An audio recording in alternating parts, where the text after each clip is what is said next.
In Wannan City, in the Guanshan Villa district, at the Han family estate, on a baby crib decorated with little dolls, under a Doraemon blanket, lay a chubby baby girl. Her eyes were tightly shut, long eyelashes trembling slightly. The fine hair on her forehead was damp, her rosy lips pouted, and her tiny hands and feet moved restlessly. If one listened carefully, faint baby sounds could be heard. No, no, woo-woo. What's wrong, Shibao? On the nearby European-style bed, a pale woman within 4 drips stretched out her arm and gently shook the crib. Suddenly, Shibao opened her eyes. A familiar scene appeared before her. This was her old home? It felt like she had just woken from a very long dream.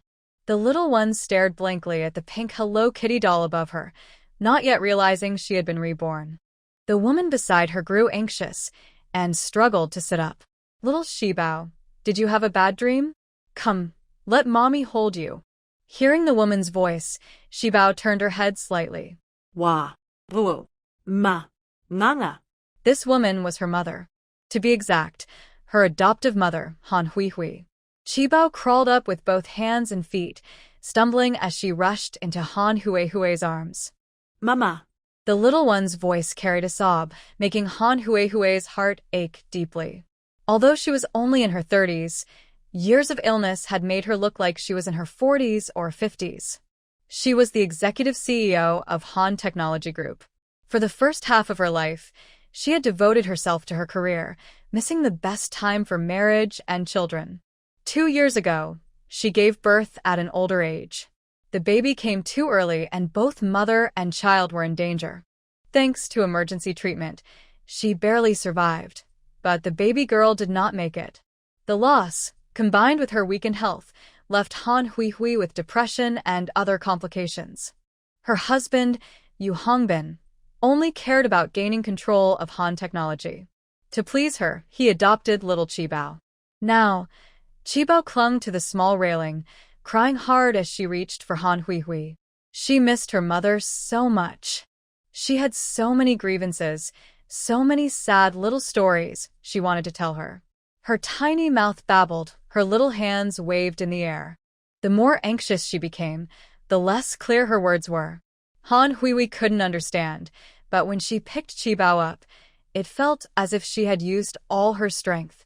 My sweet baby, don't cry, don't cry. Mommy is here. She gently patted Qibao's back, letting her rest against her chest. Tears slipped down Han Hui's face as well. She could feel it. Her life was nearing its end.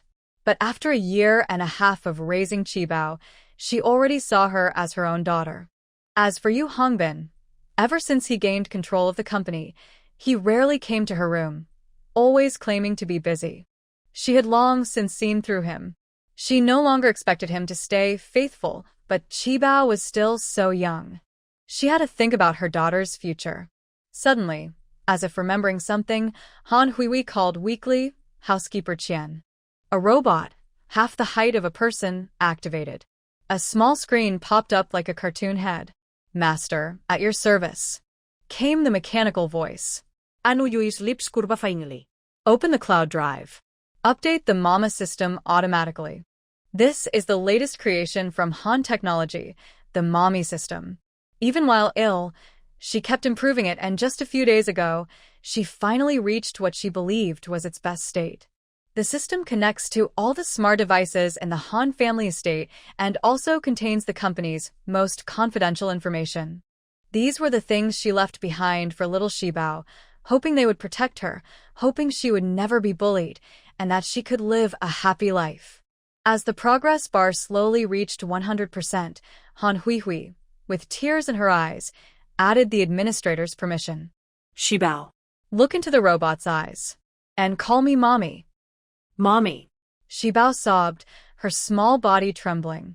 She looked up at the butler robot, and with a soft ding, the system responded. Mommy system activated. Child's identity confirmed.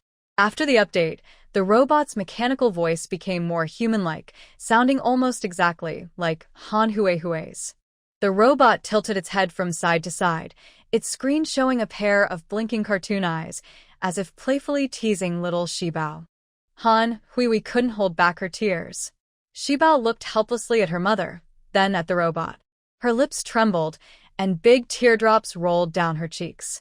My little Shibao, don't cry. Mommy is here. Mommy will always be here. Han Huihui gently stroked her daughter's chubby face. Her voice grew weaker, and her pale fingers slowly slipped away. Mommy. Mommy. Shibao knew her mother was sick and must be in great pain. She called out again and again, but her mother no longer answered, no longer whispered to her with warmth.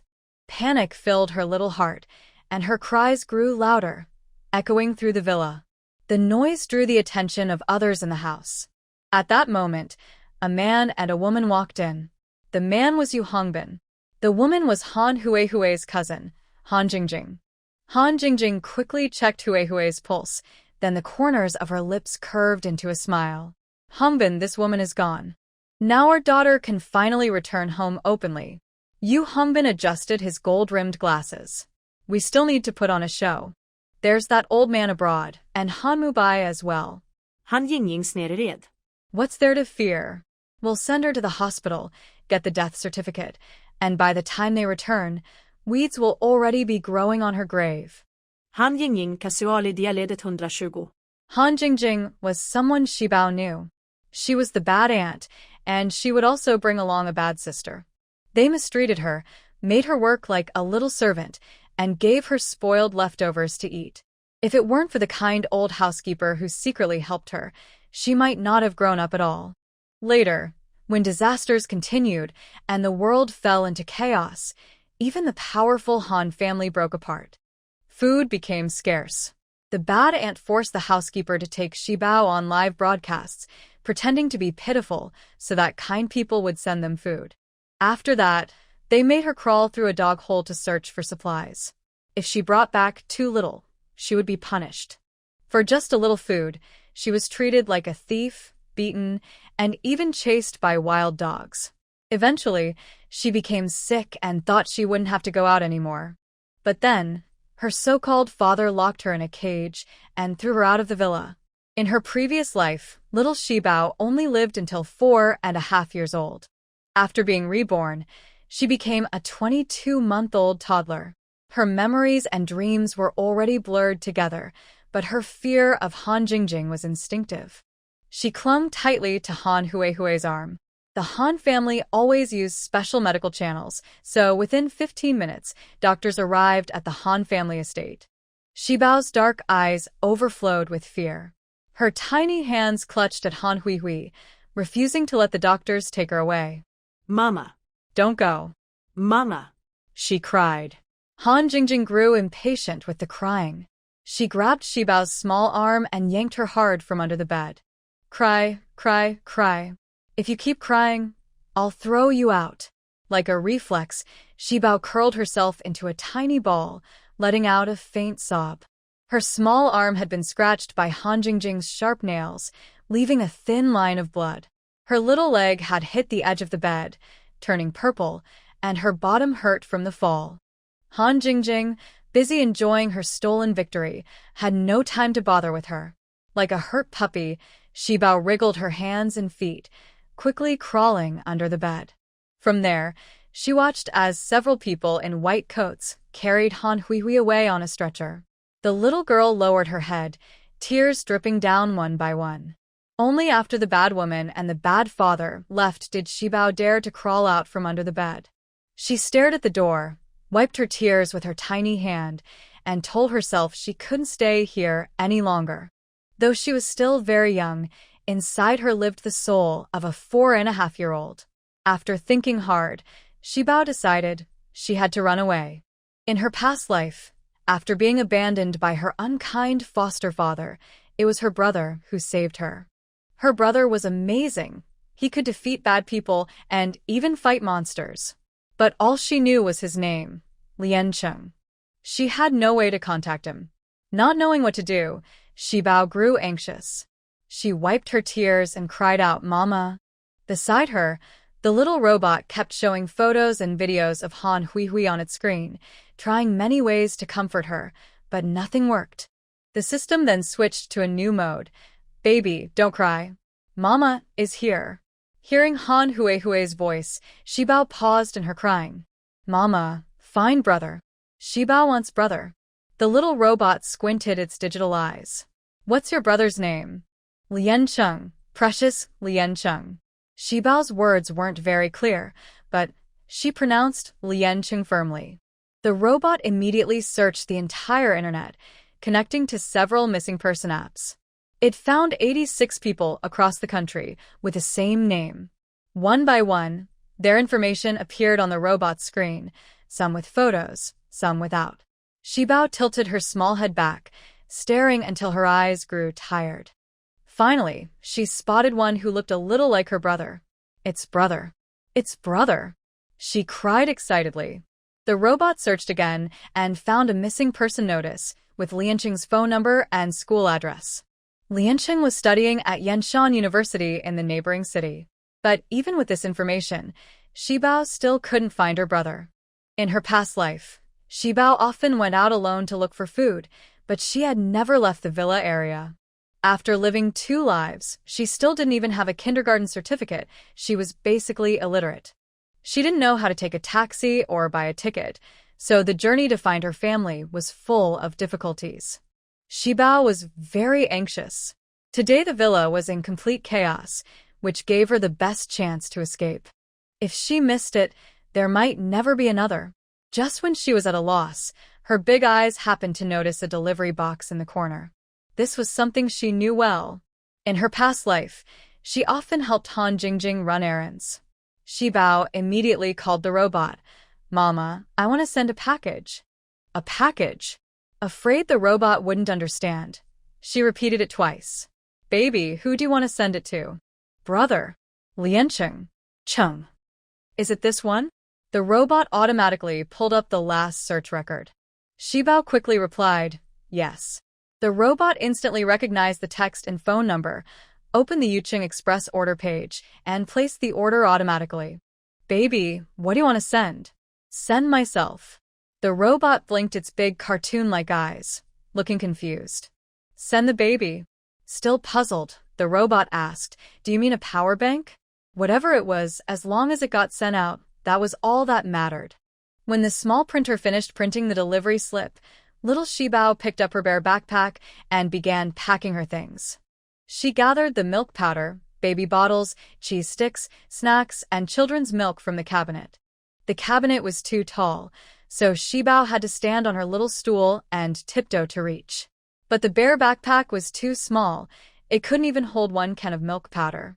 Without realizing it, she wasn't actually putting things into the backpack, but into her awakened inner space. In her past life, Shibao had suffered from hunger and cold, so she tried to store everything she could eat or use. Blankets, clothes, little shoes. All went inside. Before the bad man came back, Shibao even went downstairs to the kitchen to grab more food. The tiny child worked so hard, she looked like a spinning top. She quickly ate the sticky rice cake she had taken from the fridge, filling her little belly until it was round. Then she hurried upstairs and used her fingerprint and eye scan to open the safe.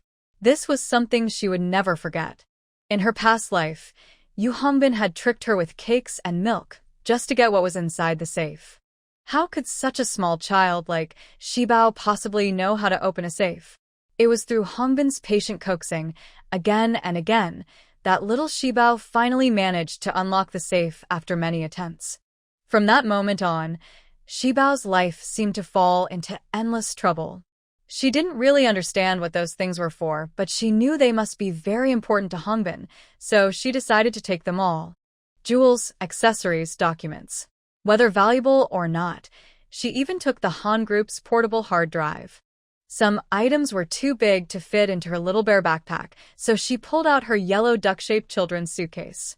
After packing everything she could carry, Shibao picked up the pacifier that had fallen on the crib, put it in her mouth, shouldered the bare backpack, and pushed the suitcase forward with her tiny, wobbly steps. The little one kept looking back, reluctant to leave. After all, this place held all the memories of her and Mama Hui. She touched the robot's mechanical arm and looked up at its face. If only she could take the robot mother with her. That way, She could still hear Mama Huehue's voice and see her photos and videos. But just as she thought about it, the robot suddenly disappeared. Shibao froze in surprise. She had clearly seen the robot mother, but it was as if she existed in another space, like an illusion. She was too little to understand. Scratching her head, she had no time to think further. Someone was coming back. She had to run quickly. Dragging a big cardboard box to the door, she stuck on the delivery slip and hurried downstairs. There was an elevator in the villa, but she couldn't reach the buttons, so she had to take the stairs. The steps were high for her, and now, with both the big box and the suitcase, she almost tumbled down several times. Just then, the old housekeeper, Aunt Wong, returned and was shocked. "Little miss, what are you doing with a suitcase and such a big box?" "Sending a package." Shibao barely managed to stand before Aunt Wong scooped her up. Mama said. Afraid Aunt Wong wouldn't believe her, Shibao quickly added. "Really? Our little miss can already help Mama send packages?" Aunt Wong laughed and sighed, clearly doubtful. Shibao looked innocent, helpless, and speechless. At that moment, the villa's security system announced that a courier had arrived for pickup. "Well, would you look at that, there really is a delivery." Wang Ma put Shibao down and reminded her gently, "Little miss, stay in the living room and play with Pippi for a while. I'll step out to take a look." Pippi was a little stray puppy that Shibao had adopted. At the beginning of the troubled times, the puppy and the child had depended on each other for more than half a year. Later, when food became scarce, Pippi was taken away by Yu Hongbin. When Shibao saw Pippi again, she didn't want to let Yu Hongbin have even a single dog hair, so she immediately ran after the puppy with her short little legs. Wang Ma shook her head, sighed softly, and walked out of the villa. The first layer of security at the villa was the large iron gate at the edge of the estate. When Wang Ma walked toward the villa with the deliverman, a square cardboard box was already placed at the front gate, with a shipping label attached. The deliverman checked the tracking number, confirmed it was correct, sealed the box, and loaded it onto the delivery vehicle. By the time Yu Hongbin and Han Jingjing returned with their daughter, Wang Ma was anxiously searching for little Shibao with several security guards. Meanwhile, Yu Hongbin discovered that the robot was missing and the safe had been emptied. He flew into a rage. Although he was the company's executive president, he was not the actual controlling shareholder. What's more, the true core assets of the tech company were its patents, and those were in the hands of the senior executives and Han Huihui. The robot in question was not just a machine. It was actually a server carrying the company's latest research results. With the villa robbed and confidential files stolen, Yu Hongbin had no choice but to quietly hire specialists to investigate. The villa surveillance system automatically uploaded to a cloud drive, encrypted with a password known only to Han Huihui. Yu Hongbin had to go through a lot of trouble. Meanwhile, in dorm 1201 at Yanshan University in Wande City, Brother Gua, Shibao misses you. Brother Gua, will you come see Shibao? Brother Gua, it's so cold. Brother Gua, Shibao is hungry. Ring. A sharp phone ring shattered Lian Cheng's dream. His dark blue pajamas were soaked through, and large beads of sweat slid down his sharp jawline. He froze for a moment, then quickly answered the call. "Hello? Mr. Lian, you have a package delivered to the east gate of Yanshan University. Please collect it as soon as possible." "All right, I'll be right there." Liancheng hung up the phone and looked around. The calendar on the wall clearly showed October 12th, 2222. He had actually been reborn 3 months before the Great Disaster, after his parents had passed away. Painful memories rushed back like a tide. His father, a police officer, had been fatally wounded while on duty. His mother, frightened during pregnancy, gave birth early to a baby girl. But not long after, his little sister went missing in the hospital. Their mother, heartbroken, passed away soon after. From then on, he began his search for his sister. Even when the apocalypse came, he never gave up. After the world fell into chaos, he awakened wind powers. To find his sister, he joined a survivor organization. But when he finally found her, it was the middle of winter. The tiny girl wore only a thin, worn sweater, curled up in a cage, shivering from the cold.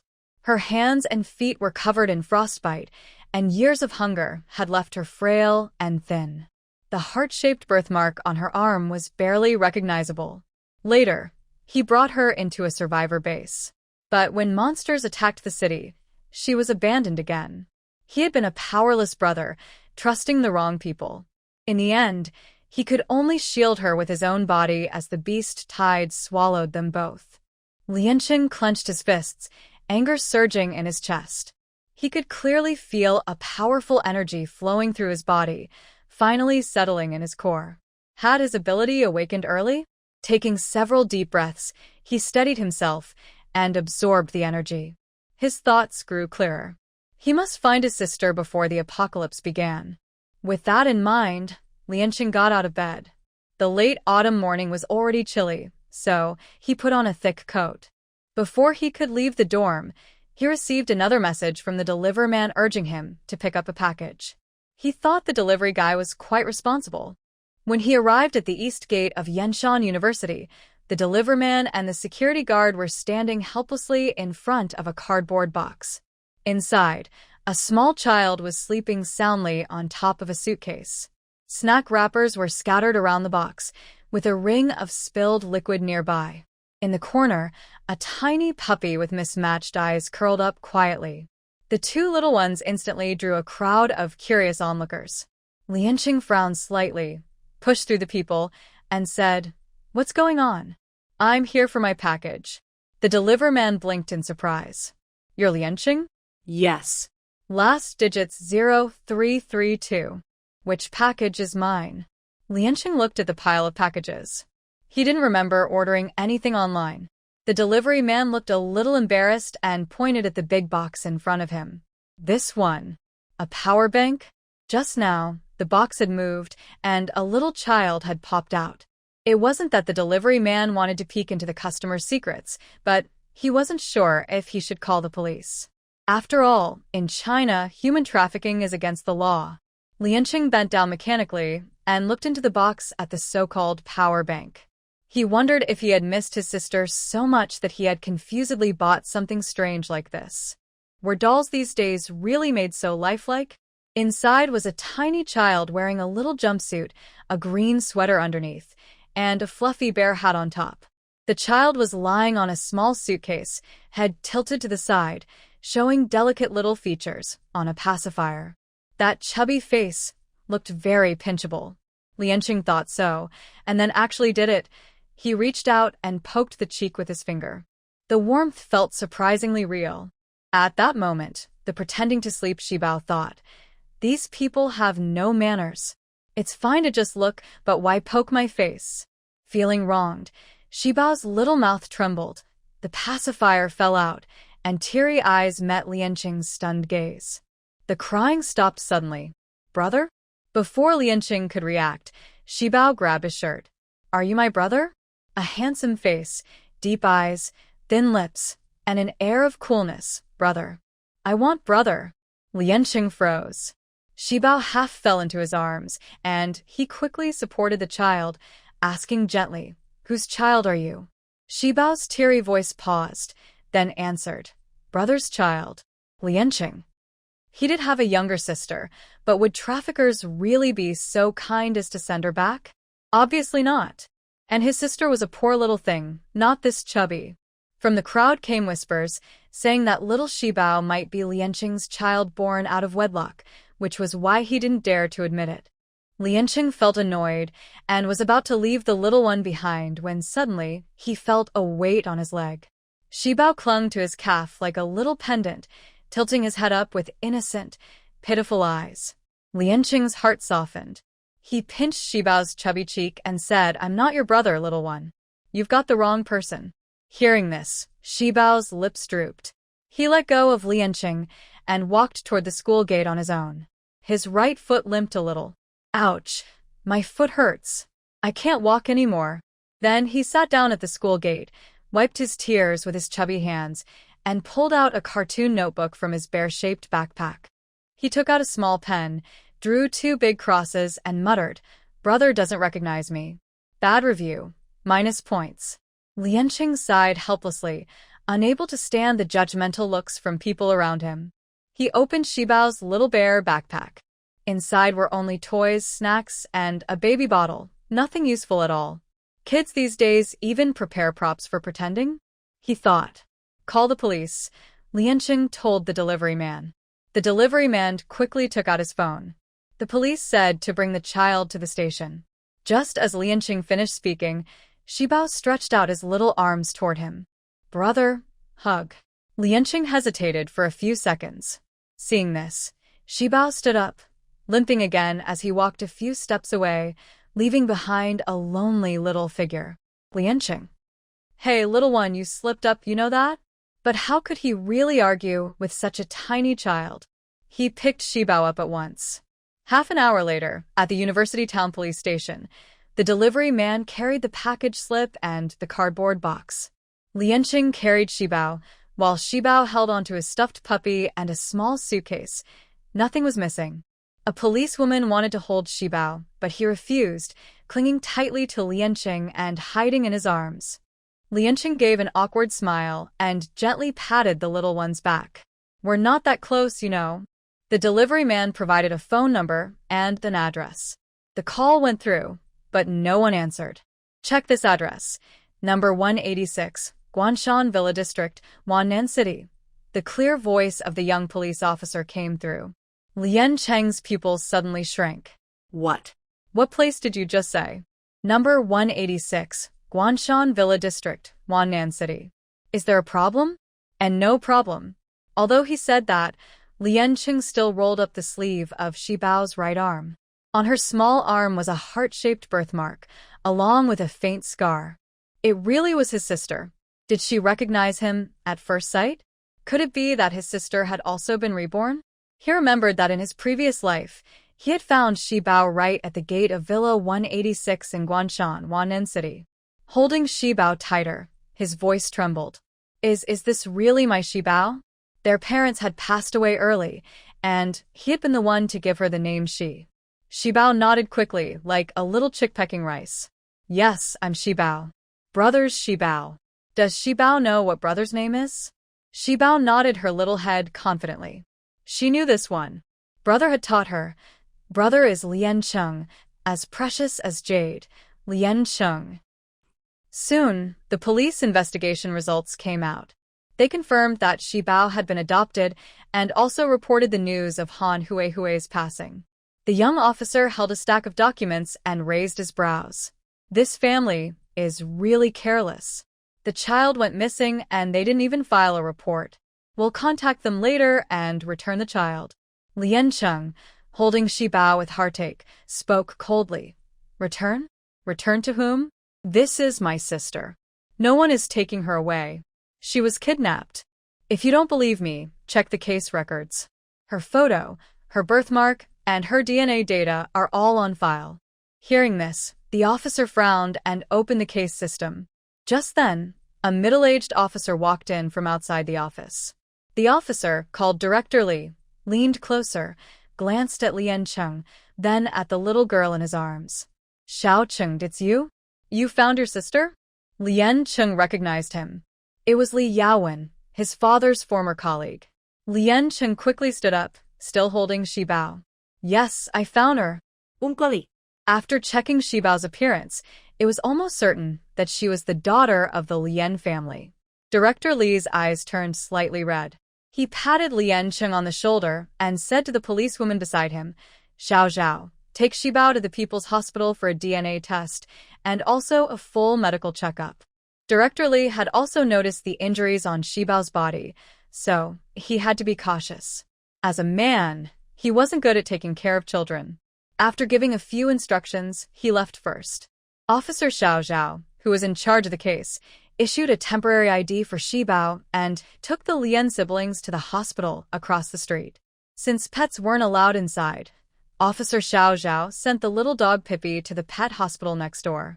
Shibao waved her tiny fists at Xiao Zhao's back and cried, Bad person, Pippi.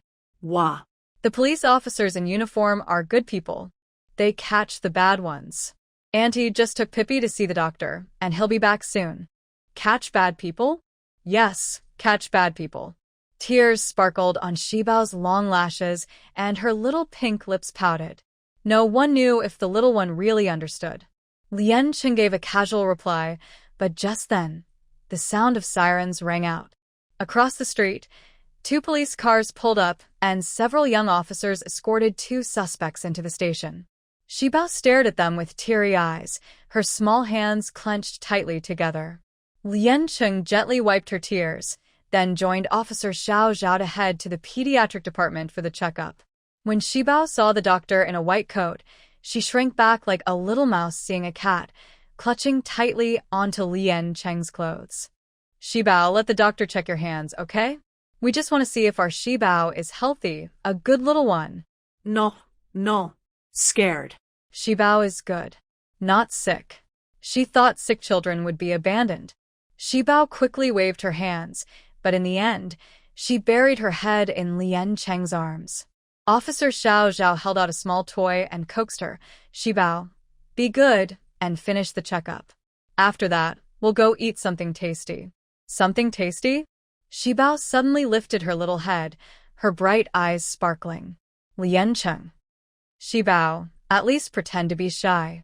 You're making your brother look useless. Yes, something tasty. Officer Zhao carried a gentle, caring presence. When she smiled, her eyes curved softly, making people lose focus for a moment. While little Shibao was distracted, the doctor quickly pricked her tiny finger to take a blood sample. A moment later, Shibao realized what had happened and burst into tears, holding her chubby little hand out for Lien Qing to on. Lien Qing. This didn't match his usual cool and distant image at all. He gently blew on her hand, and Shibao stopped crying. The little foodie forgot her sadness, sniffled, and pulled a cheese stick from her pocket, handing it to Lien Qing to open. She then carefully licked it, looking very serious. Even the female doctor couldn't help but laugh. This little one was just too adorable, almost like she knew how to comfort herself. Officer Zhao. Why did it suddenly feel like she was the bad guy here? The rest of the checkup went more smoothly. Aside from a few obvious bruises, Shibao was fine. Lien Qing, with his usual intimidating aura, carefully applied medicine to her small arms and legs. Shibao, does it hurt? Shibao sat quietly on his lap, nodding her little head. Of course it hurt. How could it not? She licked her lollipop. Whenever she got hurt before, the old housekeeper would secretly give her a lollipop or a piece of cake. Eating it always made the pain feel less. Good girl. You can understand what I'm saying, right? Tell me, who gave you these injuries? Shibao lowered her head, looked at her little legs, and poked at the dark bruise with her finger. Mama left. Bad auntie pushed. She sneaked a glance at Lien Qing. He looked a little sad, didn't he? Her chubby hand patted his arm. Don't be sad, big brother. Shibao loves you. Rubbing her little head against Lien Qing's chest, his heart softened completely. According to the medical checkup, his sister was well cared for, and the injuries on her body were all recent. Was Shibao someone who had lived another life? And why did she suddenly appear in his world? For now, Lien Qing didn't want to think too deeply about it. In this lifetime, just having a healthy sister was already a blessing. The most important thing now was to earn money to raise her. When they left the hospital, Director Li was waiting outside with several bags. Officer Xiao had already brought the puppy back, registered it, given it vaccines, and even had it groomed. The pet hospital also gifted them some nutritious dog food. Shibao was very happy, hugging the little puppy in Lien Qing's arms, and for once, she gave Officer Xiao a sweet smile. Come on, Xiao Qing, let's go eat. After that, I'll drive you back to school, Director Li said, waving his hand as he led them to a Chinese restaurant. Since there was a little one with them, they booked a private room. When the dishes were served one after another, Chibao's eyes lit up, and she couldn't stop exclaiming, wow, wow. She leaned on the round table, reaching out with her hands to grab at the food. Lien Qing's mouth twitched. Director Li was stunned. Officer Zhao tried to feed her, but Qibao pushed his hand away with her chubby little paw. Qibao, you can't do that. It's not polite. Sit nicely, Lien Qing said, after much effort finally settling her into a baby chair. Qibao clapped her greasy little hands as if she understood, or maybe not. She sat properly, but accepted every bite of food offered to her. Not only did she eat until her mouth was shiny with oil, she also secretly stuffed the last plate of brown sugar cakes into her bear-shaped backpack. She even picked up the ones that had fallen on the floor. With her bag stuffed full, she climbed down from the chair like a little mouse hoarding food, running around the room with the puppy in tow. Could this be a habit left from the end of the world? Timid, a little fierce, protective of her food, and always storing things away, maybe this was normal for her. Lianqing tried to understand these puzzling behaviors of a child, but others didn't know the reason. At this age, kids can really wear you out. Director Li sighed, glancing at Qibao before turning his gaze back to Lianqing. Xiaocheng, you're still in school. How about letting me take care of your sister for now? You can bring her back when you're on break. Hearing this, little Qibao, who was tiptoeing to reach the doorknob, suddenly froze. She ran over to Lianqing with quick little steps, looked up at him, and asked in her soft childish voice, "Brother, are you going to leave Qibao behind?" The question stunned Lianqing for a moment. He quickly scooped the little one into his arms. Of course not. Brother loves Qibao the most. How could I ever leave you? Qibao wrapped her arms around his neck, pouting in protest and rolling her eyes at Li Suo. Anyone who wanted to separate her from her brother was a bad person. Holding a piece of brown sugar cake, she took a bite herself, then fed a bite to Lianqing. The way she clung to him almost looked like she was showing off on purpose. Blood ties really are something mysterious, Li Suo muttered, shaking his head as he started eating. Uncle Li, don't worry. I'll take good care of my little sister. Lianqing had just finished speaking when the cake slipped to the floor. Qibao, completely out of energy, blinked sleepily, her little hand loosening as she instantly dozed off. Her round little body tilted forward, about to fall.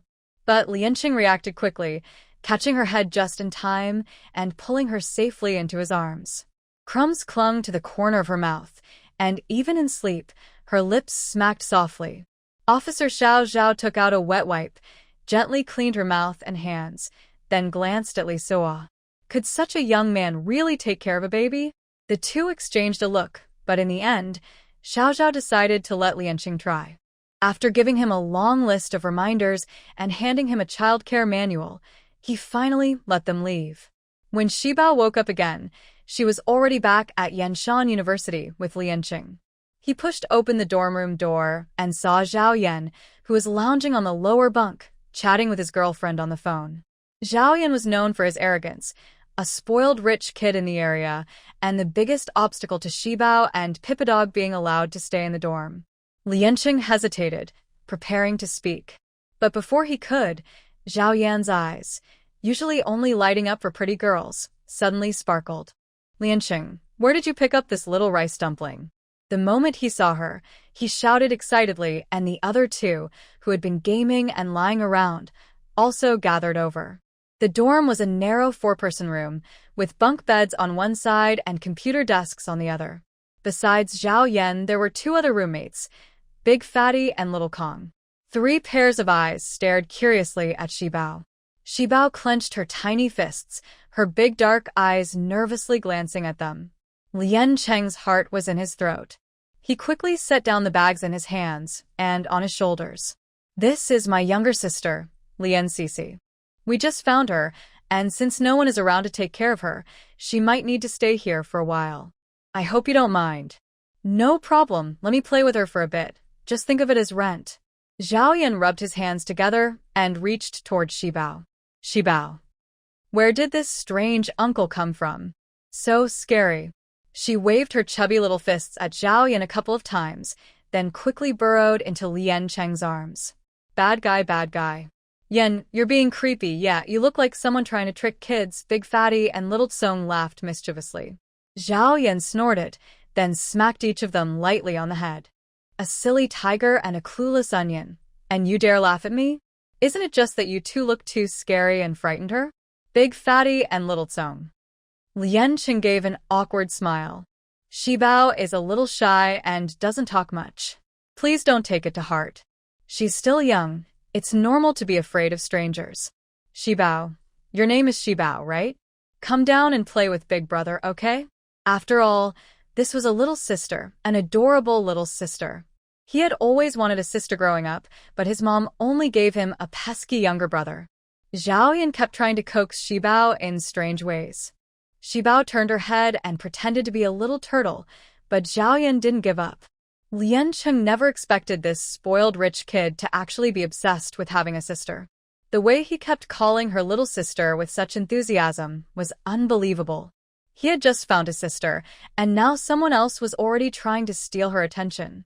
He gently patted Shibao's back to comfort her. These are my roommates, not bad people. Shibao is a good girl, right? You can't be rude. Shibao looked up at Liancheng, then carefully glanced at Zhao Yan, still a little scared. But since Shibao was a good child, he couldn't be rude. Liancheng tried to place Shibao on the bed. Shibao didn't cry or fuss. He pulled a pacifier from his little pocket and put it in his mouth. Zhao Yan felt restless and wanted to play with him. After searching for a while, he found a toy sports car squatted in front of Shibao and showed it to him. Shibao, look, a little car. Do you want it? Shibao, his pacifier, nervous and shy, but his eyes still fell on the toy car. Zhao Yan handed the toy car to him, then glanced at the scruffy stuffed dog Shibao was holding, looking a bit displeased. He wanted to take the dog off the bed, but Shibao wouldn't allow it. Helpless, Zhao Yan found a big cardboard box and coaxed Shibao into putting the stuffed dog inside, closing it up. Shibao then became a little closer to Zhao Yan, and the two of them played with the toy car together. But Shibao still didn't let Zhao Yan hold him. Zhao Yan could only secretly touch his little hand and gently pinch his chubby arm. Meanwhile, Liancheng was tidying up the things they had bought, along with Shibao's luggage. He shook the little bear backpack. Where was the brown sugar cake? It was dirty now and couldn't be eaten. But after shaking the bag for a long time, he only found some random little items, no crumbs of cake at all. Could it have fallen out? And so cleanly too? Liancheng didn't think much of it. Seeing Shibao playing happily with Zhao Yan, he took the bear backpack to wash. Zhao Yan, however, quickly showed what it meant to lose interest fast. After just 3 minutes, he was already distracted by the sound of Depang playing video games and went to join him. Shibao stood obediently by Zhao Yan's leg, holding the toy car, tilting his little head up at the computer screen. His mouth opened in surprise, round like a tiny egg. That nervous yet excited look made it seem like he wanted to play himself. Liancheng shook a milk bottle, crouched down and said, Shibao, children aren't allowed to play video games, you know? Don't want. Shibao pushed at Liancheng's cheek, blocking his view. Liancheng didn't get upset. He shook the milk bottle in his hand and said, You can only choose one, games or milk. Shibao. Adults make choices, but babies want everything. The chubby little paw grabbed the milk bottle and pulled hard. Liancheng froze instantly, his long fingers still holding on. This little one is quite bold. Looks like some proper teaching is needed. Shibao was on the bottle, while staring intently at the fast-paced game on the screen, completely unaware of her brother's evil plan. Liancheng tugged at Shibao's bare hat. Little baby can't play games. Shibao, if you're naughty, the police will come and take you away. The milk suddenly didn't taste so good anymore. Shibao pouted. Her brother kept tugging at her hat. Catch, brother. Shibao is busy fighting monsters. The meaning was clear. Brother, go away. Don't disturb me. Liancheng. Brother is calling the police now. Hello? Police? There's a little baby here who's addicted to games. Yes. Not behaving. Please come and take her away quickly. Shibao looked up at Liancheng, then suddenly turned around and crawled under the bed with her short little legs. Liancheng. That move was way too smooth. Before he could react, Shibao, come out quickly, the police will be here soon. Shibao. Do you think I'm that silly? Lian Cece, come out now, or brother will use the clothes hanger to pull you out. Liancheng stretched his arm under the bed, but met with strong resistance. Afraid of hurting the little one, he had to give up. He went online to search for beginner parenting tips. It said that age 2 is the first rebellious stage. Rules, distraction. He had tried them all. Only one method left. Just go with the flow. At dinner, Lianqing ordered enough fried chicken, pizza, and apple pie for 5 people. Shibao twitched her little nose, peeked her head out from under the bed, and secretly looked around. No police officers in sight. For now, it's safe. Shibao crawled out quickly on her little hands and knees. Lianqing and Zhao Yan were happily eating with a few others. Shibao circled around their feet, but no one paid attention to her. The food box was on the table, but even standing on tiptoe, she couldn't reach it. She clasped her tiny hands together and looked longingly. Zhao Yan picked up a fried chicken leg to give her, but Lianqing stopped him. Little one can't eat fried food. Looking down at the eager little child, Lianqing handed her an apple pie and a slice of pizza instead. Shibao grabbed the food and quickly crawled back under the bed. In the past, his younger sister had always been weak and quiet, never showing this mischievous side. Lianqing had to admit his sister was a handful. In the end, he used a clothes pole to pull her out. Caught by the back of her collar, Shibao clutched her milk bottle tightly, kicking her short legs and wriggling in protest. "Got you. You little rascal, still trying to argue with me?" Lianqing carried her straight to the bathroom. He washed her hair and body, dried her fluffy hair with a dryer, wiped her chubby arms and legs, put medicine on her bruises, dressed her in clean pajamas, and placed her on the bed. Well, She might be a bit naughty, but she was still adorable. Lianqing happily went to prepare milk. "Shibao, do you want her milk?" Just as she reached out her little hand, he pulled the bottle back. "Did you admit your mistake today?" Shibao blinked her big dark eyes. "Yes, I was wrong. Not really, but first get the milk, then talk. Are you going to be good?" Lianqing smiled in triumph, finally handing her the bottle. Satisfied, the little one drank it down in big gulps, then lay on the bed playing with her toes. That eating posture. It had a certain charm. Lianqing chuckled softly, then resigned himself to washing clothes. Baby clothes had to be washed by hand. As a new caregiver, he could only follow the books. At 9 o'clock sharp, he tucked her in. "Shibao, time to sleep. Babies who go to bed early and wake up early will grow tall." huh? Oh, Shibao on her little fingers. "Brother, kiss kiss." In the apocalypse, nighttime was the most dangerous.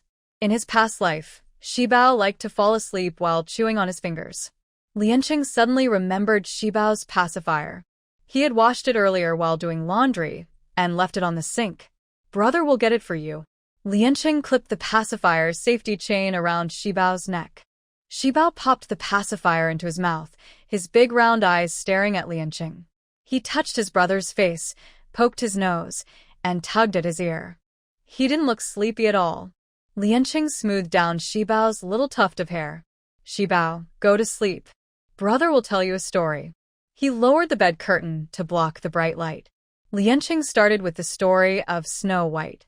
As expected, Shibao wasn't interested and insisted on hearing the story of the big bad wolf. In his past life, Shibao also needed scary stories to fall asleep. Well, if it had to be the big bad wolf, then so be it, though it really wasn't the best for a child's mind. As long as he could fall asleep peacefully. Once Shibao was finally asleep, Lianqing began his own work. He was a well-known game streamer in the esports world. In his past life, he had found clues about his sister through his live stream and followed them to track her down. So, in this life, he didn't give up the profession either. He logged into his game account and connected successfully. Because Shibao had been fussy, the stream started later than usual. The moment Lianqing went online, his chat exploded with messages, most of them asking him to join their teams. No surprise, his skills were top-notch. He joined a familiar friend's team and started streaming right away. Meanwhile, Shibao dreamed of delicious cakes, smacking his lips and moving his little hands and feet in the air. Yummy. Big monster. Brother fight. He mumbled softly in his sleep. No one outside noticed his sleep-talking. In the game, when they ran into unskilled teammates, the chat was filled with complaints. Zhao Yan slammed his mouse on the desk. Useless. Bad at the game, and still messing around. Shibao suddenly woke up. The bright white light from the computer screen shone through the gap in the bed curtain. Still a little dazed, Qibao crawled out from under the blanket, slid down from the bed, and ran barefoot to Lianqing, tugging at his pants. Lianqing was deeply focused on his game, thinking it was the puppy messing around, so he didn't move. A few seconds later, Qibao pouted and started climbing onto his leg. Lianqing looked down. Qibao, what are you doing? You're just a little kid, you know? You can't play games, and you definitely can't join the live stream. Be good and go back to sleep. I don't want to sleep. I'm a good little baby. Lianqing. He clamped his legs together to stop the little one from climbing up. Qibao slapped his legs with her tiny hands. The baby was upset. And when she was upset, the consequences were serious. Standing on tiptoe, she stretched out her little arms and started pressing random keys on Lianqing's mechanical keyboard. If you won't let me watch, then I'll cause trouble. Lianqing froze in disbelief. Come on, bro, are you a spy or what? You're just giving yourself away. His teammate's voice came through the headset. Lianqing's face darkened as he looked at the little one's fingers still tapping wildly on the keyboard. What a disaster. The game wasn't over yet, and he still wanted to hold on for a few more minutes.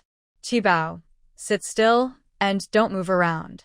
He loosened his legs, giving up, silently begging for mercy. Qibao tapped the keyboard for a while before noticing her brother's annoyed face.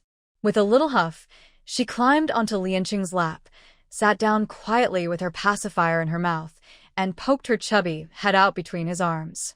The live stream chat exploded. Comments scrolled quickly across the screen. Tax Dodger Tian. Bro, your cool image just collapsed. What was that move? Speechless JPG Big White. Oh my gosh, where did this adorable baby come from? I want to squish her carefree village girl. Ah, baby.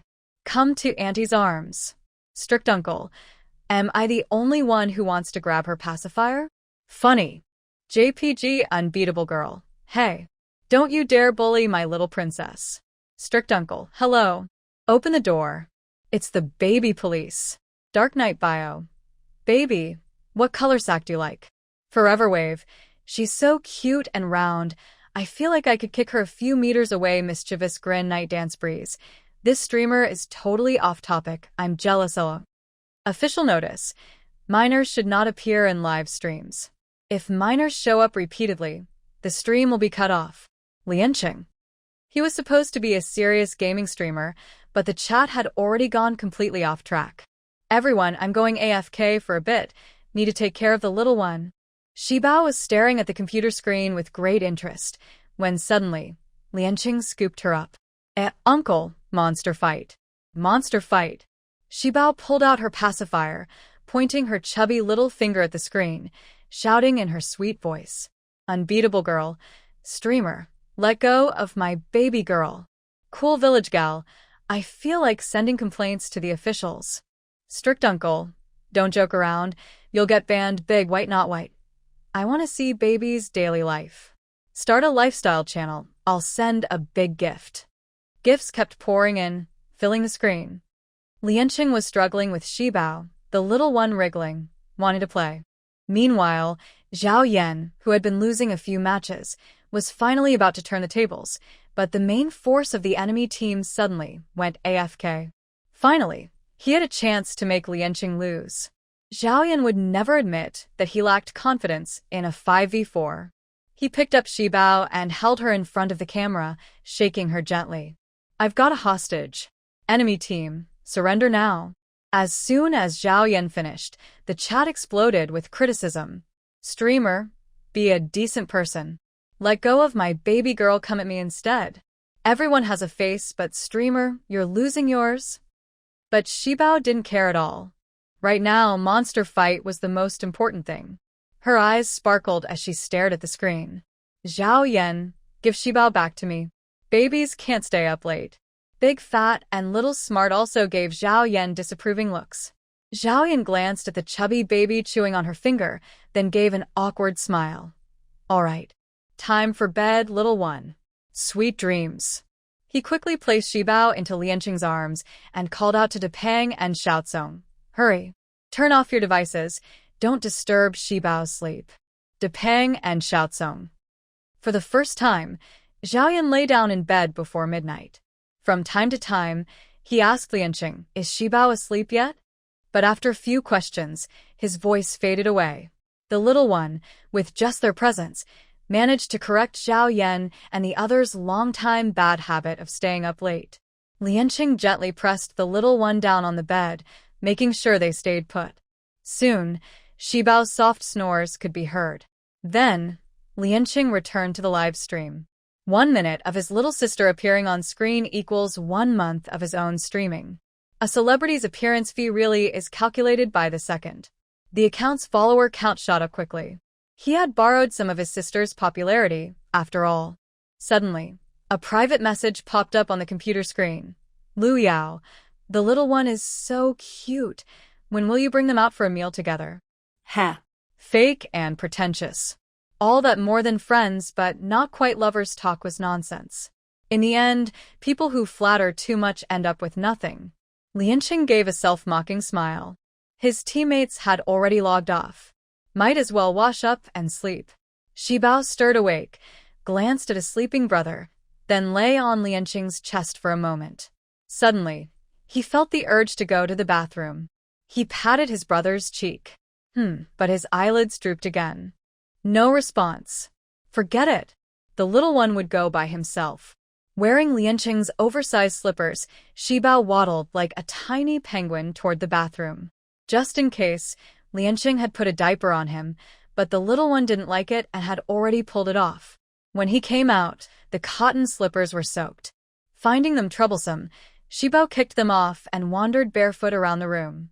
Not only wandering but also rummaging, he touched and moved everything he could reach. Finally, Shibao came to a conclusion. This brother seemed a bit poor. There wasn't even any food around. After a busy little adventure, Shibao climbed back onto the bed. His brother was still asleep. Shibao let out a tiny sigh. Life was not easy for a little one. This brother was not only poor but also lazy. A rumbling sound came from the little belly. Shibao suddenly remembered the brown sugar cake she had saved from last night. Her chubby little hands fumbled around, and with just a thought, the cake appeared in her hand. She froze for a moment, then happily took a big bite. The sweet smell quickly filled the air. Lianqing wrinkled his nose, his messy hair sticking up as he slowly sat up. Still half asleep, he stared at the little one in front of him, dazed. Had his little sister really come back? He rubbed Shibao's small head. "Sweetheart, are you hungry? I'll go make you some milk." Hungry? What was he talking about? Couldn't he see she was already eating? Shibao held out the cake to him with both hands. "Brother, eat cake." "Shibao, the cake has gone bad. If you eat it, your tummy will hurt. Throw it away, quick." Lianqing frowned and reached for it. Shibao shivered, twisting her little body and whining, "Cake not bad." But in his haste, Lianqing accidentally crushed the soft cake into crumbs. Shibao's heart ached. Feeling wronged, she burst into tears, scooping up the crumbs from the bed and stuffing them into her mouth. Lianqing's chest tightened. He quickly pulled the little one into his arms and went to make milk.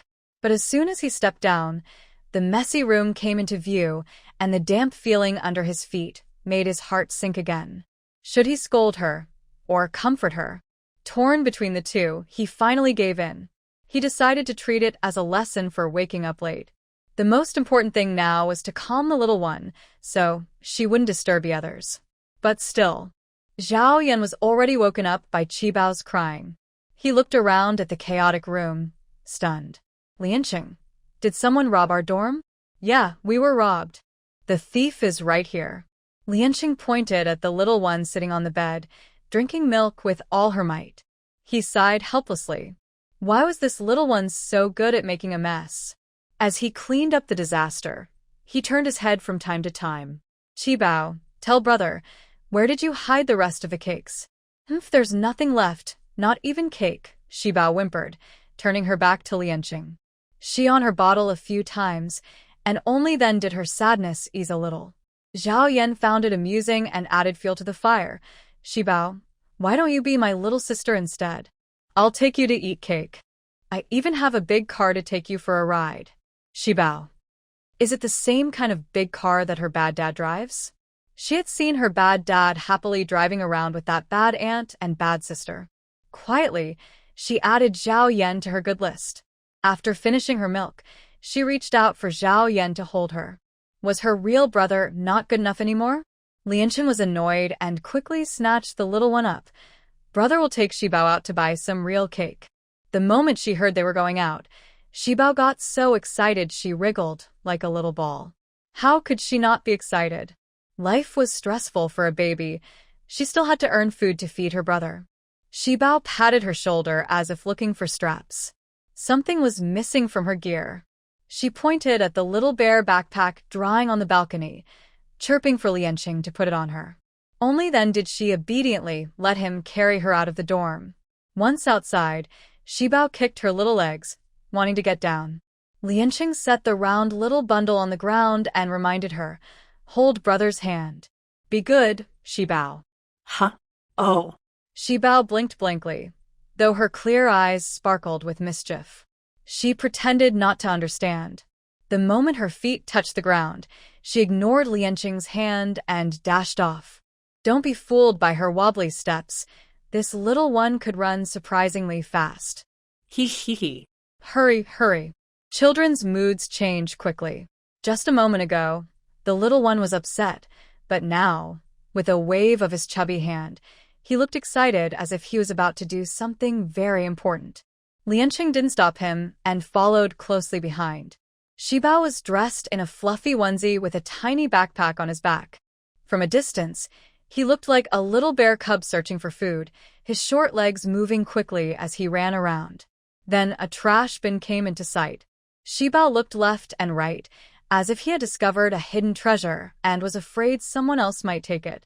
He grabbed the edge of the bin and reached inside with his small hand. But he was too short. He couldn't reach anything. This wasn't what he had imagined. He turned his head toward Lianqing, silently asking for help. Lianqing sighed and lifted the little one by the back of his clothes.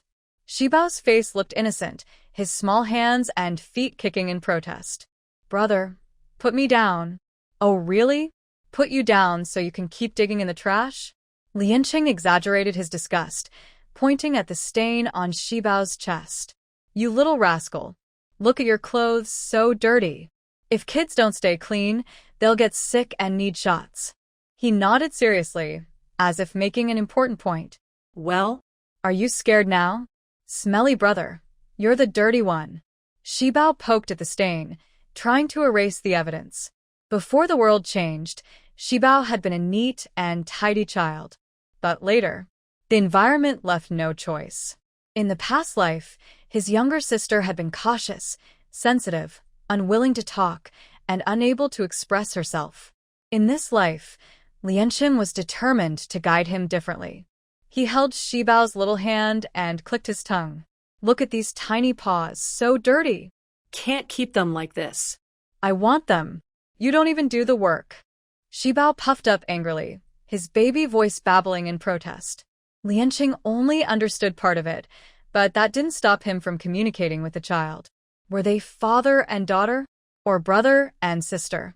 Some people were guessing, some were secretly watching, and soon a small crowd gathered. A very faint shudder sound came from the crowd, but Shibao still noticed it. Her little mouth suddenly paused, and she shrank into Lianqing's arms. Wrapped in her bear onesie, she looked more and more like a soft, round dumpling. Only then did Lianqing realize that someone was openly taking secret photos with a phone. A pretty girl stepped forward with her phone. "So cute. Is the little baby shy?" "Haha, adorable shy?" "Not at all." "Scared?" Yes, that was true. Shibao twisted her small body uneasily.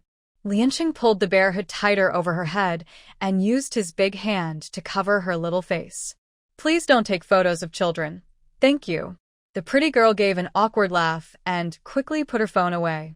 Lianqing smiled politely to smooth things over, then gently patted Shibao's back and whispered, "That sister is just playing a game with you. Don't be afraid. Your brother is here." "Game?" Shibao looked up at him in confusion, then glanced at the group of pretty girls. "Yes, they like you, so they want to play with you." Hearing Lianqing's reassurance, Shibao's eyes suddenly lit up. She started making funny faces and waving her little hand at the crowd, acting extra cute. In no time, she had gathered a group of Big Sister fans and Big Brother fans. A human toddler was a rare sight on a college campus, so more and more people stopped to watch. Lianqing never expected this. He had never been popular with girls, but thanks to his little sister, he suddenly became the center of attention. Luckily, this was inside the school, so he didn't have to worry about strangers with bad intentions. The fan meeting for the female celebrity was too crowded, so Lianqing hurriedly carried the baby away. Because of that, he didn't notice a stiff smile in the crowd. Luya bit her lip in frustration. In the past, whenever she smiled, Lianqing would come running to her side. But today, it didn't work at all. It must be because he didn't see her. Yes, that had to be it. Keeping her polite smile, Luya watched the siblings leave. Even if Lianqing noticed, he acted as if he hadn't. Only after reaching a baby store outside the school did he finally put Shibao down. You little rascal, you really know how to get your brother into trouble. Brother is the best. Don't be mad. Shibao put her little hands on her hips, upset again. Her big brother had already disliked her for the nth time. If possible, she really wanted to change brothers. In Shibao's mind, acting cute was a way to survive, but her brother didn't even know this basic skill. Once again, she felt looked down on. Lianqing was also speechless. The little ball of anger suddenly spotted a small supermarket nearby. With quick movements, she slipped inside. Lianqing froze for a moment, reacting a bit late. Shibao peeked her small head out from the doorway, as if checking the surroundings or calling for him. But in the next second, she pouted and ran off again. The supermarket only had one entrance and wasn't big, so Lianqing wasn't worried about her getting lost. He just thought she was playing around and followed her in. Shibao hid behind a shelf. She was so tiny that the shop owner didn't notice her at all. Lianqing picked up 2 bottles of yogurt and a handmade cake, then stood at the counter ready to pay. Shibao, come out, let's go. He turned his head but didn't see her. I'm here, came a soft, childish voice. Lianqing frowned. What was this little one doing? If she wanted something, she should have picked it already. He walked a few steps further and looked behind the shelf. What he saw shocked him. A chubby little figure squatting under the shelf, her small hands moving quickly, stuffing snacks into her tiny backpack like a pro. That little bare backpack could barely hold a bag of chips, yet now the bottom row of the shelf was already 1/3 empty. Lianqing frowned, a strange thought flashing in his mind. Just then, the shop owner stretched his neck to look their way. Lianqing reacted instantly, scooping the little one up. Shibao hugged a bag of snacks tightly, her face puffed with anger. Kids are always up to something. The shop owner chuckled. Well, business was business after all. Yenshan University is located in a relatively remote area, and the prices outside the school are generally higher than in the city center. Outside, a bag of crispy snacks costs about 5 yuan, but here it costs 10 yuan. Shaking the small bare backpack of Qibao, only 1 bag of chips fell out. With the bag Qibao is holding, there are only 2 bags in total. The supermarket owner was really surprised, thinking that after all this trouble, it should be a big order. But in the end, do you want to pay with WeChat or Alipay? The supermarket owner asked reluctantly. Lianqing glanced at the owner. This time, he wasn't sure who was tricking whom. He quickly showed the QR code to the owner and also told Qibao, when you buy things, you need to pay money. You can't secretly take things without asking, understand? Yes, I understand. Stealing things would get you into trouble or caught by the police. Qibao hugged the snack bag with both hands, looking a little nervous. WeChat or Alipay? Yes, this is called Scan-to-Pay, Lianqing said, waving his phone and preparing to leave. The way he moved quickly left the supermarket owner confused. To confirm his guess, Lianqing took Qibao to a quiet alley. Qibao, tell me, where did you hide the things? He saw clearly just now that Qibao took more than just 2 bags of snacks. Thinking about the red sugar rice cake that appeared suddenly this morning, Lianqing's eyes sharpened, and his expression became very serious. Qibao scratched her little head and looked down at her small pocket. She touched and pulled here, And there. Um. She didn't know either. Her big eyes looked at her brother with confusion. Lien Chung changed his approach. Qibao, can you take me to see? Um. Qibao, can you tell me how to do that? Qibao's light in her eyes dimmed a bit, feeling a little discouraged. She half leaned into Lien Cheng's arms, secretly wondering if her brother would be angry. She was really a sensitive little girl. Lien Cheng chuckled, hugged Qibao, but his smile froze on his face. In the blink of an eye, everything around them became blurry, as if they had entered a mysterious space. The brother and sister disappeared together into the alley. When Lien Cheng came back to his senses, Qibao was already jumping happily. Wow. We're in. Ha. Qibao's eyes lit up as the lively little figure hurried toward a small pile that looked like trash. The space was small, no more than about 10 square meters, just a little bigger than a room, and it was surrounded by thick, chaotic fog. Lianqing found some brown sugar-steamed bread inside the space, took a small taste, and was surprised to find the flavor hadn't changed. It was just a bit dirty, so Lianqing quietly slipped it into her pocket while Qibao wasn't looking. Suddenly, she saw Qibao secretly taking snacks from the supermarket, an entire small stack. At that moment, Qibao was like a little groundhog, very serious as she rummaged through things. Lianqing walked over and gently kicked Qibao's little bottom. "Little rascal, are you sorting trash?" Qibao almost got knocked over. She turned her head and glared at her brother. Go, work hard, no eating snacks. Again this phrase, she didn't know who taught her. Lianqing felt a strange sadness and hugged Qibao. Qibao is still young. You don't have to do so much work. Do you remember the safe house? Does it have a door? A big iron door? Yes. Qibao nodded her little head. Qibao is good, waiting for Gogo to come back. Although she was small, she remembered everything. In the survival base, there was a safe house. Her brother always took her along when he went out and entrusted her to a sister named Lu Yao. But later, that sister ran away with someone, leaving her alone. She waited a long time until her brother returned. Thinking of these things, Qibao felt very sad. She pinched her chubby cheeks, and Lianqing's eyes welled up with tears. Baby is so brave. You still remember what your brother said? Her brother looked like he was about to cry. She didn't bully her brother, and not giving him snacks was just a teasing remark. Qibao pointed to her tiny finger. Go, no more fuss, waiting for snacks. Lianqing. She casually picked up a stack of documents, couldn't quite understand them, and neatly set them aside. Then there was gold, jewelry, and a stack of cash. Lianqing almost gasped in shock. This wasn't a little kid at all. Clearly, she was a little rich girl. Small toilet, tiny clothes, small shoes, small blanket, baby bottle, formula, snacks. And all kinds of messy things sorted and organized. After tidying up, Qibao was already wrapped in a small blanket and asleep. Lianqing twisted his neck and saw the iron lump that looked like a robot. He tapped it, but there was no response. Nearby, there was a tiny pool of water. Faint bubbles rose from the water. The water was very clear, and the stones at the bottom could be seen clearly. In his previous life, he only knew that space abilities were very rare and highly sought after by many forces, but he had never heard of a spiritual spring inside the space. Lianqing, curious, leaned down and took a small sip from the low-lying water.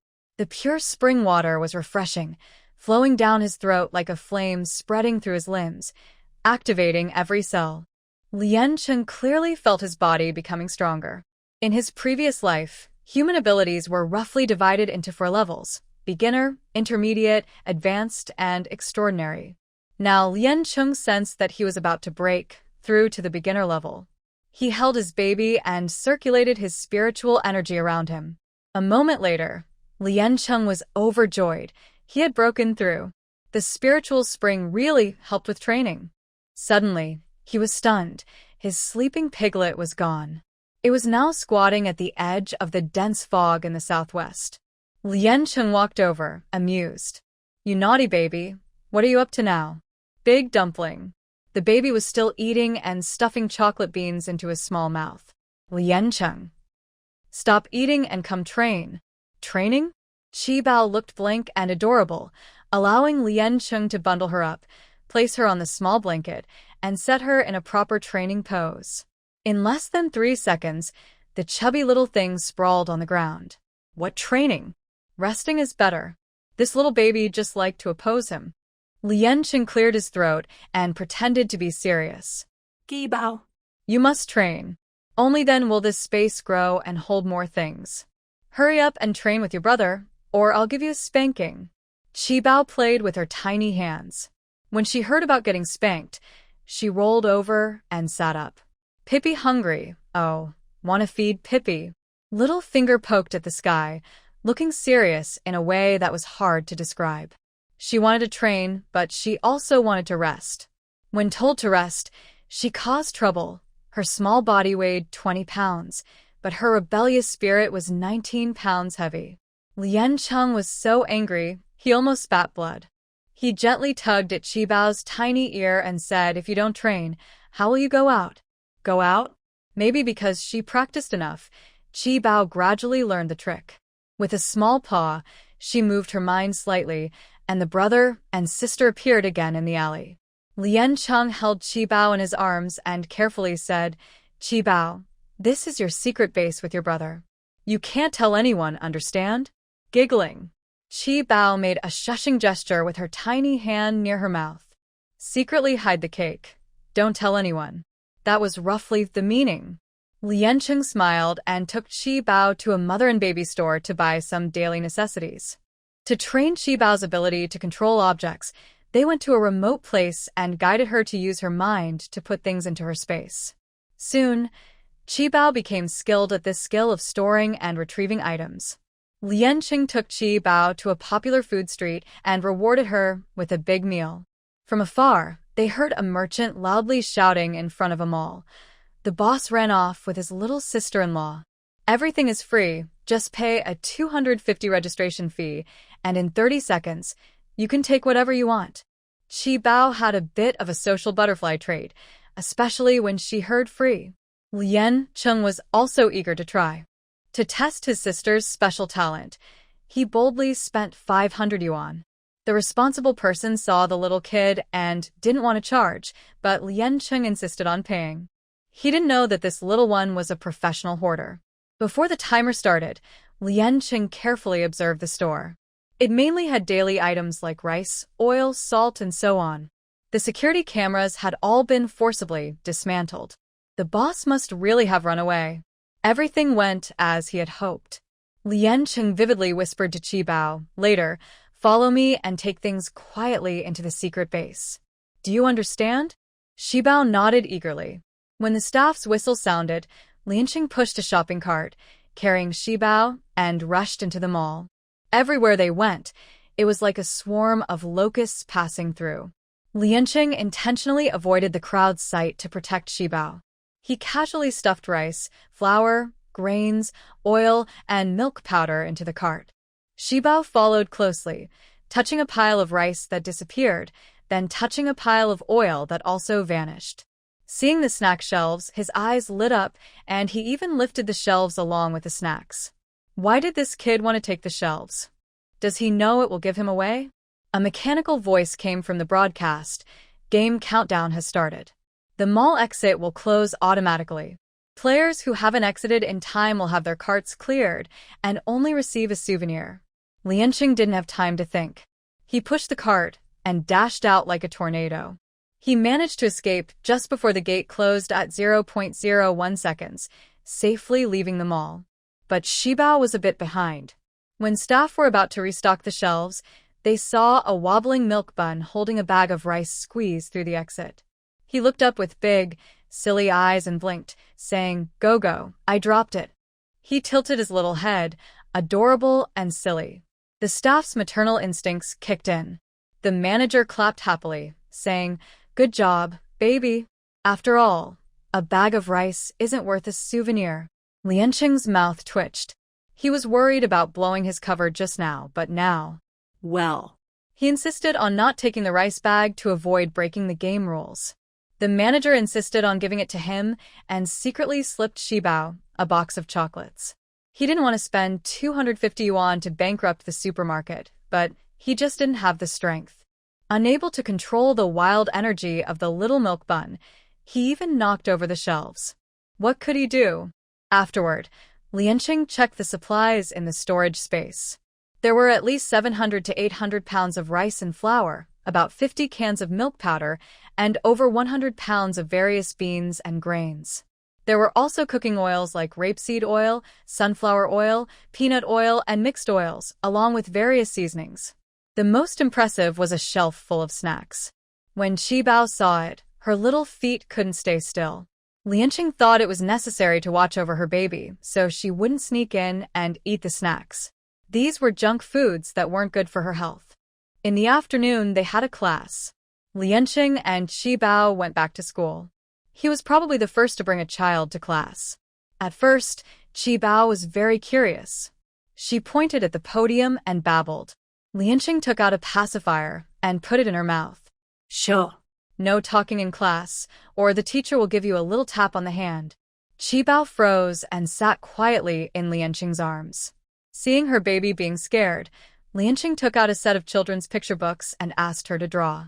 The baby understood immediately. She opened her big eyes, looked serious and adorable, and drew carefully. Sometimes she looked up at the blackboard, sometimes she doodled. Was she really in class? Maybe to avoid being hit on the hand, her little face looked very serious. But after 3 minutes, Qibao's tiny head started to droop. She hadn't taken a nap and was getting sleepy. Lianqing quickly protected her little head, scooped her into his arms, and held her close. Qibao on her pacifier, snuggled into Lianqing's chest, found a comfortable spot, and continued sleeping. Although they sat in the last row, some people still looked over here. Lianqing felt uneasy. As soon as class ended, he couldn't wait and headed straight to the cafeteria. Lianqing was serving food, and Qibao leaned against his leg. Looking around, all he saw were long legs. Qibao's little hand grabbed the edge of Lianqing's clothes and followed him closely. Her big, wet eyes were full of fear. Lianqing found a corner, set down his tray, and with both hands, placed Qibao on a nearby booth.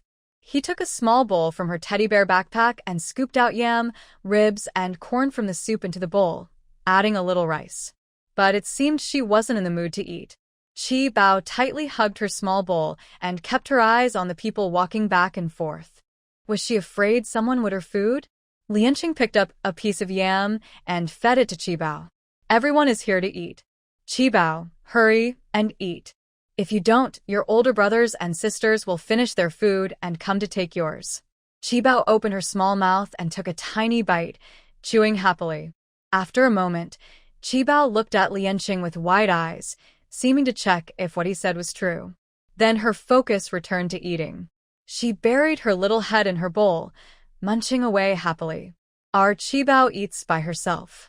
You're a pretty easy older brother, Zhao said, carrying his tray and sitting across from Lianqing. He wasn't usually this close to him before. Zhao didn't stay at school all the time. He only took a bed for a few days and sometimes went back to his dorm.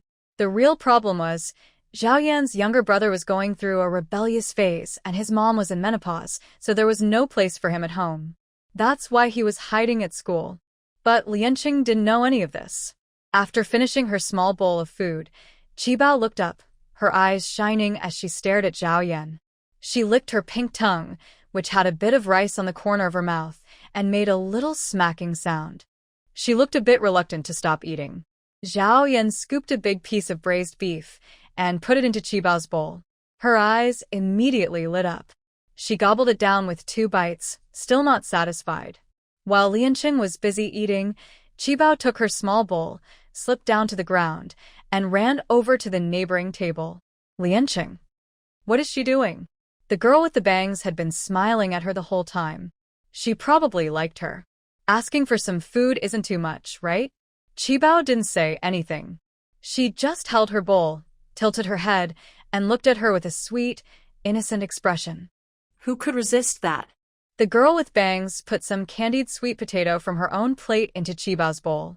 The little one was still reluctant to leave and turned to the boy next to her. Lianqing, following behind. She's lost face in front of everyone. They were all young teens, and seeing such a cute little girl, they couldn't help but feel affectionate and started feeding her. But she wasn't a stray kitten or puppy. Her brother was still here. Lianqing sensed something was wrong, pushed through the crowd, and grabbed the back of the little one's shirt, lifting him up.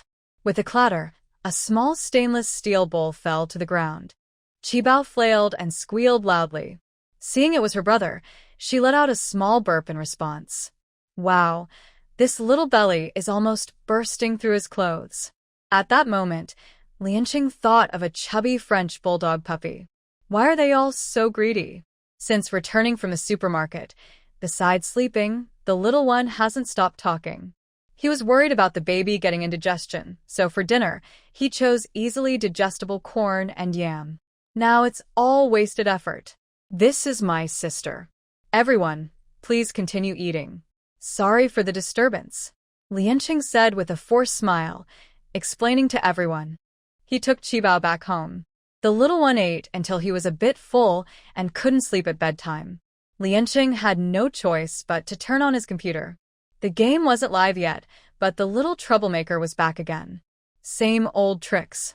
He yawned and climbed onto Lianqing's lap. What about being cute and gentle? Brotherly love and sisterly respect? They are siblings, no matter how big the age gap. Fighting and loving each other is the right way to interact. The little one is not only adorable, but also has a mischievous look in her eyes. She suddenly felt camera-ready. With her left hand, she tugged her brother's hair, and with her right hand, she waved at the camera. Next second, she blew a kiss mua mua. She mastered the art of live streaming perfectly. The chat room exploded again. Dark Knight Biochemical. The little baby isn't here to be cute, but to be funny.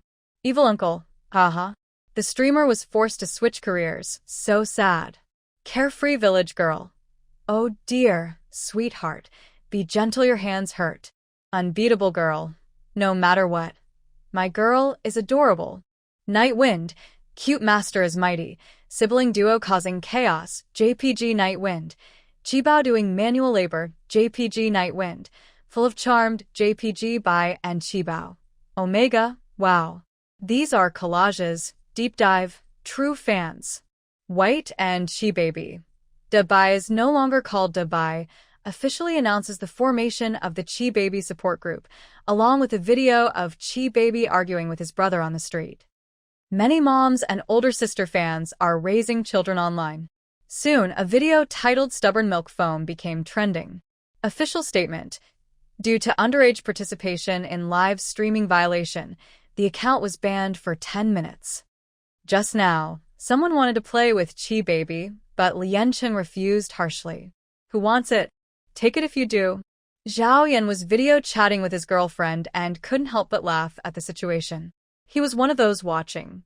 His phone camera unintentionally focused on the siblings. Lianqing turned off the computer and made Chi Baby sit on the bed to reflect. Soon, the bed was filled with toy cars and small building blocks. Lianqing took a deep breath and went to the bathroom. Zhao Yan, trying to secretly play with the little one, was interrupted by the kidnapper from the next room.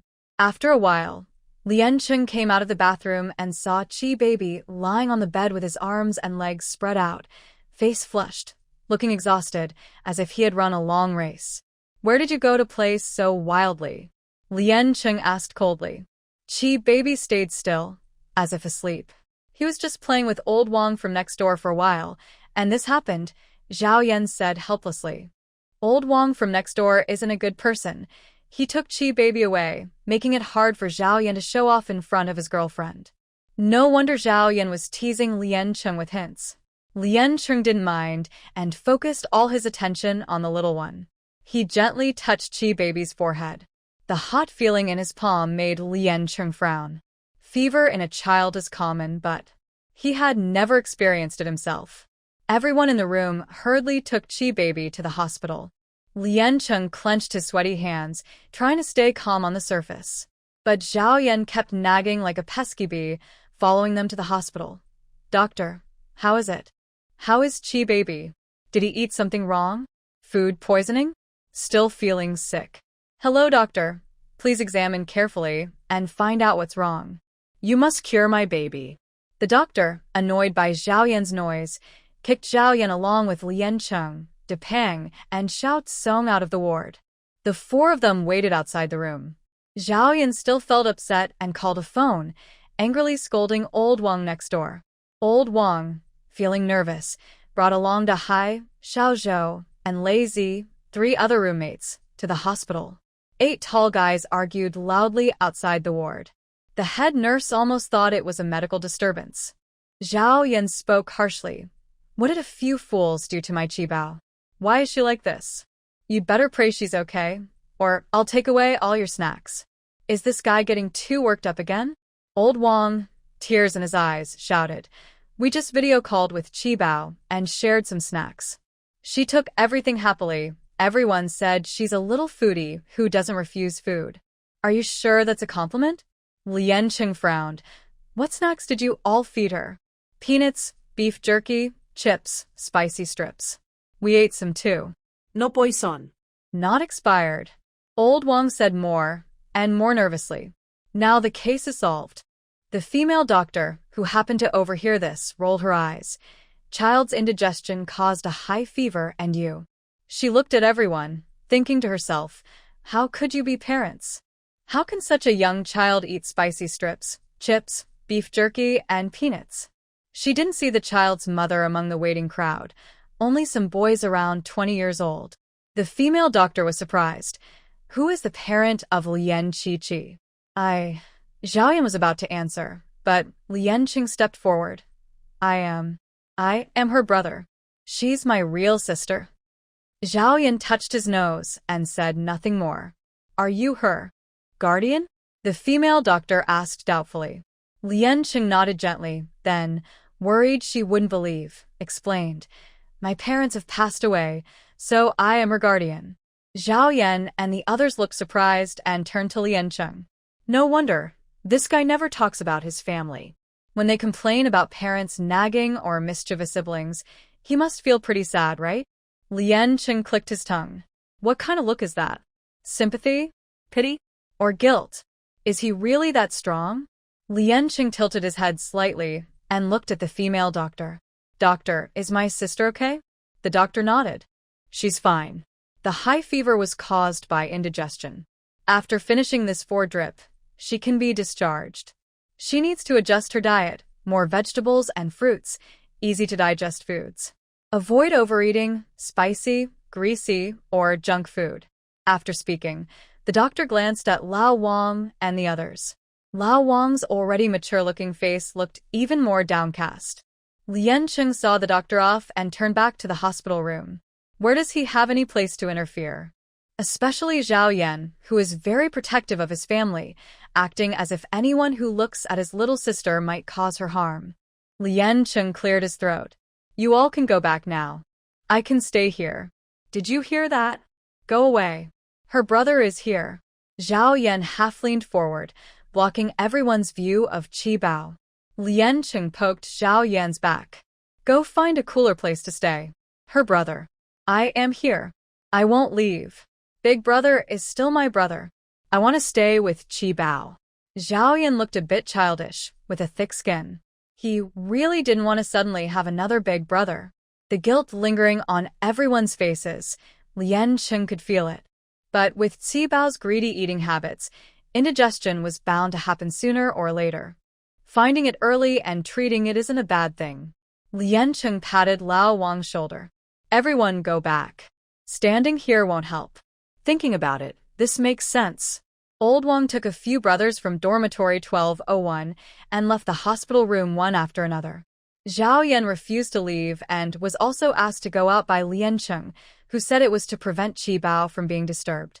When the doctor came to check the room in the early morning, Lien Cheng was already curled up and sleeping beside Qibao. Qibao's small hand was tightly clutching Lien Cheng's clothes, her eyelashes trembling slightly, but she dared not open her eyes. Until the doctor left. Qibao opened her big, wet eyes and looked in the direction the doctor had gone. Mommy, she whispered. Mommy was taken away by the bad doctor in the white coat. Carefully, she crawled out of Lien Cheng's arms.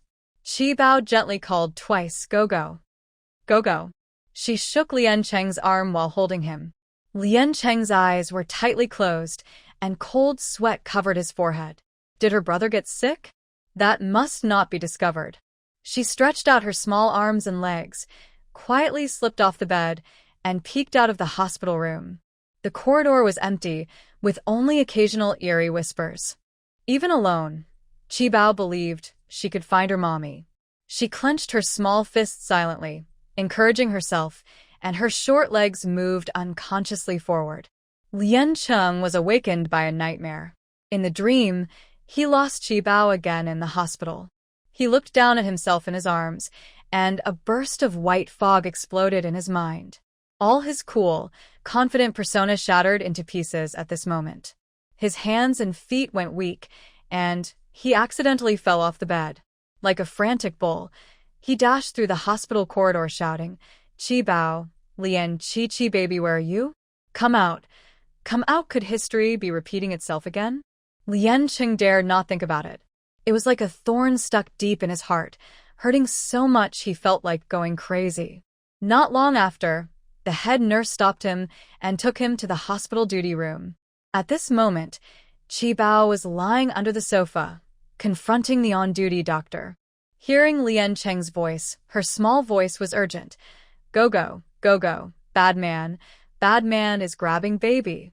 Lien Cheng eagerly crawled to the ground. "Uncle is not a bad person. Qi Bao, come out first. Let brother see you." Qi Bao choked twice, then crawled out and threw herself into Lien Cheng's arms. Go go. The little one looked very upset, eyes guarded as he stared at the male doctor in the room. Lien Cheng held the soft, squishy child, feeling both happy to have him back and a little angry. The nurse had already explained everything on the way here. Qi Bao had sneaked out himself, secretly followed the on-duty doctor to the office, and was searching everywhere for his mother. When he saw a doctor in a white coat, he called her a bad person, got angry, and even showed his tiny teeth. They are truly siblings. The head nurse was speechless. Lien Cheng probably understood that Qi Bao was talking about Han Hui Hui as his mother. Qi Bao was afraid of the doctor, likely because of his past experiences. During the last checkup, he had noticed this. But those details weren't the main point. The real issue was, how could a child under 2 years old act alone? "Qi Bao, how can you run out by yourself? You're so small. What if someone kidnaps you?" Lien Cheng scolded sternly. Qi Bao shivered, pouted his little mouth, and pointed at the on-duty doctor. "Bad person. Took mommy away, want mommy." Mommy. "Boo-hoo." Qi Bao cried so hard that Lien Cheng's heart ached. He had no way to comfort him except patiently explaining, "The doctor isn't a bad person. He's here to help kids get better, give shots, and give medicine." "Shots?" Qi Bao paused his crying. "Isn't that a bad thing?" Lien Cheng picked up Qi Bao and started to walk out. "No, Qi Bao doesn't need shots, but if you're sick, you have to take medicine." "Take medicine. Want mommy." Qi Bao was stubborn. No matter how much he was comforted, he refused to take the medicine and just wanted to find his mother. Lien Cheng tried to soothe him for a long time, but he couldn't stop the tears. Qi Bao's voice was almost hoarse from crying. Lien Cheng was out of ideas and threatened gently, "Stop crying. Brother will give you a little spank." He said the harshest words in the gentlest tone. When Zhao Yan and Old Wang brought fruit and breakfast to the hospital, they saw this scene. "Why are you doing that?" Zhao Yan quickly grabbed the child. Qi Bao let out a loud wah, crying even though she wasn't hit. Zhao Yan comforted her tenderly. "She's so young. She doesn't understand much." "How could you hit her?" Lien Cheng looked serious. She understands more than you think." Worried that Zhao Yan might protect her, Lien Cheng carefully explained everything that happened earlier this morning. Qi Bao listened to her brother talk about her brave deeds and became quite interested. She stopped crying and occasionally added a few words. Zhao Yan stroked his chin and listened carefully. It's understandable that the little girl wanted to find her mother, but setting a bad example for others isn't right.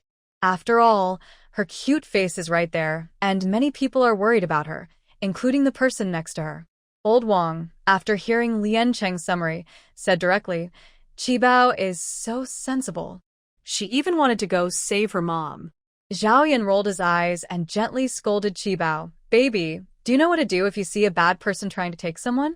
Qibao's little brain turned quickly. Cry. As soon as she cried, the bad people would leave. That's what happened just now. Lian Qing sneered. Still crying? I'm about to flood the place.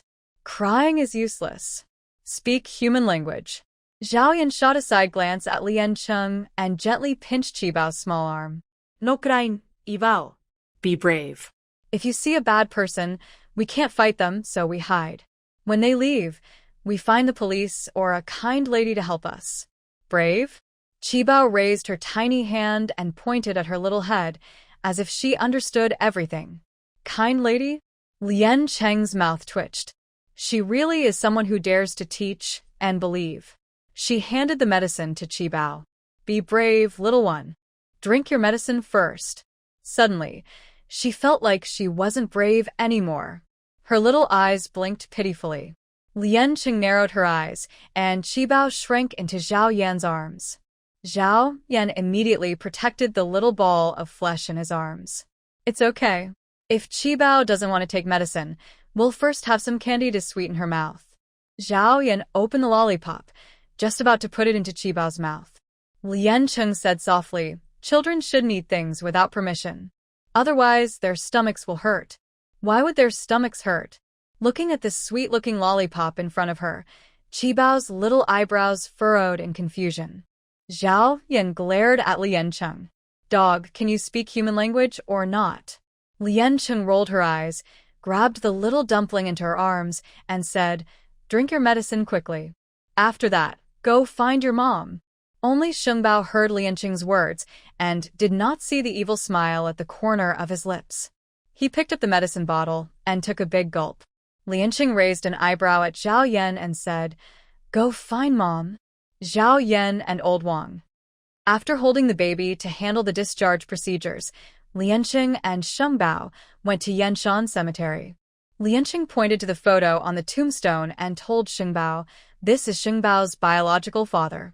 This is Shungbao's biological mother. I am Shungbao's real older brother. The four of us are a family. Suddenly, Shungbao felt that the atmosphere was a bit off. He didn't dare to make trouble, clutching his small hands tightly with a confused expression. Mommy, where are you? Zhao Yan, who was following Lian Cheng, swallowed hard, and Old Wang didn't dare to breathe loudly. Only Lian Cheng gently pinched Shungbao's chubby little arm and said calmly, yes, after people die, they live here. Shungbao, you must take your medicine properly. Otherwise, you'll be put in the little black room, where you can't see the sun, your brother, or have anything tasty. Zhao Yan and Old Wang. What kind of crazy trick is this? Shouldn't they tell the little one that mommy and daddy went far away and will always love and protect her? Lian Cheng's eyes stopped them from speaking. In the end of the world, you have to accept death and separation, especially for children. No matter what others think, his sister must be strong. Now Shungbao understood. Mommy is not obedient. She's sick and not taking her medicine, so she's been locked up. Shungbao pouted his little mouth, with tears in his voice. Hui, mommy, I miss mommy so much. Lian Cheng's eyes suddenly turned sour. That's also mommy. She lives with Hui's mom. They're good friends. They also said Shungbao is naughty and doesn't listen to brother, and they want to spank him. He quickly covered his little bottom.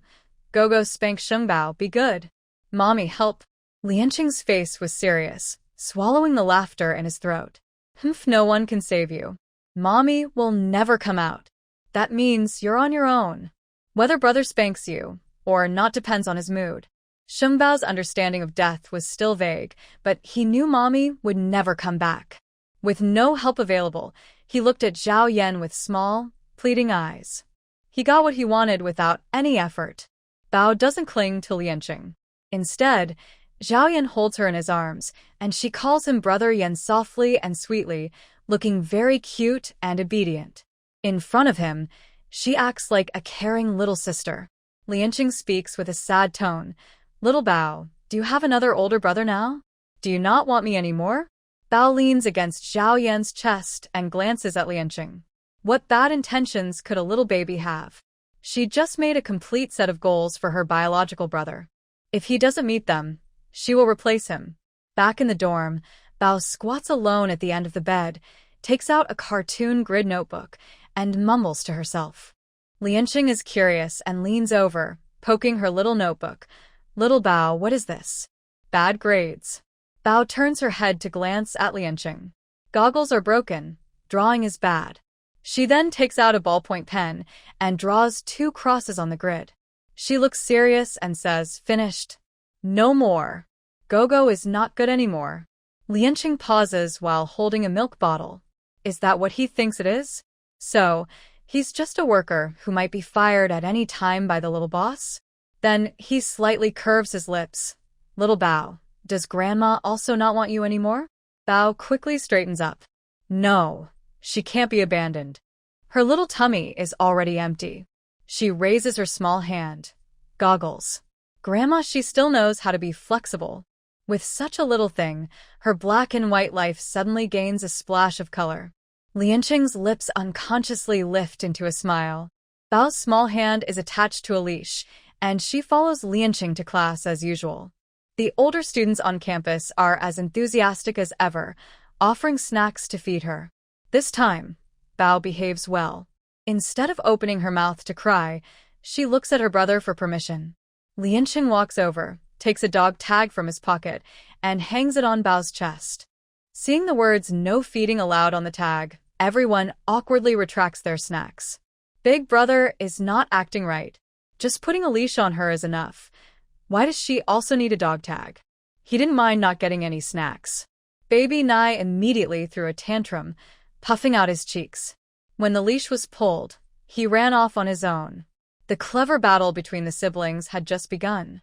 That evening, Jibao hid the dog tag and the dog leash. This little one is good at hiding things, especially since he can't go into the space alone. Lianqing was not only annoyed by this but also couldn't do his live game stream. Baby Nai causing trouble was one thing, but the real problem was that many fans had gathered, quickly flooding the live room. Zhao Yan came up with a solution. It's just making a little money, after all. It's the same as making a video. Because the viral video of Stubborn Mouth Milk Foam topped the trending searches, Qi Bao has become a well-known internet star. Lianqing also started a video account called Stubborn Mouth Milk Foam to record Qi Bao's mischievous daily life. Every day, he earned some money, which adds up to a good income. Lianqing checked his small savings, which include money left by his parents and what he earned himself, about 200,000 yuan. Because of Qi Bao, Lianqing bought a batch of common medicines like digestion tablets, cold medicine, fever reducers, and heat-clearing drinks, as well as medical supplies such as iodine, medicinal alcohol, gauze, cotton swabs, nebulizers, ear thermometers, and oxygen tanks. He spent about 20,000 yuan on these. In case of an emergency, relying only on the supplies he has now is not enough. Lianqing made a detailed plan. The plan includes himself, Qi Bao, and other family members. But without money, no plan can be carried out. He also wonders if there will be another disaster in this life, when it might happen, and whether it will be like the last one. The gold and jewelry in Qi Bao's space have unclear origins, so he can't use them for now. Some things need to be dealt with at the right time. Suddenly, Lianqing feels a bit homesick. That place he wants to go back to, but is also afraid to be alone in. While thinking about this, Li Suo called and said he wanted to visit. After quick thought, Lianqing agreed to meet on the weekend when he would be back home. He planned to leave Pai Pai with Depang, who was staying at school, to take care of him. On Friday night, Lianqing returned to his home in northern Anhui. Standing in the corridor, he stared at the house diagonally across for a moment. That was where his fourth uncle's family lived. His father had 4 brothers, 2 older brothers and 1 younger brother. Their ancestors had no daughters for 3 generations. When it was his turn, his 4th uncle's family had a sister. His grandparents loved her very much and favored the 4th uncle's family. His father's pension was kept by his grandparents. Just after his parents passed away, his 4th aunt Yang Jinjin took his pension on loan from his grandmother, saying she bought a school district house. Lien Chung was annoyed but didn't show it openly, since he was still a minor then and didn't need to worry about these things. In the past 2 years, my grandfather and grandmother gave me what they called pocket money, and I never refused it. Qibao opened her big, bright eyes. Seeing her brother standing at the door without moving, she tugged at Lianqing's sleeve. Gogo Lianqing looked down, and his empty heart suddenly felt full. How can his child be so adorable? Lianqing smiled softly, picked up Qibao, and went inside. We're home. Qibao's little head turned around, looking at the small 3-room apartment. Yes, home. Brother's and Qibao's home is where Dad, Mom, and brother used to live. Is Qibao sleepy? Does she want to drink milk from Grandma? Lianqing adjusted Qibao's little bear hat. Yes. Qibao held Lianqing's face and gave him a kiss. Lianqing felt happy, a smile appearing at the corner of his mouth. He happily went to prepare milk. Qibao got sleepy on time, leaning on the sofa with her bottle, dozing off like a little piglet. Lianqing tidied up a bit, then carried Qibao into the bedroom and stayed with her for the night. The next morning, Lianqing just woke up and was preparing milk for Qibao. Suddenly, there was the sound of the door opening from the living room. Did Grandpa and Grandma know he was back? Lianqing was confused. Yang Jinjin pushed the door open and saw Lianqing's cold face. Her expression showed surprise, but she quickly masked her shock with a calm look. Hey. Xiao Chung, you're home? Is there something you need? Lianqing frowned slightly. How did his aunt get the key to his house? From Grandpa and Grandma? Oh, nothing serious. We're planning to sell the house and came to look at it, Yang Jinjin said, making way. A real estate agent walked in, dressed professionally. Lianqing couldn't understand why she would come to his house to sell it. He stopped the agent. What does this mean? The agent hesitated. Didn't I just say? To look at the house. Yang Jinjin pushed Lianqing, a little impatient. Xiao Chung, you're young. I won't argue with you. Just move aside. Lianqing was surprised. You're selling my house? What do you mean, your house? The property certificate has your grandfather's name on it. Yang Jinjin took out a copy of the property certificate and stamped it. Everyone's life is a mess, but he didn't realize his own life could be so messed up. When his parents passed away, the mortgage on this house still had 2 years left to pay. They needed someone to help with the payments, so it was put in his grandfather's name. His grandfather said that the loan was paid from his father's pension, so the house still belonged to him. Yang Jinjin, being shameless, was no surprise. No wonder she kept stopping him from going home in his past life. The only time he returned, he saw strangers in his family's house. Yang Jinjin even lied, saying she rented out the house to someone else. Ha. Do you think my grandfather knows you're selling the house? Of course he does. He went back to his hometown and gave me the keys. When they borrowed his father's pension money, they said it was to support the elderly. Now, they sent his grandparents back to their hometown? His grandfather, though old, was not confused. Even if his grandson was not worth much, his grandparents would never let him live on the streets. If Yang Jinjin hadn't tricked his grandmother out of the pension money, the house wouldn't be in his grandfather's name. Yang Jinjin was a master at deception, tricky and cunning, like a blood-sucking parasite. Lianqing didn't want to get involved with her. He snorted coldly, "Get out of here." The real estate agent was honest. He slipped and was about to leave. Not you. Lianqing pointed at Yang Jinjin. You. Get out of here. The agent paused, confused about what was happening. Qibao had already been awakened by the noise in the living room. Hearing about a fight, she ran out barefoot, waddling quickly. She pushed her little hands forward, ready to hit, showing a fighting stance. But her small feet wobbled, almost causing her to fall over. The agent looked at her with a cute face and helped her up, saying, "Little one, stay to the side. Be careful not to step on you." Lianqing glanced at the agent and thought he was pretty decent. He looked at his short legs and then at the 3 long legs in front of him. "Hey, little brat, what are you saying? Are you afraid someone will poke your back? I'm your auntie." Yang Jinjin completely ignored the tiny little girl and poked her nose, spitting everywhere. She was being unreasonable and aggressive. Who doesn't know how to act tough? Lian Qing pushed her away with a big hand.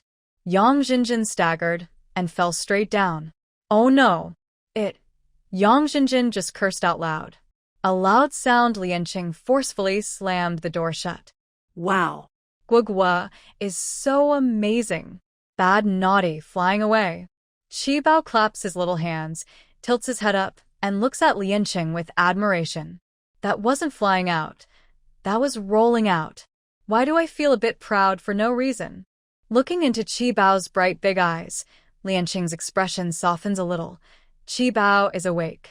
Why don't you call me brother? Are you cold? Very cold. Qi Bao raises his chubby little hand. Guogua, hug my kid is so obedient. Lian Qing's eyes are full of smiles. He picks up Qi Bao's armpits and sits on the sofa in the living room. Then he turns his gaze to the restless young man from the agency. Don't be shy, sit down. Lian Qing picks up the milk bottle from the coffee table and places it in Qi Bao's small hand, asking without looking up, what's your surname? Pang Dahai. The young man from the agency awkwardly hands over his business card. Pang Dahai. Qi Bao pouts while on the milk, acting cute. Lian Qing takes the card, smiles slightly, and pokes Qi Bao's little face. No manners. Call Brother Pang. Stop messing around. Drink your milk. Huh. Oh. Fat Guogua. Qi Bao whines a little, obediently holding the milk bottle and drinking eagerly in Lian Qing's arms. The awkward atmosphere gradually eases. The smell of milk subtly fills the room. The young man from the agency keeps staring at Qi Bao's adorable little face, full of pink bubbles. At first, Qi Bao thought this brother opposite was going to her milk bottle, but she slowly realized he wasn't interested in her food at all. Her little mind starts to get playful, rubbing her face with her tiny hands, making funny faces. The young man from the agency. Is he being teased? Looks like today's work is going to be tough. Lian Qing supports Qi Bao's milk bottle and talks about serious matters. That person just now is my Aunt C. This house was left by my parents, and it's registered in my and my grandfather's names. Brother Pang, you don't seem like the kind of shady agent helping bad guys. You must have been tricked too, right? Yes. It's no wonder, then, that he is still young, inexperienced, and not very skilled at his work, which is why Yang Jinjin was able to fool him. Lian Qing was holding a chubby, adorable doll, and the little agent was coveting it, wanting to get his hands on it, wanting to touch. He couldn't focus properly. He was half listening to Lian Qing talk. Lian Qing took out the original property deed, ID card, and household registration book. The agent compared them and confirmed he was the owner. But he didn't expect Lian Qing to be under 19. If you didn't look at his face, with his commanding presence just now, anyone would think he was 30, right? This house holds all the memories of his parents. Lian Qing didn't want to sell it, but with the end of the world happening, everything would turn to ruins anyway. Today, the agent happened to be someone Lian Qing liked, so after thinking carefully, he said, Brother Pang, please help me list the house. Whether it sells or not depends on fate. Pang Dahai was hesitant at first. He was introduced by Yang Jinjin. That woman was tough and not easy to deal with, and she lived just across the street. Taking this on would be like inviting trouble. Please. Qi Bao finished her milk and confidently joined the group chat. When she heard familiar words, she started to imitate. Her small, cute voice sounded adorable. How could he refuse now? Pang Dahai clenched his teeth and said, All right, I'll list it. It's all about fate, so let's just make a friend. Pang Dahai extended his right hand with 4 fingers. Lian Qing hesitated for a moment, holding his baby. He couldn't free his hands at the moment. Pang Dahai agreed so straightforwardly, not even asking about the agent fee, which surprised Lian Qing. Qi Bao made a little sound, looked up at her brother, then turned to Pang Gij. Seeing his hand get tired from holding it up, her brother didn't respond. She reached out her tiny hand and grabbed Pang Gij's, holding them. Make friends. Lian Qing chuckled and poked Qi Bao's little face. You're so tiny. How does Qi Bao even know what making friends means? Qi Bao rolled her eyes at Lian Qing, feeling a bit disdainful. Who does she look down on? Making friends. It's just. Shibao thought for a long time, but couldn't come up with a better explanation. Suddenly, she hummed a children's song. Good morning, good friend. Today I meet a good friend. Give a salute, shake hands. This is my good friend. She swayed her head, her little hair standing up, looking proud. She glanced at her brother, who was also looking at Pang Dahai. Pang Dahai felt very happy. He pinched Shibao's soft little hand and gently poked her little face. Shibao, little good girl, why are you so adorable? Is it happiness? Why do these people like her and keep pinching her face? Could this be a way of showing affection? Shibao also imitated Pang Dahai, stretching out her chubby paw and pinching his cheek.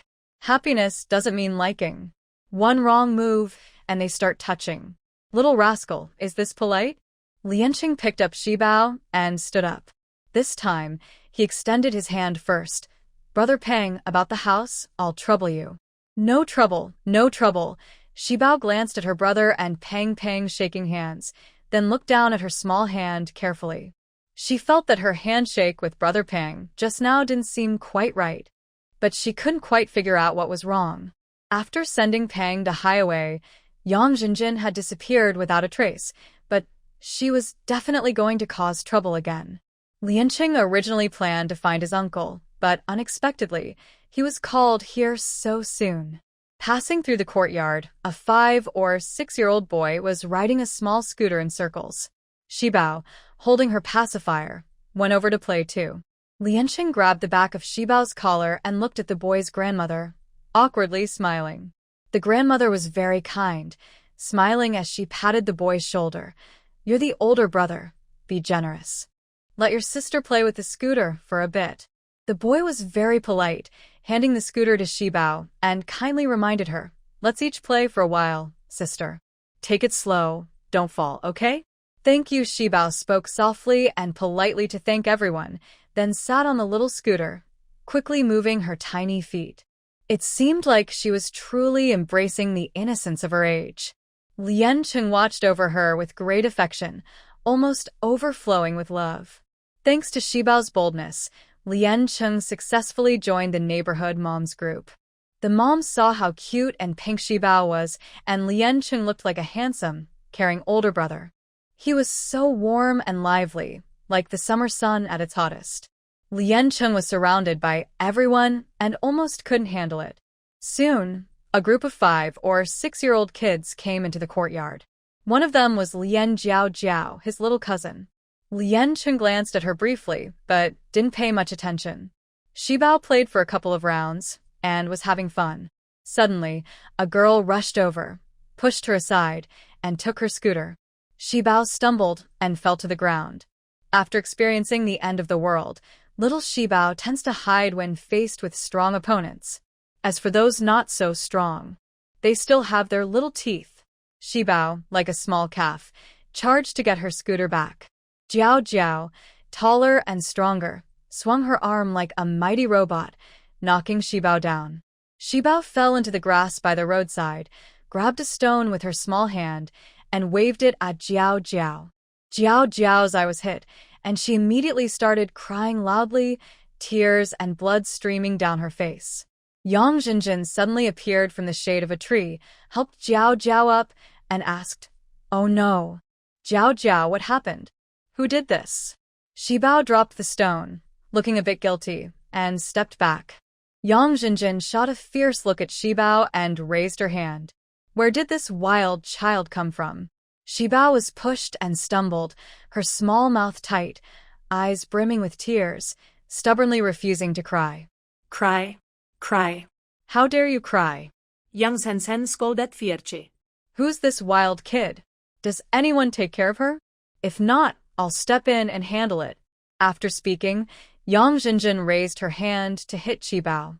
Lianqing initially thought someone was scolding a naughty child, and before she could react, she saw Yang Jinjin's raised hand. Her heart skipped a beat, and she quickly moved to block her, grabbing Yang Jinjin's arm and asking, What are you doing? Shibao was already kneeling on the ground. Memories of being beaten in her past life flooded back. She instinctively said, Wawawa. I pulled it out. Oh, wrong bird. Shibao pulled it out. I won't do it again. Qibao promises to behave. Qibao was crying hard, tears falling down her face. She hid her small hands behind her back, tilted her little head, and looked at everyone with big, pitiful, helpless eyes. Lian Cheng's heart ached sharply. She picked up Qibao, checked her carefully from top to bottom, and gently patted her back while rocking her. It's okay, Qibao. Big brother is here, don't be afraid. Big brother is here. Parents nearby gathered around as children chattered about what they saw. It was mostly about kids fighting over toys, but using excessive force was wrong. Jiao Jiao was hurt badly. Yang Jinjin took her to the hospital, where she got 3 stitches. When they returned, she was shouting to find Lian Cheng and demand an explanation. Lian Jiao Jiao was being held by her brother Lian Zheng, who was shouting with her mother, "Call the police. Let the police catch the bad kids." When Qibao heard about calling the police, she was scared and shrank her neck. This also reminded Yang Jinjin, who immediately dialed 110. She wanted to make a big fuss, to shame the family before they could admit this little troublemaker, hoping to drive her away. Her daughter was the only precious girl in the Lian family, and she deserved to be spoiled. Kids fighting and calling the police made the police feel helpless. Qibao knew she had caused trouble and hid in Lian Cheng's arms, refusing to come out. But at this moment, avoiding the problem wouldn't solve anything. Yang Jinjin kept making a fuss, and everyone knew about it. The scene felt strangely familiar. In her past life, Lian Zheng had stolen Lian Cheng's game account and was caught. As her older brother, he had scolded his mischievous younger brother. Wasn't that enough? Yang Jinjin caused a big fuss, making everyone know about it. She forced Lian Cheng to apologize. At that time, Lian Cheng was very proud and stubborn. That was impossible. He just waved his sleeve and left without taking anything. Later, whenever he went home, Yang Jinjin would cause trouble again. Grandpa, Grandma, the eldest uncle, the second uncle, and others around him gradually lost all hope in him. He also slowly lost reliance on his family and walked alone in the end times, until his grandparents passed away and the uncles suffered tragic deaths. Yang Jinjin only wanted to make everyone isolate him, drain his grandparents, and take over his family property. He realized too late in his past life. In this life, many things did not go as planned. He would never let tragedy happen again. The community police arrived in less than 5 minutes. They gathered with residents in the courtyard. Look. What is this? Yang Jinjin pointed at Lian Cheng and his sister, speaking casually. Some stray kid appeared out of nowhere. They should be sent to an orphanage and properly educated. Educated. Lian Cheng's eyes darkened, and his voice was low. She is my sister. Your sister? Fine. Your sister. Yang Jinjin pretended to be angry, spreading her hands. Bring the medical expenses. Lian Cheng's tuition and living expenses were carefully saved by his grandparents from her. Yang Jinjin was sure Lian Cheng couldn't pay the medical bills. As for Lian Cheng, he was not stupid. His parents' savings had never been made public, and he wanted to keep it secret. He coldly smiled. Haha, you ask for medical expenses before figuring out what happened? You really have a big face. Your family's Lian Jiao Jiao has been spoiled. Everyone can see that. The story is clear from Grandma Lu's grandson. Your Lian Jiao Jiao is about 6 years old now, right? Bullying my 2-year-old Qibao. Asking for medical expenses? Haha. You're really shameless. You're young and think you're right, huh? I don't care. The person who got hurt is your sister. You must pay for the medical bills. Not only pay, but also apologize, kneel, and apologize. Kids without proper upbringing can hurt others like this at 2 years old. What will they do in the future? Kill and set fires. Yang Jinjin cursed loudly, every sentence hitting Lian Cheng's sore spots. It was almost unbearable. The police officer wanted to help mediate, but he couldn't get a word in. Lian Zheng was holding Lian Jiao Jiao, who was splashed in the face with Yang Jinjin's spit. Afraid it might affect her mother's mood, he gradually stepped back into the crowd. She has no parents, but she has an older brother. It's not your place to scold her.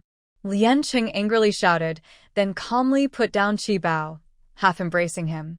Qi Bao, did you hit someone? Qi Bao pursed his lips, lowered his head, and didn't speak. Lien Qing continued, do you know you did wrong? Qi Bao, sounding timid, looked up at his brother with big, teary eyes. Lien Qing frowned and looked at Qi Bao. Which hand did you use to hit? He tremblingly held out his small right hand. Qi Bao's little mouth curled into a pout, looking pitifully at Lien Qing. Lien Qing rubbed that tiny hand, which looked like a steamed bun. Grandma Lu nearby tried to soothe things. Forget it, he's just a little kid. He doesn't understand much. Yang Jinjin rolled her eyes and said, Huh, who are you pretending for? Pretend? Who are you pretending for? Although Qi Bao was still young, as his older brother, Lien Qing would teach him right from wrong. Unlike some people who cause trouble without reason. Lien Qing shot a sharp look at Yang Jinjin and continued to teach Qi Bao. Do you know what you did wrong? Hit. Hit, sister. The brother's gaze was terrifying. It was too scary. Qi Bao trembled and said this, trying to pull back his small hand, but Lien Qing held it and gave it a gentle tap. The little boy immediately looked upset, tears welling up in his eyes. This brother was unbearable. He needed to be replaced. Lien Qing spoke earnestly. You did wrong. Not because you hit your sister, but because you didn't tell me you were being bullied. You're so small. How can you fight back? What if someone gets hurt? Lien Qing looked like he was showing his concern openly. Qi Bao's crying stopped. His brother's words were too complicated. The little boy didn't understand what was going on. Yang Jinjin stomped her foot and said, Corrupt leadership causes chaos below. Just listen. Listen to what this older brother is teaching. If there's no big punishment now, next time he might do something worse. Maybe even hurt someone's head. Haha. Lien Qing picked up Qi Bao and said firmly, If I hadn't arrived just in time, you would have hit Qi Bao. Are you ashamed to say that the main beam is crooked? Qi Bao is only 2 years old. I teach her that when she is bullied, she shouldn't be reckless and hurt others or herself. She should find her brother. Is there anything wrong with that? If you don't teach Jiao Jiao how to behave, naturally someone else will teach her. As for the medical expenses, I am already an adult. Your father's pension should be returned by you. I won't charge interest. Qi Bao didn't do anything wrong, but her actions were not light or heavy. Consider it compensation. Just return my father's pension to me, Auntie. The words auntie were spoken with a heavy bite, as if the speaker wanted to swallow the person in front of them alive. After speaking, they ignored Yang Jinjin's twisted, colorful expression and turned to go into the apartment building. What? Your father's pension? That's your grandparents' support money. And what do you mean, want money so badly? Yang Jinjin jumped in anger, but she couldn't stop the surrounding gossip. So, it's a whole family. This woman is really unreasonable. Exactly. She has to embarrass a little girl in front of everyone. She's asking for support money for the elderly, and still dares to say it out loud. The public opinion was overwhelmingly against her. Yang Jinjin was not a pushover either, and she immediately confronted them. Stop whining. Just because you have mouths, you think you can judge my family? What do you know? Who are you to comment on my family's affairs? Even Lien Qing, the main character, left, and no one was willing to stay and listen to Yang Jinjin's tantrum. The police were also ready to leave. Coincidentally, Li Suo was passing by and overheard the entire coordination meeting. He immediately stopped the police and briefly explained the situation of Lien Qing's family to guide their next steps. Lien Qing returned home. He placed Qi Bao on the sofa, poured a bottle of milk, and slowly walked over while shaking it. Qi Bao drooped her little head, pouting her lips high, her cheeks puffed out, facing the back of the sofa, thinking deeply. Lien Qing poked Qi Bao's little arm. Hey, chubby, don't you love arguing with your brother? Why aren't you talking back now? I'm so angry. Qi Bao held her little notebook, twisting her small body to the side. Today, her brother was stern and even hit her little hand. This little thing has quite a temper. Lien Qing sighed, lowering his voice as gently as possible. Qi Bao, I do this for your own good. Some things little kids can't do without adults' permission, do you understand? For example, when someone hits, Sister Jiao Jiao took Qibao's toy car. Qibao got it back, so why did he throw stones at his sister? Kids are too violent. It's not good. It can hurt others or himself. Do you understand? Qibao, be good. No mistakes, no bad behavior. If you hit Qibao, we won't be friends anymore. Qibao looked upset, pointing at Lian Cheng with his little finger. Lian Cheng, standing properly, asked, "When did I hit you?" Like this. Like this. Qibao pouted and tapped Lian Cheng's finger in his palm. Lian Cheng thought for a while, then realized, "Did I hit you like that?" Yes, he did. Seeing Qibao look very upset, Lian Cheng explained, "It shouldn't hurt, right? I was just pretending to play. It doesn't hurt, does it?" "It doesn't hurt, but it looks fierce." Qibao felt wronged, blinking tears and tears welling up, with little gold beads falling down.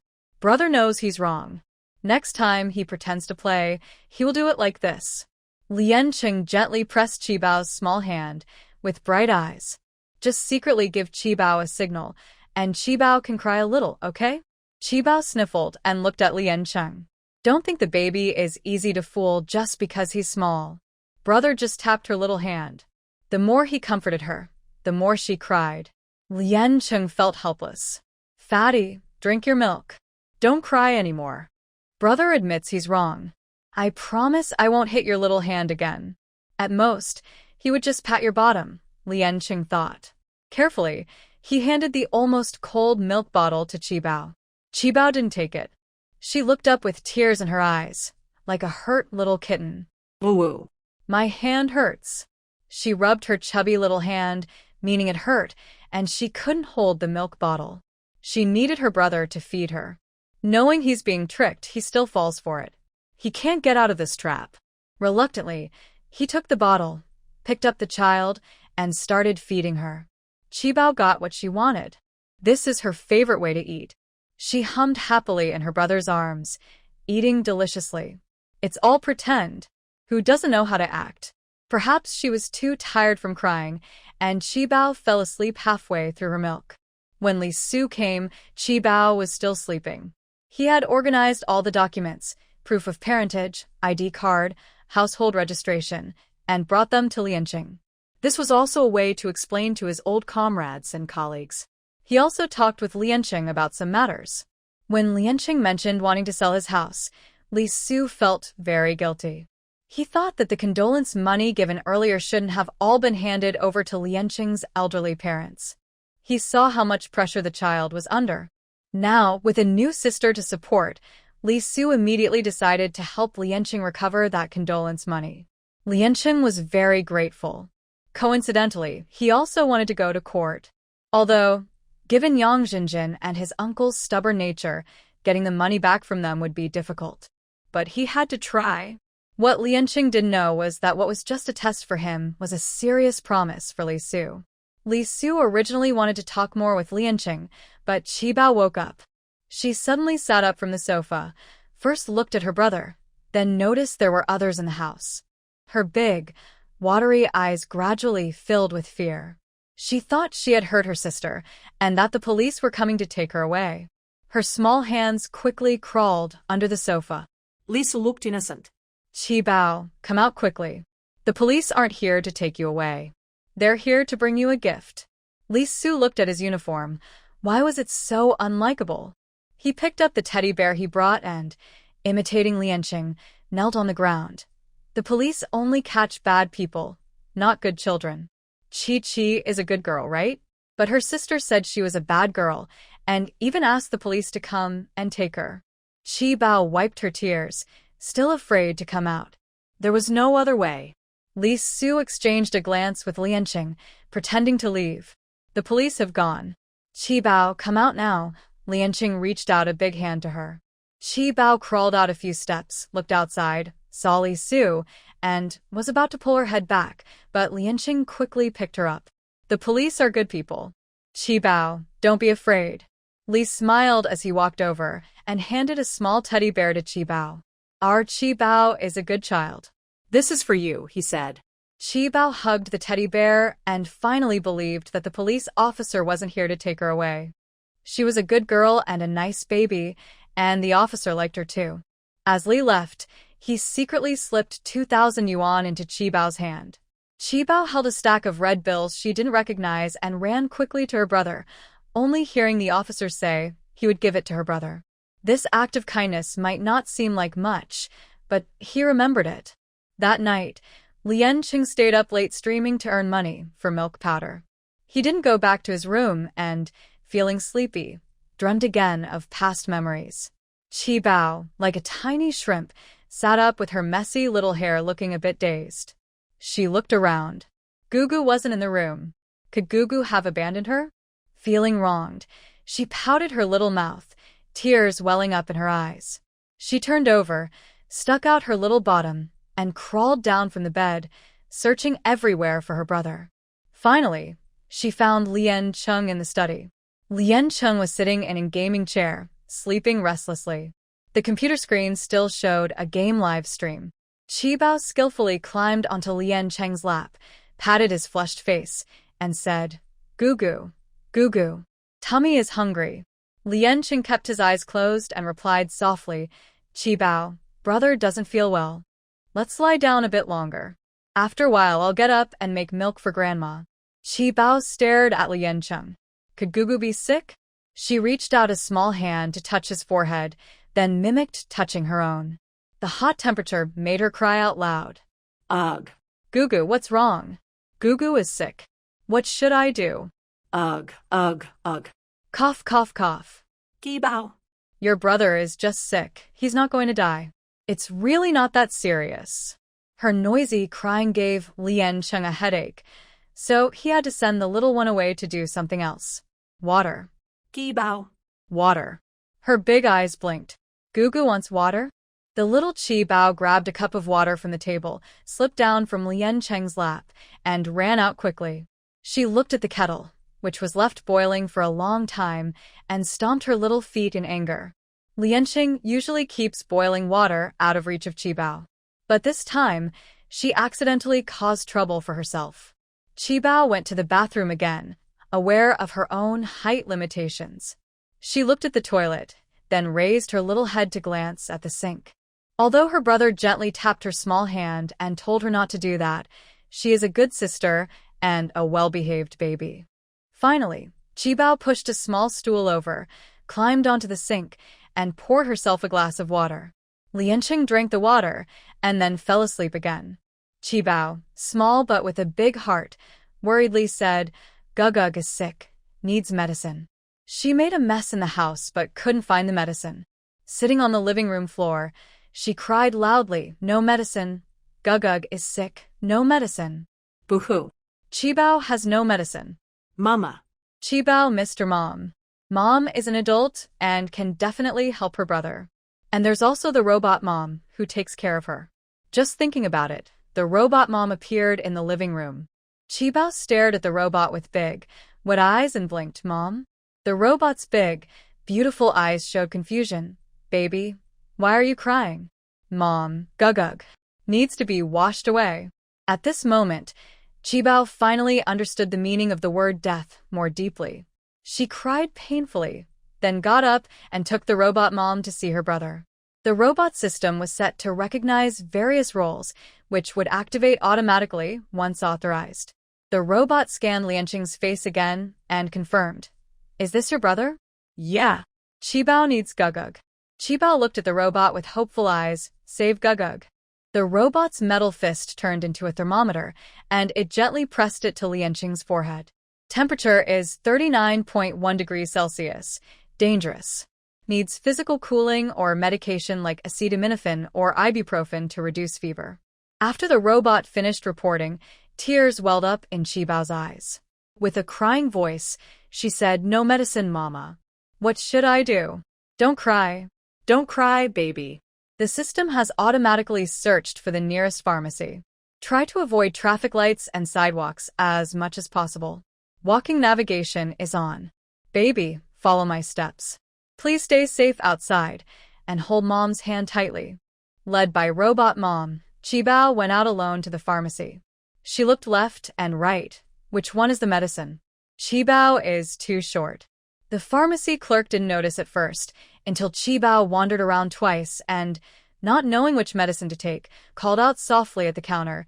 Sister, the clerk heard the sound, looked around, then lowered her head and saw such a cute little one. Feeling caring but also realizing that this child might be lost or confused, she asked, "Little one, why are you alone? Where is your grown-up? Medicine early. Gogo needs to wash it off." Qibao held her small hands, a little nervous, looked up at the clerk with big, shiny eyes filled with tears. The clerk's heart felt a little tug, like being bitten by an ant. "Oh, don't cry. What's wrong? I'll get you some medicine. What illness is it again?" Qibao hesitated for a moment, tapped her small forehead, and said, "Hot." Since she couldn't explain clearly, she looked back for help. At this moment, the clerk noticed a robot following the little cutie. That was rare. The clerk stepped out from behind the counter, gently touched the robot's screen. "Hello. I am Qibao's mom." A gentle female voice sounded. The clerk was surprised and looked at Qibao. "Your name is Qibao?" "Yes, yes." Qibao nodded her little head, looked serious, and with a cute baby voice explained, "Oh, I am Qibao. Gogo is Lianqing. Worth a lot. Gogo has a fever. Needs medicine." Great. Qibao knows a lot. The clerk rubbed Qibao's head, then turned to the robot and asked, "Qibao's mom, what illness does Qibao's brother have?" The robot blinked and showed a diagnosis video. "High fever, 39.1 degrees Celsius. Dangerous. Needs cooling or..." The clerk took out the medicine and handed it to Qibao. "Little one, do you have money? Wanna cry, right?" Qibao squeezed the small bag with the medicine inside. "WeChat payment or paper money?" Silskual, "It's okay if you didn't bring it. Since this child is so sensible, she can cover the cost herself." Just thinking that, the robot over there has already brought up the payment screen. "Baby shopping. Please scan the QR code."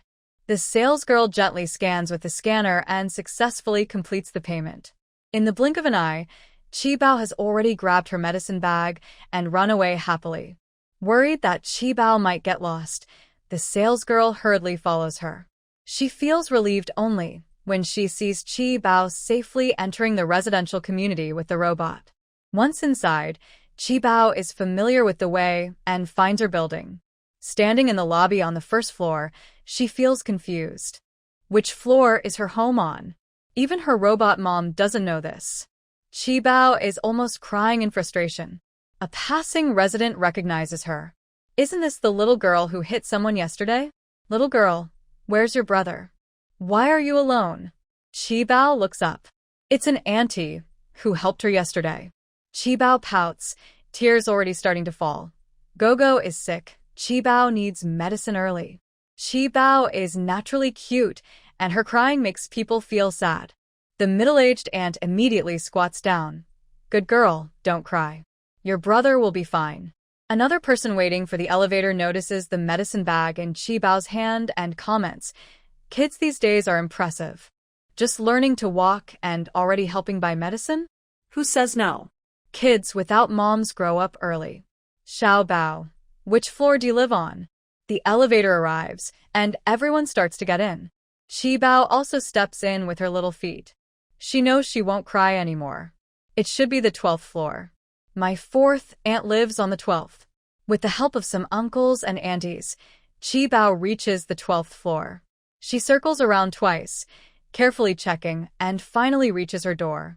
At this moment, Lianqing has woken up, feeling dizzy and staring at the messy room. Is it another robbery? He stumbles around the house looking for Qibao.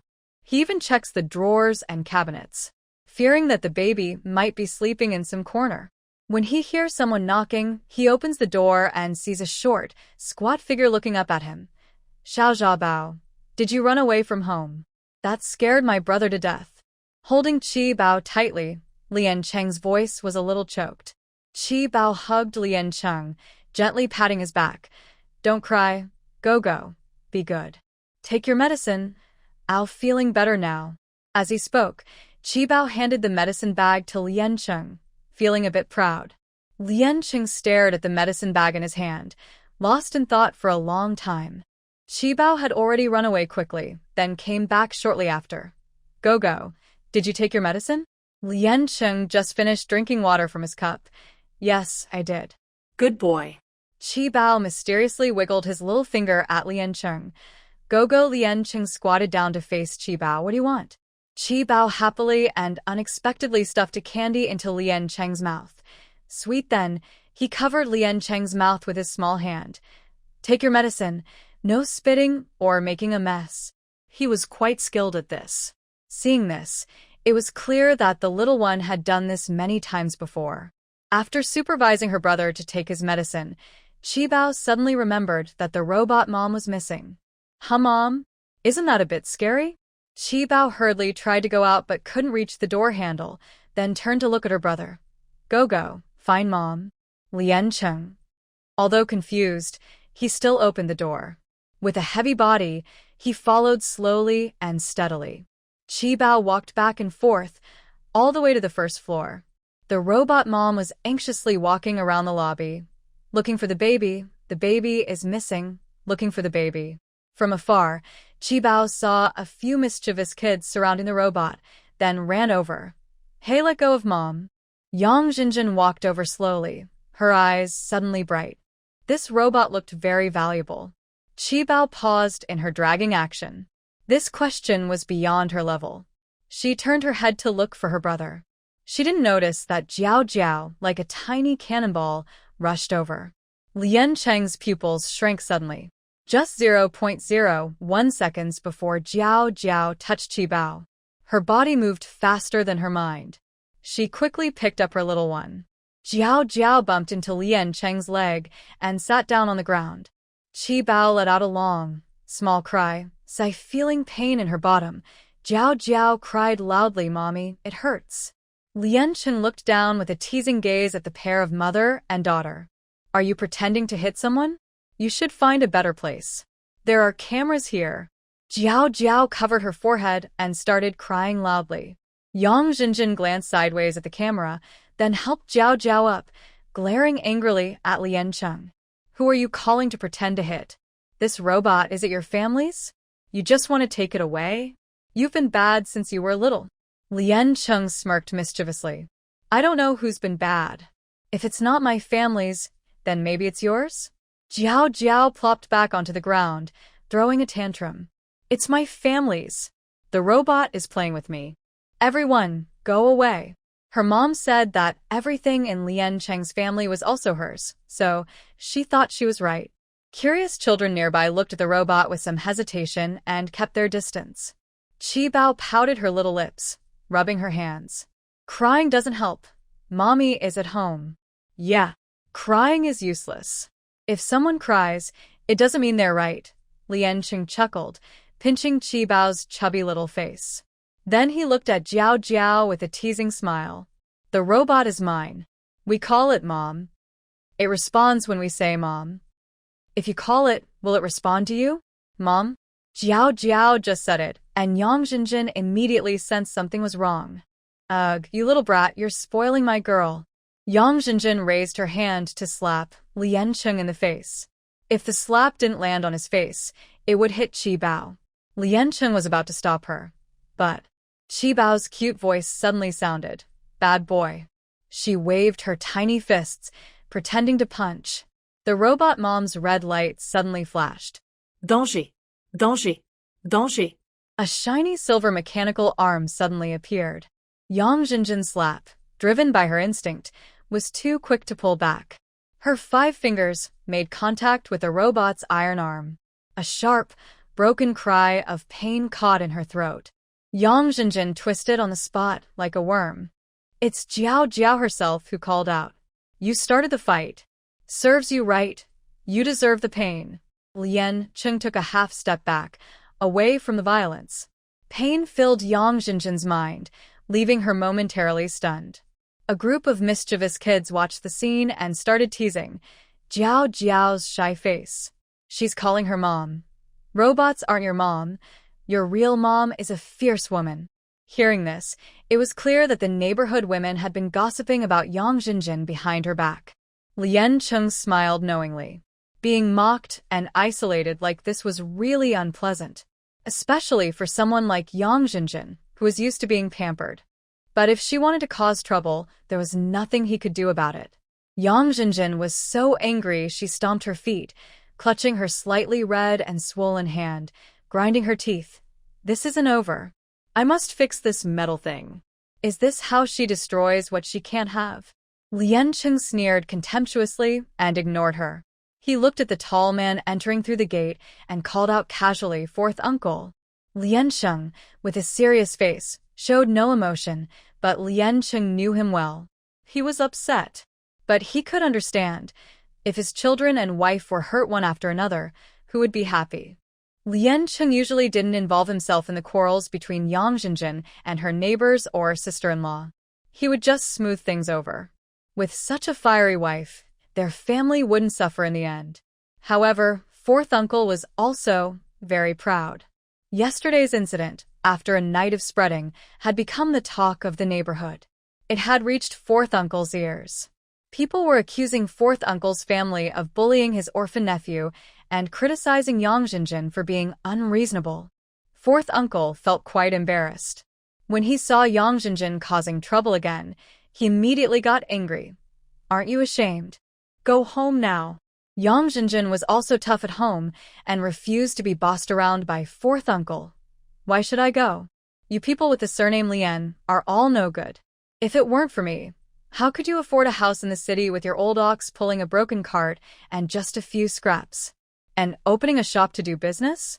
You should just roll over in your next life. If you want to leave, do it yourself. Don't block my way. Aren't you supposed to have bought a school district house?" Before the new year, Uncle's family opened a small snack shop.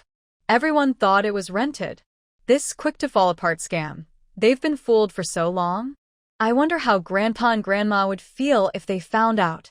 Lien Cheng stopped Yang Jinjin from blocking his way and asked knowingly, "Buying a shop? Where did you get the money?" Yang Jinjin's heart skipped a beat. She accidentally let it slip. She lightly covered her mouth, then made a bold decision. "Where I got the money is none of your business." "Humph. Unfilial child. No wonder your parents are gone." Lien Cheng's face darkened. If it weren't for the baby in his arms, he'd want to slap her. Qi Bao, though not fluent in curses, knew Yang Jinjin was insulting her and her brother. She pouted her little mouth and spat at Yang Jinjin. Is this how kids argue? Yang Jinjin was speechless. She couldn't spit back in front of so many people. Qi Bao's tiny body was in flying mode, and Lien Cheng, worried she might fall, quickly hugged her back into his arms. Qi Bao made gurgling sounds. This threatening little look was just too adorable. Lien Cheng's gloomy mood suddenly lifted. His parents were gone, but he still had his sister. Looking at Yang Jinjin, his gaze became more calm and confident. "Ha, unfilial? Do you think you're a trash bag? You can hold so much. If barking loudly could rule the world, you and the dog could be equals. As for me, my sister, and my mom, I want you to return our condolence money within a month. I may not be good at cursing, but I can fight. Want to try?" Lien Cheng couldn't stand Uncle Four's peacemaker attitude and didn't even look at him. He said, "Uncle Four, you saw it today.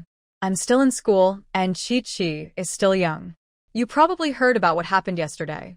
Am I cold and heartless, or are you all unkind and unfaithful? Everyone knows the truth. Since we've spoken openly, I won't make things difficult for you.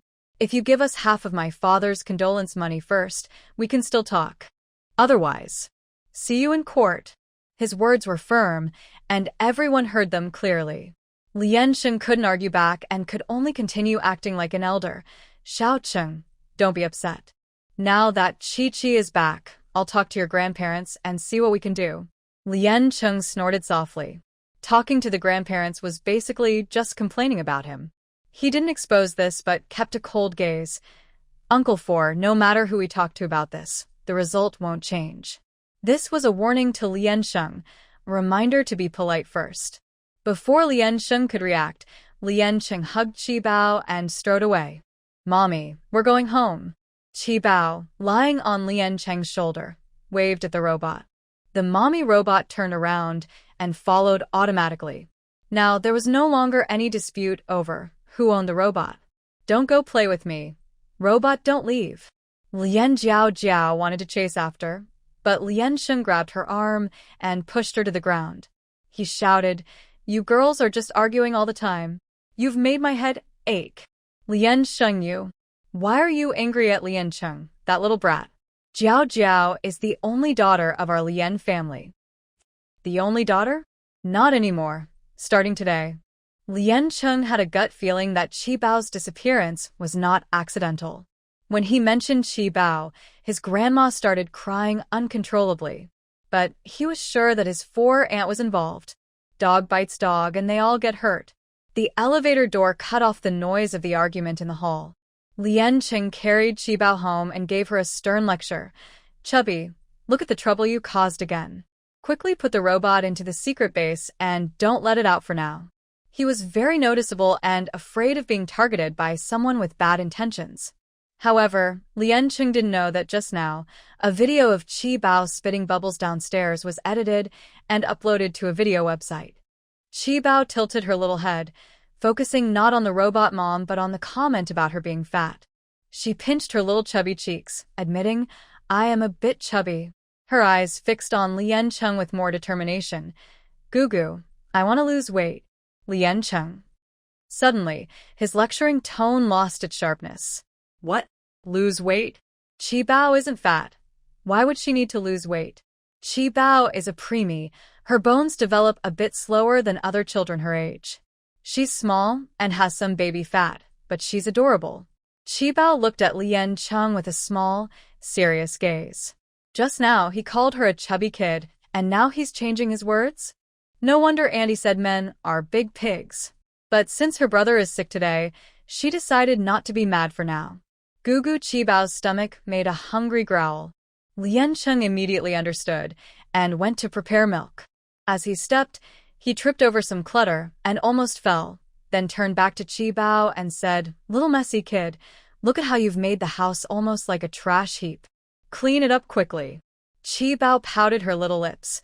Her brother was being unreasonable again. Other families have adults do the chores while kids play, but their family was different. She was busy every day, spinning around like a top. Oh. If she didn't do her part, this home would fall apart. Suddenly, Qi Bao felt her mission was very important.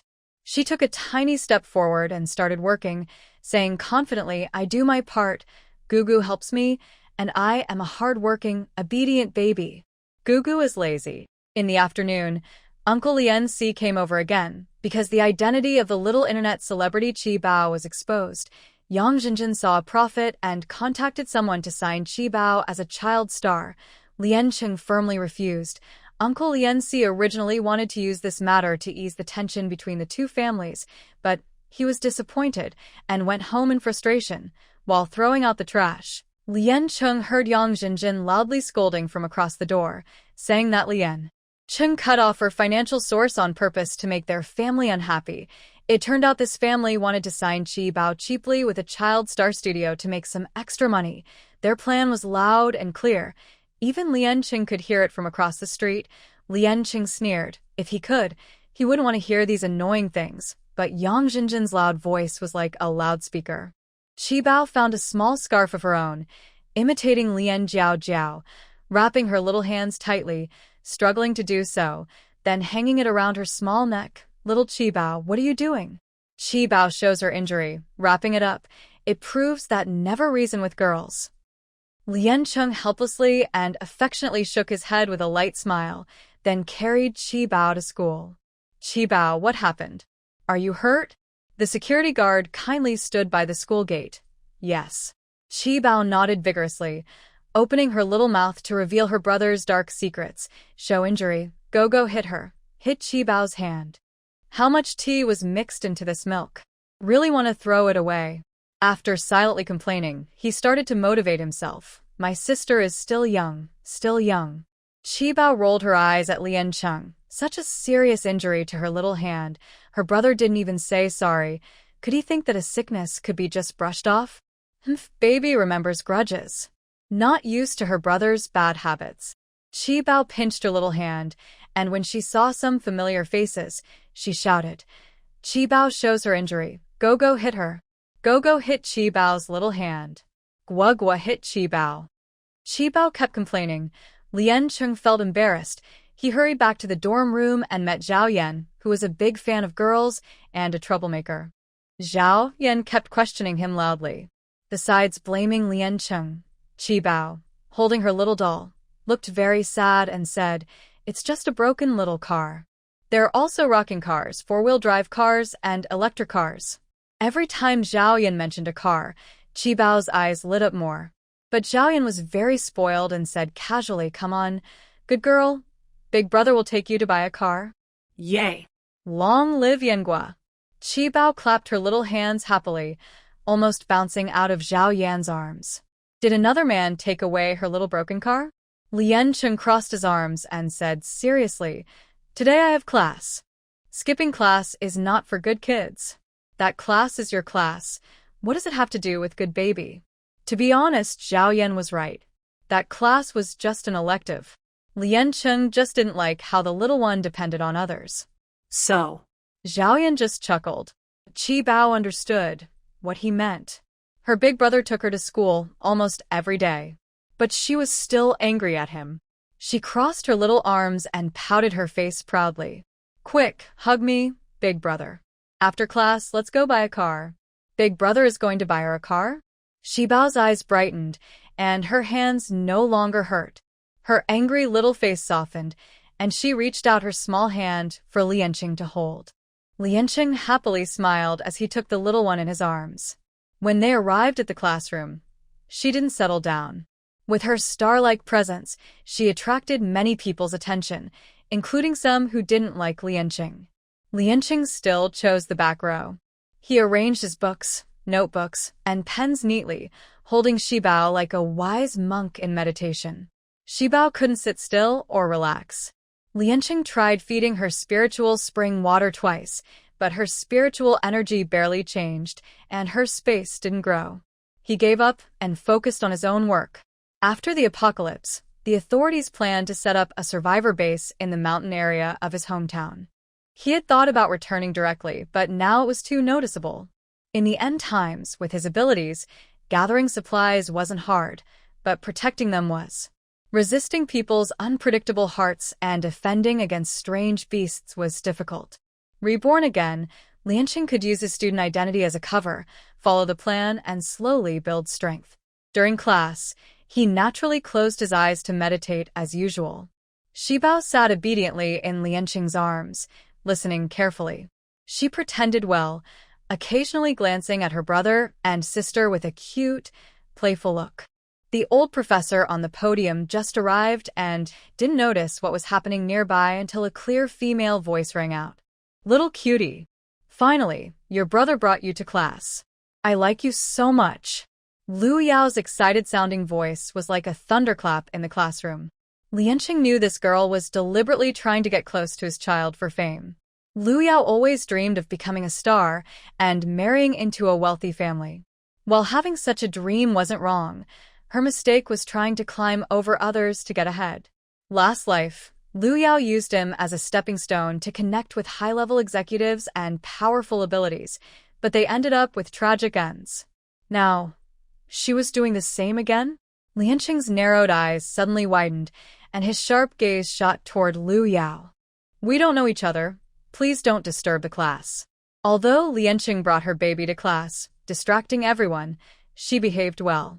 The old professor nodded without blame. Lu Yao clenched her teeth in anger. Maybe she could fool herself the first 2 times, but this time, Lien Chung slapped her face in front of everyone. Could she still pretend she didn't see? There were whispers and murmurs in the classroom, saying she was being friendly but cold in return. Lu Yao got even angrier. Soon, a rumor spread at Yanshan University that a student brought her younger sister to class, seriously disturbing the teaching order. Lien Chung only heard about this later. After class, Lien Chung took Chi Bao to buy a car. Of course, these were all done secretly from Zhao Yan. She couldn't let her good brother be taken advantage of by the dog. Pippi the dog, who depended on the chubby one. Zhao Yan didn't get to hold the sweet-smelling sister, so he could only cuddle Pippi and pet him. The chubby one couldn't bear to watch.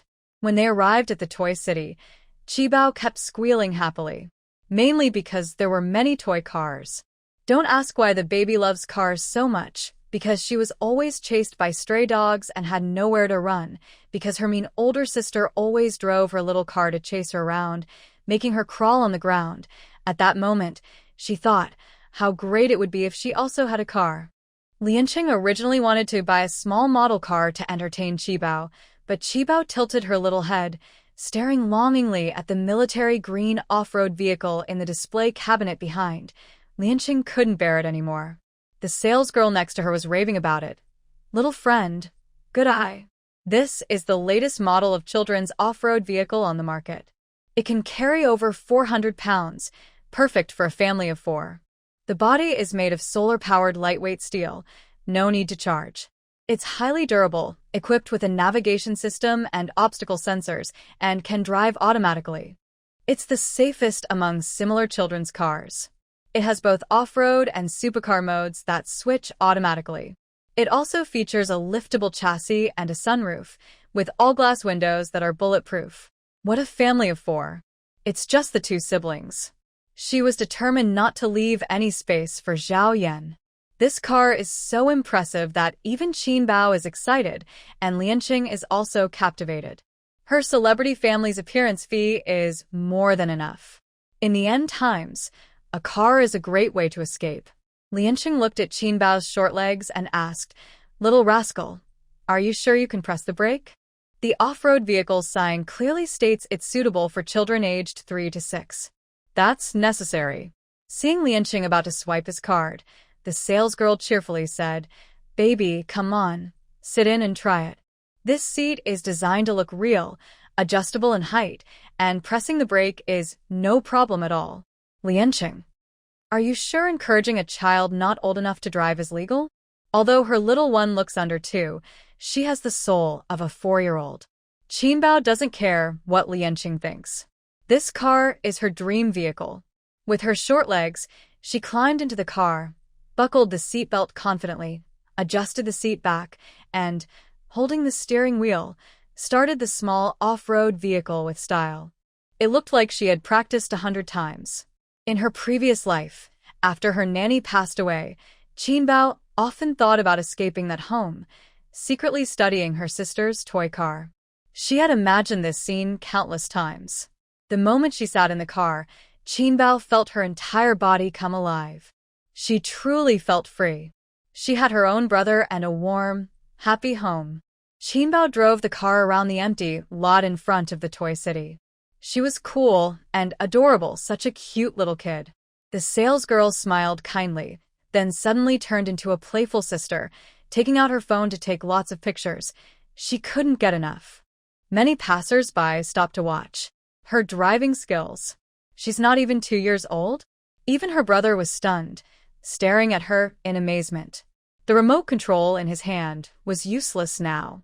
Soon he realized that Qin Bao's little foot was pressing the accelerator with difficulty, but she loved it so much.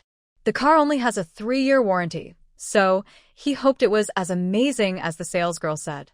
Lianqing took out his bank card and waved it in front of Qin Bao.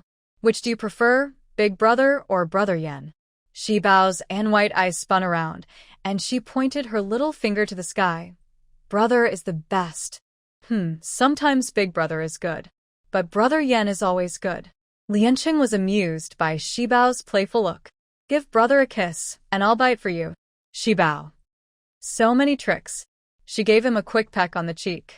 This heartwarming moment was captured by many cameras again. Lianqing then spent 16,666 yuan in one go, determined to outshine Zhao Yan. Definitely a big move. Qin Bao drove her little car out of the mall with her brother, attracting a lot of attention. It was another highlight moment in her young life. Just as the siblings were about to leave, a saleslady ran out, slightly out of breath. Wait, Mr. Lian. Since your child is the first user of this car, she can be registered as a test driver. That means you can apply for an extended warranty and a test drive subsidy. I just confirmed with headquarters. This car can have a 10-year warranty, and the subsidy will be refunded directly to your account. We also hope you can share more feedback with us. In simple words, they just wanted him to say more good things. Lianqing raised to his forehead and gave the saleslady a playful salute. Thank you, miss. Don't worry, if the quality is as good as you say, I'll definitely help promote it. Shibao's little influencer status was solid. Her video channel, Stubborn Milk Foam, hadn't updated for a few days, and fans were already flooding her inbox with messages. The company must have noticed Shibao's potential too. Right after Lianqing finished speaking, his phone buzzed with a refund notification, 16,000 yuan returned. The surprise came so fast it made him dizzy. With a grand wave of his hand, Lianqing declared, "Little rascal, drive us back to school." Shibao. Other than that mean older sister's family, she had never seen anyone so shamelessly boss around a child. Of course, Shibao was actually quite happy being bossed around. With Lianqing's help, she kept switching between brake and accelerator with her tiny feet. Her learning and adaptability were truly impressive. Before long, she was driving without her brother's guidance, singing in her sweet little voice, "Driving my lovely little car. Why is there always traffic? Driving my lovely little car, I'll be home soon. Little rascal. What nonsense are you singing? Watch the road. Watch the road. Watch the road." After Lianqing finished complaining, a large stone block suddenly appeared in sight. Shibao quickly turned the steering wheel, and the small car smoothly followed an S-shaped path, successfully avoiding all obstacles. Lianqing held the car door tightly, feeling numb all over. Shibao stuck out her little tongue, her clear eyes flashing with a clever glint. She did it on purpose. After all, her brother talks too much. Now, do you see how clever she is? Lianqing's heart was pounding wildly, and his breathing was uneven. "Xiao Zhabao, reckless driving. Your driver's license is revoked. From now on, I'll take control." Shibao rolled her eyes and pouted her little lips. Lianqing operated the remote control, and the electric car slowly moved forward in a turtle-like pace. Shibao's face showed a look of helplessness. Wouldn't it be better if she drove? Lianqing was also trying to figure things out. Finally, he set the navigation to automatic driving, and both siblings relaxed their hands. At the school gate, someone was arguing with the security guard. Shibao's small car was blocked, and she tilted her adorable head, about to call the guard to open the gate. Suddenly, a refined face turned toward her, startling her into stiffening her little face. She quickly snuggled into Lianqing's arms in panic. Lianqing frowned and looked at Shibao's line of sight. He had secretly looked up Han Hui's background online. He knew Hongbin, just not the other one, the big one and the small one. It was obvious that a mistress had taken her place. Lianqing's eyes darkened slightly, trying to suppress his inner agitation. Yu Hongbin's peripheral vision caught sight of Lianqing and also noticed Shibao curled up in his arms. "Chi-Chi.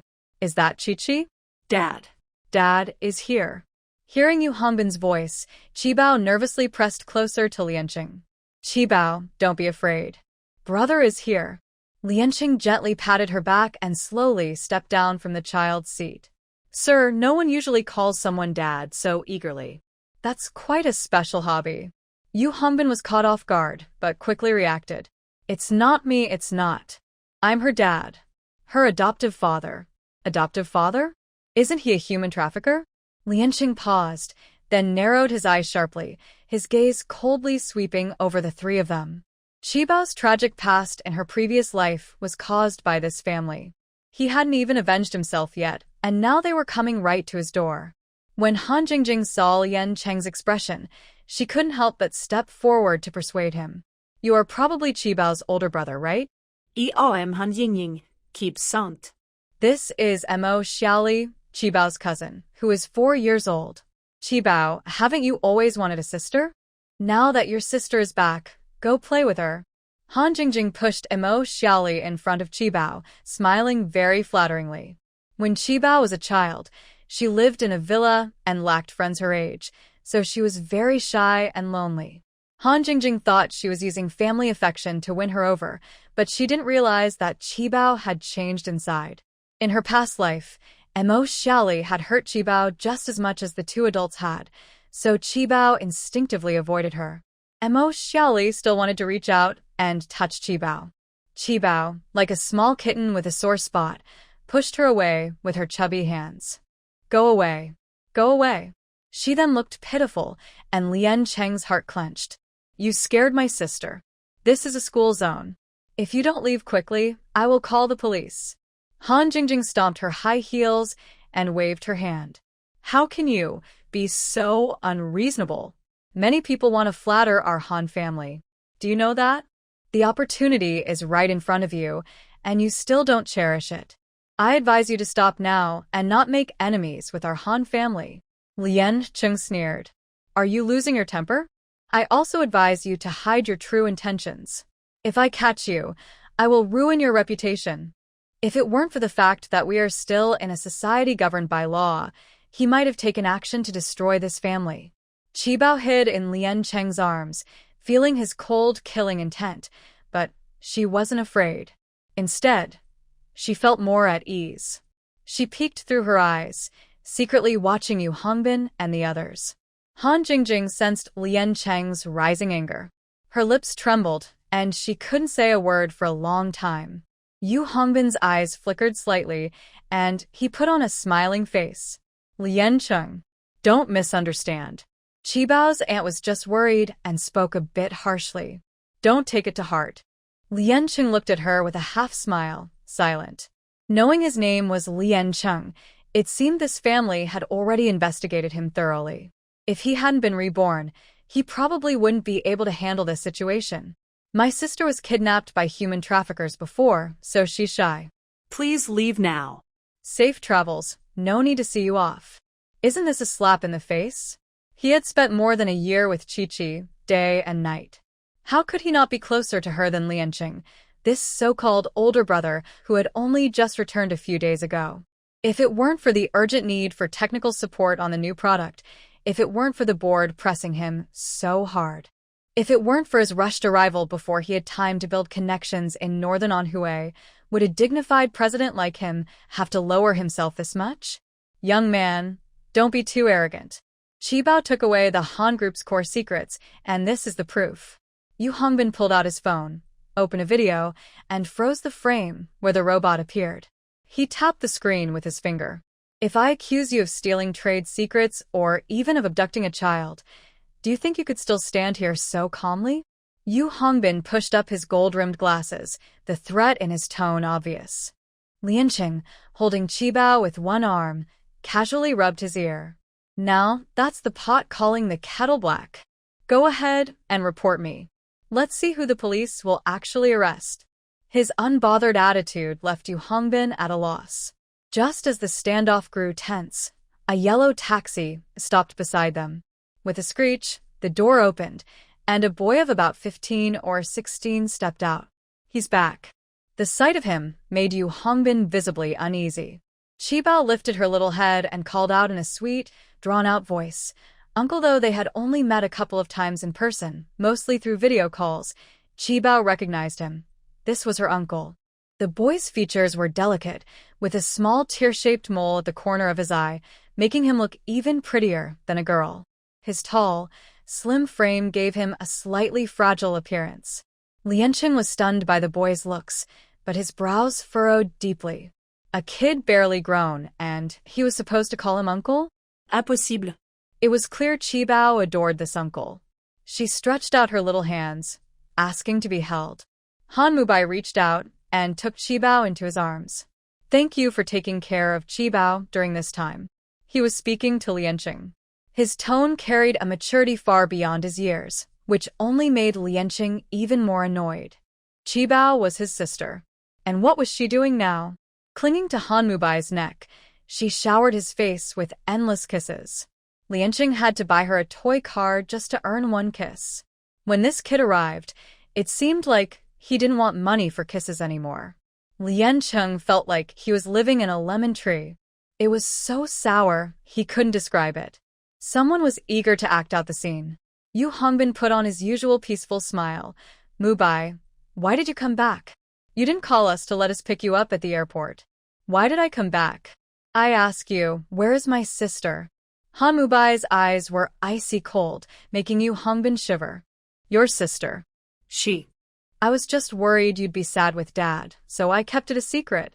Han Mubai had probably already received the news of Han Hui's passing when he returned to the country. Yu Hongbin was prepared, but he didn't expect it to happen so quickly. When he heard about his sister's death and his niece's disappearance, his bright eyes suddenly filled with tears. Mommy is gone, Uncle. Oh, good girl, Qibao, don't cry. Uncle is here. Why did Qibao run out alone? Do you know how worried Uncle was? Yesterday, he suddenly received a deduction message from the pharmacy on Qibao's account, with his number left as contact. It was less than 20 yuan, but it was from Wubei City. He sensed something was wrong. When he called his sister, no one answered. That's when he contacted the old housekeeper at the villa. He learned about his sister's death and his niece's disappearance. Using the tracking server of the missing robot, he found Qibao's exact location, booked an early flight, and went straight to Wubei City without even notifying his elderly father. He didn't expect Yu Hongbin to be there too. Qibao's tears fell like broken beads. Maybe someone was supporting her, giving her some courage.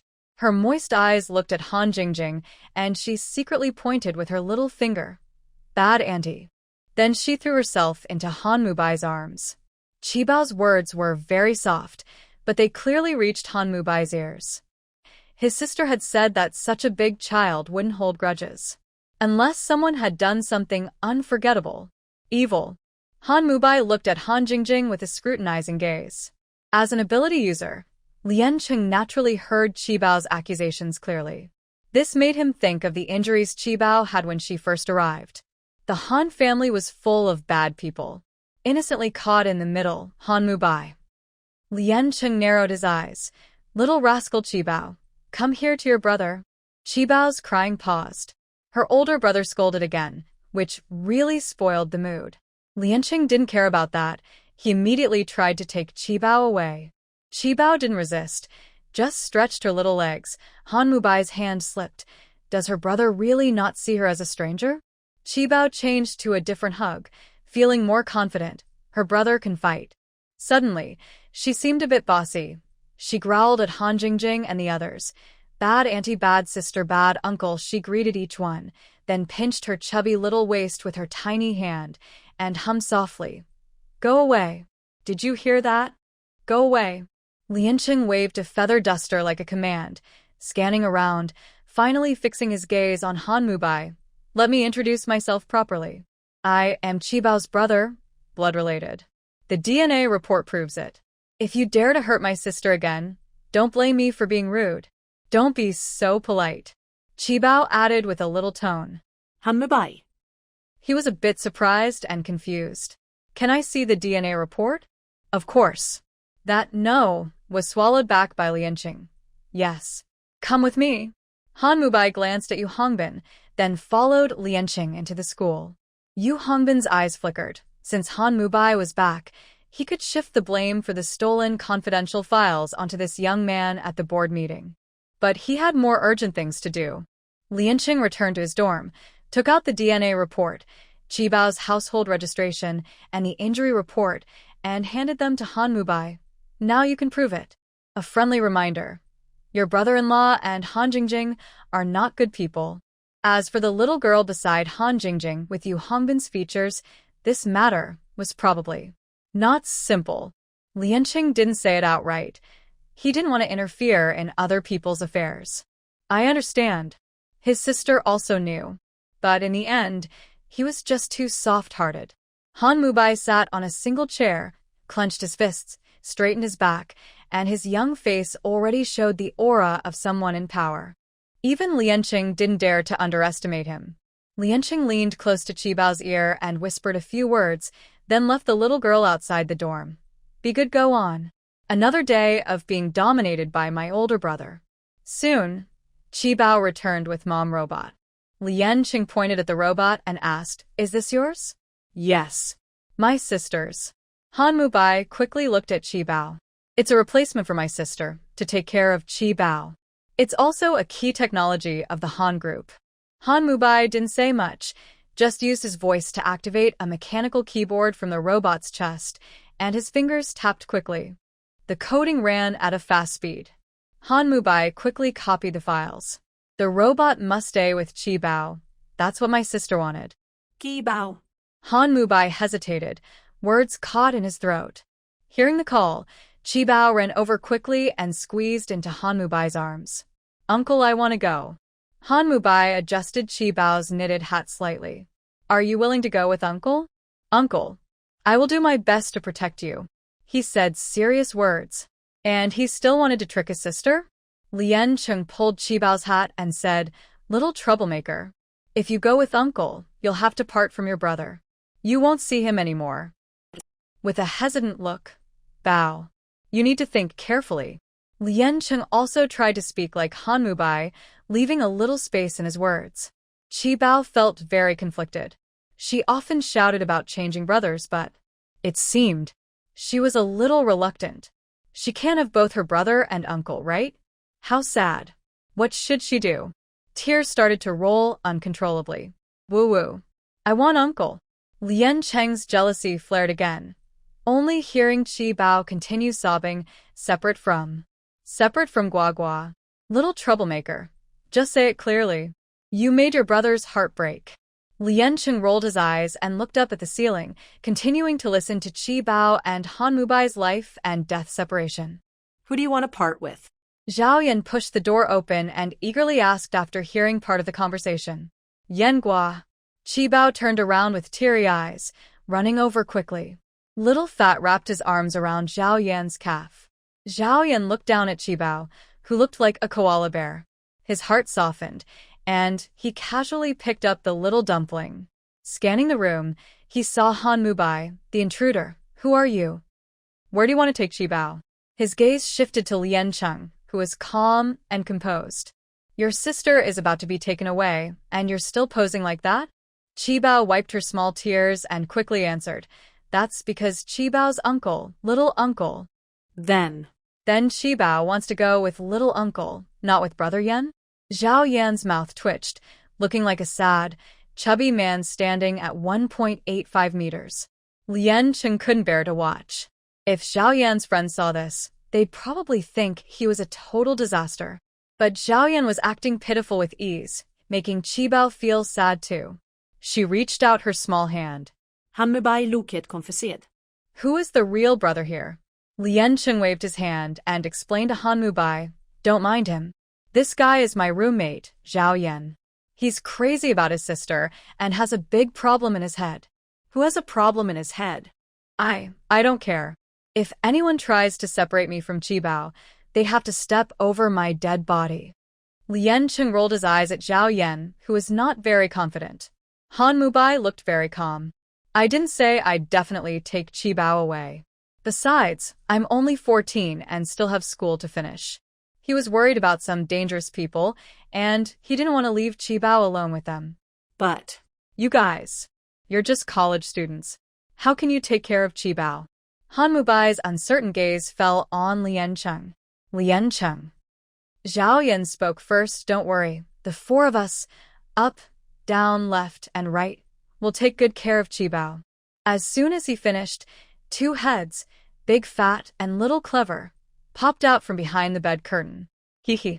Little Clever smiled foolishly, and Big Fat looked slow and clumsy. Zhao Yan grabbed a book and threw it at them. Qi Bao hurriedly covered her head. "Yan, please. Stop it." Afraid of getting caught in the crossfire, her small voice was trembling. There may be some sibling-like feelings, but not much. Han Mubai smiled videlig. He really enjoyed this atmosphere. He had been here for less than half an hour and already didn't want to leave. What's going on? He still had some matters to handle. Lien Qing handed over the jewelry, accessories, and documents brought by the space carrier to Qi Bao. Jewelry, accessories, cash, everything valuable. Han Mubai didn't take any of it. These were bride gifts left by Han Huihui for Qibao, along with a savings fund that could be accessed via a QR code provided by a robot. Small amounts could be transferred without a password, but larger amounts required Qibao's face recognition. After explaining everything, Han Mubai left with the company files and Han Huihui's will. The robot naturally stayed with Qibao. When asked, Lian Qing only said it was a gift from Qibao's uncle. The robot server recorded videos of Qibao's growth, but because the files were large, Han Mubai didn't copy all of them. Lian Qing was curious and watched some clips. He saw Qibao grow from a tiny bundle to a babbling baby and then to a toddler taking shaky steps. He couldn't quite describe his feelings. Later, Han Jingjing accidentally scratched Qibao's arm with her nail, and the little one curled up at the foot of the bed. Suddenly, Lian Qing realized something was wrong. Could it be that Han Huihui didn't die from illness but was actually murdered? King Jingjing often makes excuses to secretly enter Han Huihui's room and intentionally or unintentionally get close to her for drip. Han Huihui is very sick and often in a dazed state. When she is occasionally awake, she is easily fooled by King Jingjing. The only witness, Qibao, has been watching from the crib's bars since she learned to stand. Sometimes she startles King Jingjing with her reactions. King Jingjing looks at the small person with cold, threatening eyes. Lian Qing sent several key videos to Li Suo. Li Suo quickly responded that the abuse of a young child by King Jingjing is undeniable and can be used as a starting point for an investigation. Lian Qing immediately reported King Jingjing for child abuse to the Wannan City Bureau. He also mentioned the unresolved kidnapping case of Qibao and included it in the report. The report also suggested that Han Huihui might have been harmed and attached surveillance videos. Watching the email confirmation, Lian Qing sighed quietly. That's all I can do for now. Han Mubai, as a minor involved in company management, faced many difficulties. Although he is one of the legal heirs of the company and has an international MBA certification and controls core technology, Yu Hongbin has gathered many supporters. Inside Han Technology, the company quickly split into two factions. Han Mubai's father, Han Tianze, is old and weak, resting in the United States. Han Mubai, young and inexperienced, bears all the pressure. The fight with Yu Hongbin has just begun. Lian Qing, acting as an outside helper, even kept his involvement secret from Han Mubai. His brother is causing trouble, and Qibao is taking another big step toward becoming a little princess. She drives a small car with Zhao Yan around the university campus. Her uncle's departure didn't make Qibao sad for long, because she knows he will come back. Since getting the small car, Qibao often takes Lian Qing to class. Lian Qing is quite proud of this. Zhao Yan doesn't get this treatment. Zhao Yan. But you haven't seen the famous scene where obedient Bao takes her brother for a wild ride. Qibao carries Lian Qing and Zhao Yan, and their styles are completely different. He carefully parks the small car under the corridor on the first floor of the teaching building. At noon, he takes Lian Qing to the cafeteria. After a nap, he takes Lian Qing to class. The little worker even helps with carpooling. Sometimes on the road, he secretly gives a little brother or sister a lollipop or a small snack. As long as it's not too much, Lian Qing turns a blind eye. Around 3 p.m., Qibao has a habit of drinking milk. Lian Qing carries milk powder, a bottle, and hot water with her. Qibao drinks milk from her bottle, making cute faces and silly gestures at her older brother and sister. Most people like the little baby, but a few people are sarcastic. Qibao is not a rich kid and can't make everyone like her. Lian Qing doesn't mind. Qibao happily goes to start her little car. But then, she sees her car is damaged. She runs over quickly, picks up the broken steering wheel, and touches the scratched car door. The car, oh dear, are you hurt? Boo-hoo. A chubby little figure throws itself onto the small off-road vehicle, crying hysterically. Lian Qing pats Qibao's head. Little troublemaker, don't cry. The car is broken, but it can be fixed. Qibao turns her tearful eyes to Lian Qing. Gagag, the car hurts. The doctor uncle. Lian Qing, oh. This matter probably can't be fixed by the doctor uncle. Zhao Yan finishes class and sees the corridor full of people at the first floor. He pushes through. Wow. Who did this? I was on the second floor, just now. I think I saw Liu Yao trip here. Someone hesitates and says, "What a coincidence. She just happened to be caught in the act."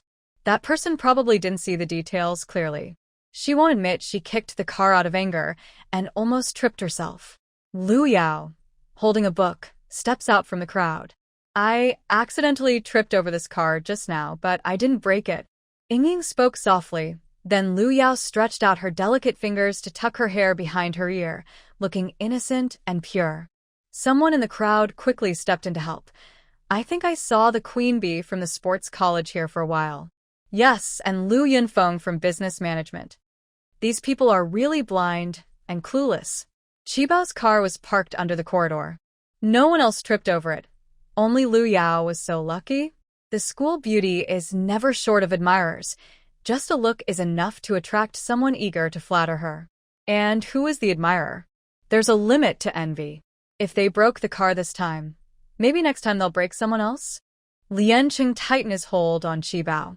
Just as they figured out what was happening, someone shouted from the other side, "Lian Cheng, the counselor wants you to go to the academic affairs office." "Okay," Lian Cheng responded. Zhao Yan instinctively reached out his hand. Lian Cheng handed Qibao over and warned, "Don't spoil the kid." Zhao Yan waved his hand. "Let's go quickly. Let's go." As soon as Lian Cheng left, Zhao Yan started to loosen up. "Good boy, don't cry. Brother Yan is here. Anyone who dares to bully us will fight back." After arriving at the academic affairs office, Lian Cheng learned that someone had complained about him disturbing the class. They said he made noise during lessons and that he was live streaming with his child, which was corrupting social morals. The counselor suggested that Lian Cheng send Qibao to a daycare class. Luckily, he had a classmate who was the director of a nearby kindergarten, and he could help find out more. Lian Cheng hesitated about whether to send Qibao to daycare. With a robot caretaker, safety would be more secure. Qibao could eat and buy himself, making him a semi-independent child. But he was worried that Qibao wouldn't be able to stay away from him and might cry or make trouble. He couldn't always stay by Qibao's side. Independence might be a necessary lesson. That evening, back in the dorm, Lian Cheng hugged Qibao tightly and said in a gentle, negotiative tone, "Qibao, you're already a big kid now. You need to learn to be independent and go to school by yourself, do you understand?" "Jidao." With a little jump, Qibao's small chest puffed up happily. Lian Cheng looked down at the adorable little one and asked, "Qibao, do you want to go to preschool?" Qibao looked up at Lian Cheng, blinking her big, innocent eyes. She nodded quickly and kicked her short legs, sliding down happily. She carried her small bear backpack and ran excitedly around the room. No older brother to stop her? She preferred. In her previous life, her mischievous older sister carried a small bag to preschool every day, looking very proud. Lian Cheng. After arranging the preschool, she took Qibao there. Next to the preschool was a middle school, separated by a small alley. Sometimes you could hear the clear sound of students studying. Qibao carried her small bear backpack and peeked toward the middle school. Lian Cheng found Teacher Chen to connect with. She gently placed a pacifier with a strap around Qibao's small, not-so-visible neck and said, "Qibao, be good at preschool. Don't think about your brother. If you need anything, find a teacher, okay?" Chirp, chirp, chirp, chirp. Her brother had already told her 100 times, and her ears were probably sore from it. Qibao was eager to go, trotting toward the preschool. Halfway there, she turned her head to comfort her grumpy brother, saying, "Go, go. Don't worry. Qibao will be good." Then she blew 2 kisses like a little rabbit escaping from a cage. Teacher Chen about to hug the child. Lian Cheng. "Qibao, are you sure those are kisses and not knives? Why are you so happy to leave your brother?" Lian Cheng returned to school, sitting alone in an empty classroom, her heart fluttering with worry. She kept imagining all sorts of things, Qibao bullying other children, throwing tantrums, making teachers upset, not eating well. After Qibao entered the preschool, because she was very young, the older children didn't want to play with her. Instead, They were more interested in the robot next to her. Qibao sat quietly in the toy area, building blocks. Suddenly, from the alley next door, there was noise, people arguing. Her sharp little ears twitched. What are they shouting about? It looks like a lot of fun. Qibao was curious and started to want to explore. With small short legs, she was about to leave the classroom when Teacher Chen from the small class stopped her. Little Chi-Chi, where are you going? To. Qibao looked up at Teacher Chen with her little head, her hands nervously clasped together. The bathroom is inside. Teacher Chen smiled and pointed to the room nearby. Can Chi-Chi go by herself? Yes. After saying that, Qibao looked very eager. She quickly went to the children's bathroom. Teacher Chen stood at the classroom door and called out loudly, Chi-Chi, call me if you need help. Qibao. Both her teacher and her older brother were obstacles on her path to independence. Qibao had to run into the bathroom first, then sneak out while the teacher wasn't paying attention. She looked at the narrow gap in the iron fence and couldn't help but sigh quietly. She walked around the fence a couple of times, breathing hard. Strangely, there were no dog holes in the kindergarten. Finally, Qibao found a drainage outlet behind a flower bush after some effort. It seemed she made a mistake. The hole was a bit big, just enough to block with a few bricks. Qibao's chubby little face was very serious. She rolled up her small sleeves and tried to move the bricks out. She stuck her head into the hole, but her chubby bottom got stuck. Who's there? Came the sound of footsteps. Qibao's eyes widened with panic. She suddenly pushed herself out with force and squeezed through. Am I seeing a ghost in broad daylight? Old Lou, I told you not to stay up late or read too many novels. You're hallucinating, right? Qibao sat on the ground, looking dazed. When she heard the teachers walking away, her little face lit up suddenly, and her tiny teeth showed. Hee look at the brave little one. She successfully escaped. I patted my small chest, put the pacifier in my mouth, wiggled my little bottom, and used my hands and feet to crawl up. Seeing a few people pushing and shoving towards the back of the school, I ran after them.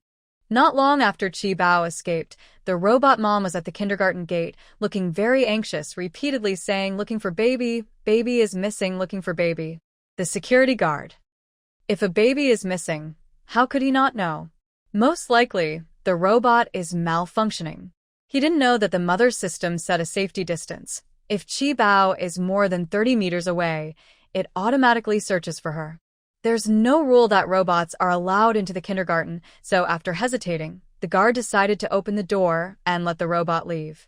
The robot circled around the kindergarten entrance. It sensed Qibao's tiny magnetic field and hurriedly slipped into a nearby alley. At this moment, Qibao was hiding around the corner, secretly watching 3 older girls bullying a younger girl. But she was too small and couldn't fight back. So she looked around for help. Seeing the robot mom following closely, Qibao took out her pacifier and said, Mommy, call the police. Catch the bad person. The robot's warning system was triggered, and a siren immediately sounded. Is it calling the police now? Qibao suddenly felt more confident, clenched her chubby little fists, and shouted loudly, Police, come quick. Catch the bad person. Hearing the siren, the 3 older girls ran away in a panic. Qibao's eyes widened with excitement, and she raised her little fists, shouting, Go. Fight the bad person. As she spoke, Qibao kicked her little legs and zoomed out. The bad guys had already run far away. Qibao tilted her head and looked at the trembling person who was trying to stand up. Sister, don't be afraid. It's okay now. The girl was stunned. No police?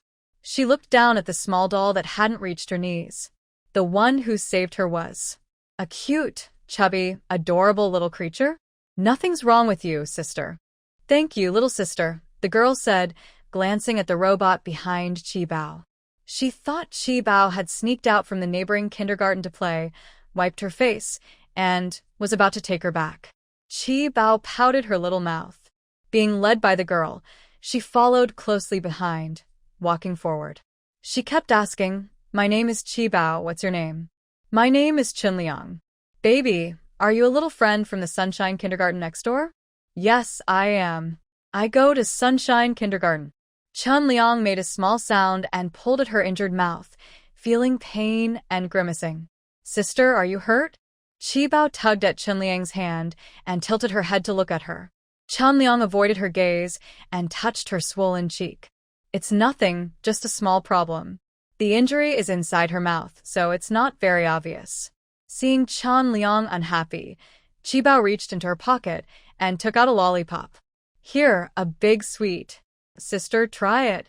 Chun Liang dazedly took the lollipop, and the sweet taste spread in her mouth. Suddenly, she couldn't help but feel sad.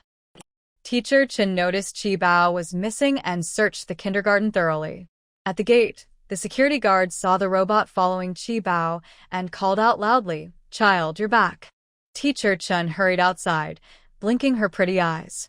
She had lost a small one, and now she was bringing back a big one? Qi Bao, holding her sister's hand, couldn't wait to introduce her to Teacher Chen. Teacher, Sister. Sister Liang, went to kindergarten with us. Teacher Chen. Seeing her outfit, she looked like she was from the nearby middle school. Are you sure she can go to kindergarten with you? Chun Liang saw Teacher Chen, stopped in her tracks, and was about to pull her hand back.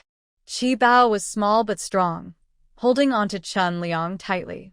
The teachers were already rushing over, saying, Chi, why did you run out? That's not good. I'll have to call your parents. When she heard about calling her parents, Chun Liang shrank her shoulders and stepped back. Qi Bao's face looked surprised, then she used her little hand to pull Chun Liang forcefully. This pull almost made Chun Liang cry from the pain. Classmate, what's wrong with you? Teacher Chen asked, crossing her arms and panting. Chun Liang lowered her head. It's nothing. If it's nothing, then why hesitate? Teacher Chen looked up and immediately saw something was wrong. What's wrong with your face? From her perspective, she could clearly see a handprint on Chen Jing's fair face. Teacher Chen raised her hand, and Chen Jing, frightened, showed a pained expression. Qi Bao loudly shouted, Sister. Sister is hurt. Bad people hit her. Teacher Chen was shocked and hurried to check if Qi Bao was hurt. Chen Jing tried to run away at that moment, but was stopped by a security guard from the kindergarten. In the struggle, she revealed more injuries on her body, looking very badly hurt. The scene attracted the attention of passers-by. Soon, several police cars arrived at the kindergarten gate. Teacher Chen hesitated before calling 110. The police responded quickly. Lian Cheng arrived to see a large crowd gathered outside Sunshine Kindergarten.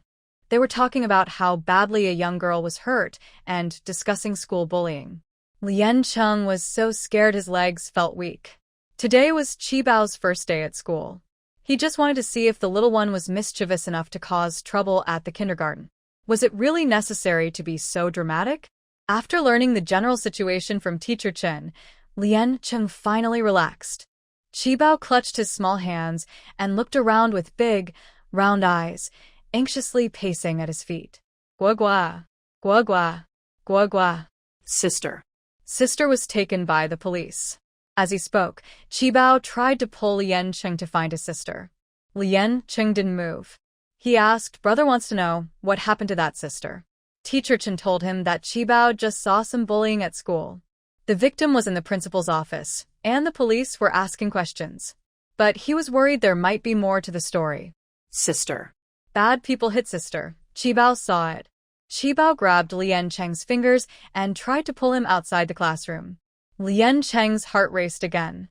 Did Qi Bao see what those people looked like? Did they hit Qi Bao? No, they hit sister. Qi Bao used all her strength but couldn't pull Lian Cheng free, and she was almost crying with worry. She wiped her small face and stretched out her little hand. Go. Hug Lian Cheng picked up the baby and checked her over again. He confirmed that aside from some dirt on her clothes, Qi Bao had no injuries. He then relaxed. Thinking that the robot had been watching over Qi Bao, Lian Cheng opened the robot's server to check. He found some information and asked Teacher Chen to take them to the principal's office. Knock. The door of the principal's office was knocked open. Lian Cheng saw Officer Liu, who was handling the case, and also saw Chen Liang. So far in the investigation, the victim refused to cooperate. Officer Liu was helpless and asked to contact the parents. Chen Liang immediately became emotional, kneeling and crying, begging, "My grandma is not feeling well. Please don't let her find out. Officer, I beg you. Please don't contact my grandma." Officer Lu quickly helped her to sit on a chair. Chen Liang was hurt badly. Every movement seemed to pull at her wound. "Should we go to the hospital first?" Officer Lu suggested again. Chen Liang shook her head while crying. "Officer, I fell by myself. Please let me go." Officer Lu's brow furrowed even more. This was clearly bullying. But the victim, scared, asked her parents for help and even denied being hurt. The case hit a dead end for now. The room was filled with suppressed sobs. Lianqing stepped in and felt the air tighten. Qibao slid down from Lianqing and ran to Chen Liang, raising her tiny fist. "Sister. Cry. Brave. Fight the bad." Her chubby voice was like a light, cutting through the darkness and easing the tense nerves. All the pain, sadness, confusion, and helplessness burst out. Chen Liang stopped hiding and cried hysterically. Qibao tiptoed, trying to pat Chen Liang's back, but her little arms weren't long enough, so she just patted her arm. Like a little adult, she comforted her own baby. The scene was so healing. Everyone was captivated. The female police officer inside the room had red eyes. She said, "Even little babies know to be brave and not bow to evil forces, even if they are hurt like this. Shouldn't you be brave for yourself?" Who said she couldn't speak clearly. "Auntie, is that polite to say?" Qibao paused for a moment, looked at the female officer, and gave a fierce little look with her small eyes. She didn't seem to realize she was missing the main point. The female officer touched her nose and didn't think she was wrong. Chen Jing lowered her head, staring at the small person in front of her. Why could those people be so reckless in bullying her? Is it because her father is in prison and her mother remarried? Does that mean she shouldn't exist in the world? Grandma said it wasn't her fault. She is also Grandma's treasure. Is it because those people are rich or powerful, too strong to defeat? The bullies are weak inside, but look strong outside. They are even scared off by this little girl. The reason they bully her is because she is too timid. Her chubby little arm patted gently, as if it carried a powerful force that hit her soul. Courage surged, rose, and spread in her heart. Chen Jing slowly raised her head. Tears streaked her small face, but a smile appeared. It was like a new beginning. Lianqing finally saw Chen Jing's face clearly. The girl had bright eyes and white teeth. If you ignored her swollen cheeks, she looked like a beauty in the making. Is her name Chen Jing too? That name was the same as the demon-hunting girl from her previous life. She was a fierce character, righteous and evil, hunting zombies and monsters, and wiping out many end-of-world organizations. She fought him once. They weren't exactly enemies, but they were definitely not friends. The fragile girl in front of him didn't seem to match the demon-hunting girl at all. Maybe he was overthinking. Lianqing shook his head and looked at Officer Lu. "My home security robot left some evidence. You might need it." After speaking, Lianqing ordered the robot to play the tracking video. After comparing carefully, Officer Lu realized that the one who called the police was actually this robot. Everything was clear now. To ensure the evidence was real and valid, Lianqing took Qibao and the robot to the police station. When they left the police station, Lianqing held a leafy branch in his hand, sweeping at Qibao's backside like she was a little lamb. Qibao's little short legs ran very fast, running a few meters away. She took out her small notebook from her teddy bear backpack and pulled out a ballpoint pen. She looked back at Lianqing, pretending to draw. She asked, "Are you scared or not?" Lianqing smirked, kept walking, and didn't stop. Qibao threatened her older brother while backing away. Suddenly, she tripped over her left foot with her right foot and fell into a ball. Lianqing quickly went over, squatted down, and looked at her carefully. He observed her for 2 seconds. Qibao blankly held her notebook, pouted her little mouth, and hesitated whether to cry. Her unkind older brother didn't hug her and just looked at her mockingly. She was about to cry again, but Lianqing took her notebook away, pointed at her tiny nose with his index finger, and said, "Are you still angry? Are you still crying?" I ask you, why did you run out of kindergarten alone today? Qibao wrinkled her little nose but didn't cry. She mumbled, baby is independent. And then, puffing out her little, she got up without her backpack and ran forward quickly. Lianqing brushed the dust off her teddy bear backpack and followed her. Little troublemaker, stop right there. Still talking about independence. You're so small, but brave. What if bad people hurt you when I'm not around? Hide. Qibao whined and was very stubborn. When there are no bad people, her brother is the worst. Hide. Lianqing walked while poking her little bottom with his toes. Where do you think you're hiding? Qibao staggered, turned her head, and secretly pointed at the nearby police station with her chubby little hand. She thought, let's see what kind of place this is. Still dare to bully me. What do you mean? Threatening your brother again? Lianqing made a move to raise his foot again to attack Qibao, but Qibao defended himself and counterattacked. He tried to imitate Lianqing by stretching out his little foot to kick him, but his legs were too short and his strength too small. Instead of knocking Lianqing down, he fell flat on his back, tumbling over. Qibao secretly felt annoyed. Seeing the nearby Minqing supermarket, he used his hands and feet to crawl up and quickly ran inside. Lianqing hurried to follow. Qibao heard footsteps behind him and looked around the supermarket, finally reaching the toy section. The shelves were full of colorful toys, but the toddler toys were on the lower shelves. Qibao looked but wasn't interested. He raised his shiny black eyes to the upper shelves and finally spotted a mini kitchen set. But he was too short to reach it. He turned around and asked for help.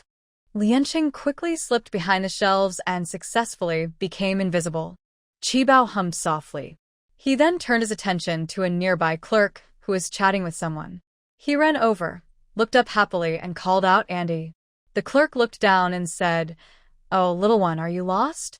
"No, I'm not lost. I want that toy."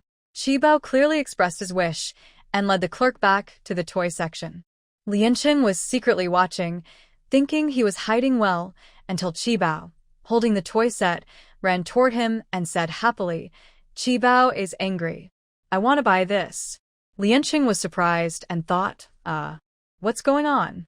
This wasn't a polite request. He reached out and picked up the large toy box. "Buy this, and you won't be angry anymore?" Yeah. Qibao tilted his little head. Girls get angry, need to be comforted. No need for anything else, just buy one gift, and that's enough. 2 gifts if I want. He was making all sorts of unreasonable excuses, probably taught by Zhao Yan. Lianqing swallowed his laughter and said, "But today, Qibao ran out of kindergarten alone, and your brother is angry. What should we do?" "Cold dish." Qibao blurted out. "Who taught him that?" He single-handedly picked up Qibao and placed him on a display of plush toys. "You made a mistake and still want a gift? If Qibao is naughty, whoever wants it can take it." As she finished speaking, she turned to leave.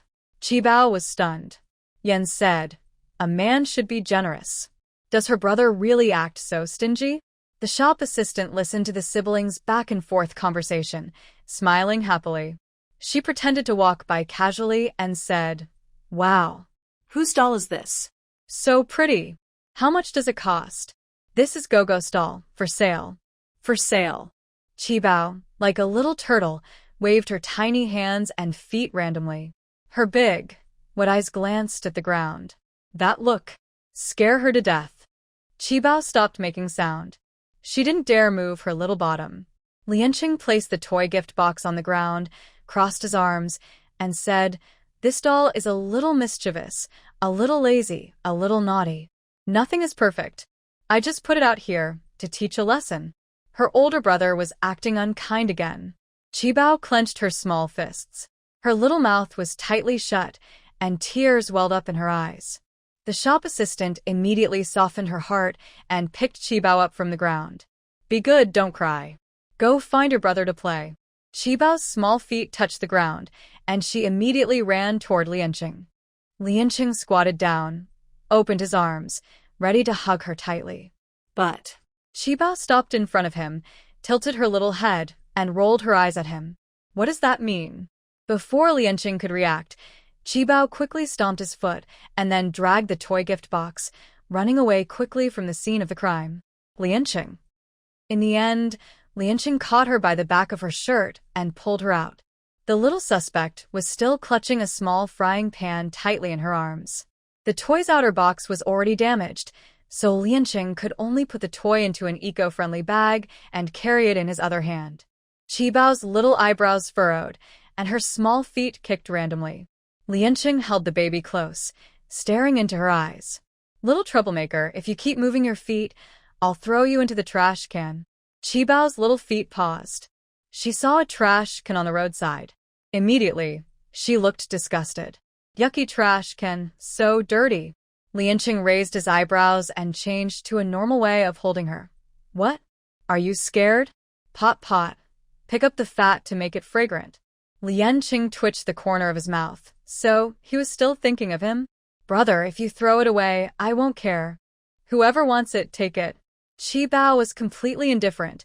Brother just said the same thing earlier, but in the end, she chased him around the supermarket for half an hour. So exhausting. Qibao lifted her little foot, tucked the frying pan against Lianqing's chest, then took a lollipop out of her pocket, tore open the wrapper with her tiny teeth, and slowly licked it.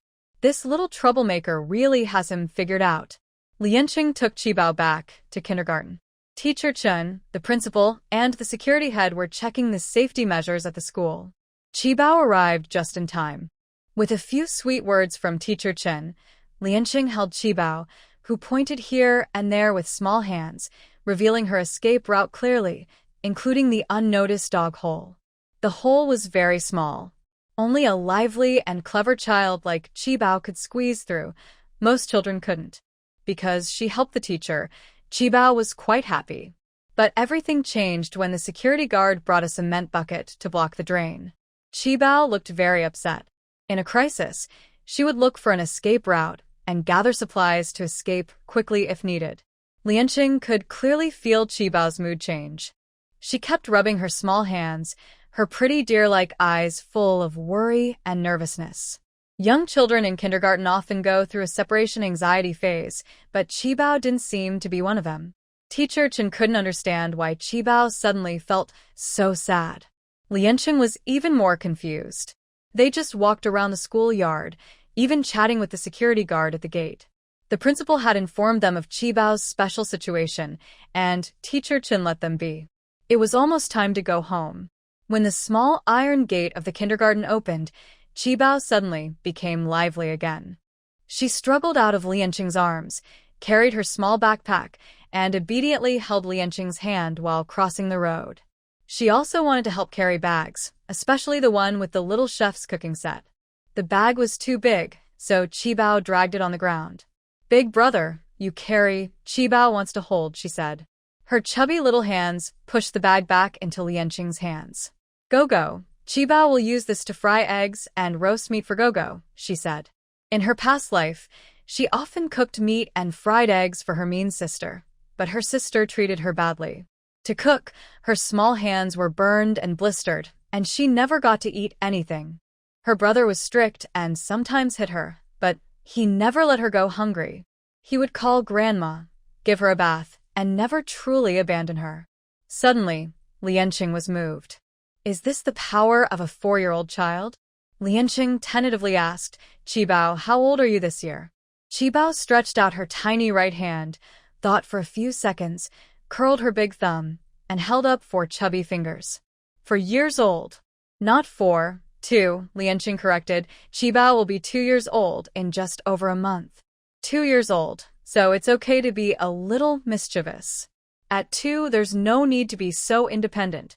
Lianqing squatted in front of Qibao, curling her little fingers and the little brothers, but the housekeeper grandma said she was 4.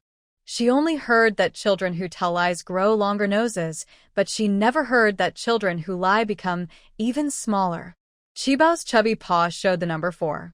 Just to play along with her brother, she made a scissors sign victory and acted cute at Lianqing. 2 years old, sigma greater than over equal to 4 all less than over equal to sigma. Yes. 2 years old. Lianqing adjusted Qibao's knitted hat and took her small hand to the fresh food market next to the school, buying rice, oil, salt, and the eggs and beef Qibao was eager for. Yanko. Oh, fat is coming. Qibao is coming. Zhao Yan didn't see anyone but heard the adorable little voice. He struck a pose, and a soft bundle bumped into his arms, smelling sweet and milky, with a clear pain still lingering on his foot. People are ultimately different from each other. Zhao Yan ignored Lianqing's eye roll, picked up Qibao's little bear backpack, and listened as Lianqing talked about Qibao's day at kindergarten. Really? Is our Qibao so amazing? Can she escape from kindergarten on her own? Zhao Yan's praise was obvious, and a pang and shout song echoed along. She even scared the bad guys away. So smart. Who would have a 2-year-old hero? Our Qibao is truly a genius. A big genius. Everyone kept praising her, and Lianqing rolled her eyes again and again.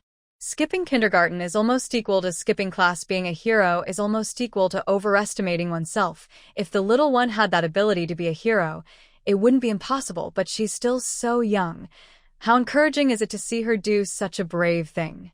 While the older brothers were chattering excitedly, Qibao's little kitchen was already set up, ready to prepare food for everyone. What kind of adorable little cutie is this? What kind of mom could give birth to such a lovely child? What kind of mom could raise such a caring little sweetheart? Asking for advice online? Lianqing put a small apron and sleeves on Qibao and updated the video account about stubborn foam. Fearing danger, Lianqing didn't want Qibao to do the actual cooking, but Qibao seemed to enjoy it very much. The chubby little hands moved smoothly, beating eggs, stirring, cutting meat, mixing fillings. With such skill, no one would believe he had only been doing it for a few years. At first, they were worried Qibao might get burned, and everyone kept jumping and shouting nervously until Qibao divided the first pot of egg-wrapped meat and handed it to Zhao Yan, De Pang, and Xiao Tsong. Was that egg in their mouths? No matter the flavor, they all ate it. The 3 of them understood each other silently, biting down bravely. This taste. They could have 10 more.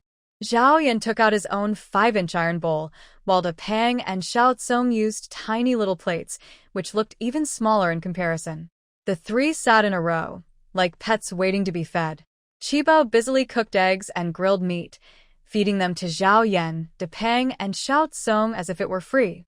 Even Pai Dog, who was running around chaotically, got a piece of grilled meat. Lianqing watched eagerly, longing. In the end, he realized he had been too trusting. Fortunately, Qibao also saw his proud yet slightly sad older brother and made a special egg-wrapped meat just for him. Zhao Yan looked at Lianqing with a suddenly slightly disdainful expression. What can this older brother do? He still needs to be taken care of. In dorm 1201, everyone was enjoying a big meal, and the delicious smell drifted into the next room. Old Wang followed the scent with his nose and came over to ask for a taste. Because he had once caused Qibao to end up in the hospital, Old Wang hadn't visited for a long time. At first glance, Qibao almost didn't recognize him, but luckily the little one's memory quickly came back. After serving everyone else, Qibao finally fried an egg just for himself. The thoughtful little one made everyone's hearts ache with affection. One brother prepared milk. Zhao Yan acted as a human massage chair. Xiao Tsong cleaned the small kitchen, and De Pang, with nothing else to do, scrubbed Qibao's little again and again. The brothers were quickly picking up all kinds of baby care skills.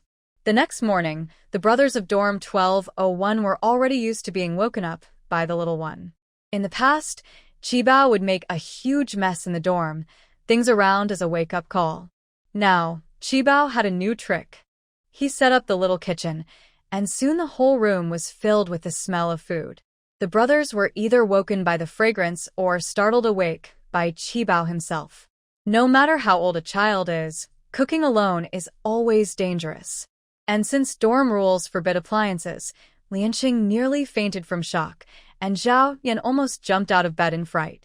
Because of Qibao, the brothers not only developed the good habit of going to bed early and waking up early, but also completely gave up their bad habit of skipping breakfast. Fried eggs, boiled eggs, grilled meat, sandwiches, pancakes. Every day's breakfast was different. No one could resist Qibao's sweet little voice. Brothers, wake up. Time for breakfast. La la la la la la on camera. Qibao held a small spatula, guarding a frying pan, humming a children's tune while swaying his head. Uncles, aunts, brothers, and sisters watching online were all completely charmed. But this also brought trouble to dorm 1201. It just so happened to be Saturday, and the student council suddenly decided to check the dorms. Usually, someone would secretly spread the news in advance. After all, every dorm had some forbidden appliances: curling irons, shoe dryers, electric blankets, and of course, Qibao's little induction cooker and mini gas stove. Normally, the student council would check floor by floor, but this time they went straight to the 12th floor. The dorm manager was completely stunned.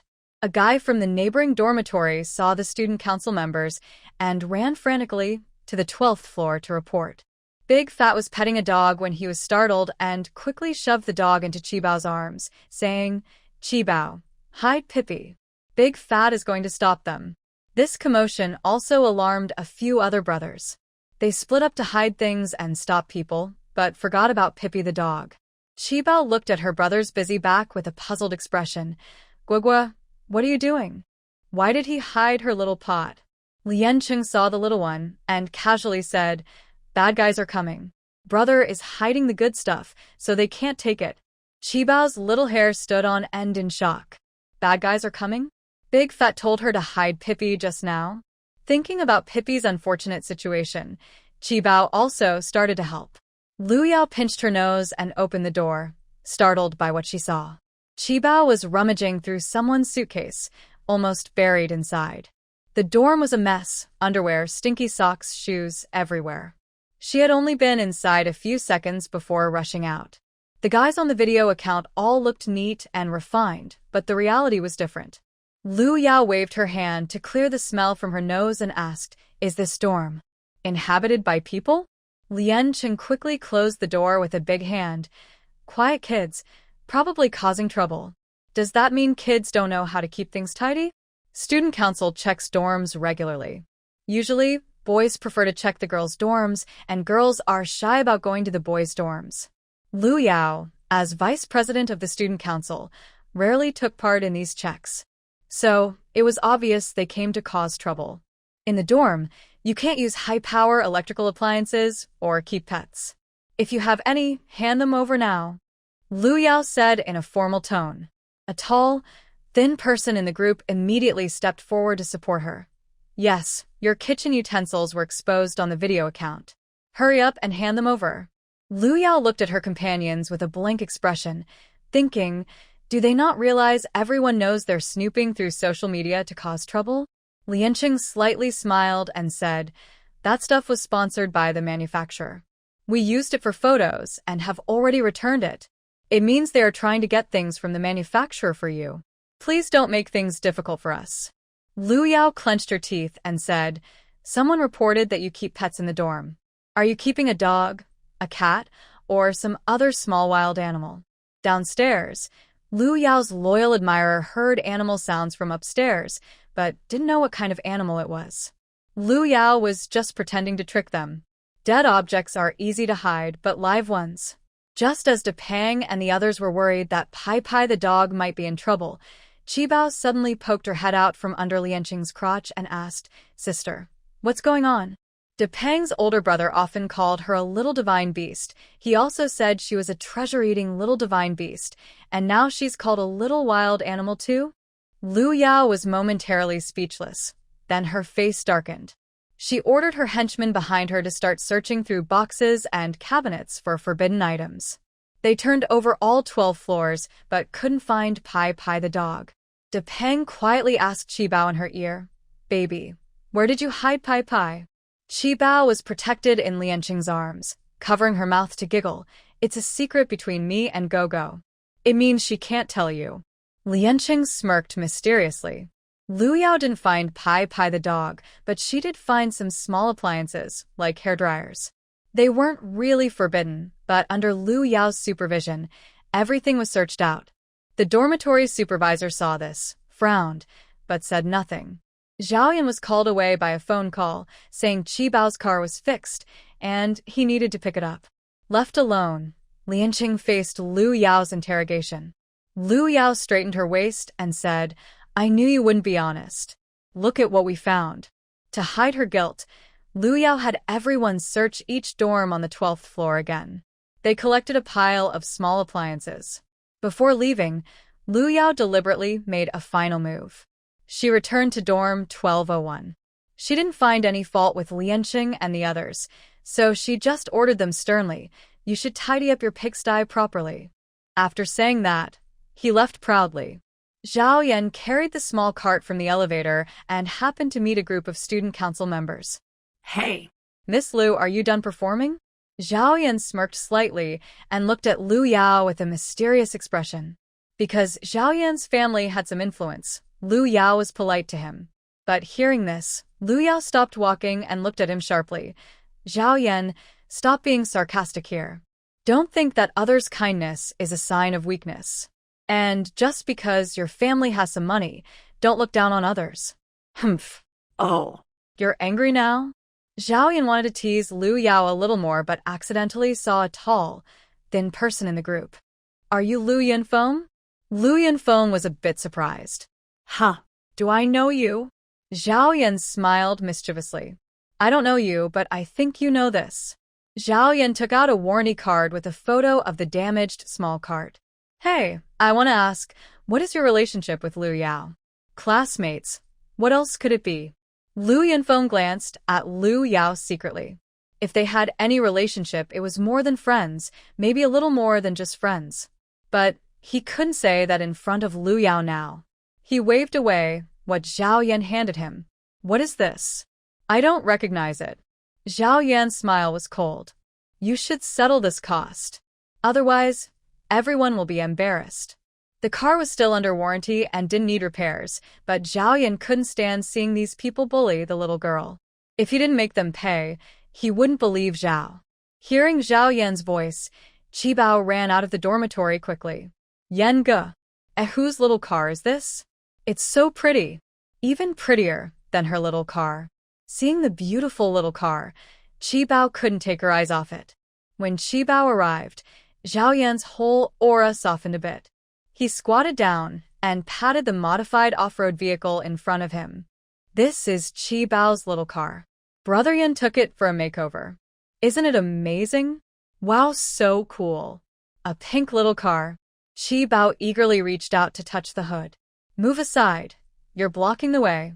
As soon as he finished speaking, Lu Yanfeng kicked over Qibao's small car.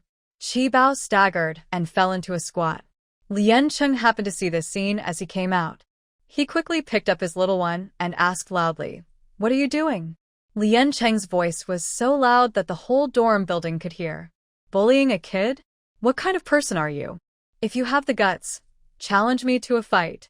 Zhao Yan pushed Lu Yanfeng, and they immediately faced off. Although Lu Yanfeng was tall, he was thin. In front of the strong Zhao Yan, he looked weak. People from the 12th floor dormitory started to gather in the hallway. The atmosphere became tense and confrontational. What? What are you trying to do? Lu Yanfeng was a bit nervous and backed away. Humph. What are we doing? You damaged someone else's property on purpose and didn't want to pay for it? Zhao Yan stopped talking and took out his phone. He opened a video showing Lu Yanfeng smashing Qibao's small car. Big Fat, Xiao Tsong, and Old Wang from the next dormitory came out of the crowd and looked at Zhao Yan's phone. Lianqing glanced at it and probably understood what was happening. He was worried about finding a chance to teach Lu Yao a lesson. Now, this was the perfect opportunity. He decided to let Xiao Tsong take Qibao's car for a ride downstairs. Lianqing then looked at Lu Yanfeng.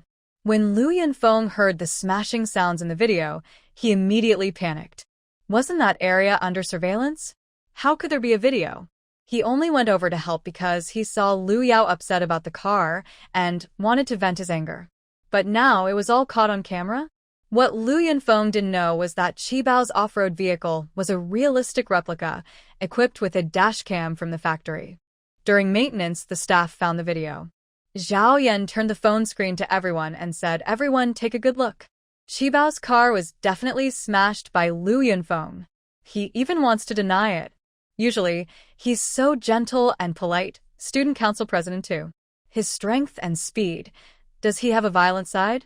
Come and see. The student council president damaging others' property and trying to avoid responsibility. Zhao Yan liked to act cool in front of others, but when it mattered, he was bold and shameless. Luo Yao's silver teeth were almost biting through, and she glared at Lu Yunfeng sideways. Lu Yunfeng was stunned for 2 seconds, then pretended to be angry. He swung his arm to try to hit Zhao Yan's phone. Lian Qing moved slightly and grabbed Lu Yunfeng's arm. What? Still want to hit someone? Ah. Lu Yunfeng involuntarily let out a cry of pain. He felt as if his bones were about to be crushed. Let go of me. Like a woman weak. Exactly, bullying kids is nothing. Huh. What do you all know? There's a kind of man who's not really a man. People on the 12th floor chattered loudly. Today, the student council's actions had already been criticized, and this made things worse. Eventually, the school administration was alerted. Director Chung from the administration personally came. Lu Yunfeng damaged Qibao's car, so he definitely had to pay for it. But Lu Yunfeng kept shouting that Lian Qing had broken his hand, and he needed to get it checked. Many people in the crowd exclaimed, "I'll go." For someone like that, Director Chung simply ordered someone to take him away. Lu Yunfeng felt helpless. Lian Cheng's furrowed brow relaxed. His supernatural ability level had already reached the mid-level of the previous life. Breaking an ordinary person's bones was easy. But just squeezing? Bone fractures were unlikely, but was unavoidable.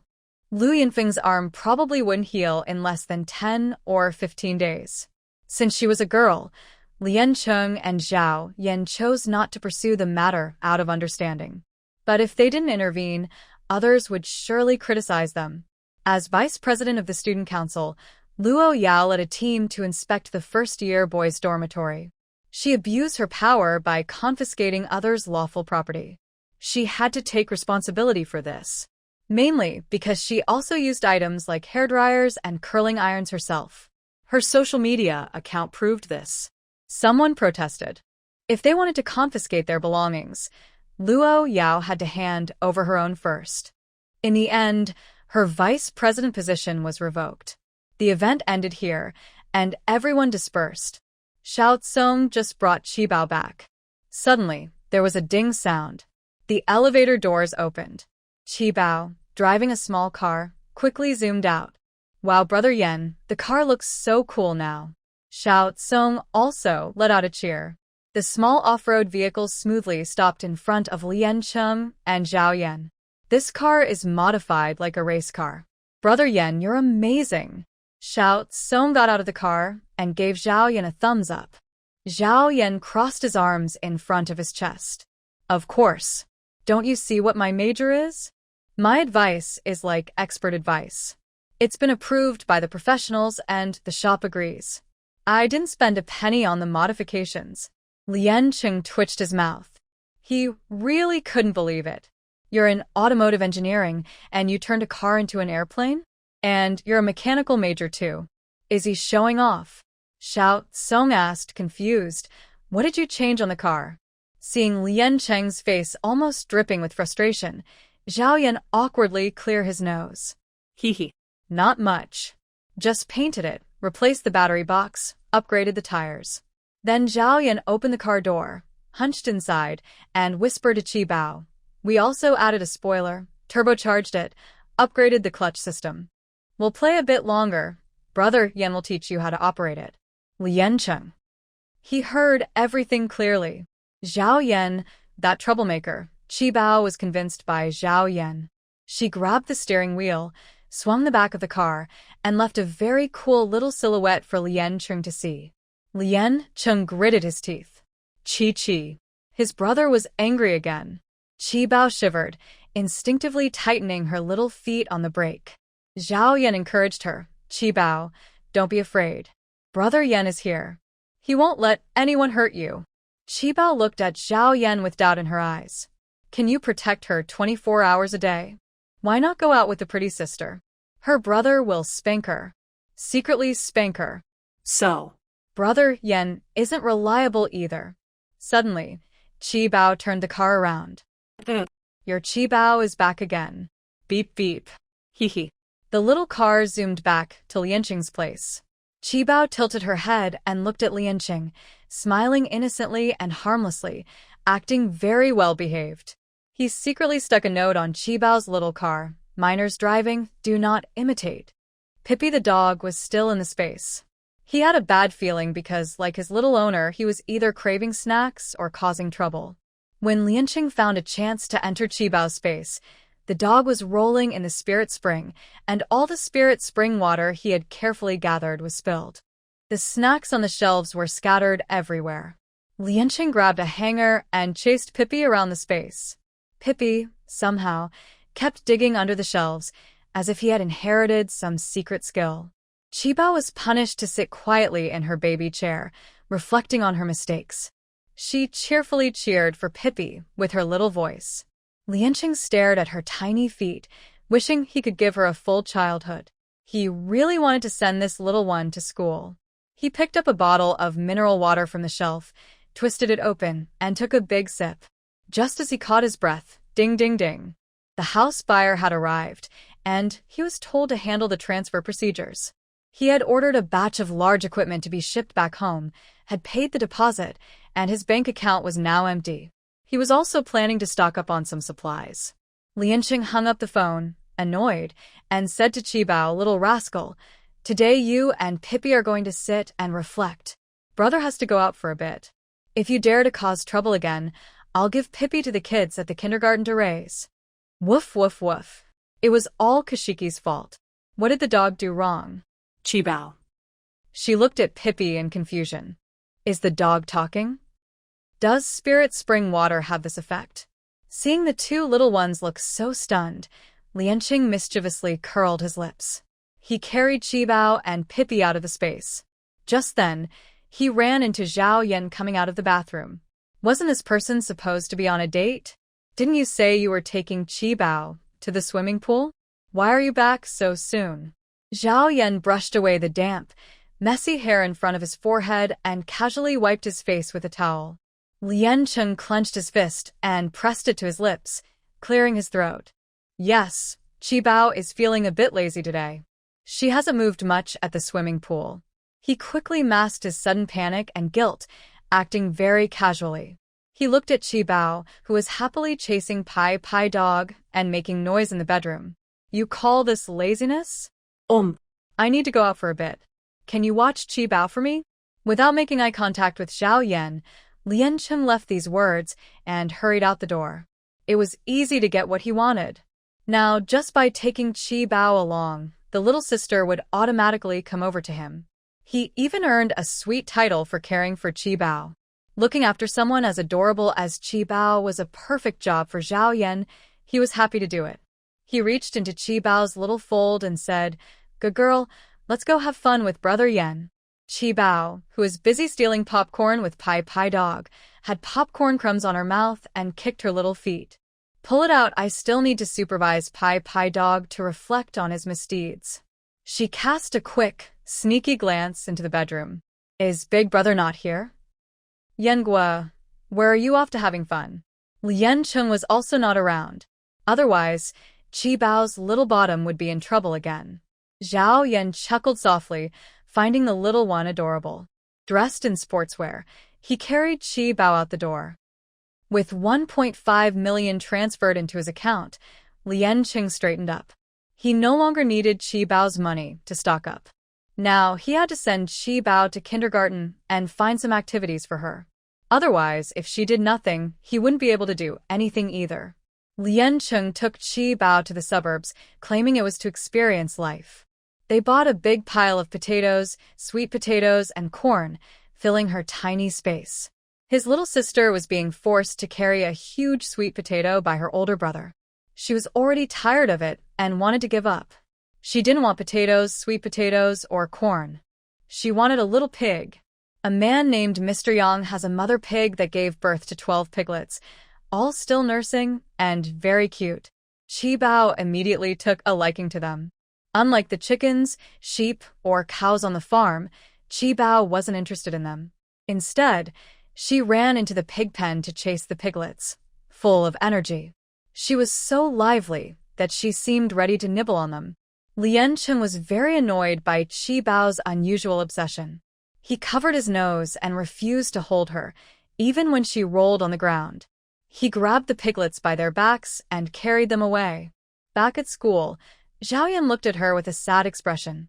She looked like a little piglet full of milk when she was taken out, but now she looked dirty and messy after returning. Did Lien Cheng make her do hard chores? The piglet almost pulled the piglet's fur out. Finally, Monday arrived, and Qi Bao was going back to kindergarten. This time, she was very clingy. Just before entering, she kissed Lien Cheng's face several times and said, "Mua mua go go. Qi Bao loves you." Lien Cheng replied, "Yes, I know, little Qi Bao.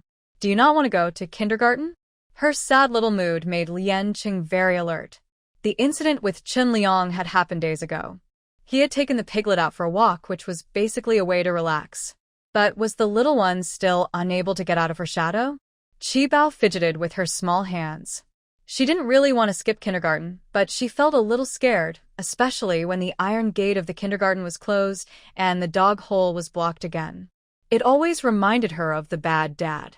No, the bad uncle, who once locked her in a dog cage. "Chi-Chi, baby, here comes." Teacher Chen eagerly reached out to hug Qi Bao. Qi Bao didn't refuse. She just looked at Lien Cheng with a sad face. Chen Liang's incident attracted many parents' attention. They knew that Sunshine Kindergarten had a brave little girl named Chi-Chi. When Teacher Chen called her Chi-Chi baby, a parent immediately came over with their child. "Chi-Chi, this is Xian Xian. Do you want to play with him?" The little boy named Xian Xian patted his chest and said, "Chi-Chi, my name is Chen Zixuan. You can call me Xian Xian.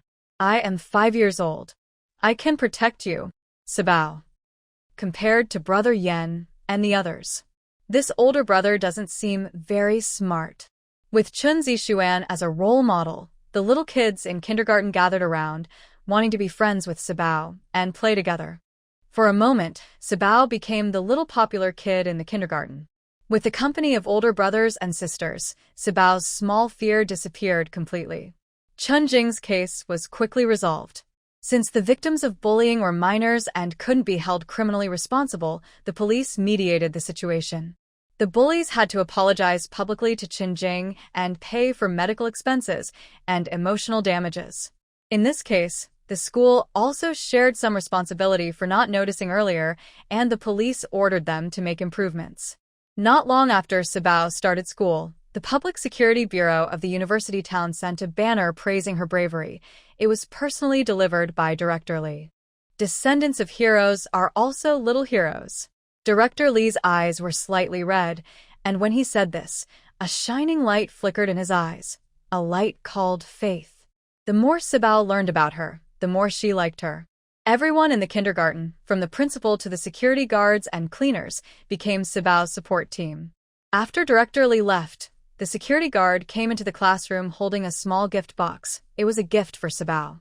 Teacher Chen helped open the outer packaging, revealing a small knitted doll about the size of Sibao's fist, with a faint special fragrance emanating from it. Gigi Hero. Sibao loves Gigi Hero so much Sibao's admiring eyes sparkled, clapping her little hands and bouncing around excitedly. After the excitement, she tilted her head and looked behind the security guard. "Inla?" What? The security guard was stunned. Teacher Chen, with her translation system, explained, "Sibao is asking about the person who gave the gift." Sibao nodded her little head. Looking for the gift giver, her older brother said she shouldn't accept gifts from strangers casually. If she does, she has to give a return gift. And especially from a super piggy hero. How would that person know she likes piggy hero? She really wants to make this friend. The security guard waved his hand. He came early this morning. The box was left at the door, with only "To Lien Sibao" written on it. There was no signature inside, right? Qibao flipped through the raffia grass inside the box again. There was a postcard of Piggy Hero holding a lollipop. The little hand held it and looked at both sides. The child completely forgot that, even if it was signed, she couldn't read. After looking for a while, Qibao finally realized the problem and handed the postcard to Teacher Chen.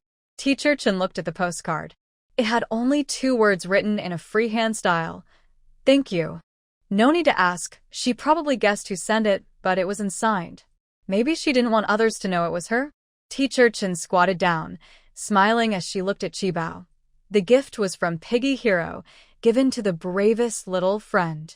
Is Chi-Chi a brave little friend? Yes. Qibao tiptoed and raised her little hand high, so well-behaved.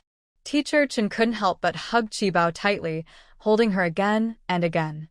At this moment, outside the kindergarten, at the same place, Chunjing stepped on a girl with dyed blue hair, looking toward the kindergarten, slowly opening a lollipop and putting it in her mouth.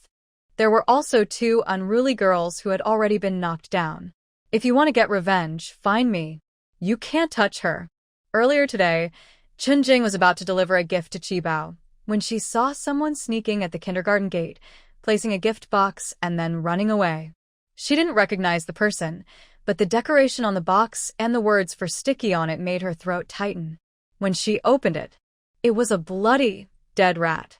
It's the same old trick, Chunjing understood immediately. She arranged to meet the girl with blue hair during break time at the old place. Chunjing didn't want to fight, just wanted them to stop. After all, Qibao had just accidentally wandered in. Clearly, the girl with blue hair was unhappy with Chunjing's attitude. Ants should bow their heads and look up to them. When can they talk to her as equals? Moreover, because of Chunjing's actions, they had been reprimanded by the school and held a grudge. But recently, due to strict school controls, they hadn't caused trouble for Chunjing. Now that this little girl had come to her willingly, could they really not vent their anger? Immediately, the older sister raised her hand to slap Chunjing. But unexpectedly, Chunjing seemed to open her energy channels and quickly knocked them all down. Not only them, but even Chunjing herself didn't expect it. Is this what it feels like to break through inner barriers? Maybe this is the power of courage. Chunjing couldn't help but smile. At kindergarten dismissal time, Lian Chung arrived on time at the school gate. Today, he skipped class to visit a machinery factory for inspection as planned and also ordered a large batch of household appliances. His doomsday plan was going well, and he felt good. He saw his little one holding something unknown, wobbling as he ran toward him. Go-Go once again, he was charmed by his sister's cuteness. The soft bundle of joy crashed into his arms. Lian Qing took the item from Qibao's hands. Little treasure, what is this? Wow. Police officer. Qibao, is that a little bear? He slapped his forehead. How did the police officer's words go again? Qibao tried hard but couldn't remember what Li had said. Lian Qing chuckled. What little bear? It's a little hero. Qibao is a brave little hero. Oh. Qibao loudly repeated. Little hero. He clenched his tiny fist and straightened his small body. No matter if he got it right or not, he had to show confidence. He then took out a knitted toy of Piggy Hero from his pocket. Juju Hero. The teacher says Qibao is a brave little friend. Lian Chung. Liking something is fine, but liking a pig? Aren't armored heroes better? Or isn't Ultraman shining anymore? Yes. Qibao is like Piggy Hero, a superhero. After saying that, even Lian Qing couldn't help but laugh. He really does look quite similar and chubby. Qibao took this as a compliment, posing proudly. Juju Hero is a chubby hero, Lian Chung. Come on, brave Qibao, let's go. Sibao slipped down from Lian Qing's arms and ran quickly toward Zhao Yan. Suddenly, a loud and energetic phone ring sounded. Lian Qing took out his phone from his pocket. Seeing that it was his fourth uncle calling, he sat down heavily in the swivel chair and slid to answer. Lian Qing, what do you mean? Calling the police to bother me? Do you want to cut ties with the family? Fine. Don't come home anymore. Lian Qing fired off a string of rapid words like a machine gun. Lian Qing was a bit confused. Wait. What? Last week, because of Chen Liang, he went to the police station and met Li Suo. Li Suo made him sign 2 documents. One seemed to be an application for court enforcement. A petition? Is it already approved so quickly? Lian Qing suddenly realized. Who wants to bother you? The police are just doing their proper job. Why can't I go home? I'm not even going to your house. You're just trying to scam compensation money. You should be ashamed. Lian Sheng's voice trembled. Fine. Fine. Fine. You just want money, right? Okay. I'll send you a contract. Sign it, and I'll transfer the money to you immediately. Liansheng frowned. What contract? Liansheng hesitated for a few seconds. It's already sent to your phone. Sign it. Send it back to me right away. Contracts can be signed electronically now. Liansheng didn't hang up. He directly opened the file Liansheng sent. As soon as he saw the title of the contract, he was so angry he almost laughed. It was called Star Baby and Artist Economic Contract. Contract period, December 2nd, 2222 to December 2nd, 2232. Are they planning to sell his sister? The price was already negotiated. Liansheng couldn't help but curse. He really wanted to rebel and punch him to death. On the other end of the phone, Liansheng was stunned by the curse, then shouted back, You little brat, who are you calling? I'm doing this for your own good. Haha, for my own good. You want to sell my sister? Whether I sell or not, this is a good opportunity. Liansheng still wanted to argue, but Liansheng cut him off directly. Liansheng, be a decent person. With an uncle like you, my sister, and I can't even aspire to be your equals. After saying that, Liansheng immediately hung up the phone. The anger that surrounded him for a long time could not fade away.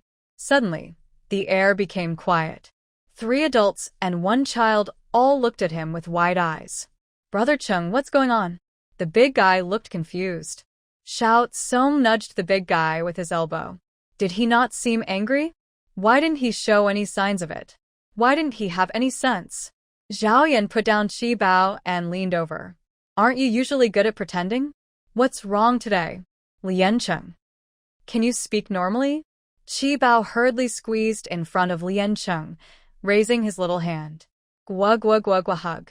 Liansheng scooped Qi Bao into his arms and took a deep breath. Annoying little fly. Don't mind it. He didn't want to talk about Liansheng's family. Just as he was about to pick up Qi Bao to make milk, the phone rang again. Zhao Yan. Another fly? Do you need help? Liansheng glanced at his phone screen. Zhao Yan and the others automatically fell silent when they saw the background person. Liansheng held the baby with one hand and picked up the phone. Hello, Grandpa. Xiao Cheng. Your sister.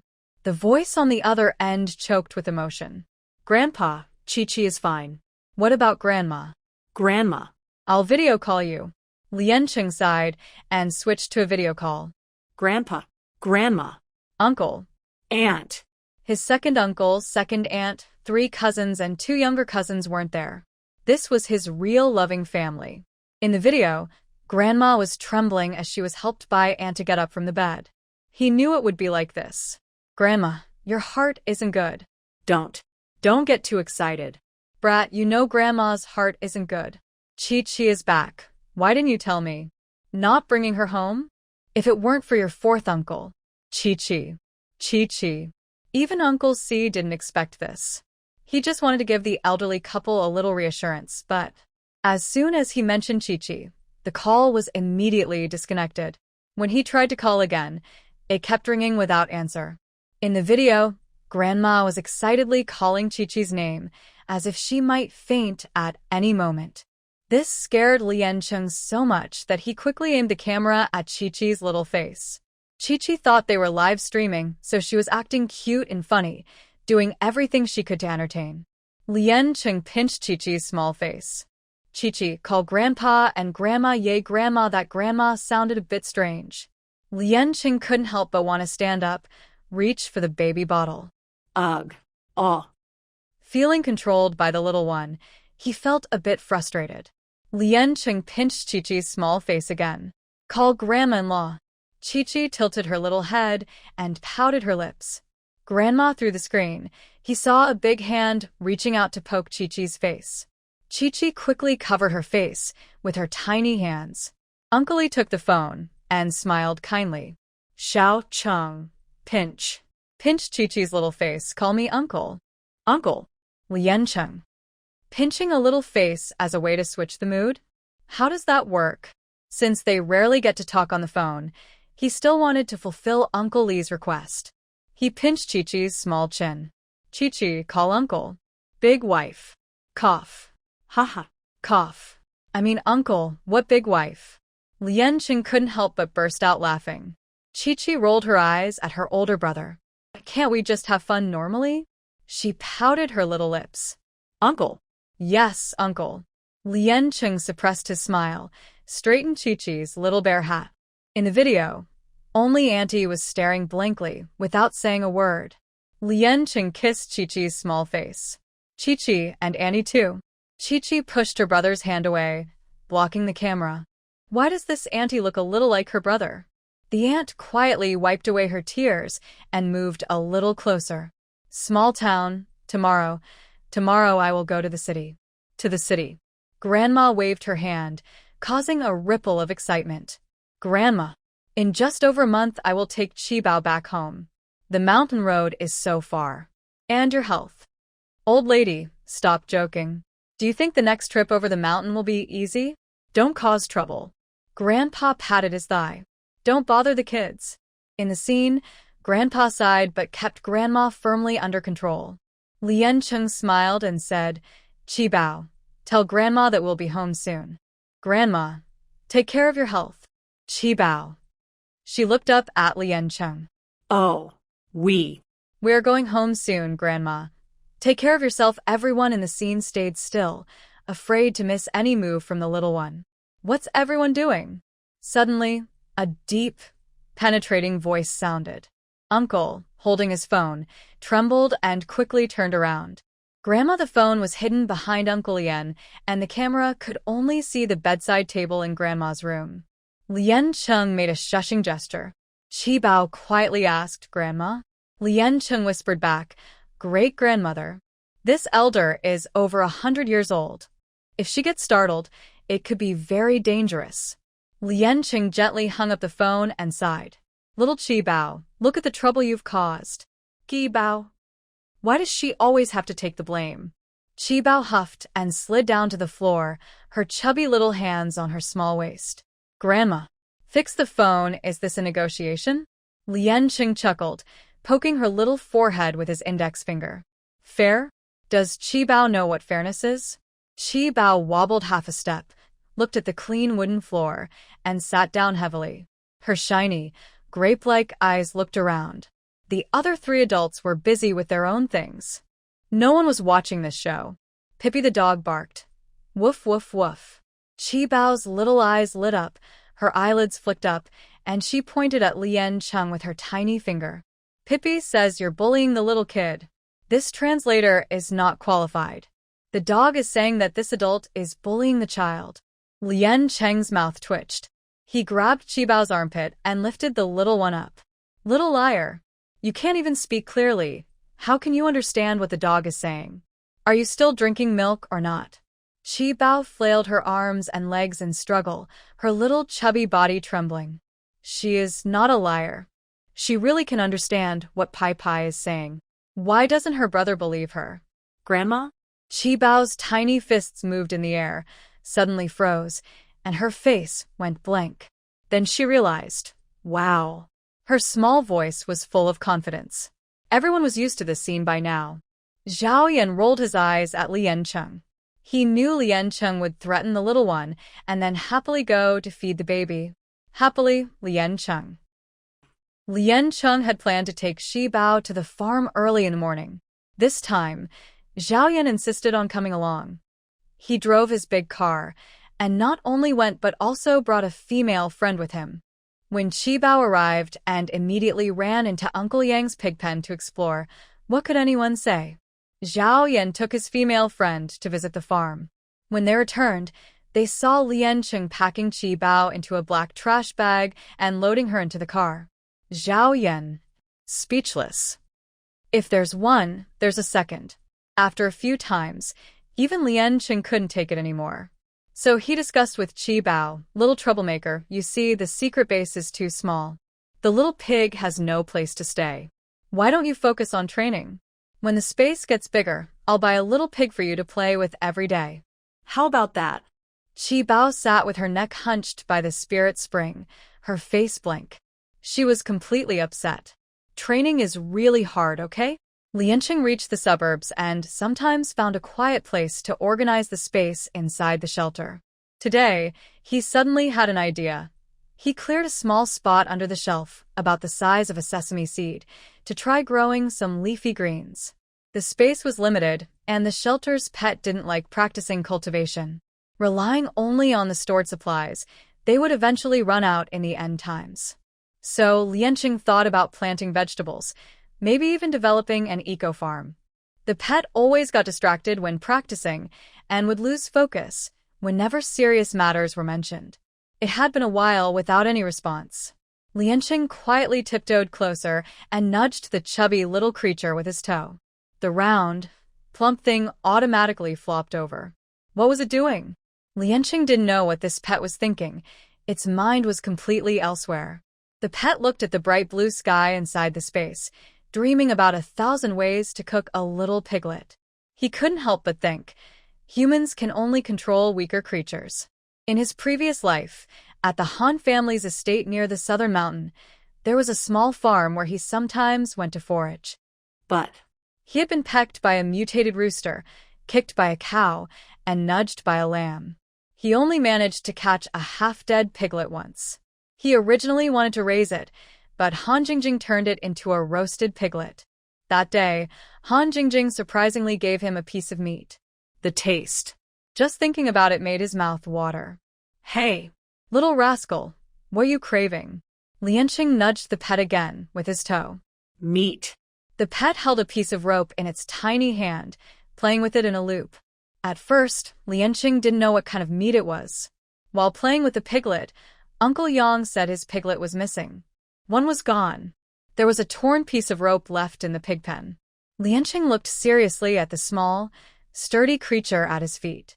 No need to ask, this little guy was definitely responsible. Losing someone else's piglet, Lianqing secretly left a stack of money and sneaked out of the Yang family's house. The pet had already run far away. Lianqing was furious and shouted loudly, "Lianqi, come out now." He called her full name, angry again. The consequences would be serious. The pet hid the piglet behind the shelf and whispered, "Shush, little Juju. The pot is coming." The little person arranged everything and happily ran out of the space. Go, I'm here. Since Lianqing entered Qibao's space, they had started to feel a faint connection. He could sense the strange energy fluctuations in the space and accurately locate Qibao's position. In the past, he had never heard of space energy users sharing a space. Maybe it was because of their blood connection. Lianqing looked at Qibao. "Little rascal, is your little bottom itchy again?" He threatened the baby again. Qibao pouted and covered her little bottom. "Gogo's bottom is itchy. Today, I'll teach you how to behave," Lianqing said, breaking a yellow jujube branch from the roadside to hit Qibao's little bottom. No wonder adults said that a yellow jujube stick could make good people. This naughty kid must be disciplined. Seeing this, Qibao knew she couldn't stay still and get hit. She quickly ran with her little feet, hiding in the grass. In a flash, she slipped into the space. He had indeed taught her well. He knew to avoid people when entering the space. Lianqing held a yellow jujube branch, kicking the grass beside him. "Little rascal, come out. If you don't come out now, I'll leave. I'll really leave. There are tiger monsters here at night that love to catch naughty children." Inside the space, Qibao was sitting on a small stool, holding a bag of millet cakes, munching loudly and crunchily. Her little feet swung back and forth. She was watching her brothers acting. An old man passing by on a small electric scooter thought Lianqing had lost a child and gone crazy. He hurried over and grabbed Lianqing's arm. "Young man, did you lose your kid? Come on, I'll take you to the police station." "I didn't lose my kid. She's just a bit naughty. I scolded her twice, and she ran off." He looked at Lianqing with suspicion. He didn't seem crazy after all. He hesitated, about to leave. Suddenly, Lianqing's mind flashed with an idea. He collapsed to the ground. The old man was stunned. Was this a scammer? He took out his phone to record evidence. This wasn't his fault. It's not good to pretend to be hurt at such a young age. Liancheng. Old man, I won't blame you for pretending to be hurt. The old man called out a few more times. Chi Bao finally realized something was wrong. Did her brother get sick again? Chi Bao suddenly panicked. She slipped out of the space, pushed aside the grass, and ran back to Lian Cheng's side. Gua gua. Gua gua. Ah. Before she finished speaking, tears were already falling. Old man. Are there accomplices? Chi Bao approached, and Lian Cheng suddenly opened his eyes. He grabbed her small arm, pushed her aside, and placed the chubby little one across his lap. Then, with a quick movement, he gave the little bottom 2 smacks. Chi Bao was stunned. Her face still had tears on it. She realized what was happening and started crying out loud. Ouch. Ouch. Over there, Uncle Yang had already rushed over after hearing the news. Seeing Chi Bao crying loudly, he asked, Chi Bao, what happened? Lian Cheng smiled awkwardly at Uncle Yang. It's nothing. Chi Bao was being naughty and got a scolding. In the usually deserted wasteland, now, a crowd had gathered. The old man looked at the suddenly appearing little one, froze for a long time, then finally understood what was going on. He pointed at Chi Bao with his withered finger. You little one, your brother was so worried about you. Chi Bao looked at the old man. Now she couldn't go back into the space. She was caught by her brother, and she couldn't run away. The little one felt hopeless. Uncle Yang thought Chi Bao was beaten because she lost his family's piglet. Feeling a bit embarrassed, he handed a stack of money to Lian Cheng. Don't hit the kid. It's just a piglet. Lost it, no big deal. Lian Cheng. Uncle Yang, you keep this money. Chi Bao. He glared at the crying little one, unable to explain. Chi Bao clenched her small hands and looked at Uncle Yang with bright eyes. Don't lose the piglet. Uncle Yang. Chi Bao. Don't cry. The piglet isn't lost anywhere. Chi Bao glanced at Lian Cheng, who was holding her big hand, then looked shyly at him. If she didn't let go of the baby, how could she go find the piglet? Seeing that Chi Bao seemed to understand his gaze, Lian Cheng let go of his hand. Chi Bao waddled into the grass with his short legs and soon used a rope to catch a little piglet. People watching nearby. A 2-year-old doing this kind of thing? Uncle Yang chuckled and asked Chi Bao, what do you want to do with this little piglet? Eat meat. Chi Bao pouted his little mouth, giving the impression that his older brother had neglected him. Lian Cheng. Little Zhao Bao, aren't you the biggest fan of Piggy Hero? And you're going to eat. His eyes looked at the little piglet rooting around, and he couldn't believe his ears. Piglet is Piggy Hero. Chi Bao stomped his tiny foot and raised his fists, showing the classic pose of Piggy Hero. Piggy Hero is like this. Is this older brother silly? Does he think she wants to eat Piggy Hero? And he even spanked her little bottom. It made her so sad. Woo-woo, wow. Chi Bao sat down the ground. It's okay to tease her little person, but not to insult her idol. Lian Cheng. The clown turned out to be himself. Uncle Yang stroked the tiny piglet's fur and said, Chi Bao, stop crying. The piglet is still too young to be slaughtered. He used a word that Chi Bao had heard too often in his previous life. Suddenly, it slipped out of Uncle Yang's mouth. Chi Bao shivered and stopped crying. Seeing that Uncle Yang didn't seem to be a bad person, he cautiously moved closer, wiped his little tears, and imitated Uncle Yang, patting the piglet gently. Little Zhao Bao. So cute. Lian Cheng sensed the underlying meaning in the little person's words. He thought the piglet was adorable, but that didn't stop him from wanting to eat its meat. Chi Bao, you can't raise the piglet. And there's no space for it anyway. Chi Bao snorted twice and ignored Lian Cheng. The baby was angry. Let's see what you used to coax me. When they went back, she didn't throw a tantrum or roll on the ground to make Lian Cheng carry her, nor did she want to be held or pulled. She waddled forward on her own, arms and legs flailing. Lian Cheng. He was familiar with this tactic. To prevent Sui Bao from visiting old Yang's house to see the piglets again, Lian Cheng and Sui Bao went to the flower, bird, fish, and insect market. They bought 2 small, fragrant pigs. They originally planned to buy just one, but Sui Bao's little face looked sad and said, "One is not enough. No piggy to play with. So lonely. You're about to eat the pig's meat, and you still care if it's pitiful?" 2 pigs are fine.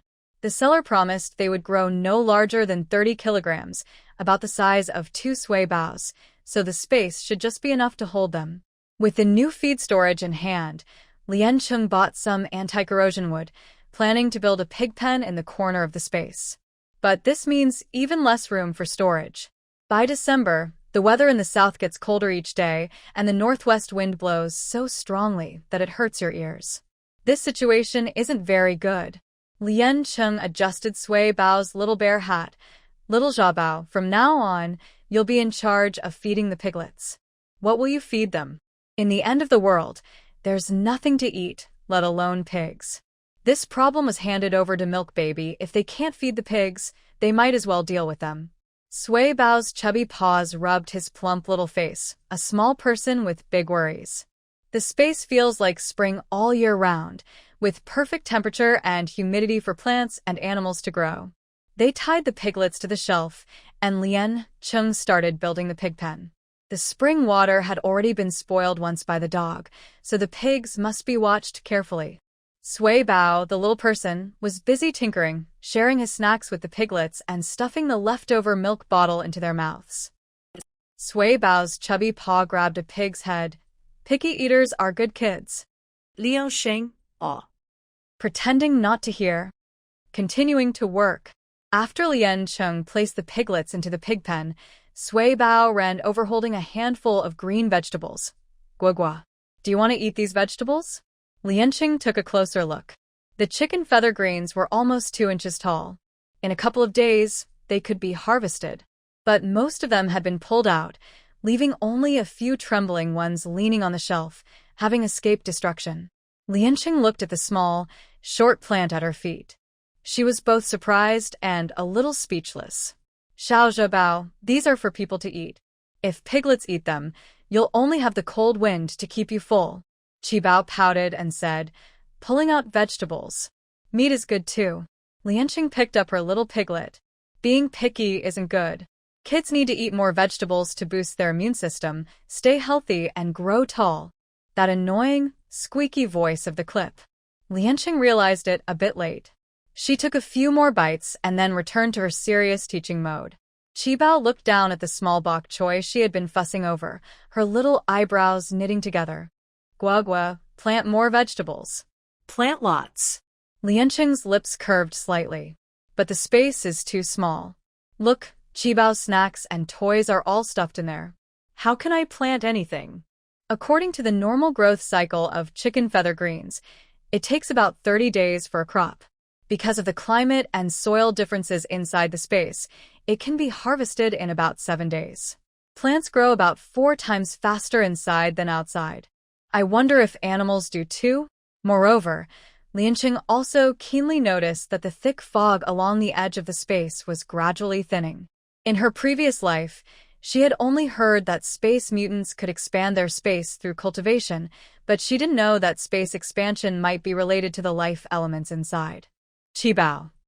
Covering her little head, she refused to listen to the nonsense. This brother is poor, lazy, and stupid again. That day, Qibao finally felt the joy of farming. Lianqing stacked the miscellaneous items on the shelves, leaving the bottom space empty. He buried some ready-made sweet potatoes and potatoes there. Qibao, a round and chubby little ball, was directed by Lianqing to move around in circles, helping with the sweet potatoes and watering. The water was prepared outside the space by Lianqing.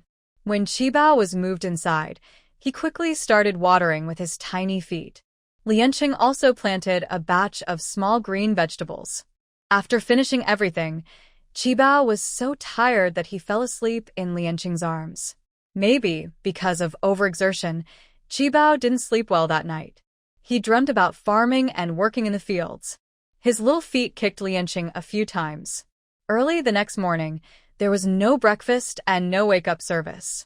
The little housekeeper, unusually, was still in bed. The Pots in dorm 1201 woke up naturally at the same time, as if they had agreed. Zhaoyan asked, "Where's my good boy?" Dapeng said, Where is Chi-Chi? Xiao Tsong asked. Where did Qibao go? The three pots sat up in surprise. Lianqing remained calm and said, Piglet is still sleeping. Be quiet. He gently pinched Qibao's chubby face, which looked like a water peach. Lianqing tiptoed out quietly. What's going on? Is Qibao sick? Zhao Yan asked first. Qibao, a small mischievous little one, was not feared by everyone. But everyone was worried if she was sick. If she got sick, the sky in dorm 1201 would turn gloomy. Lianqing rolled his eyes and said, Can't you hope for something good? She was just tired from playing at the farm yesterday. Zhao Yan gave Lianqing a white eye in return. It's best if she was just tired from playing. This was the first time seeing the sleepy little one up close. That chubby little face was perfectly round from every angle, soft and sticky like a glutinous rice ball, making people want to bite her. The three pots all gathered around Lianqing's bed, pointing at Qibao's small face with their fingers. Qibao closed her eyes, waved her chubby little hand, moved around, like a robot with automatic charging, found Lianqing's arms, snuggled in, and went back to sleep. Lianqing. How can she fall asleep like this? Because of her older brother's deliberate actions, Qibao was late for her first day at kindergarten. Teacher Chen smiled and thought she was just a normal little child, like the others, sleepy-eyed and clinging to her parent, unable to let go. Lianqing sat at the entrance of the kindergarten for a long time, waiting until Qibao had enough sleep before leaving. Just as he stepped away, he received a call from his grandmother. She told him that the solar wind power system and storage batteries he bought had arrived.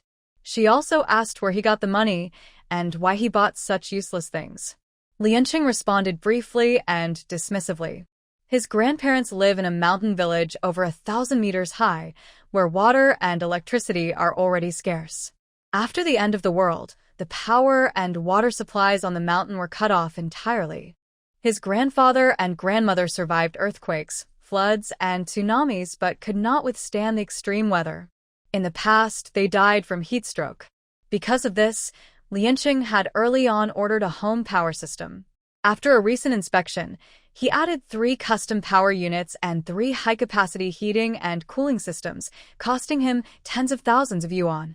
Soon after, Lianqing received another call from Liansheng, questioning why he sold his house. Lianqing ignored him. His house was his own property, and he could sell it if he wanted. Within 2 minutes, Liansheng called again from an unknown number. Without wasting words, he started shouting, losing his usual politeness and showing his true, frantic self. Liansheng was too tired to listen and simply blocked the number. He was worried that these words might reach his family back home and cause them concern. So, he had already informed his eldest uncle Lian Fan and second uncle Lian Rong in advance. He planned to return to his hometown. The house in the city was no longer useful, so he decided to sell it while the price was good. Probably because Qibao had returned, the brothers Lian Fan and Lian Rong didn't pursue the matter further. When the family split the property, they left a house for Lianqing, so he could return any time he wanted. The brothers showed him genuine concern in their words. Second uncle Lian only heard from his older brother how adorable and likable his niece was, but he never got a chance to see her. He was eager to see Qibao after school via video call and told Lianqing that if he had any trouble, he should talk to the family instead of facing everything alone.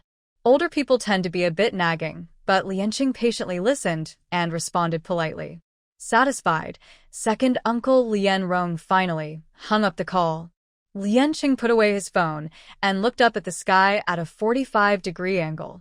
Leaving home, everything seemed like a different world. We often don't realize how important family is until we lose it. Once we have it, we don't want to let go. The north wind was cold, and the sky looked dark, almost about to rain. Lianqing packed his books, ready to pick up Qibao from school, but the security guard called him to the administrative office. He said someone from his family had come. Who could it be? Although he had a feeling, Lianqing didn't expect his fourth uncle to be so bold this time. He was with Yang Jinjin, both looking very angry, like they were here to confront him. This afternoon, at the school gate, They told Lien Chung how heartless and selfish he was, how he sold a shop and house, cutting off his family's livelihood. All because of Qi Bao. The security guard knew Lien Chung well because of Qi Bao, so he brought them to the office and informed Lien Chung. After hearing this, Lien Cheng's face turned as dark as a pot. He arrived at the administrative office. Before he saw anyone, he heard Yang Jinjin talking to Director Chung, complaining loudly. Director Chung was trying to laugh it off. Lien Chung opened the door and went inside. Yang Jinjin immediately came over, acting like an elder. Lien Chung, you really are something. How dare you ignore our calls? Think about it, your parents are gone. If it weren't for me and your fourth uncle, would you be where you are today? How could you turn your back on us? Do you forget who helped you get into the exam hall during the college entrance exams? Who was up early and late, taking care of you? In front of the school leaders, Yang Jinjin's curse words were a bit softer, but when she mentioned the past, Lien Cheng's eyes sharpened. Yes, I definitely won't forget. To eat 3 meals a day without looking at anyone's face, I had to get up early and stay late to tutor Lien Zheng and help him prepare for exams. Did I do that just for fun? No, it was just a side effect. Side effect? My fourth uncle, and I raised you like our own son. Your tuition and living expenses, your grandparents said they gave you, but it was really us supporting you. So, do you think selling our shop was right? Yang Jinjin clapped her hands, looking excited. Lien Chung remained calm and serious. It was right. Whether your shop should be sold or not isn't up to me. It's up to the law. In other words, trying to ask me is useless. Director Chung also saw it clearly. It's hard for honest officials to judge family matters, so he chose to pretend he didn't see anything.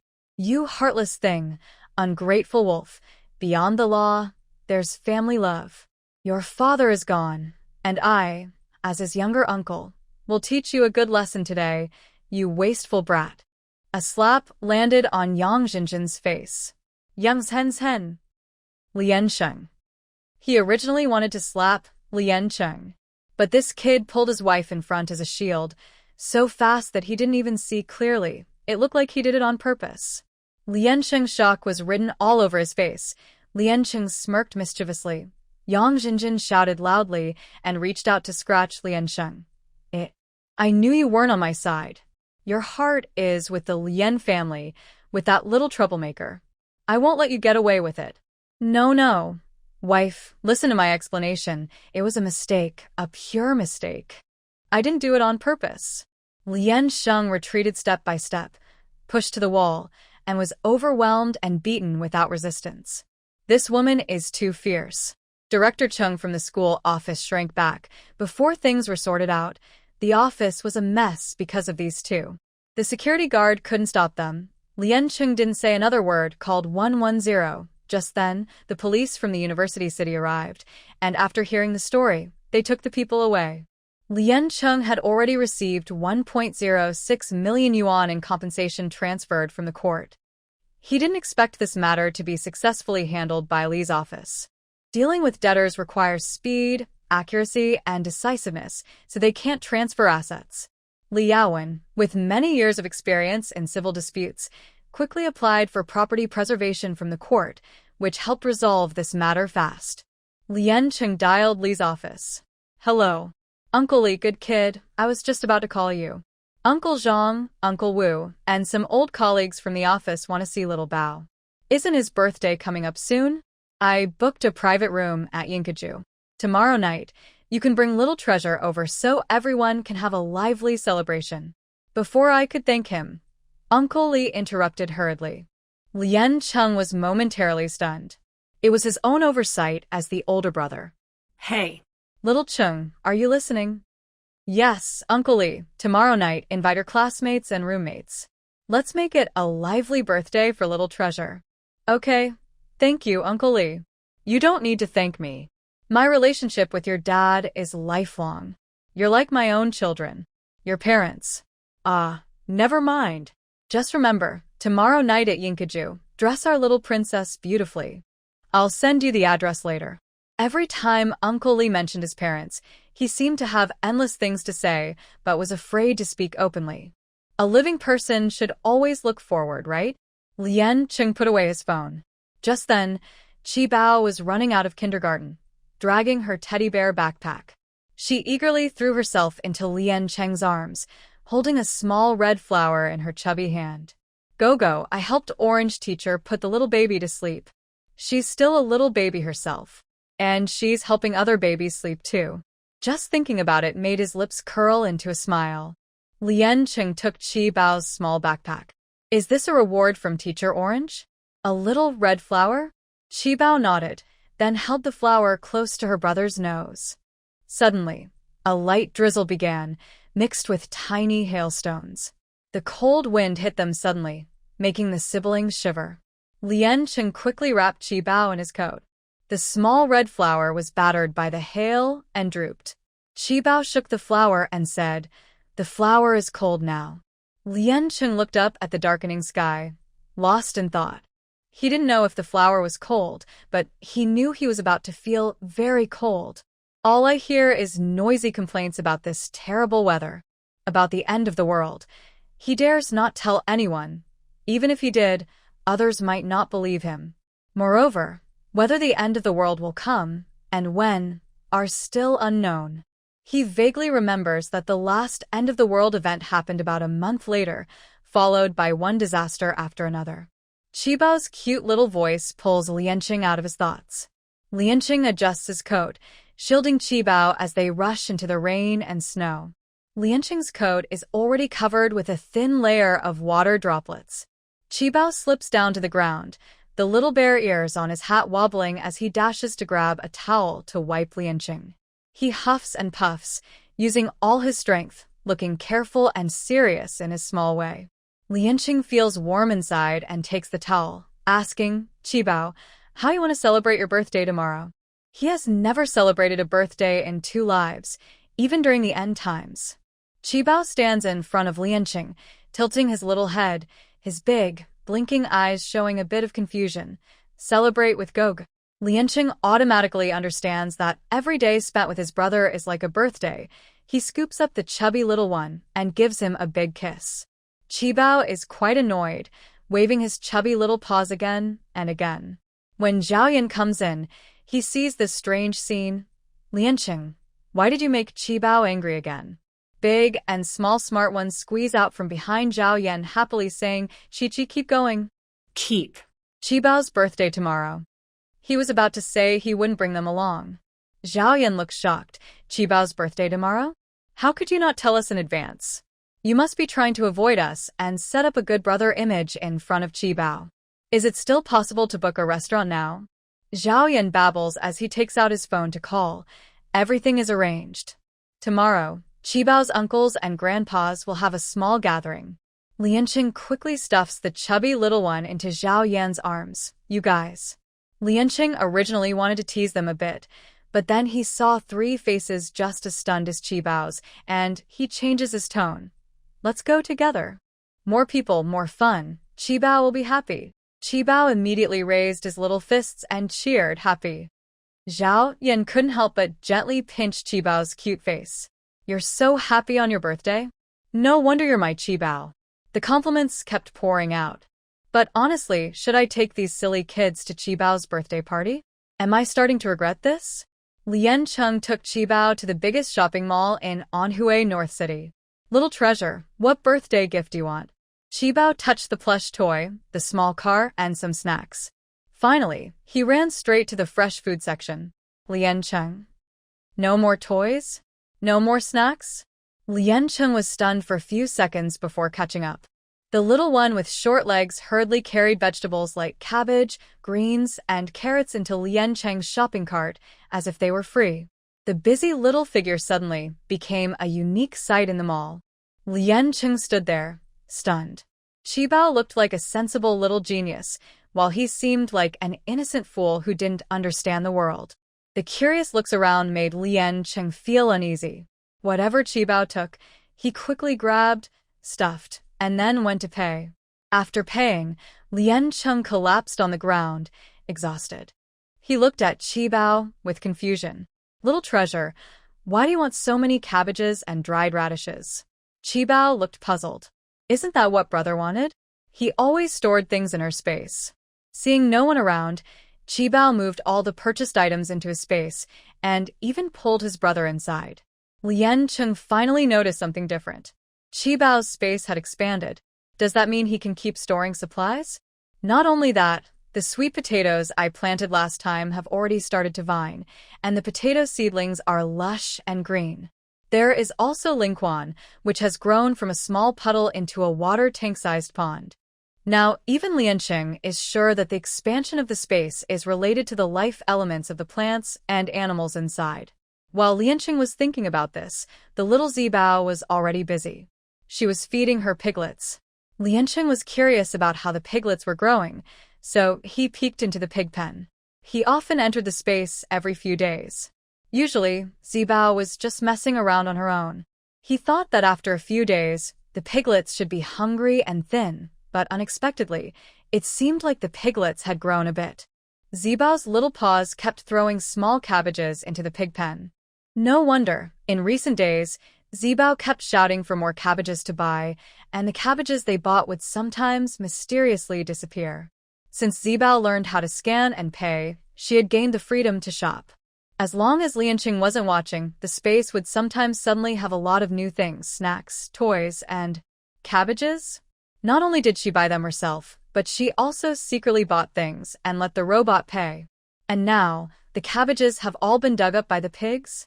Lianqing couldn't help but laugh and cry, tugging at Zibao's little bear hat. Hey. Lil Zibao, you're just messing with the cabbages. Did you water the potatoes like I asked? Zibao held down her little hat. Oh, I watered them. Lianqing's lips curled into a faint smile. When did you water them? She hesitated. In my dreams. Zibao didn't even realize she had already learned to use her mental powers to till the land, water the plants, harvest. Anything in the space, she could control freely.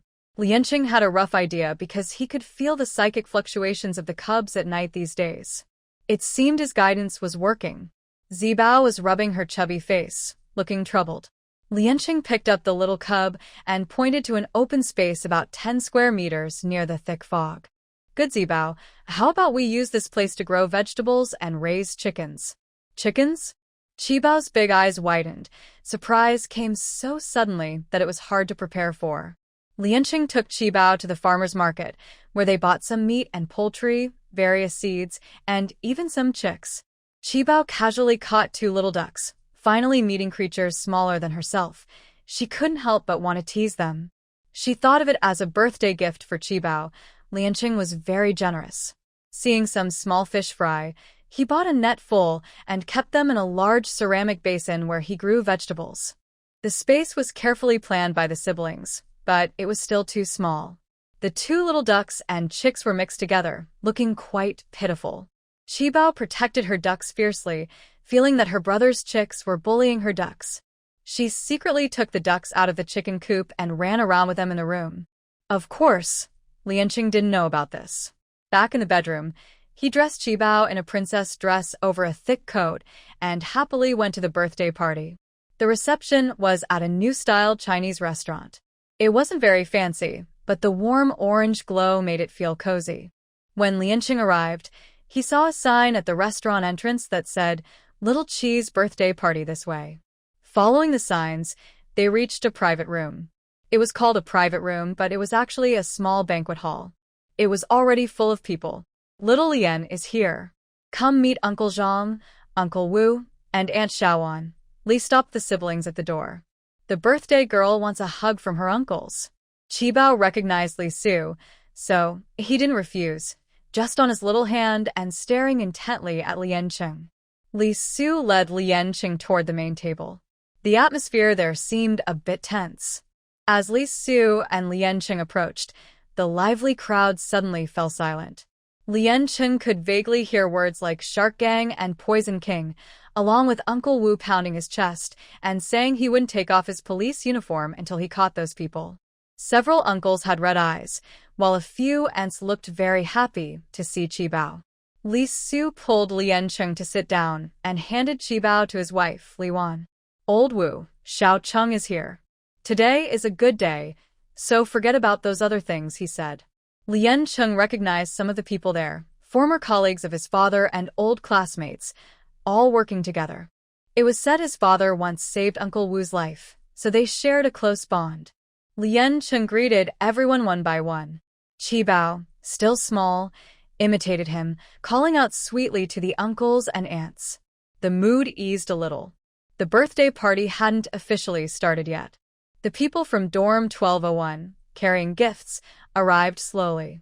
Big Fat and Little Clever didn't matter. They were dressed in suits and looked quite eye-catching. But what about Zhao Yan? What was going on? He was dragging his head, followed by 2 adults and a child. The child was only a couple of years older than Qibao, but still at that age where kids can be annoying. Zhao Yan kept walking and stopping until a middle-aged man behind him kicked him in the backside. Dad. I'm already so old, and you still hit me. Besides, today is Qibao's birthday. Zhao Yan was unhappy. The middle-aged woman beside him tried to calm things down. Enough, you two. Don't cause trouble today. Their mother spoke up. Zhao Yan shot a quick, sneaky look at Lien Cheng. Seeing Qibao reaching out for a hug, Lien Cheng ignored him.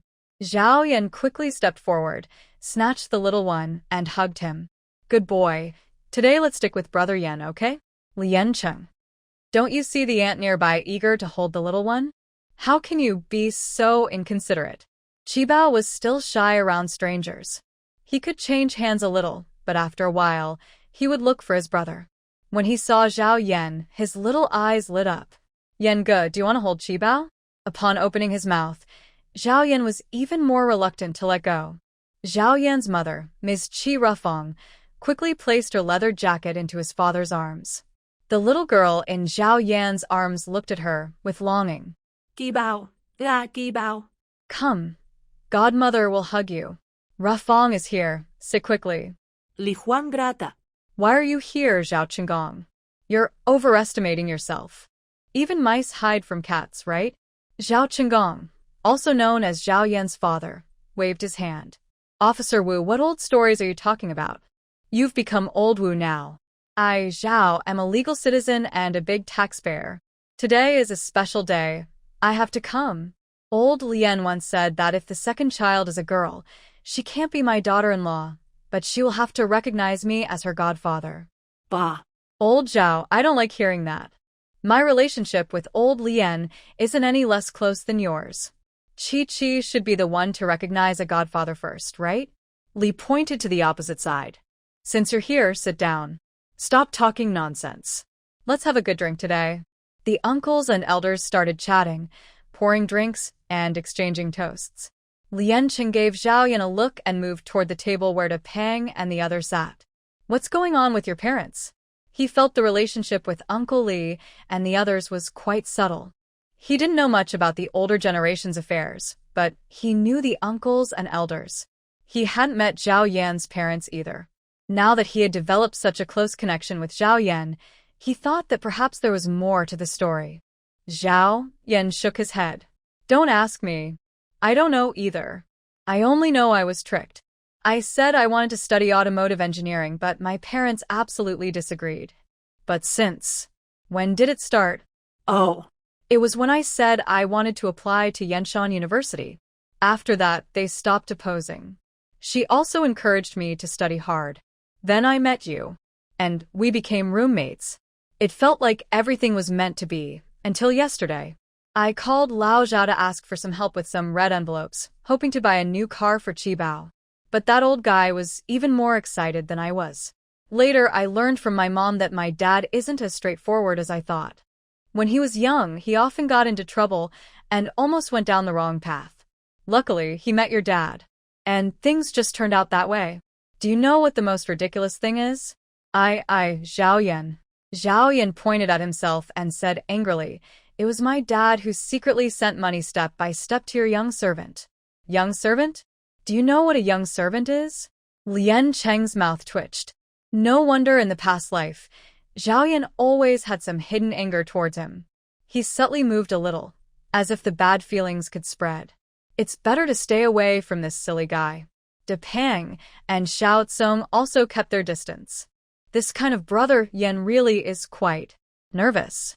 Just then, The brothers finished their topic, and Chi Rufang came over crying, holding Chi Bao. Little darling, look. Godmother said that brother wasn't taken by the monster, so he's not gone. Isn't brother here? Chi Bao's bright eyes were full of tears, her little mouth pouting, and she reached out her chubby hand for Li Yanqing to hold. Zhao Yan tried to cut in again, but Chi Rufang patted his arm and made him shrink back. Chi Rufang handed Chi Bao to Li Yanqing. Old Wu's family was joking earlier, saying that brother disappeared and that Chi Bao should be their daughter. This little one didn't like that. Li Yanqing carefully held Chi Bao in his arms. Brother is here. Little Chi Bao, don't you want to replace your brother? Why are you unhappy now? Gugu was taken away by the monster. Chi Bao waved her little hands randomly, pouting her small mouth as golden beans fell with a crackling sound. Adults thought Chi Bao had watched too many cartoons and was daydreaming. Only Li Yanqing knew that today because there were so many people. It reminded the baby of some bad memories from the past life. Li Yanqing held Chi Bao and comforted her, gently rocking her around. They went to meet the uncles, aunts, and the older brothers and sisters who came today. Gradually, Chi Bao calmed down, licking away tears from her mouth. They cut the big cake. Today, the older brother didn't stop her. She buried her face in the cake plate and ate happily. After eating, she realized she looked like a round dish on the table. She tilted her little head, with cream on her face, like a cute kitten, spinning around the table. Uncles and aunts reached out to pet her. When she got close to Zhao Ziyu, who smelled like cream, Zhao Ziyu grabbed Chi Bao's small arm, trying to take her home. Chi Bao, is that okay? She quickly grabbed a handful of cream and smeared it on him. The two little ones started a cream fight, from the table to the floor, turning the whole banquet hall into their playground. Zhao Yan protected his sister, kicking the naughty brother over, only to be scolded by his mother. Chi Bao, like a little mouse that stole cat food, hid beside Li Yanqing's leg, giggling and her fingers. That night felt like a wild party before the dark night. Adults drank happily, children played joyfully. Only Li Yanqing felt deep worries that couldn't be erased. After the party, the hands of the people in room 1201 were full of Chi Bao's birthday gifts. Before leaving, Li Yanqing bowed deeply to the uncles and aunts. Uncles, aunts, whether the end of the world is coming or not, please take care of yourselves. Li Su patted Li Yanqing's shoulder and joked, "What nonsense are you talking about? The end of the world? Don't worry. Even if it really comes, Uncle Li will stand in front of you. Right, Xiao Cheng? Don't think too much. And the uncles are here. Just focus on studying and going to school. As for your sister, if you're really worried, let Uncle Wu help take care of her." As he spoke, Wu Zixuan poked Chi Bao's little face. Chi Bao immediately hid in Li Yanqing's arms. Wu Zixuan's wife gave him a firm slap on the arm. "Stop teasing her. If she cries, you'll have to coax her again, right? Little baby Chi."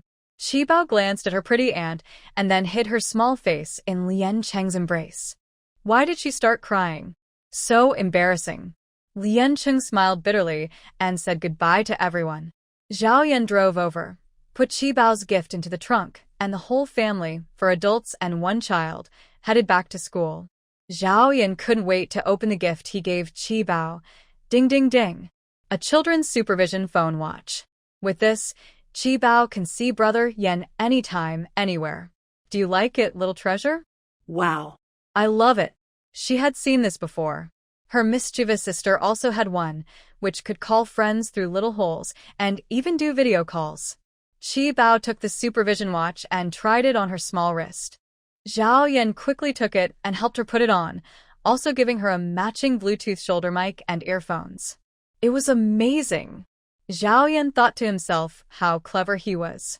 Compared to the princess headbands and princess dresses his mother chose, this was much cooler. Chi Bao immediately showed off by raising her little hand, then ran outside the dorm to play a game called Hole to Hole. Answer when you receive. Li Yanqing. It's time to sleep. But the two of them played happily. Big Fatty and Little Smart also handed over their gifts to Chi Bao. Little Smart gave a set of Lego toys. Big Fatty gave a set of audiobooks. Qi Bao loved them all and hid them in her little yellow duck suitcase. Zhao Yan cast a small glance at Liancheng. We've all given gifts. What did you, brother, give? Liancheng blinked flirtatiously and said, The birthday gift my brother gave has already gone to Qi Bao. It's lively and jumping around. Qi Bao covered her small mouth, smiling like a mischievous kitten. The little yellow duck given by her brother is now swimming happily in the space. By the time Liancheng realized it was already early the next morning, chaos had erupted again in the space. He poured the muddy spring water, disturbed by the little duck, directly onto the vegetable field. Then he used his and Qi Bao's water bottles to fill 2 full jars of the spring, feeling satisfied as he finally left the space. He washed Qi Bao carefully and took her to kindergarten. Last night, she stayed up too late, so Qi Bao wasn't feeling well and became a clingy, lazy baby. After dropping Qi Bao off and leaving the kindergarten, Liancheng felt uneasy. He hadn't gone far when he faintly sensed the ground shaking. It wasn't a normal tremor, but as a gifted person, he had sharp senses. There's an earthquake. He shouted loudly and rushed back like lightning. The apocalypse seemed to have arrived early. Liancheng's mind exploded with a bright flash of white light. His only thought was to find Qi Bao. Pedestrians on the street seemed frozen in place, and before the kindergarten security guard could close the door, Liancheng had already rushed into the area. Qi Bao also felt the ground shake and stumbled out of her classroom, seeing Liancheng immediately. She hadn't even cried yet. Liancheng reached out with his long arms, scooped Qi Bao into his embrace. Without hesitation, he turned and shot out like a bullet. At this moment, the tall buildings around them were starting to tilt, and the sounds of falling objects and crashing echoed through every corner of the city. Qi Bao's tiny hand pointed at her teacher and friends in the classroom, tears streaming down her face. Hearing the helpless crying of the children, Liancheng hesitated. Just then, the entrance of the kindergarten suddenly collapsed. Liancheng protected Qi Bao tightly, ready to carry her out. But the entrance didn't fall. A thin arm supported the load-bearing pillar, and the small body desperately held up the already tilting wall. Quick. Go. I will save. As soon as the deep, distorted voice finished, Chunjing's shoulder was crushed by falling debris, causing a large wound and bleeding continuously. The robot sensed that Qi Bao was in danger and rushed out at 120 miles per hour. Hold on. Liancheng didn't have time to say more. He quickly grabbed Qi Bao and teleported to a nearby alley for a second. After putting Qi Bao down, Liancheng knelt on the ground and said, Qi Bao, stay safe inside the space. Wait for your brother to come back. Qi Bao nodded fiercely, tears falling down her face. She knew her brother was going to save someone. She wanted to be a good girl, but she didn't want to wait for her brother anymore. Inside the space there was food, water, and little ducks, chicks, and piglets. Even if her brother wasn't there, Qi Bao thought she could grow up well on her own. Liancheng didn't hesitate. Seeing Qi Bao go into the space, he quickly moved back to the kindergarten. He didn't notice that Qi Bao quietly slipped out of the space and followed him like a small tail. When he reached the kindergarten entrance, he went inside, and the gate collapsed. Qi Bao didn't follow. She looked at the row of broken walls and debris, all blocked off. She stomped her little feet, wiped her tears, and then quietly entered the space again.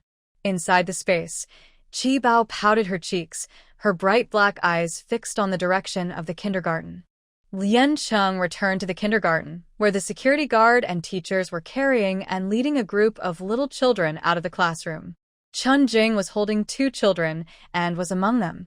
Where is Teacher Chun? Someone suddenly shouted from the crowd. Teacher Chun is still inside. Some teachers tried to rush into the classroom, but a security guard held them back. Don't go in. If you go in, you might not come out. The ground was still trembling slightly. The kindergarten classroom was on the verge of collapsing, and it could fall at any moment. I'll go. Chun Liang handed the child to the nearby teacher and rushed in without hesitation. Liancheng immediately followed. In the ruins, Chun Liang found Teacher Chun and 2 children protected under broken walls. Teacher Chen's forehead was covered in blood mixed with dust, making it hard to see the injury. She was holding a child, whose breathing was weak. Chen Liang picked up one child and helped Teacher Chen to stand. Just as he was about to pick up the other child, Teacher Chen lost her balance, and the child in her arms fell. Suddenly, Lian Qing appeared. The child rolled into his arms.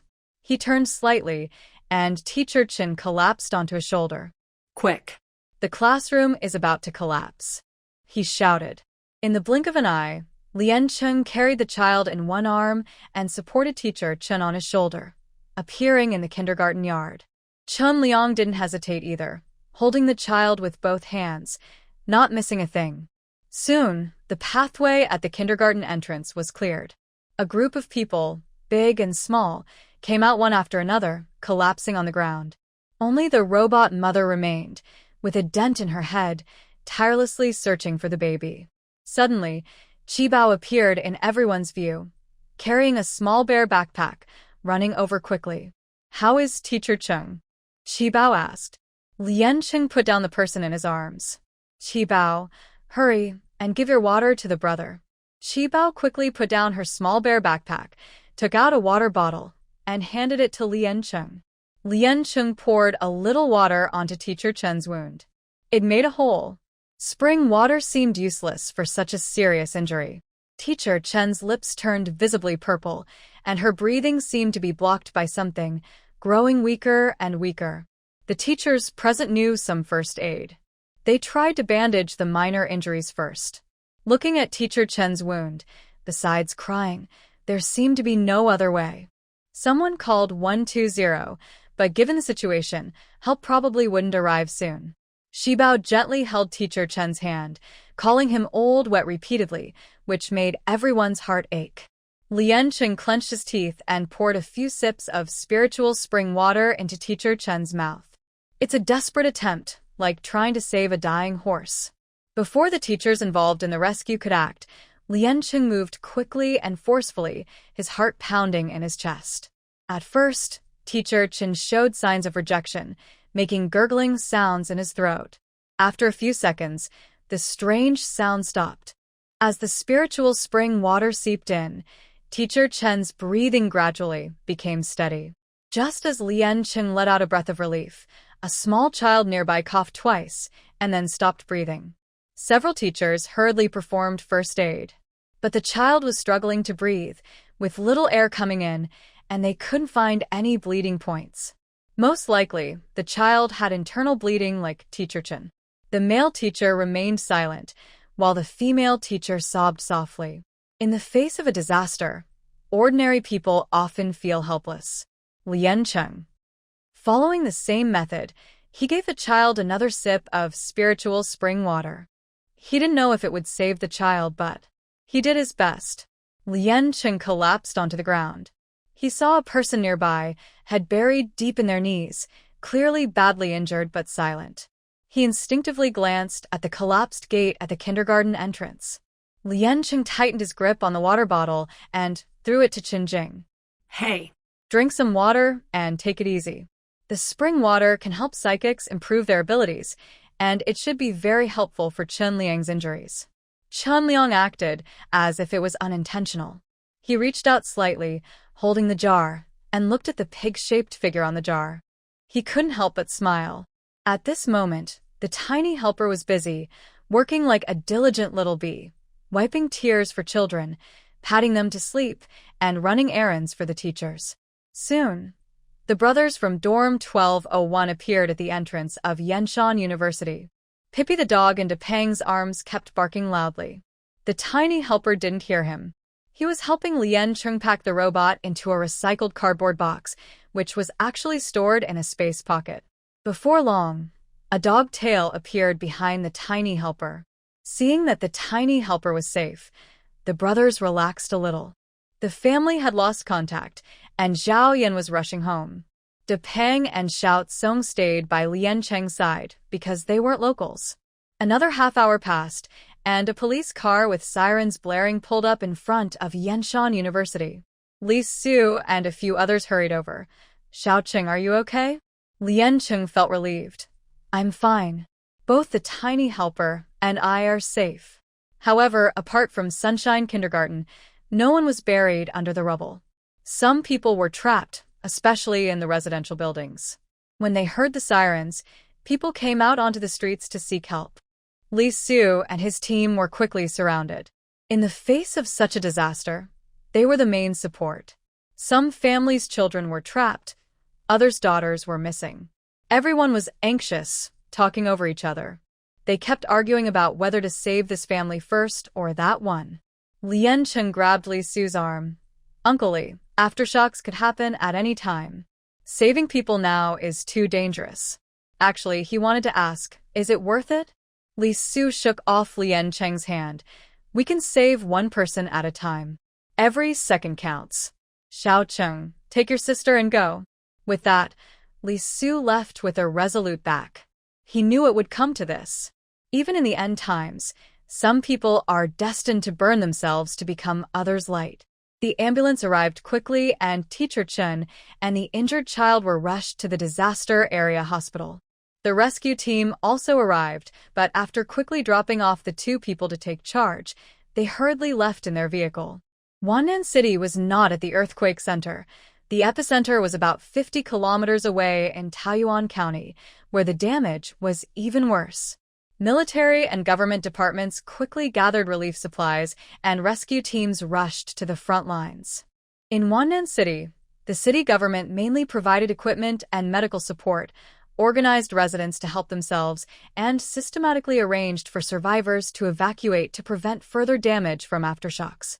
Although everything was moving in a positive direction and social order was gradually restoring, only Lianqing knew this was just the beginning. Above the sky, dark clouds gathered, like the mood of the people at this moment. Lianqing looked in the direction where Lee Soo had gone and was lost in thought for a long time. Suddenly, a soft little hand slipped into his palm. Lianqing crouched down and teased the small person with furrowed brows. My little hero has come back, yes. Ki bao not dead se di o si li. The teacher said the children all needed to move, so she came to find her brother. Lianqing hugged the little one. Brother will take you home. Home? Yes, home. Our real home. Most of the old buildings at Yanshan University were destroyed, with only a few walls or beams barely standing on the ruins. The student dormitory buildings were shaped like the character pin, not very tall but still intact. Shortly after the earthquake, many students returned to their dorms to pack their things. In room 1201, besides Zhao Yan, there were also others. Lianqing originally planned to hand Qi Bao over to Da Peng and go upstairs himself, but Qi Bao clung to Lianqing's leg and refused to let go. Qi, don't you love Da Peng brother anymore? Qi Bao glanced at Da Peng and tightened her grip on her brother's hand. She still couldn't let her brother go. Lianqing, helpless, had no choice but to pick up the little one. Then shall we all go upstairs together?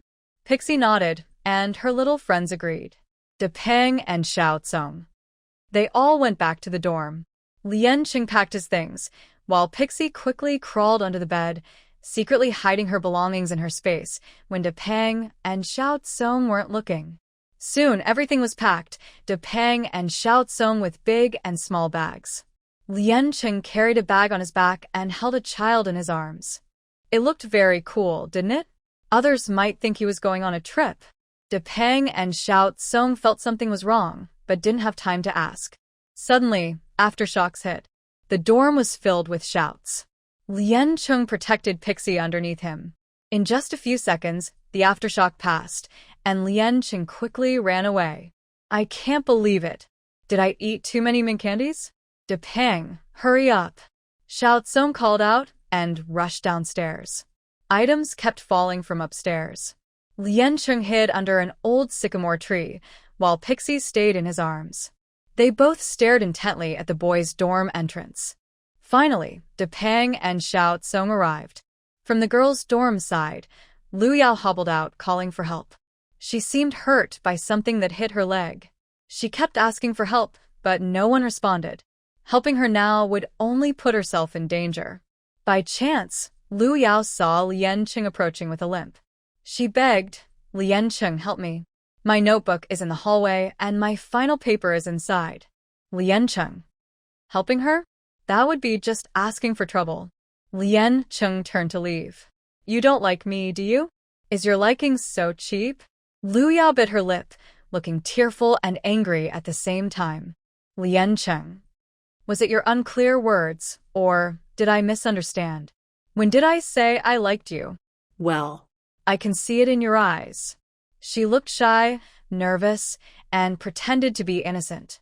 Everyone's eyes seemed to have a color, and if someone was kind to her, did that mean they liked her? Did she hate him because she didn't show her true feelings? This character setup is really confusing. Lien Cheng's eyes sharpened. Speak normally. Help me, please, Lien Cheng. I'll watch over my sister. You go upstairs and find the computer. I really can't lose my thesis. Same old story. Again? In the past, he was tricked by Lu Yao's innocent, pure, yet strong and persistent expression, and even entrusted her with caring for Qi Bao. he was really blind. Lien Cheng spat harshly. Even if I liked a dog, I wouldn't like a woman like you. Qi Bao's little dog in her arms barked. Woof, woof, woof.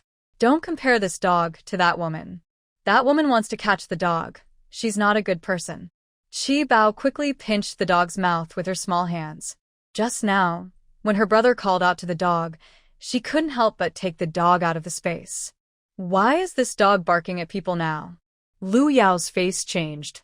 You said 1201 didn't have pets. Now that you've been caught, what do you have to say? Hee hee, I do have one. Bite me if you want.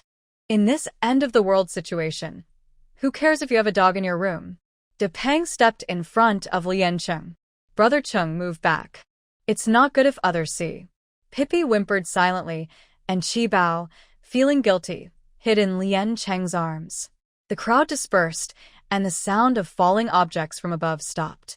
A boy came out from the girls' dorm corridor. He was tall and thin, with blood on his face, blood dripping from his jawline onto his white shirt. He looked obsessive and twisted. Lien Cheng quickly covered Qi Bao's face with his hand. What time is it now? Still pretending to be a mutant? Lu Yunfeng slowly approached. Lu Yao also sensed the strange atmosphere. She turned her head to look. She was terrified. Yunfeng, listen to me. I'm not ignoring you or refusing to help. I just came out to find someone to save you. Before Lu Yao could finish tremblingly, Lu Yunfeng slapped her hard to the ground. Wretch! I treated you so well. I saved you. I helped you. I worked hard for you. And what about you? How did you treat me? I will beat you. I will beat you. Lu Yao, who already had a limp and couldn't stand up, was now dizzy from the beating and could only cry loudly without resisting. Lu Yunfeng pressed Lu Yao to the ground, rubbing her until he felt better, then picked her up and slapped her face repeatedly. Her face was slapped so hard it sounded loud. Qi Bao, curious, grabbed Lien Cheng's large hand and gently pushed it down a little. In this post-apocalyptic scene, such moments are rare. At first glance, it was very exciting. Wow, so amazing.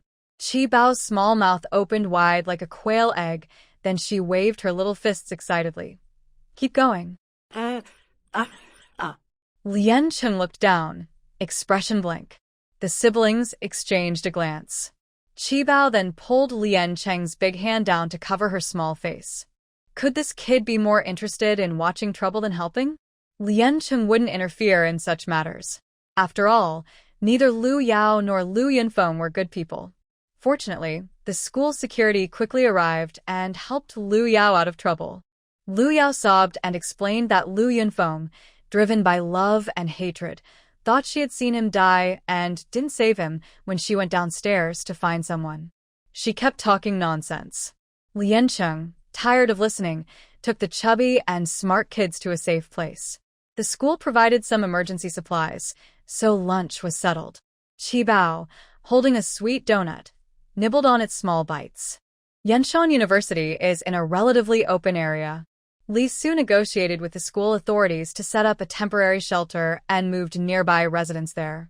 This morning, there were 2 aftershocks. Li led people to escape, barely avoiding danger multiple times.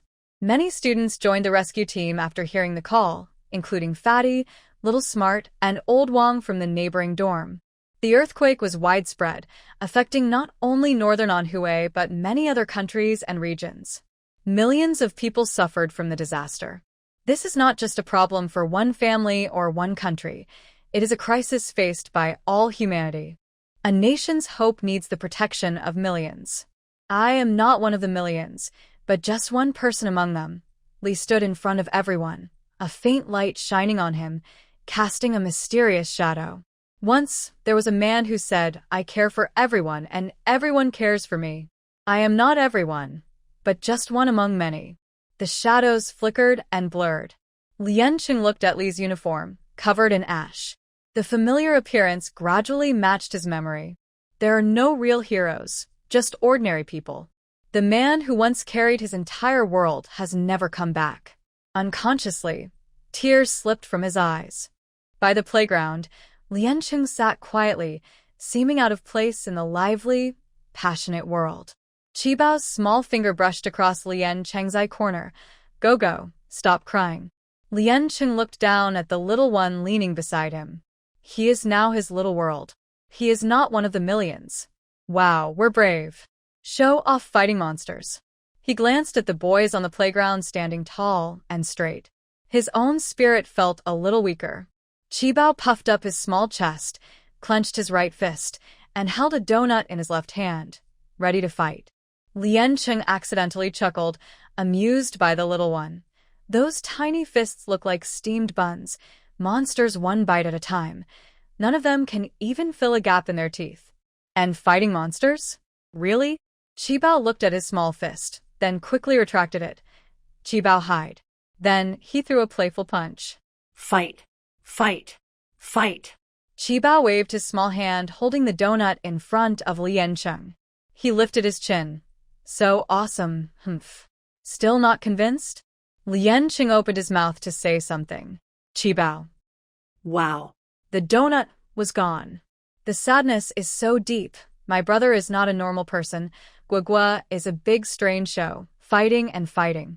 Lian Qing held Qibao's back collar, keeping some distance from the irritable little one, and took out a milk bottle from his pocket. He had just gone to the academic office to get hot water to mix the milk. He asked, "Do you want a drink?" Qibao swallowed and said, "Grandma," without hesitation. He made a cute face to distract the enemy. Lian Qing shook the milk bottle and asked, "Are you good?" Qibao on his little finger, his big eyes flickered around. "Good, will you listen to your brother? Are you still going to fight with your brother?" Lian Qing was momentarily stunned. He realized he had fallen into a trap. Qibao took advantage of the moment and snatched the milk bottle, taking 2 big sips. No sadness could be solved with just 2 sips of milk. If it couldn't be solved, then just drink a whole bottle. After half a bottle, he burped. His eyes were quite big, but his tummy was too small. Lian Qing gently touched Qibao's round little belly, quickly put away the milk bottle, and took out a piece of hawthorn candy wrapped in foil from his pocket. Today, no grandma, no small cookies. Only this. He unwrapped the candy and put a piece into Qibao's small mouth. Qibao chewed happily, but his brother was still tricking him. There was clearly still grandma. While eating the hawthorn candy, Qibao kept glancing at Lian Cheng's pocket. She suspected her brother had a secret hideout where he kept all the treats. Lian Cheng. This little one was getting harder to fool. He reached out and picked up Qibao, saying, "You're full now, later we'll go find the car and then go home." His brother had said this hundreds of times. Why hadn't they gone home yet? Qibao, the little one, was confused. While Qibao wasn't paying attention, Lian Qing quickly moved the milk bottle into his backpack. This smooth move showed he had done it many times before.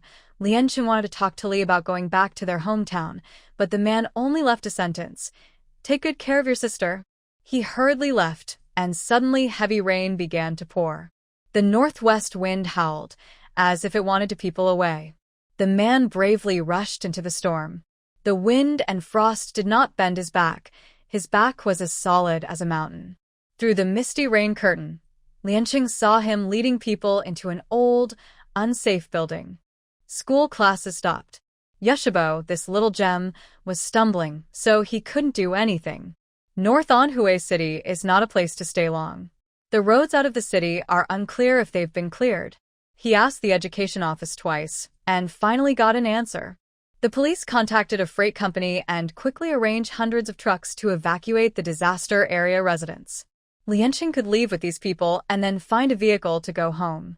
Standing at the bus door, he looked far ahead at the battered city. He heard that rescue work was going smoothly. He also heard that a girl appeared in the rescue team, very strong, able to lift hundreds of pounds of cement slabs, helping save many people. Lianqing knew who she was without thinking. At this moment, Chen Liang was standing on the ruins, drinking the last sip from his water bottle and heading toward an old neighborhood nearby. Friends gather easily, but staying together is hard. De Peng and Xiao Song were also helping in the team. They all lived in one tent, having already said everything they needed. Lianqing told them that this disaster was just the beginning, and they should go home early and prepare well. De Peng and Xiao Song laughed and didn't take it seriously. Life is already hard enough. Why think about worse outcomes? They just knew that Lianqing and his sister were about to leave and that they didn't want to part with Qibao. These little clever ones had already formed bonds.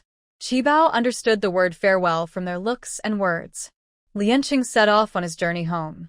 Qibao, small and sitting in the back of the bus, fiddled with her phone watch, calling out Gua Gua from time to time. It truly echoed the saying that what is constantly remembered will eventually be heard. After many calls, Zhao Yan's slightly embarrassed face appeared on the small screen. Yan Gua. A glimmer of light flashed in Qibao's eyes, then quickly faded. Yan Gua, are you hurt? He touched Zhao Yan's cheek through the watch face. Zhao Yan grinned, looking a bit mischievous. Just a small injury, no big deal. Good kid. Let me talk to my brother. Lianqing glanced at Zhao Yan and held his jaw, speaking seriously. We're going back to our hometown. The earthquake is just the beginning. It might trigger tsunamis, landslides, tornadoes. The weather this year is strange. There could be even worse disasters. If things get too bad outside, come join us. I used to doubt and test these people, but now, maybe we can team up. After all, surviving alone in this end-of-the-world situation is impossible. Qibao snuggled into Lianqing's arms, saying goodbye to Zhao Yan. Zhao Yan chuckled without saying much. The bus drove on for a while, then Zhao Yan's signals started to fluctuate. Lianqing examined Qibao's small watch. It had a built-in radio transmitter. Besides connecting to the internet, it was basically a tiny communication station. But its signal range was only about 10 kilometers. Lianqing held Qibao's small hand, gently rubbing the watch face with his slender fingers. The image inside disappeared completely. Zhao Yan shared good news, but didn't mention the bad. Lianqing knew the situation was probably not looking good. Just before the signal disappeared, the bus jolted slightly more than before, causing the call to be cut off. Qibao patted her small watch, but soon the baby was distracted by the scenery outside the window. She leaned her little hands on the window and babbled nonstop, her big eyes wide with curiosity. Beyond the city, there were endless mountains, just mountains after mountains. The bus made a stop halfway through the journey. The Gaoshan village is located on Wanshou Mountain, at the border of southern and northern Anhui. Although a mountain road has been built there, making the town more developed, it remains one of the poorest areas in northern Anhui. On this trip, the bus stopped and started several times. Some people got on, others got off. Bored passengers often started chatting, especially those coming from the earthquake zone. Qibao was not shy. She chewed her little hand and listened eagerly. Everything seemed to return to normal. The tense nerves relaxed a bit. A faint, strange smell drifted through the bus. Lianqing was sleeping deeply, as if drugged. When he woke up, Qibao was gone. Compared to before, Lianqing was much calmer. Maybe because of the bond between siblings, he knew Qibao could handle herself. Lianqing first went to the nearest police station to report. Then he rented a car and headed back along the same route.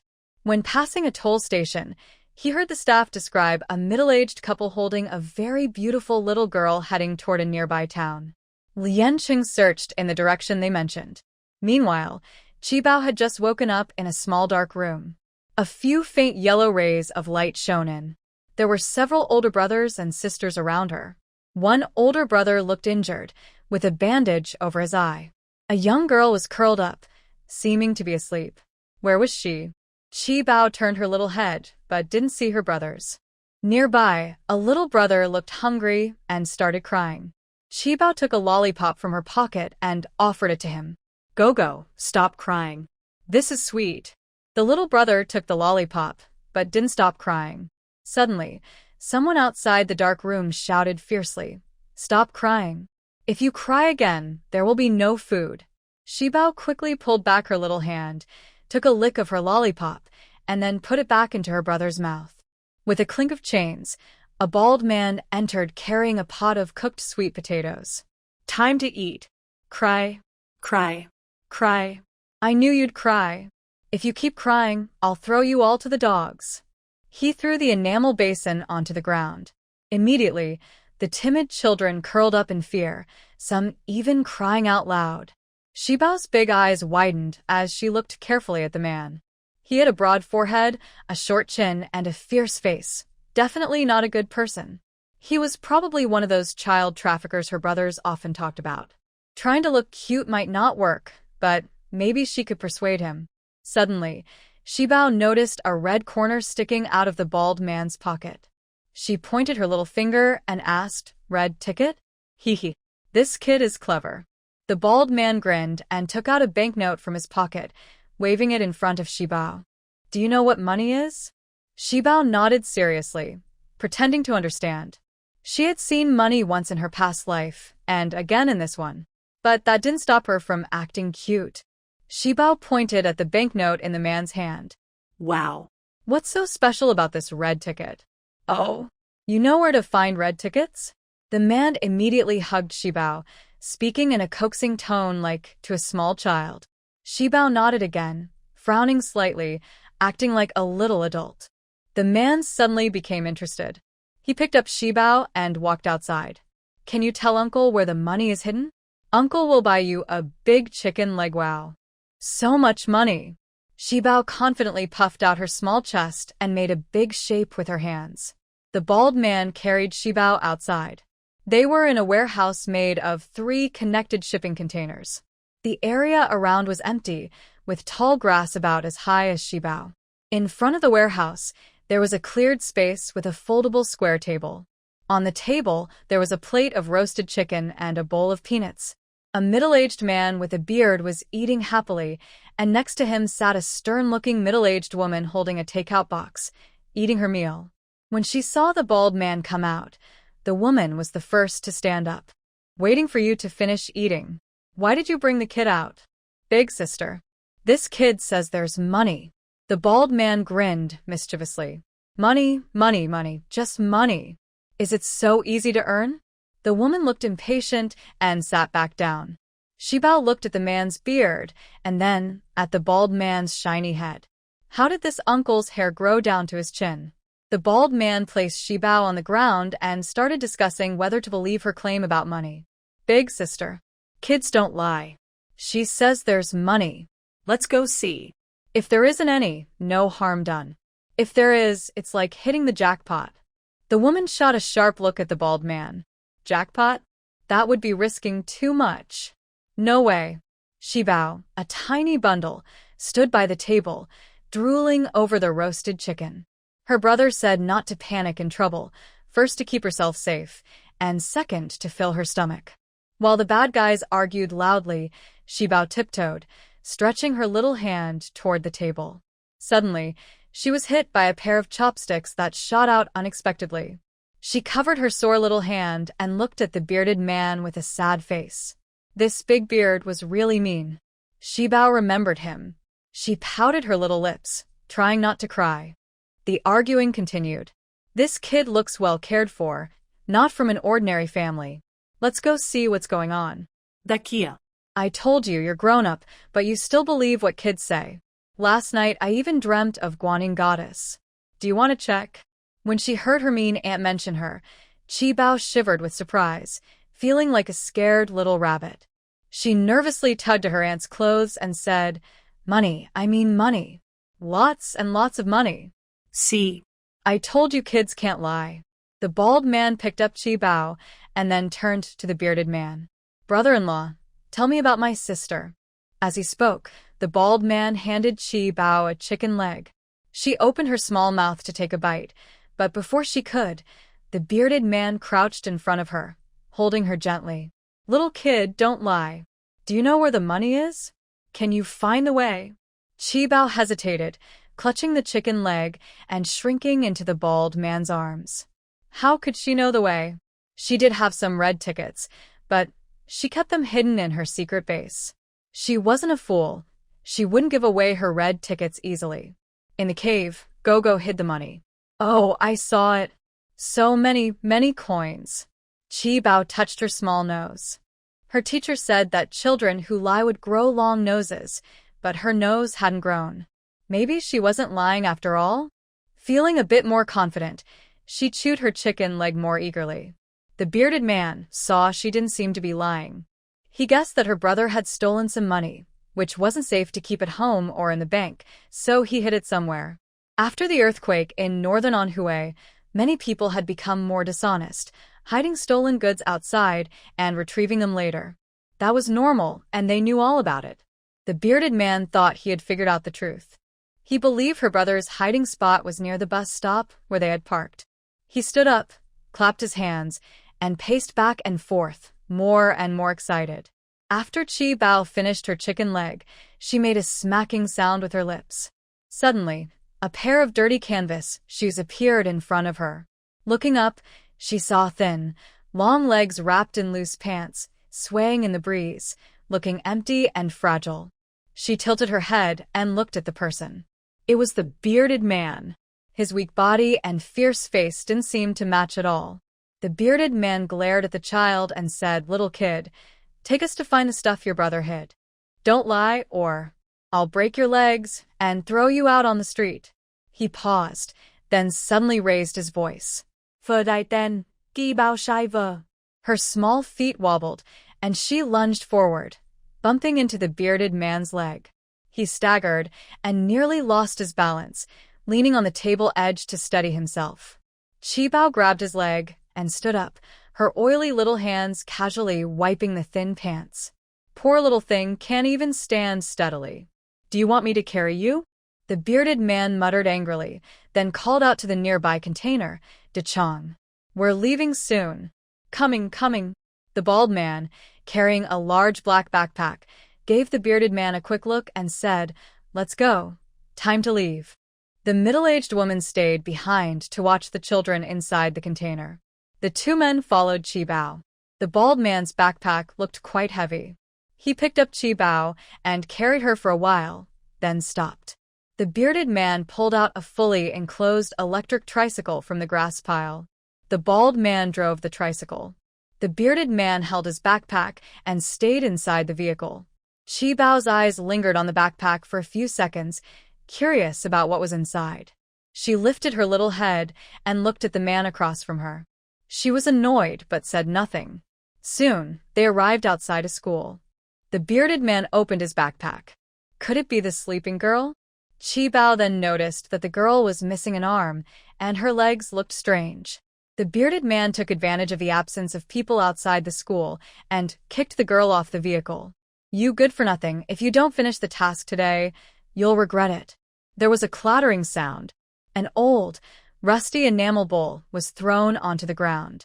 Next, the broken tricycle made a loud noise and sped away from the school. Chi Bao curled up under the seat, her small eyes looking timid. The bearded man patted the black backpack, his expression a mix of a smile and a sneer, and stared at her. "This bag, whether it's for holding money or for holding you, depends on you." That was really So scary. Chi Bao's little mouth pouted, and tears started to fall without her realizing. She is a brave baby. She is a baby who can fight monsters. Wah. Boo-hoo. But no matter how much she tried, she couldn't stop crying. "Brother-in-law, don't scare the kid silly. We still need to find something." The bald man driving the car suddenly spoke through a curtain. Go away, it's none of your business. Drive your car properly." The The bearded man looked annoyed and glared at Qibao. If you cry again, I'll throw you out. Qibao's sobs paused. She reached into her pocket and took out a pacifier, putting it in her mouth. The bearded man suddenly smiled. This little baby is quite clever. Qibao's mood gradually calmed down. Her brother said that if she encounters a bad person, she should run away. If she can't run, she should hide and wait for her brother to find her. She can always hide in her space. But what about her older brother and sister? These two bad people want her to help find something, but they won't hurt her for now. Thinking this, Qibao felt she should do something. She was thirsty after crying so long.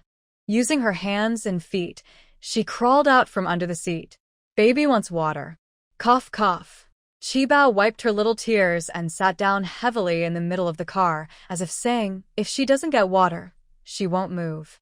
The bearded man clicked his tongue. Wait. He patted the car and signaled the bald man to pull over. Soon, the bearded man returned with 3 bottles of mineral water. He unscrewed one and handed it to Qibao. Qibao looked at the bottle cap. She hadn't drunk this kind of water in a long time and had forgotten how to drink it. Her chubby hands held the bottle. She aimed her little mouth at the opening and took a sip. Just a little. It seemed a bit cold. She took another sip. Then she blew bubbles into the bottle. The bearded man grinned. So cold water on such a hot day actually feels pretty good. Without hesitation, he opened the bottle and took a big sip. That was really refreshing. The bearded man put on a pained expression. Qibao pursed her lips and secretly giggled. This bad guy doesn't seem very smart. So, can the baby now take them for a walk, turn around, go around, and stroll like her older brother does? When she's tired, she can just go to sleep, no more mischief? But this bouncing car is a bit in the way. Qibao's pupils flickered slightly. The chubby little paw gently patted the side of the tricycle's box. Oh, need to go. Anyway, just keep going, one after another. Don't stop. The big bearded man clenched his fists, holding back his anger. Enough nonsense. Can we get to work now? Go. Qibao repeated again. All right, you're the boss. The big bearded man called to stop the tricycle. He grabbed Qibao by the back of her clothes and threw her into the grass by the roadside. He was so casual about it. Qibao pouted her little bottom, looking at the big bearded man. She blinked her innocent, clear eyes, wondering how she was supposed to go. Whether you want to go or not. The big bearded man spat and turned away, walking a few steps. Bored, he stood on the rural road, took out a pack of cigarettes from his pocket, sniffed one, then lit it. Qibao's big eyes sparkled with a clever glint. She, a tiny bundle, quickly slipped into the grass. Suddenly, she disappeared. Within 2 minutes, the big bearded man realized something was wrong. Daqiang, quick. The kid's gone. Where could she go in this wild countryside? The bald man hurried over. Together, they started a thorough search around where Qibao had last been. Qibao hid inside a space, watching the 2 bad guys slowly walk away. She grabbed a small tool used for digging and quickly slipped out of her hiding spot. She ran toward the tricycle. Waving her tiny rake, she tapped the tires twice. She was trying to let the air out of the tires. But it didn't work very well. Qibao's little ears perked up, moving with the breeze. Someone was coming back. She threw the small rake under the tire and quickly hid back in the tricycle's box, like a little bunny. Brother-in-law, what should we do? What if something happens? What can we do? It's better to fall into the police's hands than into those crazy sharks' hands. They could be deadly. As he spoke, the big bearded man opened the box. Where did you go? The big bearded man was stunned for a long time before he finally found his voice. Qibao pointed to the grass nearby and said, Hide and seek. Hide and do your business. The big bearded man. Who are you playing hide and seek with? Little rascal, you're quite creative with your tricks. It must be because I didn't look carefully earlier. The bald man patted the big bearded man's shoulder and returned to the driver's seat. They had been delayed too long, and the bald man was anxious. He stepped on the gas pedal hard. With a loud, the car jolted. The bald man got out and looked around. Wow.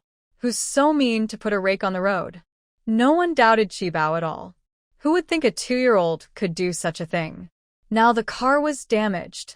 The front wheel had a hole in it. Since it wasn't a good thing to do, the passing cars just hurried past and could only watch helplessly. The three of them walked along the country road. Qibao held onto the bald man's sleeve and looked around as they walked. The big bearded man thought Qibao remembered something and asked little kid, "Is your brother's hiding place nearby?" Qibao looked up and surveyed the area. "This is a mountain valley. It definitely can't be here." Qibao shook his head.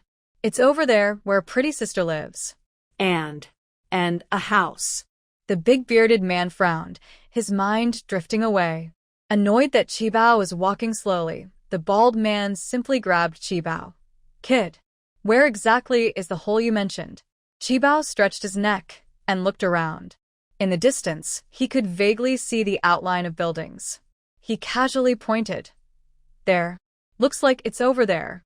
The big bearded man suddenly perked up and shouted, "Brother-in-law, hurry up, we're there." This place looked close, but in reality, it was far away. After crossing 2 hills, when they reached the town entrance, the bald man was already exhausted and collapsed.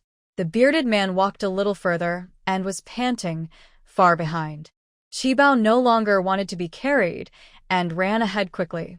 She originally wanted to find a pretty older sister, but as the sky darkened, not to mention a pretty sister, there wasn't even one sister around. Under the dim streetlights, only a few small stalls were scattered about. Even the city didn't know about Qibao's thoughts, otherwise they would have dragged Zhao Yan out and scolded him many times. Qibao couldn't find a pretty sister, so she could only lead the mischievous uncle toward the bright area. Her short legs ran very fast, occasionally turning back and shouting, "Hurry up! I'm here!" Afraid of leaving the mischievous uncle behind, the two men hurried along, without any suspicion that she was wandering aimlessly. Qibao's little feet pounded as she dashed into a convenience store. She rummaged through the shelves, looked around, grabbed some items, and threw them on the ground. Not only did she throw, but she also stepped on them. Her older brother said that doing bad things would get the police to catch her, so the troublemaker is online now. The store owner's pupils shrank suddenly. Where did this naughty kid come from? He reached out to give Qibao a lesson, but suddenly, 2 figures appeared at the door. One big bald man and one big bearded man. The store owner. He pointed at the baby doll happily playing inside the store. "Is this your child?" The bearded man's face stiffened. He glanced at the mess inside the store. It didn't seem right either. The bald man had already gone into the supermarket. Qibao quickly hid behind the shelves, tired from all the fuss. She opened a small bag of cookies and stuffed some into her mouth. "Little kid, what are you doing?"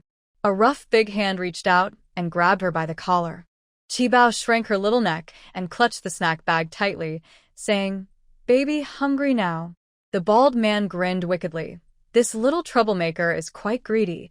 He carried Qibao out from behind the shelves, saying, "Brother-in-law, got her. Let's go." The store owner was shocked and grabbed the bearded man. "Are you her parents? If you break things, you have to pay. You must pay. Otherwise, I'll call the police." These 2 people look like troublemakers. The convenience store owner pretends to be tough. They seem to be close friends. Qibao provocatively takes a small cookie from a snack bag and bites into it. The big man with a beard. Good for nothing, just eating and eating. He raises his hand to hit Qibao, but the store owner pulls him back. Qibao turns around and hugs the bald man tightly. The big man looks fierce. The store owner frowns, feeling that these 2 are strange. He tightens his grip on the big man's arm. It's not the child's fault if you don't teach him properly. What's the use of yelling? The man with the beard frowns deeply, showing a fierce expression. The bald man shields Qibao's face with his hand, shakes his head slightly, and signals to the big man, "We can't make a big scene." Besides, not just the kid, he's so hungry, he can hardly stand. The big man is angry, slaps 200 yuan bills on the counter. "That's all we've got. If you want it, take it. Let's go." He waves his hand and leaves directly. The bald man hugs Qibao and follows closely. As they step out of the store, The big man with the beard turns around, grabs Chi Bao, and is about to hit him. The bald man quickly stops him, squeezing out 2 words from his teeth. "Behind you." The store owner has been watching them from the door. The big man frowns slightly, glances sideways. Does he want to interfere again? Chi Bao seizes the chance to break free from the big man's grip. He slips and slides onto the ground. The big man. The bald man. He turns his head to look at the big man. He didn't expect his brother-in-law to be so weak. Can't even catch a little kid. The big man's face darkens. What are you looking at? Hurry up and chase. Chi Bao, with short legs, dodges left and right. He spots a bright light ahead. He keeps turning around toward that direction. Just as he comes out of a corner, he sees a familiar sign. Seeing the bald man about to catch him, Chi Bao quickly ducks into the shadows, sneaks into a space, grabs a bottle of crooked milk from the shelf, and takes a few sips. Pippi the dog, acting like a security guard, barks loudly. Chi, where's the thing you took? Why didn't you bring it back? Hey, what are you looking at? Why aren't you paying attention to Wong? This dog is really noisy. Chi Bao, with both chubby hands, reached under the dog's belly and picked him up into her small arms. Then she made a shushing gesture. Pippi, bad naughty bad person? Where is the bad person? Let Wong go. Wong will bite him to death. Chi Bao. She pinched the dog's mouth gently. She continued to watch the situation outside. The bald man walked around the corner, saw the police station, and turned into a dark alley. The bearded man followed closely behind. He leaned against the wall and called out weakly, "De Chong, brother-in-law." The bald man whistled. "Here." "Where's the kid?" The bearded man walked over, still hunched over, hands on his knees. The bald man pressed against the wall and pointed toward the police station. The bearded man looked out and asked confusedly, "So, did the kid go inside?" No. "The police station, go around it." The bearded man directly gave the bald man a hard shove. "Your face says bad person on it? Go around." "Why are you going around? Where's the kid?" The bald man covered his head. "I've been following him. He didn't go into the police station. I just don't know where he ran off to." "Okay, then split up and look. Meet back here in 10 minutes. This is a crossroad, surrounded by houses. Because it's very cold, everyone is staying inside, with only a few lights shining through the windows. Except for the path leading to the police station, everything else is dark." The 2 bad guys split up and missed the right path completely. They are really stupid. It looks like they are getting farther and farther away. Chi Bao was getting worried. She peeked her little head out from around the corner. First, she looked down the path the bald man was walking, then she glanced at the heavy footsteps of the bearded man in the fog. She decisively chose the path the bearded man was on. Quietly, she followed behind him, and when he wasn't paying attention, Chi Bao kicked his small leg like a bamboo pole. The bearded man quickly bent one knee and knelt down. After succeeding, Chi Bao quickly hid in a safe spot. "Who the heck kicked me?" The bearded man touched his knee and suddenly realized something. "Little kid, it's you." Come out, come out. "I won't beat you to death." Ah. Caught you, caught you." Shelley watched the big man outside the space, panting and angry, waving his small fists and making funny faces. Finally, she twisted her little feet and looked around.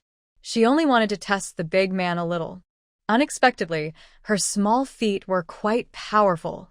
Shelley didn't realize that her body was getting stronger day by day. Although her special ability was still weak, she could barely handle an adult. Especially someone like the big man who looked tough but was actually weak inside. The big man groped around in the dark but couldn't find Shelley.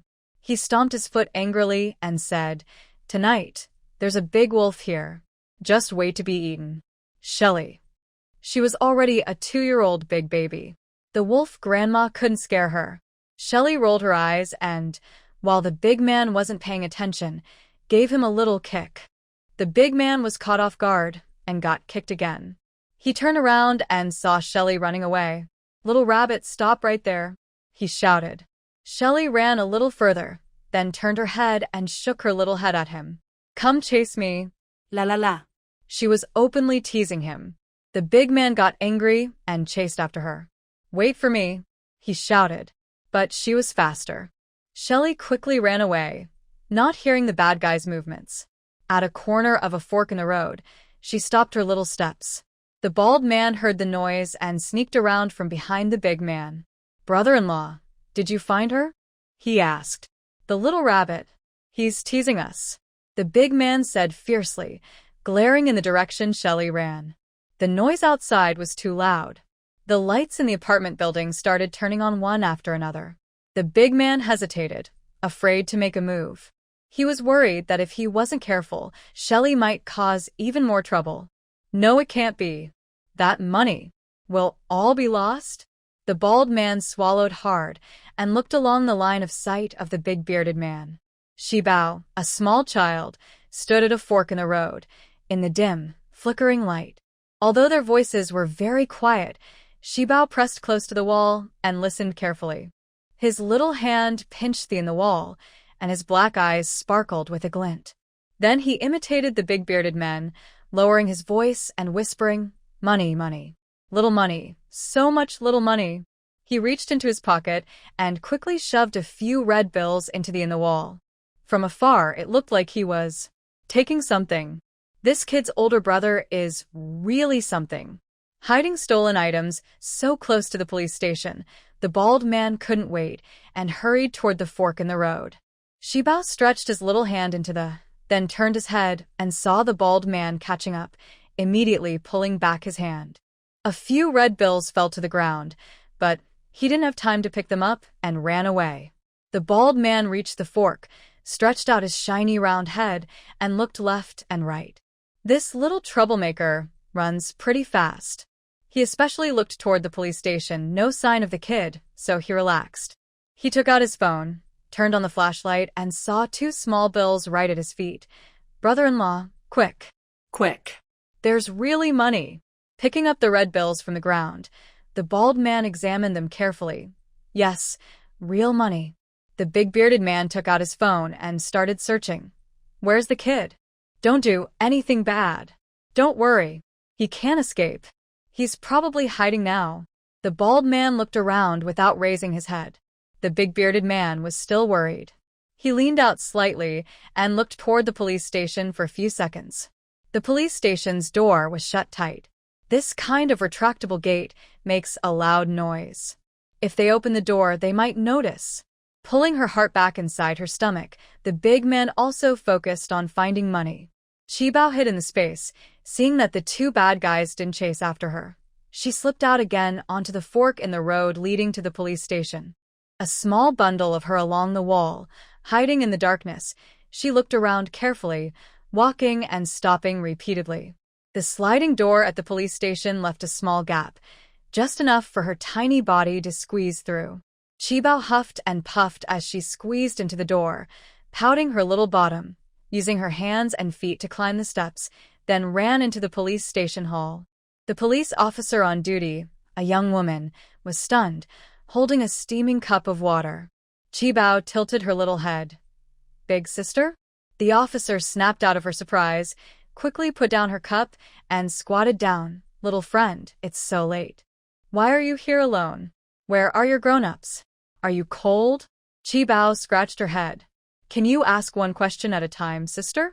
My little brain can't handle too many." Shibao grabbed the officer's hand and started to walk outside. "Bad guys, catch the bad guys." The officer? Feeling it was a bit childish, she still followed. Before the officer could open the big door, Shibao hurriedly squeezed out through the again, otherwise, the bad guys might run away. In a rush, the officer also squeezed out through the 2-foot gap she just opened. "Little friend, take it slow." Shibao ran quickly to the fork in the road, walking carefully and quietly. The big man and the bald man took out the money from the wall, but didn't rush to leave. This money was definitely more than what they had, and they needed to catch Shibao to find more. They sat in the dark, narrow passage, whispering and planning. "That kid is so small. She can't run far. Maybe she's hiding somewhere to sleep? Yeah, that's possible. That little thing loves to eat.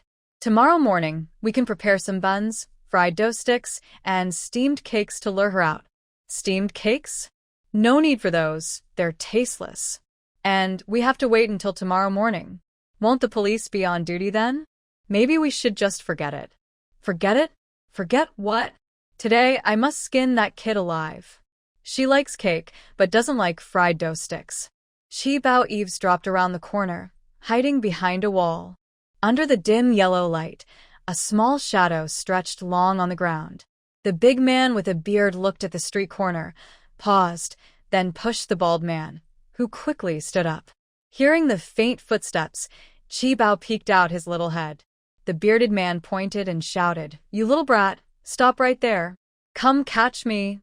La la la. Chi Bao made a funny face, kicked his short legs, and ran away.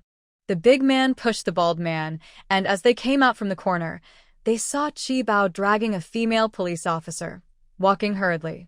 A bright white light flashed, blinding everyone.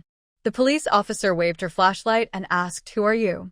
That police officer, We're just passing by, yes. Passing by. Before the big man finished speaking, the bald man stepped back 2 steps. Did he run away? The big man. You're not afraid of a tough opponent, but you're afraid of teammates who act like fools. 2 grown men shouldn't be afraid of a little girl with yellow hair, right? The police officer. Although she was a police officer, she was still an intern. She hesitated whether to chase after them. But little Chi Bao had already rushed ahead. Bad guy. Wait, baby. The police officer immediately pulled out her baton and shouted, "Stop right there. Don't move, or I'll shoot." The big man with a beard looked on in disbelief. Oh. This is just too much. It was dark and the road was slippery. The bald man's steps were unsteady, and he seemed to trip over something. The police officer took the chance to leap forward, pinning the bald man to the ground. I'm not a human trafficker." The bald man struggled to get up, but the police officer grabbed his arm and quickly took him down with a hold. Not a human trafficker? Then why are you running? The big man slapped his forehead.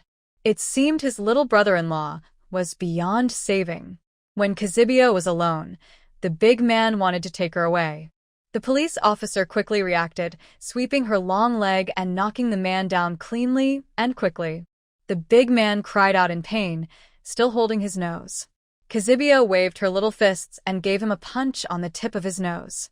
Then she quickly turned around and crawled away, with her little bottom sticking up. The big man covered his nose, gasping in pain. That scoundrel. How dare he bully me? He thought. After the pain, the big man became angry. He rolled over and got up, swinging his fists at the police officer. She tilted her head slightly, easily dodging his attack, then delivered a side elbow. The big man clutched his chest where he was hit, rubbing it and looking annoyed. He took out a spring knife from his pocket and waved it around. The police officer. Shall we practice together? She was not afraid even in a 1v2 situation. Although she was an intern police officer, she graduated at the top of her class in fighting skills. She shook her baton, ready for action. The big man's knife came swinging. She sidestepped and struck his wrist with her baton. At that moment, the bald man moved, throwing a punch from behind. The police officer turned around, grabbing the big man's arm and using his force to spin and kick him. The bald man tilted his head and fell to the ground. Then she performed a shoulder throw, making the big man land on his back, crying out in pain. Wow! So impressive. Kazibio's clear eyes sparkled, reflecting the officer's brave and cool pose. She started mimicking her, moving her arms and legs. Her tiny arms and legs seemed ready to knock herself over. The police officer's mouth twitched. The big man, taking advantage of her distraction, tried to slip away. Kazibio, sharp and alert, ran up and kicked him right on his just puffed-up bottom. The big man grunted and fell face first, biting his tongue and spitting out blood. The police officer? Is this something a little kid can do? The sound of the fight finally drew the attention of nearby residents. Soon, the bearded man and the bald man were taken to the police station. The usually quiet police station suddenly became lively.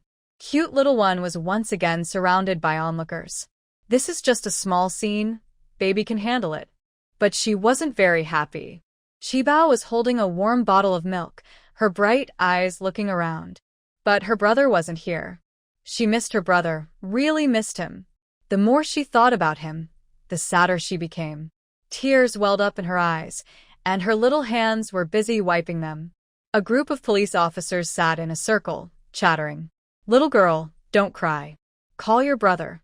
Your brother will make you a paper airplane. He's too old for that. No brother, no crying. Watch as the officer changes his face. I won't bother with you." The officer pats your head and shouts, "No more crying. Is this little one lost or kidnapped? Based on my years of experience, it's probably kidnapping." Yes. This is a kidnapping case. I also think it's a kidnapping case. Where's the proof? Xiaoingzi went up and beat the person up, but in the end, there was no evidence. This little one reported the case. Isn't she the evidence? Everyone's eyes were fixed on Qibao. Can this little girl's words be used as evidence? The police girl rubbed her forehead. These seniors. Are they really seniors? They're supposed to be serious investigators. A bunch of strange uncles. Someone peeled a piece of ham and came over. "Little friend, don't cry. What's your name?" All the police officers and brothers. Oh, this one is really straightforward. The kid doesn't even know how to comfort. Qibao. Also called Chi-Chi. When her brother was happy, he called her Qibao. When he was angry, he called her Lian Chi-Chi. Thinking of her brother, tears couldn't be held back. Qibao cried very seriously, but she didn't stop munching on the ham the police girl handed her. In her sadness, there was a strange sense of humor. All the police officers. Is this even possible? The police girl. The world of little ones is truly beyond ordinary understanding. She wiped Qibao's tears. Do you know those two people? Know them bad guys? Did they bully you? Yes. Qibao nodded her little head. They are bullying the baby. How did they bully you? The bad people. Bullied her? The bad people hit her little hands. Qibao sniffled and paused. Her chubby paw patted her small head. Then she said she forgot something. The bad people bullied Gogo and sister. They hit sister. Bad wake up. Qibao's eyes suddenly brightened. Eager to take the police officers and her sister to find the people, the police officers immediately realized the situation was serious. There are other children trapped too. The police officer girl asked again, "How many brothers and sisters are there?" Qibao bit her little hand. She doesn't know numbers. Do you remember where your brothers and sisters are being kept? Qibao looked out the window at the dark night. Her little mouth pouted. Wah. I remember. Go, sister. Sister is outside the kindergarten not far. The little girl was so sad she couldn't speak clearly. The police officers sighed and comforted her. They didn't expect much hope from Qibao, but in the interrogation room, the two suspects denied everything, refused to admit their crimes. The big man even threatened to report the police girl for abuse and illegal actions. It seemed that without solid evidence, things wouldn't end well. The Tan and town police immediately sent out notices to nearby villages and towns, searching around all kindergartens. Lianqing received the news and rushed to the Tan and town police station overnight. He pushed open the door to the second-floor lounge. Inside, the police girl signaled with a finger to her lips, speaking softly. I am Lining. You are Lianqing, right? Chi-Chi. She. Turning to the little one, Qibao curled up in a corner of the sofa, saying nothing but want. Want. Do not seek comfort from others, nor do you need anyone to hold you. The little head tilts slightly, looking tired but trying to stay strong. Officer Xiaoing shrugs helplessly, showing her frustration. Lianqing sighs and mouths a quiet thank you. Lining smiles and turns to leave, closing the door behind her.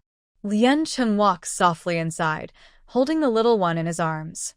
Feeling the soft warmth, his heart feels at peace. Qibao hums softly, his blurry eyes gradually focusing. Guagua? Yes, big brother is here. Guagua. Guagua. Where are you? Qibao fully wakes up, clutching Lianqing's neck and crying loudly. Oh, dear. Our little Qibao is crying so hard, like a flood on the Great Wall. Lianqing holds the baby, checking him from head to toe. No arms or legs are missing, but the red marks on his tiny hands are obvious. Did someone bully Qibao? Qibao pouts and whines, holding his small hand out to Lian Cheng. Yes, bad people hit me. Lian Cheng takes the soft little hand and blows on it. Pain, go away. It's not your brother's fault. I was careless. Qibao is so brave and smart. As he speaks, Lian Cheng's nose suddenly feels a bit sore. Even such a small child is still cuddling in his parents' arms. But his sister has learned to be independent. Gua gua, the pain will go away, gua gua. Qibao lo vet zu. Lian Cheng. What a special way to comfort. Qibao reaches out his small hand to touch Lian Cheng's cheek. Big brother outside, holding Qibao's hand. What if Guagua loses his arm? What should I do? Thank you very much, little one. The paw was left behind, and the rice was not cooked. Baby Qi was busy cooking. Baby Qi was brave and played happily. Feeling sleepy, Baby Qi's voice grew softer and softer. Finally, like a tiny kitten needing milk, Baby Qi fidgeted in Lian Cheng's arms, changed to a more comfortable position, and fell silent. That day, not only Baby Qi but even Lian Cheng was very tired.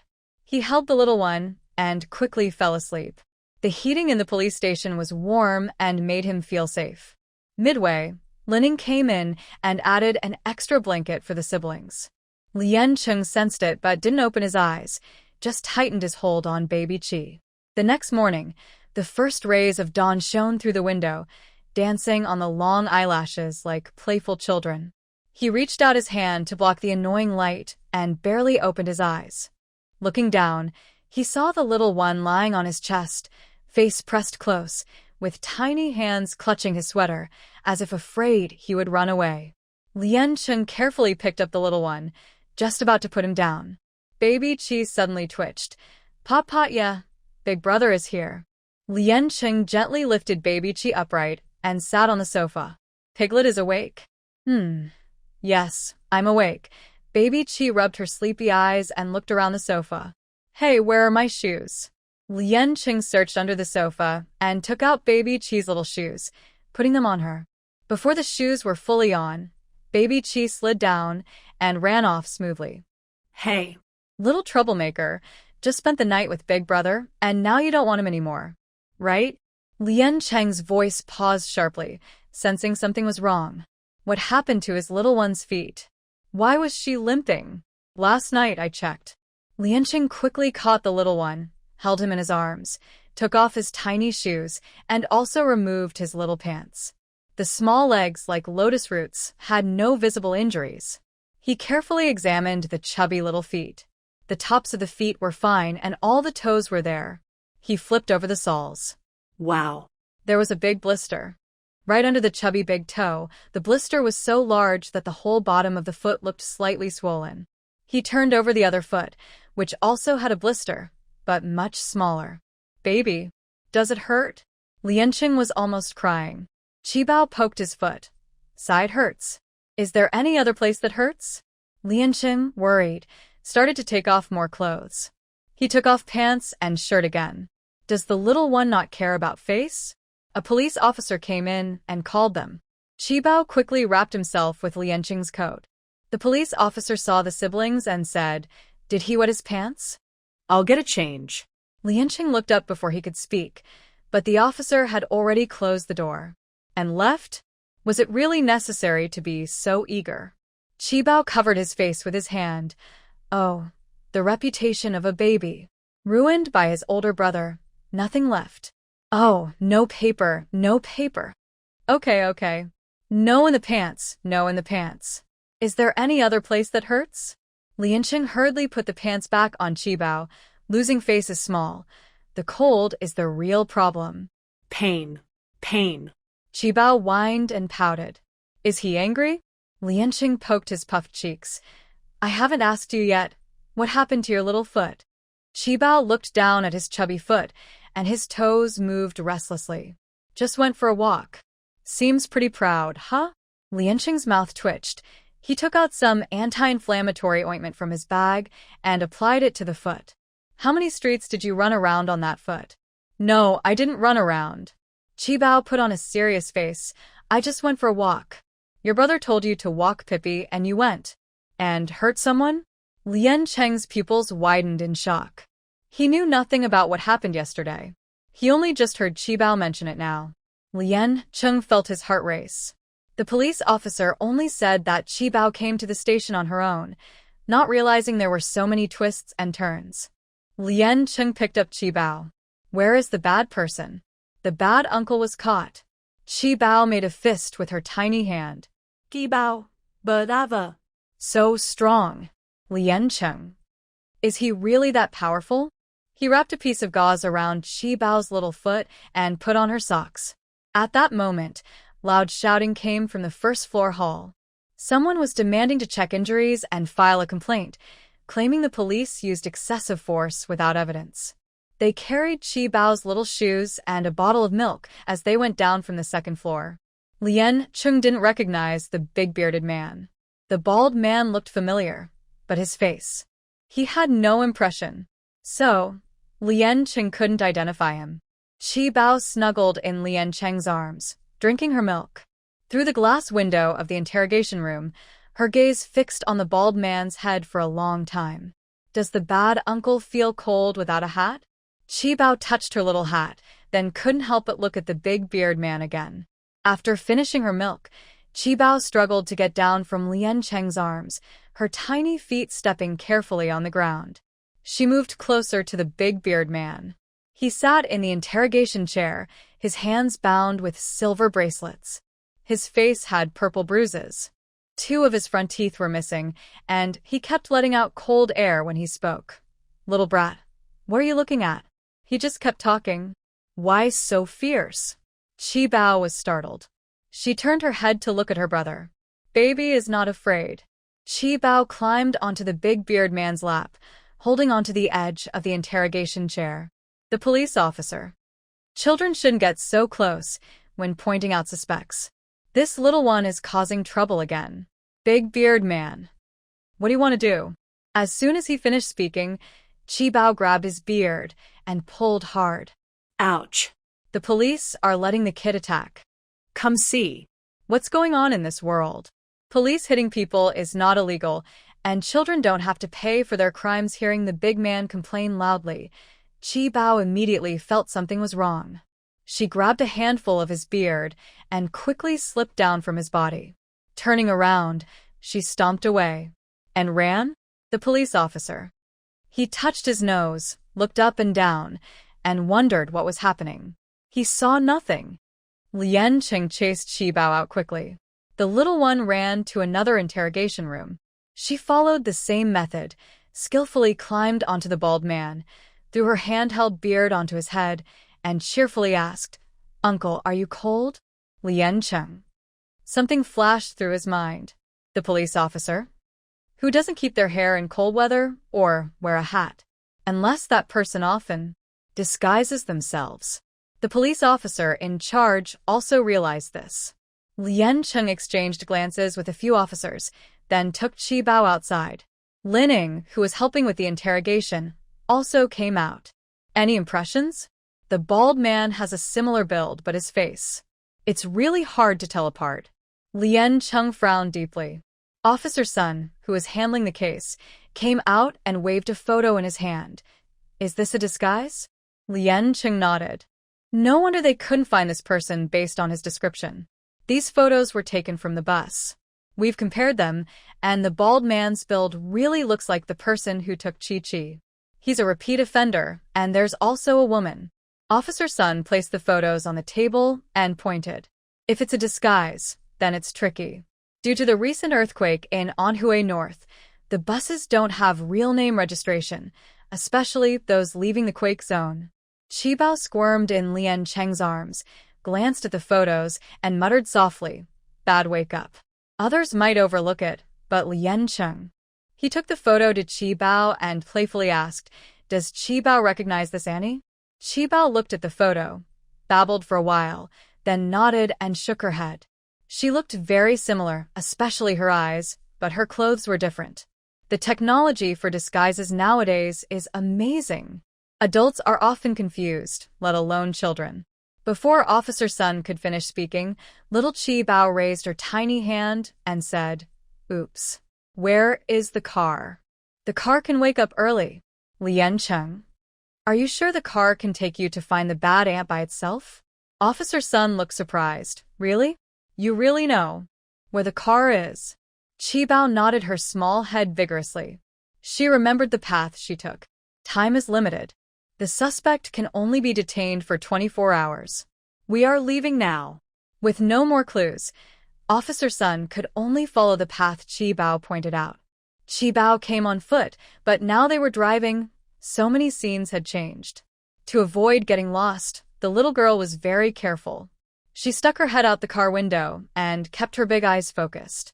Soon, they found an electric tricycle hidden in the grass. In this mountain valley, without a guide, it was really hard to find the way. Lien Cheng noticed a small nail embedded in the tire of the electric bike. He looked at the baby in his arms, feeling both worried and relieved. While the officers weren't paying attention, he pulled out the small nail and hid it inside the space of the baby carrier. After the officers finished their investigation, they followed the possible route the tricycle might have taken. They reached Longwu Town, the closest place. Longwu Town had only one main street. Without any events, the street looked empty, with only a few people wandering around. The police car drove along the street. Suddenly, Chi Bao's little head perked up. In the distance, she faintly heard breathing sounds. She recognized the voice. It was from the place where the young lady was pushed off the vehicle. "Big sister. Big sister." Boo-hoo. Chi Bao became very excited, jumping up and down on Lien Cheng's leg. Lien Cheng quickly reached out to protect the baby's head. "Be good, sit down, and speak properly. Where is your big sister?" Chi Bao clutched the car window, sniffling, and looked around. Officer Sun seemed to have driven down this street twice, and finally, Chi Bao confirmed the direction.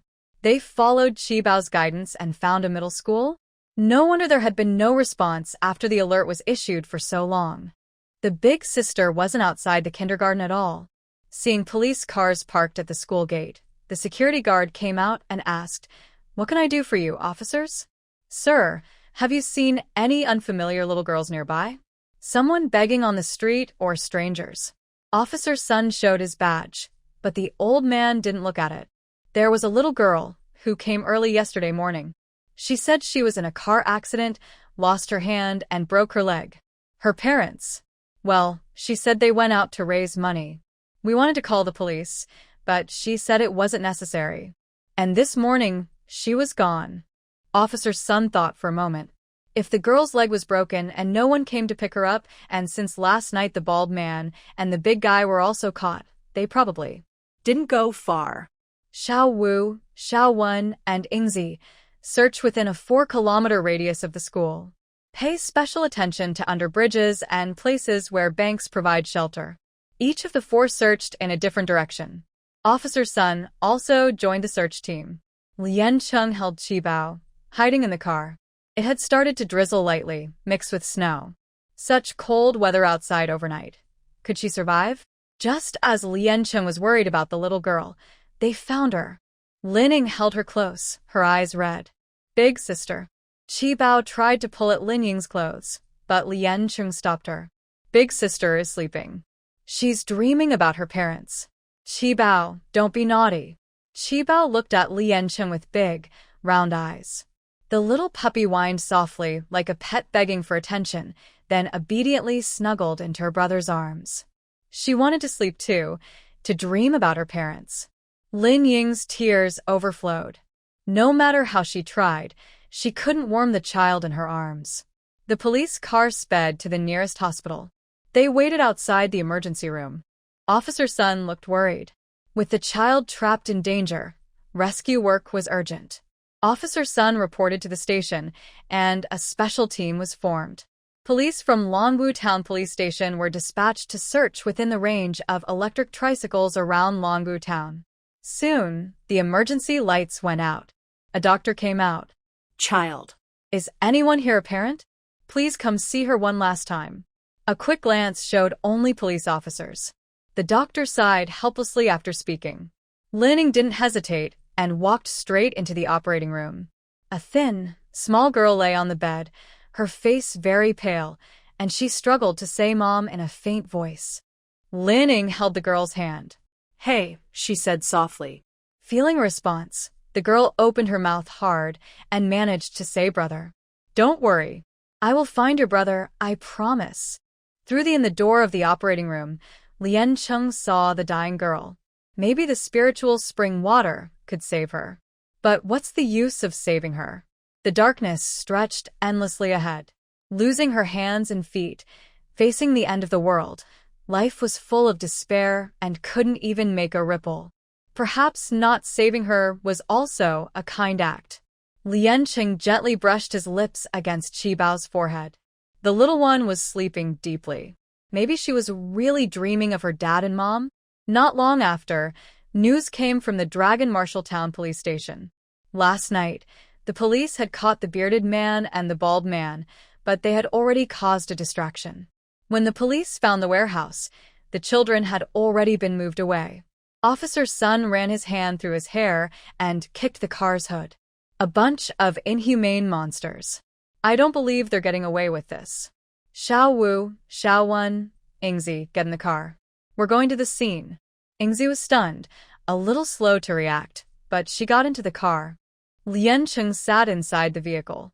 Qibao in his arms was startled by Officer Sun's kick, rubbed her eyes, and wobbled awake. She asked, "Miss Sister?" Inside the car there was silence, no more silence. It was so oppressive it was hard to breathe. Lien Chung adjusted Qibao's little hat. "Miss Sister went home to find Mom. We're going to find little brother." Lin Ying's tears couldn't help but fall again. She clenched her fists tightly against her lips, but didn't cry out loud. Thinking of the girl's tragic situation, anyone would feel sad. Even the most brutal torture couldn't be worse, right? Qibao also sensed the strange atmosphere. The small girl became worried too, but it was only for a little while. Qibao took out Pippi. This little guy was her good teacher and friend. How could she not tell him her worries? There's no need to be so formal. Your little family just wants to vent their anger. Regarding the extra dog, Linning was surprised and asked, "Where did this puppy come from?" This also revealed the thoughts of other police officers.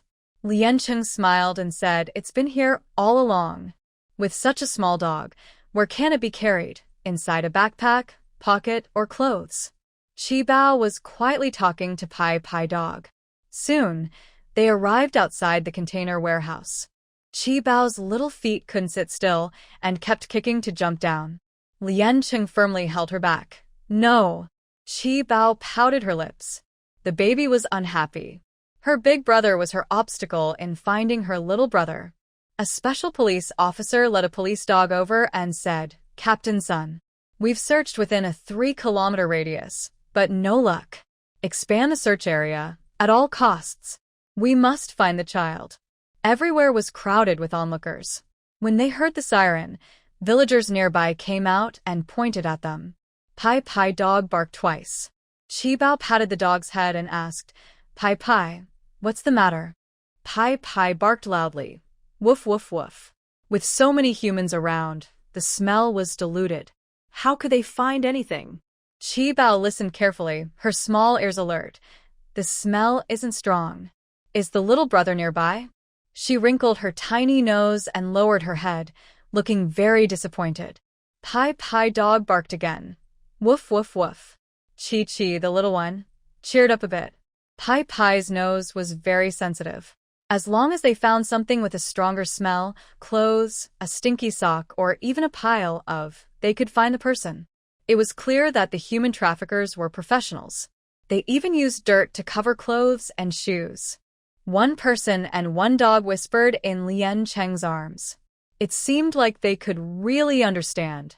The small person in his arms sighed deeply, took a lollipop from his pocket, and put it in his mouth. Lien Cheng chuckled softly. "Does Pai Pai dislike you?" Qibao looked up and rolled her eyes at her older brother. Even the big brother was disliked by the dog. Don't think she's too young to understand teasing words. Pixie Treasure was licking her lollipop, while Pippi Dog in her arms sniffed and wagged his tail. Woof woof woof.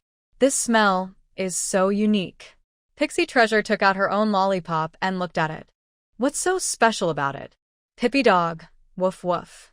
Woof woof woof. This scent is quite strong. After eating, it leaves a smell in the breath. Pixie Treasure's eyes lit up. Big brother, you have such a big sweet. Pippi Dog sniffed around with his nose. Woof woof. Without hesitation, Pixie Treasure grabbed Pippi Dog and threw him onto the ground. Pippi Dog. Woof woof. Woof woof. You haven't caught the rabbit yet and you're already thinking of hurting the dog? Pixie Treasure pouted. Go. Pippi Dog ran away with his tail between his legs. Pixie Treasure stretched and said, Hurry up away, Pippi. Little Pixie, do you think you're riding a big horse? It's not about blowing fast. It's about catching up. Not blowing, but catching. Not blowing, but catching. Not blowing, but catching. Pixie Treasure. Fi ro winky face fi. Feeling dizzy, ignoring the nonsense, she kept chanting, Chase quickly. Go. Lien Chung. He's just a tool, really. Under the control of the little one, Lien Chung found a cave deep in the mountains. Officer Sun and others noticed something strange and followed. The cave was on a bare rock wall, with irregular stones around the entrance. Tall grass grew from cracks in the rocks, and the entrance was hidden, making it hard to see without careful look. Above the cave was a large stone, with droplets of water falling from its edge, gathering into a small pond in the low area. Because it was a dry season, the pond was shallow, with stones at the bottom visible, scattered like natural stepping stones. Pippi Dog's short legs couldn't cross, so he kept barking by the pond. Woof woof. Pixie Treasure reached out her small hand. Go-Go is sad. Sad. The police didn't need to be told. They started searching around. They stepped over the pond. They found footprints on the rock wall. Just as the police were about to take further action, suddenly, gunfire came from the cave entrance. Lianqing quickly protected Qibao, hiding behind a nearby rock. Pippi Dog whined and burrowed into Lianqing's pants. Although Lianqing covered Qibao's ears, Qibao was still startled, tears welling up in his eyes. He heard that they needed to escape quickly. Qibao wiped away his small tears and tightly hugged his brother. Lianqing gently patted Qibao's head, then slightly peeked out and looked toward the water pool. He saw some police officers injured and being dragged to hide behind the rocks. Fortunately, he didn't follow them, otherwise, it would be hard to guarantee that the shot wouldn't hit him or the little one.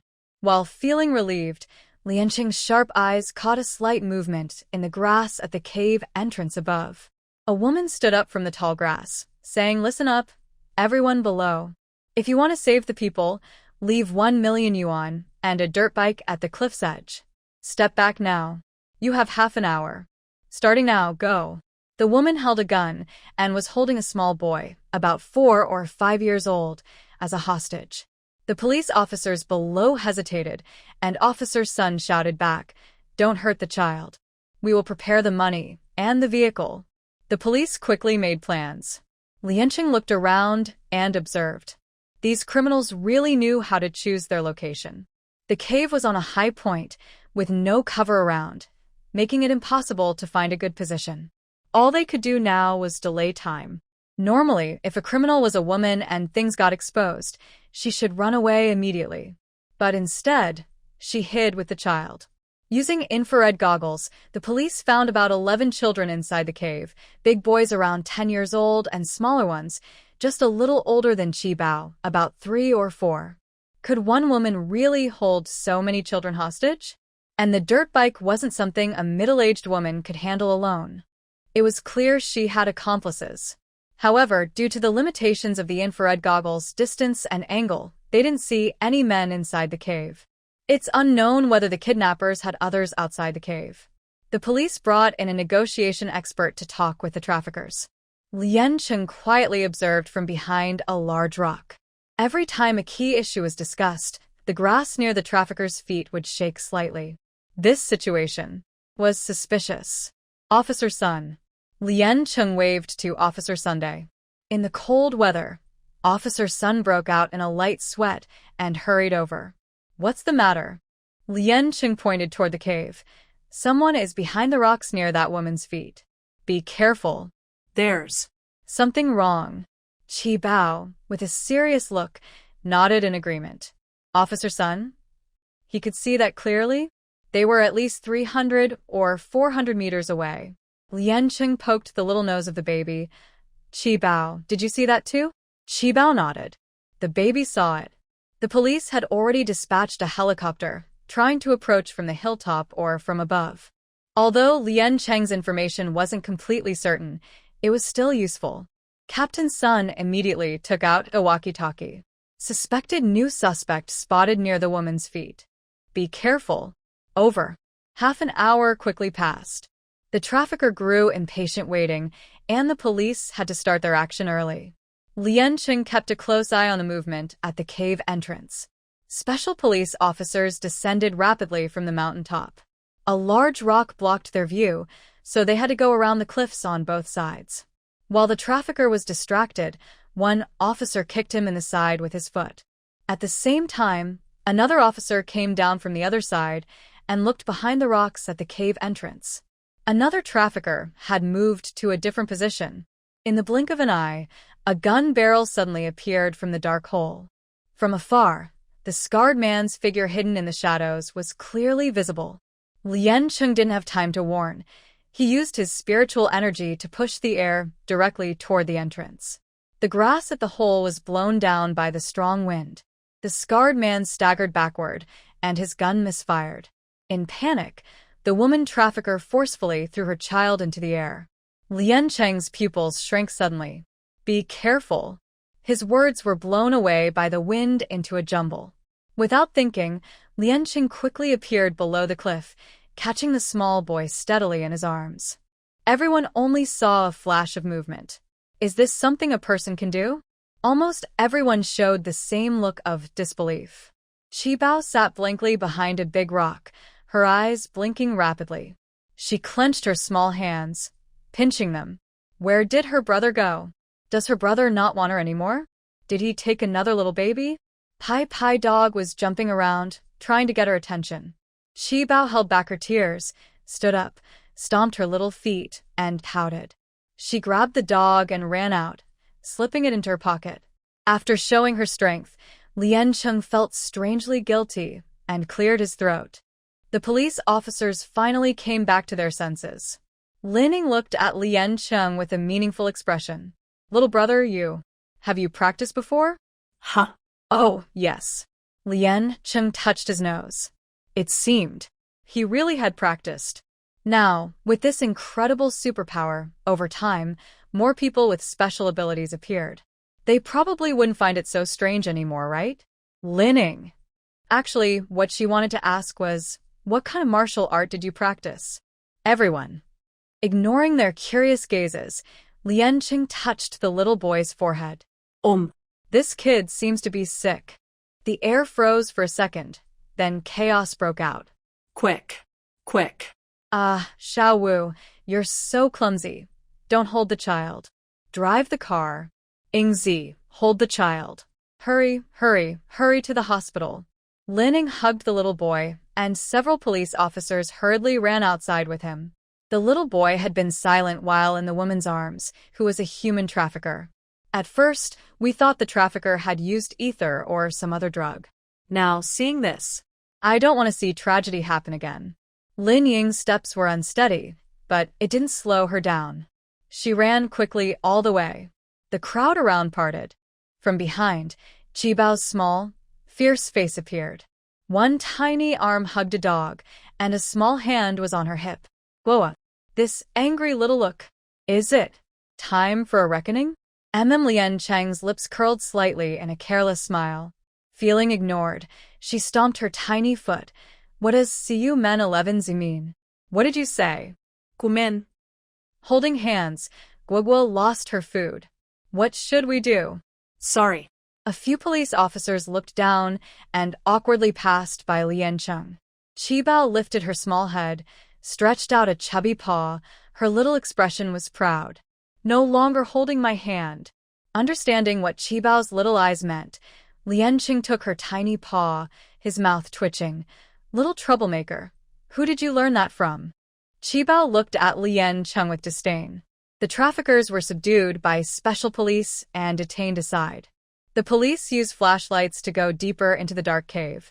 11 children huddled on a damp thatched pile, eating, drinking, and going to the bathroom all in one place. The sides being dirty, every thin little face showed the same numb expression. They checked each one, staying in this cold cave overnight. Most of the children had a fever. Most importantly, only 4 children looked relatively normal on the outside. The rest. Either missing arms, missing legs, or with obvious cuts and wounds on their bellies. The police officers couldn't help but tear up with emotion. Holding back their sadness, they carried the children out of the cave.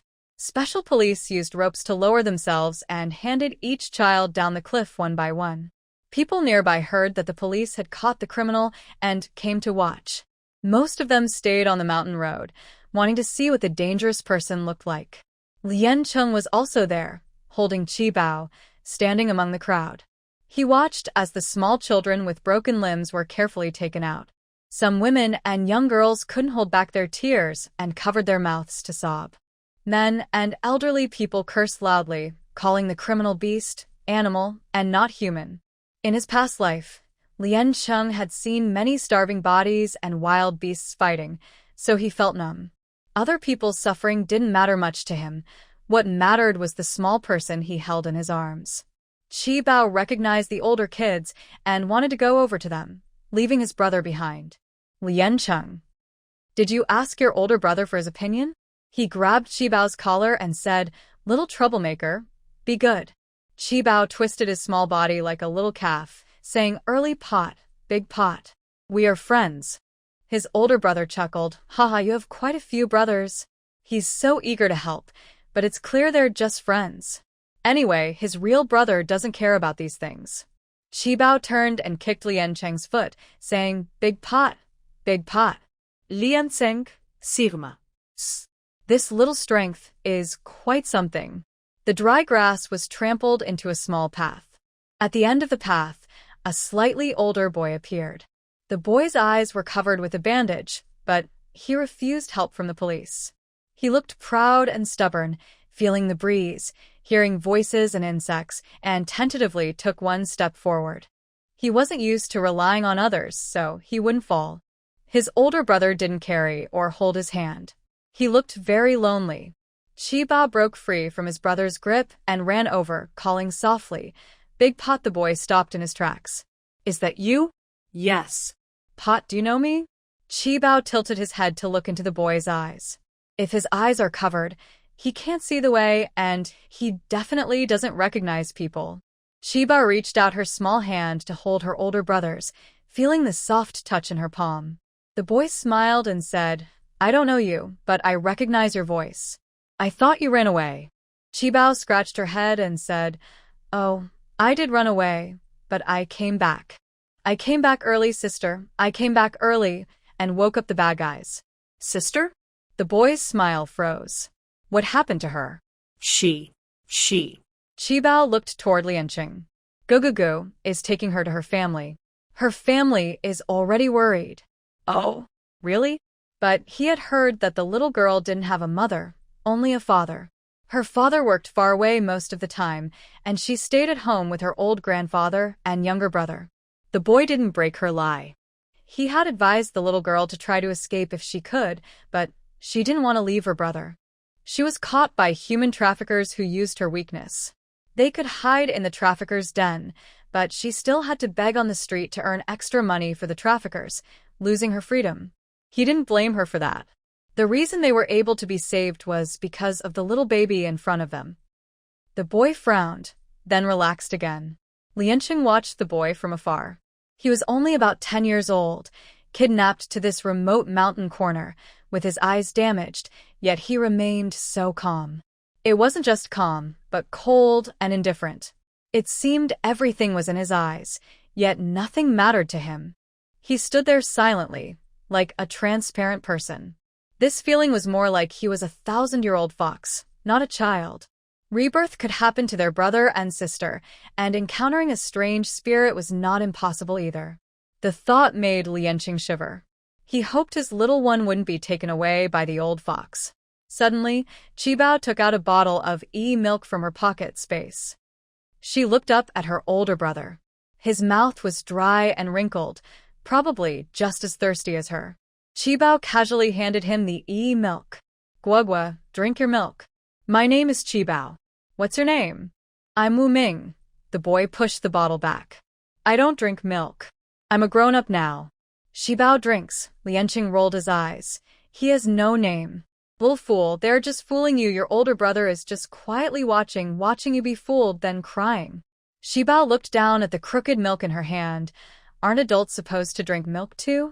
Her little brain suddenly lit up, and she reached into her clothes pocket space and pulled out a water bottle. Lianqing choked on his own blood, unable to spit it out or swallow it. You little one, bringing warmth. Using his water bottle? And your pocket is like a treasure bag, or what? While no one was paying attention, Lianqing quickly pulled Qibao into his arms, pretending the water bottle was taken from his clothes, his forehead beaded with sweat. This acting is really tiring. But the little one still wouldn't settle down, holding up the water bottle, persistently trying to feed the boy. He didn't want to bother anymore. Qibao broke free from Lianqing's arms again, holding out the water bottle, and said to the boy, Go, water, water. Qibao is taking you to walk. Don't fall. His pure spring water. People with 108 eyes wouldn't trip over it, unlike you, eyes wide open, watching for a fall. Lianqing silently complained, then hurried to catch up. Just as they reached the police car, loud noises came from behind. A scar-faced man and a middle-aged woman were being escorted down the mountain by special police. The crowd erupted again. Isn't this the outsider who is supposed to plant fruit trees on the mountain? How come they are human traffickers? Who said not? Oh, they even borrowed things from my house before. Thank Buddha. Thank Buddha. Praying to Buddha is useless. I say we should beat these bad guys to death. Yes, beat them. Beat them to death. Beat them to death. Killing them is impossible. The police officers won't allow it. The crowd was furious, throwing rotten vegetables, eggs, and small stones at the traffickers. Seeing the person with a head full of vegetable leaves and stinky eggs, her little feet paused. How can a kid miss out on punishing the bad guys? Seeing the bad ant being taken away by the police, Qibao broke free from the little brother's hand, quickly ran up on short legs, and took advantage of the moment to dash forward. Suddenly, a troublemaker blocked the way. The special police officer staggered, shifted to the side, almost pulling her down. Little troublemaker. Lianqing reacted quickly, grabbing the chubby arm of the little girl. What are you doing? The police officer pushed the trafficker into the car. Stop the bad guys, baby, stop the bad guys, hit, hit, hit. Qibao was not convinced, twisting her small arm, fierce and brave. She pounded the car door with her tiny feet, swinging her little fists wildly, almost just hitting the air. Her strong sense of justice seemed to come from someone else. Lianqing smirked at himself. They say girls take after their fathers. Who else could she resemble, if not that man? Holding her anger-filled little girl, he squeezed into the car, still small and whining, cursing and moving her hands and feet. The boy beside them smiled softly, holding a water bottle, looking thoughtful. The group escorted the two traffickers back to Tannantown Police Station. The special team thoroughly investigated the backgrounds of the suspects. The bearded man had a criminal record, not for human trafficking but for drug involvement. Scarface is a professional assassin. The gun in his hand is evidence, and based on its model and his habits, he is linked to multiple murder cases. The bald man and the middle-aged woman are suspected of illegal trading. They are main suspects in several trafficking cases, good at disguising themselves, and have been on the run for many years. As for how this group ended up together, Lianqing is sitting in the police station office, recording his statement. He faintly hears the words Mad Shark Gang mentioned in a meeting room around the corner. Hearing this name for the second time, Lianqing feels a bit dizzy. Qibao is being held tightly by his older brother. Bored, he starts to grow grass on his head. He takes off his little shoes and socks and starts picking at his toes. Wu Ming, the only clear-headed victim, undergoes a full-body check and also gives a statement in the same office. After continuous questioning, the case is progressing well. The bald man admits to some of the crimes. The other three suspects are still holding on tightly, but it's only a matter of time before they break. Officer Sun is in a good mood. After the meeting, he comes out and asks Lien Chung, "What are you thinking about?" Nothing. Lien Chung turns to Officer Sunday. "Can we leave after finishing the statement?" In this apocalyptic world, although the mountain town hasn't been affected yet, it's coming soon. He needs to go home quickly. Of course. This time, it's thanks to you. Oh, and our little troublemaker, right? Officer Sun leans down and pokes Qibao's little face with his index finger. Qibao frowns slightly. Ooh, that's a little missile. I am. What was it again? Ha ha ha. No. Qibao isn't a little troublemaker. Qibao is a smart and brave little rascal. They tricked the traffickers into coming to the police station step by step. If it weren't for the bald man's confession, no one would believe it. This is something a 2-year-old could do. The surrounding police officers' eyes on Qibao are even more intense. Why are all troublemakers and naughty kids called little eggs? Eggs are meant to be eaten. She is a good girl. She is a little hero. I don't want to be an egg. No one paid attention to Qibao's sad little eyes. Wu Ming looked over here. A smile unconsciously deepened at the corner of his mouth. Although he couldn't see, he could almost imagine Qibao's clever and lively expression. Since losing his sight, he hadn't seen such bright colors for a long time. He clenched the water bottle tightly, wanting to hold onto this small bit of warmth. In the dark night, Snap, a top-tier business car, suddenly braked sharply and stopped at the police station entrance. A lively, white-haired old man hurriedly got out of the car, leaning on a cane, and entered the police station. Xiaoming, where are you? Grandpa is here. Are you okay? Xiaoming. The old man's voice was loud and deep. You could hear it before seeing him. The cane made a thud sound on the ground. Wu Ming stood up and turned to look at the office door. He wanted to say everything was fine, but it seemed he couldn't comfort anyone. Xiaoming, your eyes. Seeing his grandson clearly, the old man exclaimed in shock, nearly fainting. Grandpa, don't get excited. Your health is the most important. The driver helped the old man up, sat him down in a police office chair, and took out a bottle of medicine, giving 2 pills to the old man. Wu Ming, without anyone helping him, followed the sound to the old man's side. Grandpa, it's already like this. Don't be angry. It's not worth getting upset. We can talk about it when we go home. His calm tone sounded as if he wasn't talking about himself. The old man's lips trembled slightly, tears welling in his old eyes. Okay, we'll talk when we go home. He sharply tapped his wooden cane on the ground, adding a fierce aura. Where did this strange grandpa come from? Is he going to hit the little brother? Qibao heard the noise and didn't even have time to put on her little shoes. Ignoring her brother's protests, she stubbornly slid down to the ground. Clattering, she ran to Grandpa Wu, tilting her little head. Grandpa, beat naughty. Police uncle. Her little hand secretly pointed at the police officer nearby. The old man's eyes darkened again. Where did this little brat come from? Daring to threaten him? Pixie was frightened by the old man's imposing presence and quietly looked back to see Lien Chung following closely behind. I won't be afraid of a scolding. Her older brother. He clenched his teeth angrily. Lien Cece, you don't want your little feet anymore, do you? Pixie was stunned, looked down at her small feet, and remembered that she ran too fast and forgot the pain.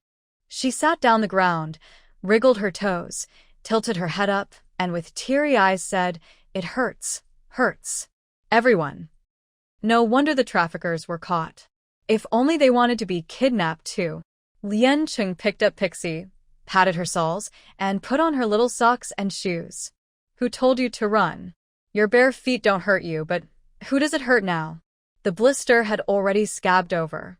If you don't pick at it, it won't hurt. When did the police station become a nursery? Old Mr. Wu's strong voice rang out. Everyone. Now, it was time to talk about it. They all chattered excitedly, describing the whole process of how they rescued Pixie from the traffickers, as if they were right there. Pixie looked around, unsure if these uncles were talking about her. Am I really that amazing? He was the only one feeling nervous and scared. Old Mr. Wu's old face showed a look of doubt as he looked at his grandson. If the traffickers were really so childish, how could his outstanding grandson have been harmed like this? Wu Ming seemed to sense his grandfather's doubtful gaze and slightly smiled. It's true, Grandpa. Pixie is really smart and very brave. Braver than any of them. Pixie understood this sentence. Her big brother was praising her. She happily cupped her cheeks and smiled with her eyes curved. He looked like he wasn't very smart. Based on this little girl is still my Xiao Ming's lifesaver, right? Come, let me hug her. At this moment, old Mr. Wu couldn't smile. He could only force himself to hide his stern expression. Pixie snuggled into Lien Cheng's arms. Just now, this grandpa was fierce. She didn't want to be hugged. You're not worthy of being called a lifesaver. Grandpa, please don't blame her. Lien Cheng. Who stole his lines? He turned his head to look at the door. It was not Wu Zhixuan. Who else could it be? Uncle Wu, why are you here? Officer's son hurried forward, glancing back and forth among the group. Captain Wu, do you all know each other? Yes. Thank you for your hard work, old son. Wu Zhixuan shook Officer Sun's hand, then turned to scold Lien Cheng. Why am I here? Little Cheng, your sister is missing again? And she's involved with a criminal group? Lien Cheng frowned slightly. Sure enough, it's the shark gang again? He was momentarily stunned. Wu Zhixuan casually reached into Qi Bao's armpit. Brother, why didn't you hold her steady? Qi Bao's little face froze, then suddenly fell into a firm embrace. She looked up and recognized this uncle. Wow. Qi Bao, good girl. Are you okay? Uncle was so scared. Wu Zhixuan gently patted Qi Bao's small face, looking distressed. Qi Bao raised her tiny hand, smiling happily. No problem. Qi Bao is chubby. Lien Cheng's mouth twitched. She's quite self-aware. Old Master Wu stood up and pointed at Qi Bao. Who is this? Oh. This is old Lien's daughter. Wu Zhixuan adjusted Qi Bao's hat, his expression a bit sadder. Old Lien? Lien Chang? Yes, old Lien's long-awaited little girl. Old Master Wu's eyes turned red, and he tapped his cane on the ground repeatedly. Good, good. That's how a little girl should be raised. Qi Bao, is that right? Come. Grandpa will hug you. Qi Bao turned her head away. This little one remembers grudges. Old Master Wu. As long as I don't feel awkward, others will. Wu Ming held a water bottle. Though reluctant, after hesitating, he handed it to Lien Cheng. Thanks. He even gave up his spring water. And he still took back an empty cup? That made him look stingy. Lien Cheng waved his hand. Keep it. As a keepsake. Be careful in the future. Don't get sold again. If she gets sold again, it's her little cub who will come to rescue her. Wu Ming was slightly stunned, a self-deprecating smile on his face. Everyone else was kidnapped, but maybe he was truly sold? Old Mr. Wu entered the police station not long ago, followed by several parents coming in one after another. Some came to pick up their children, others to ask about the situation. Officer's son shook his head. The situation is very complicated. There are 53 children, but we can't remember the times, places, or suspects clearly. Finding them won't be easy. Lianqing looked shocked. How many? Isn't it 11 children? Where did the number 53 come from? Officer's son exhaled a heavy breath. So far, we've rescued 11 children. 2 are malnourished, 2 have missing kidneys, and the remaining 7, including Wu Ming, are visible to everyone. But there are still 53. 53. His voice trembled, and he couldn't continue. The number of deaths from transplants, liver cuts, is conservatively estimated at 53. This number reminded Lianqing again that in this end of days, what's more terrifying than disasters is people's hearts. Old Mr. Wu's cane clattered on the ground with a loud sound, not only because of his grandson but also those innocent children. Search. Search. Find out everything. Whatever help you need, just ask. This old man's bones can still hold up. Wu Zixuan saluted solemnly. Rest assured, old chief, we will definitely not let the spirits of the innocent be restless, nor let the hero's spirits be shamed. Wu Zixuan came for an old case from the past. He didn't say what the case was. He just went into the meeting room with Officer Sun and others and didn't come out again. Old Master Wu left with Wu Ming, feeling a bit nostalgic and sad. Lianqing was about to leave too. Tanan Town is less than 70 kilometers by car from Gaoshan village. But it was already late in the day. The road up the mountain was difficult to travel. So, they stayed for a night in a local guest house. The guest house had a big yard and high walls. At the edge of the yard, there was a large wisteria tree. Its vines had already covered half of the wall. It will surely bloom beautifully in spring next year. Feeling close to home, Lianqing felt a strong sense of family in this small yard. The guest house owner was a young couple very much in love. They not only provided a place to stay, but also invited them to share dinner together. In the past 2 days, they had only eaten takeout with Officer Sun, so this was their first proper meal. For people shared 3 dishes and a soup. Qi Bao ate with such enthusiasm that it reminded them of a scene from a village story. She kept scooping food with her small spoon, her little mouth munching happily. Seeing Qi Bao eat so well, the owner's wife couldn't stop smiling. She was also pregnant, hoping her baby girl would be as cute as Qi Bao. The pregnant woman sat next to Qi Bao, occasionally adding vegetables to her small bowl. Qi Bao accepted everything happily, her little belly round and full. Lianqing and the little one rested in the farmyard after eating. The owner's wife carried a plate of cherry tomatoes over. Red and juicy? Qi Bao's eyes sparkled. She had seen these fruits at the supermarket, but had never eaten them before. She reached out with her small hand to try, licking her lips with a bit of longing. The owner's wife smiled and handed the plate to Qi Bao. Tomatoes, grown in our own greenhouse. Would you like to try, little one? Qi Bao reached out to grab one, but Lianqing pulled her back. Say, thank you. Thank you. Auntie Qi Bao tilted her head cutely, making the owner's wife melt instantly. Can I give you a hug, little one? Qi Bao was about to reach out her small hands. Okay. But Lianqing pulled her back again. No, you can't. Auntie has a baby in her belly. Qi Bao is too noisy. Not only pregnant women, but even normal people might not handle such fuss. Qi Bao pouted and shot a defiant look at Lianqing. This brother really couldn't be trusted. He only knew how to oppose the baby. The lady boss placed the fruit tray on the side table and gently touched her pregnant belly, saying, "It's good for the baby to be lively and likable." Qi Bao struggled to stretch out his small hand and, imitating the lady boss, reached to touch her belly. Lianqing couldn't stop him. Move, auntie. The baby is moving. Qi Bao's little mouth formed an O, and he kept his hand on the lady boss's belly, not daring to move, as if he had discovered a new world. The baby likes sister, and is saying hello to her. The lady boss's eyes and smile were full of love. Lianqing paused his pulling action. He remembered touching his mom's belly like that before, hoping his sister would come to him, but he never saw her born, never heard her first words, never saw her take her first steps. He missed so much. Suddenly, he felt a little sad. The lady boss picked a tomato from the fruit tray and handed it to Qi Bao. Holding 2 small tomatoes, Qi Bao looked at them again and again, but didn't put them in his mouth. The fruit needed peeling, but the little one hadn't learned how yet. He raised his small hand. Go next. Lianqing snapped out of his thoughts, and sure enough, he ate it. He was so touched he almost cried. Qi Bao. He looked at his empty hand, then at Lianqing. This fruit didn't need peeling. Afraid that his brother might also nibble on the other one, Qi Bao opened his small mouth and let out a loud woo. Tomato juice spilled out, and Qi Bao's big eyes curved happily.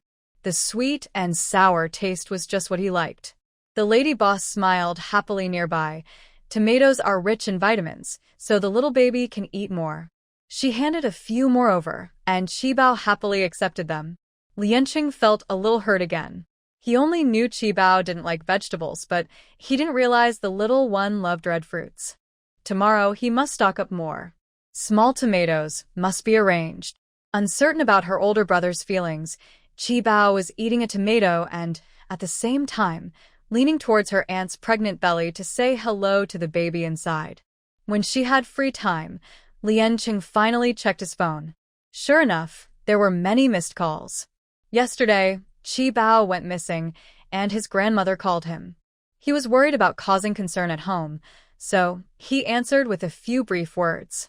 He knew his family must be worried. At this time, the elders should all be asleep. Lien Qing sent a few messages to report safety and then looked through his call history. He saw Han Mubai's missed calls and called back. Hello. Xiao Cheng, are you and Chi Bao okay? On the other end of the line, the rough voice of a boy going through puberty made Lien Qing feel a warm rush in his chest. But he couldn't accept the way he was being called. Cough, Mubai. Chi Bao and I are fine. We're going back to our hometown tomorrow. You're still a young kid, just take care of yourself. Don't worry. How can I not worry? I'm Chi Bao's uncle, Lien Qing. No need to emphasize that point. Oh, by the way, Mubai, that robot is broken. The robot involved core secrets of the Han group, so he had to remind him. It's okay. Send it to me by mail. I'll fix it. All right, just wait for your word. Where's Chi Bao? I want to video call you. Soon, Han Mubai switched to a video call. See? Your little girl, she's useless at everything but super naughty. Lien Qing sat down and aimed the camera at Chi Bao. The little girl, with her face covered in tomato juice, puckered her lips and made two moi sounds. Uncle, Chi Bao is all red and juicy. Lien Qing. It's not really something to show off. Wow. What red and juicy? Uncle hasn't tasted it. Give me a bite. Chi Bao, with half-eaten, juice-dripping tomato, pushed it toward the camera. Lien Qing's mouth twitched. Suddenly stood up. Hey. Bye-bye. Nothing's wrong. I'll hang up now. The signal's bad here. Chi Bao looked at Lien Qing's height, stretched her little arms, tiptoed, and reached up to grab him. She hadn't finished talking to her little uncle yet. Lien Qing's phone rang. Look, it's already dark. Little rascal, it's time to sleep. He scooped the baby into his arms, greeted the shop owner's wife, then turned back to his room. He carried the baby to the washroom to wash up. Little rascal, look how dirty you are. You can't stay like this. The baby wasn't easy to handle. He pounded his tiny fists into the bathtub, splashing little water droplets all over his older brother. The brother and sister in the washroom were playing a clever game of hide and seek. When they came out, Chi Bao was already sound asleep, curled up softly in Lien Qing's arms, on a pacifier, little lips moving as he suckled. Lien Qing then laid the baby down on the bed. Suddenly, his phone rang with a video call. He took out his phone, swiped to answer, and said, Grandma, it's so late. You guys aren't asleep yet? On the other end, the elderly voice was a little choked up. How can I sleep? I haven't heard from you for days after the earthquake. I called yesterday, but you said Chi Bao was napping and wouldn't let me see him. Today I called again, and you didn't answer. There was a soft sob. Lien Qing sighed gently. Oh, Grandma, you're so sentimental again. You think I'd lie to you? I told you Chi Bao was sleeping, and he really is. He aimed the camera at Chi Bao's chubby little face. Hello, Grandma. We're sleeping now. See? Lien Qing raised Chi Bao's tiny hand and waved at the camera. The baby was still in his brother's arms, fast asleep, soft and pink, like a little piglet, acting as a little tool. Grandma reached through the screen to touch Chi Bao's face. My little treasure. So well behaved. Yeah, he's sleeping like a little pig. Lien Qing lowered his head and poked the soft, bouncy face. Don't worry. Once we find a car tomorrow, we'll go home. You're getting old. Don't worry yourself all the time. Okay. Just seeing him makes me feel at ease. Behind the screen, Grandpa's shadow was faintly visible. Lien Qing teased, Grandpa's here. Hurry up and go to sleep. He's here, so what? I'm not afraid. Old lady, staying up late? What are you up to? Lien Qing couldn't help but smile. Grandma, keep talking. Don't stutter. Maybe I'll believe you. All right, I won't talk to you anymore. Like a little girl, Grandma Lee muttered softly and hurriedly hung up the phone. It really is true that a loud shout from Grandpa can make the land shake. He put away his phone and lay down comfortably. Holding the little baby in his arms, he felt warm and secure, his breathing gradually slowing. The next morning, Qibao finished washing up, and Lianqing put a soft yellow plush hat on her head. In the guest house room, there was a full-length mirror. For the first time, she saw her whole reflection. The tiny girl pressed her face against the mirror, playing with her little arms and legs, touching her small nose and mouth, acting cute and silly, showing off for a long time. Lianqing couldn't help but smile, pinching the chubby little arm of the baby. Who does this adorable baby belong to? Qibao was very clever. She gently squeezed her chubby cheeks with her small hands. Guguguz. Another day of being adorable enough to melt her brother's heart. After finishing his daily routine of talking to the baby, he coaxed her into the space. In just 2 days, the little piglet and fish fry in the space had grown quite a bit. The wings of the chicks and ducklings had already sprouted dark feathers. The sweet potato vines had been cut again. They were probably fed to the little pig and duck. Qibao's spiritual power was increasing day by day, and she was now a semi-automatic baby. Lianqing only needed to teach her simple planting skills. The little girl could complete tasks using her spiritual power on her own. The space had expanded by nearly 2 square meters. Last time, he stored some seeds. Lianqing looked through them and found some tomato seeds. He took a handful and scattered them on the empty patch of land. Thinking for a moment, Lianqing didn't use tap water from the big clay jar, but dug up a ladle of spiritual spring water to water the plants. He also told Qibao to water every 3 days. Qibao listened carefully. She never forgot what her brother told her to do, except when she wanted to forget, of course. Lianqing packed the robot and completed the freight order. Then he took Qibao out for breakfast. Soon after, the siblings took a taxi back to Wanshou Town. Wanshou Town is the closest town to Gaoshan Village, with many farmhouses nearby. It is a popular place for team building, sketching, and outings, and also a well-known supplier of fresh vegetables and fruits in northern Anhui. He used to study in this town. The school often organized spring trips, and he visited a few times. The farm owners are honest and affordable. Lianqing stored about 1,000 pounds of fresh produce, including cucumbers, tomatoes, and melons. Some of these items are also in his space. There is also a farm near the town with pigs, ducks, and chickens, about 3,000 pounds of meat poultry, all packed up by the owners.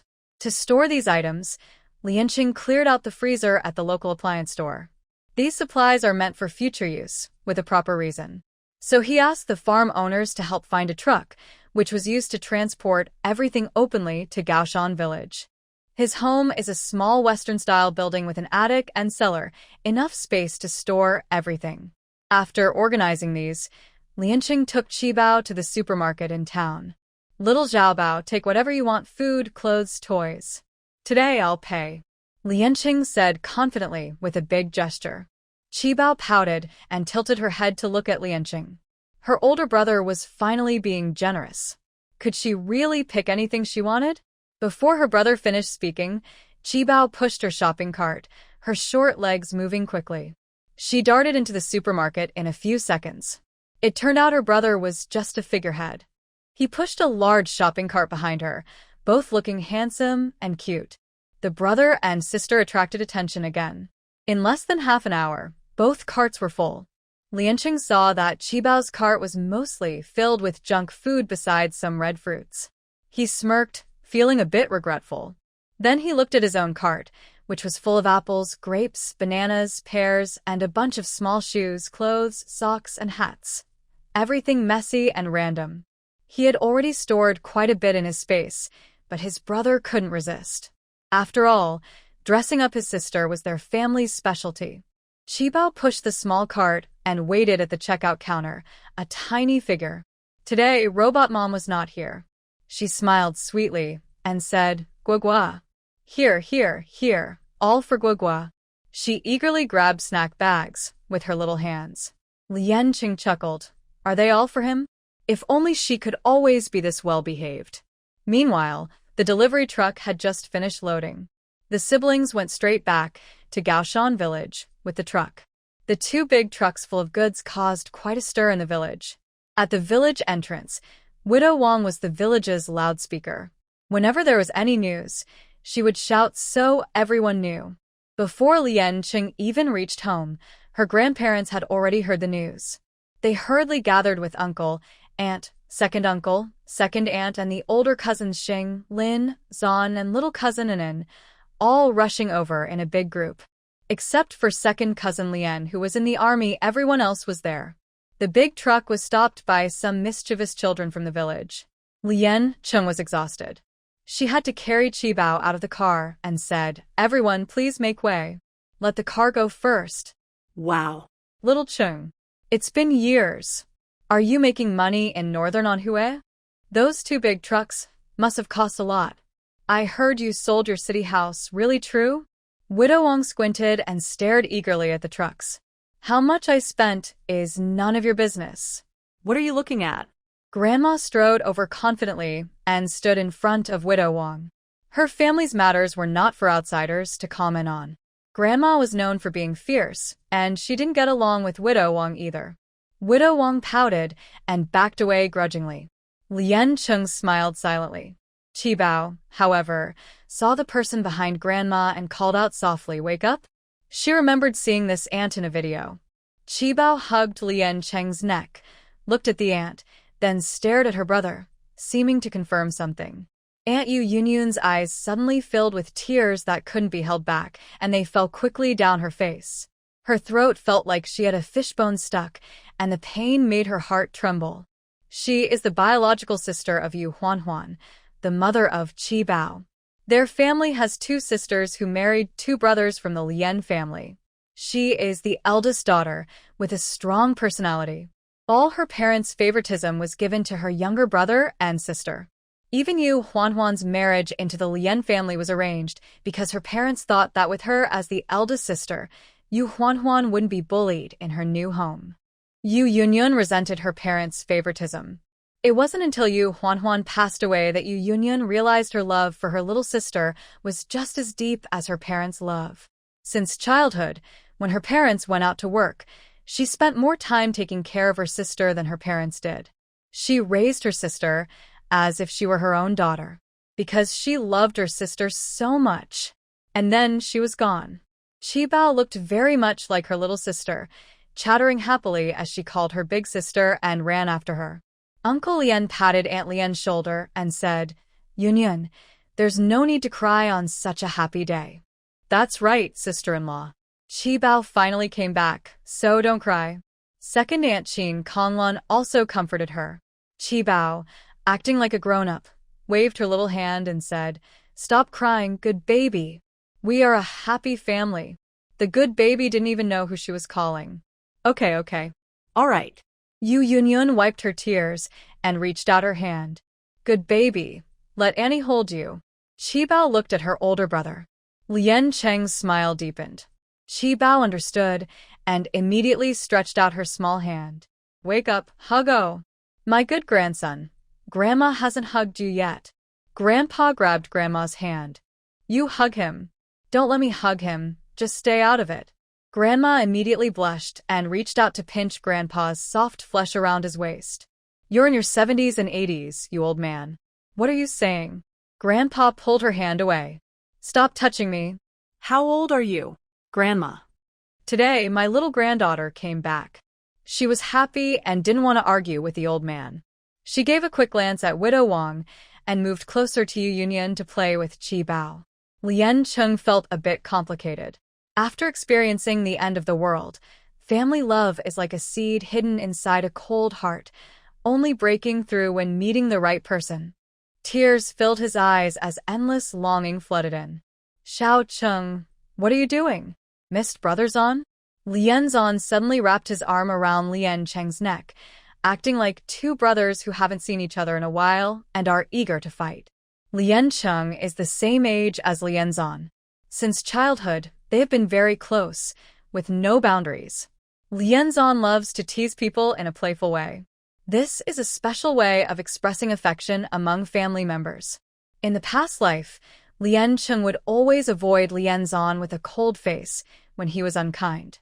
But in this life, he has learned to control himself. Go away, Lien Zan. You're only 2 days older than me, and you still want to be my big brother? Lien Cheng pushed Lien Zan away and greeted the older brothers with a smile. Xinge, Loen Ge. Exinye pated Lian Sheng's holder. You've grown taller again in just a year. Don't talk about it here. Let's go home. Luan Ge pushed Lien Cheng forward. Lien Cheng turned back and shouted, Master, drive the car to my house. It's convenient for unloading. Okay, take your time. Lead the way ahead. After the driver responded, he started the car. The Lien brothers, all over 180 centimeters tall, walked shoulder to shoulder along the rural road, creating a unique scene. Yu Yunyun held Qi Bao in her arms.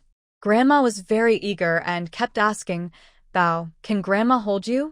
Grandma once hugged Qi Bao her little hand and looked at her brother's back. She knew that only with her brother's permission could she be held by someone she didn't know well. But she had seen this grandma in her brother's phone. When Grandma asked for the 3rd time to hold her, Qi Bao finally stretched out her little hand and threw herself into Grandma's arms, sweetly calling Grandma. Oh, my good grandson. Grandma cried happily. Grandma missed you so much. Don't cry, don't cry. Qi Bao wiped the corner of the elderly lady's eye. With the comfort of a little one, Grandma felt much better. Grandma, sister gave me her hug. Let me hold her. Lien En, dressed in a military green coat and wearing a lei feng hat, eagerly moved forward. Her biological father, Lien Rong, quickly pulled her back. You hold her? You little rascal, what are you holding? What if you drop your sister? Go away. Stay over there. I haven't even held her yet. Lien En pouted and huffed. I knew I wasn't really her own.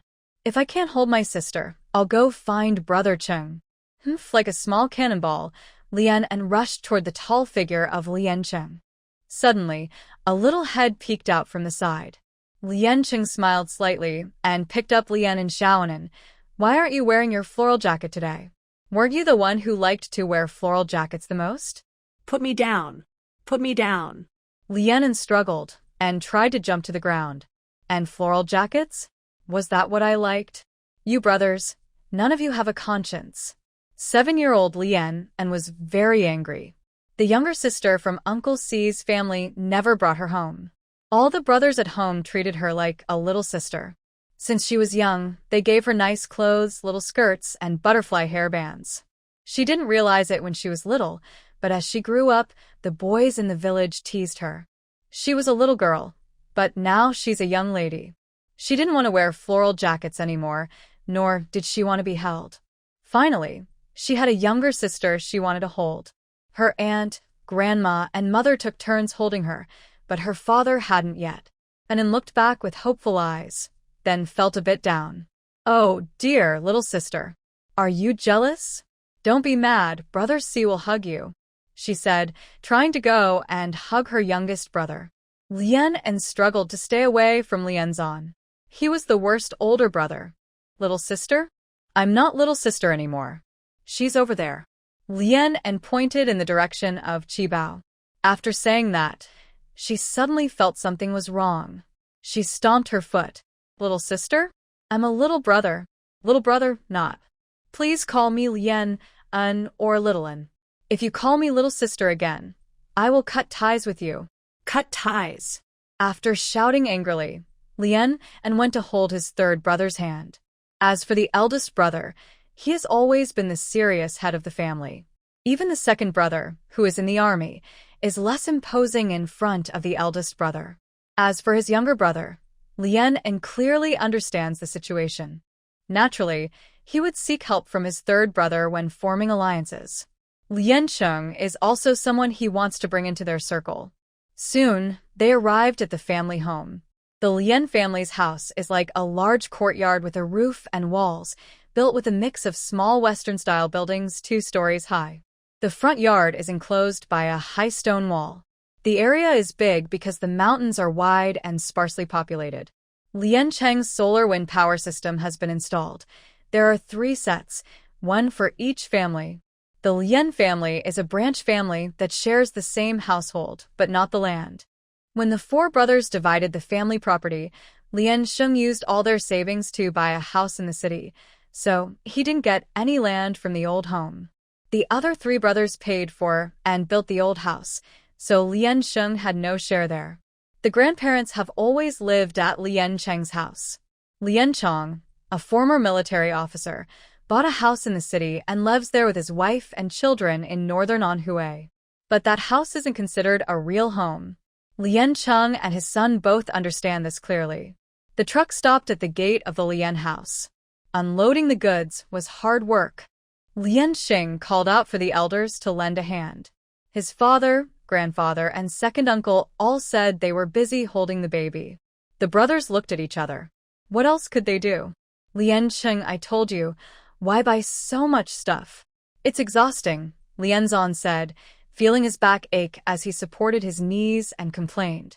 Lian Cheng took off his down jacket. Busy moving things. What? Are you tired already? You little guy. I'm doing this for your own good. The family has everything. Just bring your sister back. Don't you know how harsh people are nowadays? Lian Cheng neatly arranged the last basket of vegetables in the cellar, then turned around and asked, who said what? What else can they say? Lian Zan whispered to Lian Cheng, they say you're messing around outside, and that Qi Bao is your illegitimate daughter. Lian Cheng slapped Lian Zan on the shoulder. What are you talking about? He's only 19 years old. How could he have a daughter as old as Qi Bao? Be gentle. This isn't what I said, it's... Aunt Four said it. Lian Zan glanced at the cellar door and continued. Grandpa and Grandma didn't ask because they were worried you'd feel awkward. Whether it's her sister or niece, she's still part of our family. Lian Cheng's mouth twitched. You really think so? Yang Jinjin's gossiping mouth is probably known by the whole village. Don't just smile. I'm sweating from nerves. Is she your sister or niece? Tell me clearly so I can figure out how to stop those people from talking. Do I look like I'm smiling? Did Yang Jinjin and the others come back? Yes, because of the earthquake, school was cancelled, and their whole family came back. They've been visiting Aunt Four's house these days. Who knows when they'll return? Lian Cheng's eyes sharpened. They're back, but this family doesn't have room for them here. What's wrong? Are you still holding a grudge? This cousin of mine has been spoiled since childhood, never worried about anything, only cares about his own happiness, and isn't petty about small things. Now he's back, and he's changed? Lian Zan asked with confusion. What did they do to offend you? Tell your brother. Lian Cheng pursed his lips, lost in thought. The conflicts with Lian Sheng's family will eventually have to be told to the family. It's better to hear it from Lian Zan's mouth than from his own. Lian Cheng summarized what Lian Sheng and Yang Jinjin had done, including their plans to sell their house and Qi Bao. Wow, I need to tell my parents about this. Will I still be able to visit our ancestors' grave? Lian Zan exclaimed in awe. He didn't doubt that Lian Cheng would lie. After all, Lian Cheng used to be so quiet he wouldn't even say a word, let alone lie. After finishing up, the brothers came out of Lian Cheng's cellar. The things Lian Cheng bought were divided into 3 equal parts, one for each family, stacked at each cellar door, waiting to be sorted. Just as they were about to go to second Uncle Lian's cellar, great-grandfather, leaning on a cane, shakily came out of the house. Who's back? Yes, let's go inside. The 2 brothers sang together. Just as the great-grandfather was about to move, a chubby little baby, crawling on hands and knees, rolled over the threshold and came in. It's not Qi Bao, who is it? He had just gone out visiting with Grandpa and Grandma. Their obedient little granddaughter has returned. Shouldn't she show her off a bit? The small child, afraid of losing Grandpa and Grandma, volunteered to lead them home. Teacher Ching Ching said to respect the elderly and love the young. Grandpa and Grandma didn't expect the little one to run so fast. As soon as they entered, their eyes met the great-grandfather's. The great-grandfather has dementia and often gets upset when they go out playing and forget to bring him along. This time, his gaze fell on Qi Bao. Little girl, has she come back? Qi Bao tilted her small head, her bright eyes blinking and turning. Who is the little girl? Grandpa's heart skipped a beat. His mother was thinking of her sister. Many years ago, during a severe drought, the family had no milk for the newborn sister and couldn't support her, so they gave her to a kind family. But because of that, his mother became deeply nostalgic, a pain that never healed. In the mountains, many people still held traditional views that favored boys over girls. Since the year they sent his sister away, few girls were born in Gaoshan village. The village's old bachelors increased year by year. The family situation was also declining, with more men than women. From the grandfather's generation to uncles and cousins, only the aunt who was sent away had a daughter. Gaoshan village was poor and remote, rarely appreciated by outsiders. Most families relied on the eldest son to keep the family's reputation, while younger brothers went out to work and marry. Even Lian Cheng and Lian Sheng moved to the city, and only then did the family have an elderly daughter. That became an excuse for Lian Sheng not to visit home often. Some said it was because Gaoshan village was cursed. Who knows? At that moment, the old face of the great-grandfather showed a confused yet excited expression, tears rolling in his dull eyes. He threw down his cane and was about to fall forward. Lian Cheng quickly caught him. If he fell, he could break a bone or worse, cause a serious accident. Everyone reacted in shock. Lian Cheng let out a breath and waved to Zhibao. Zhibao, come here. The great-grandfather misses you. Comfort him a bit. The little girl, Zhibao, seemed to understand but also not fully understand.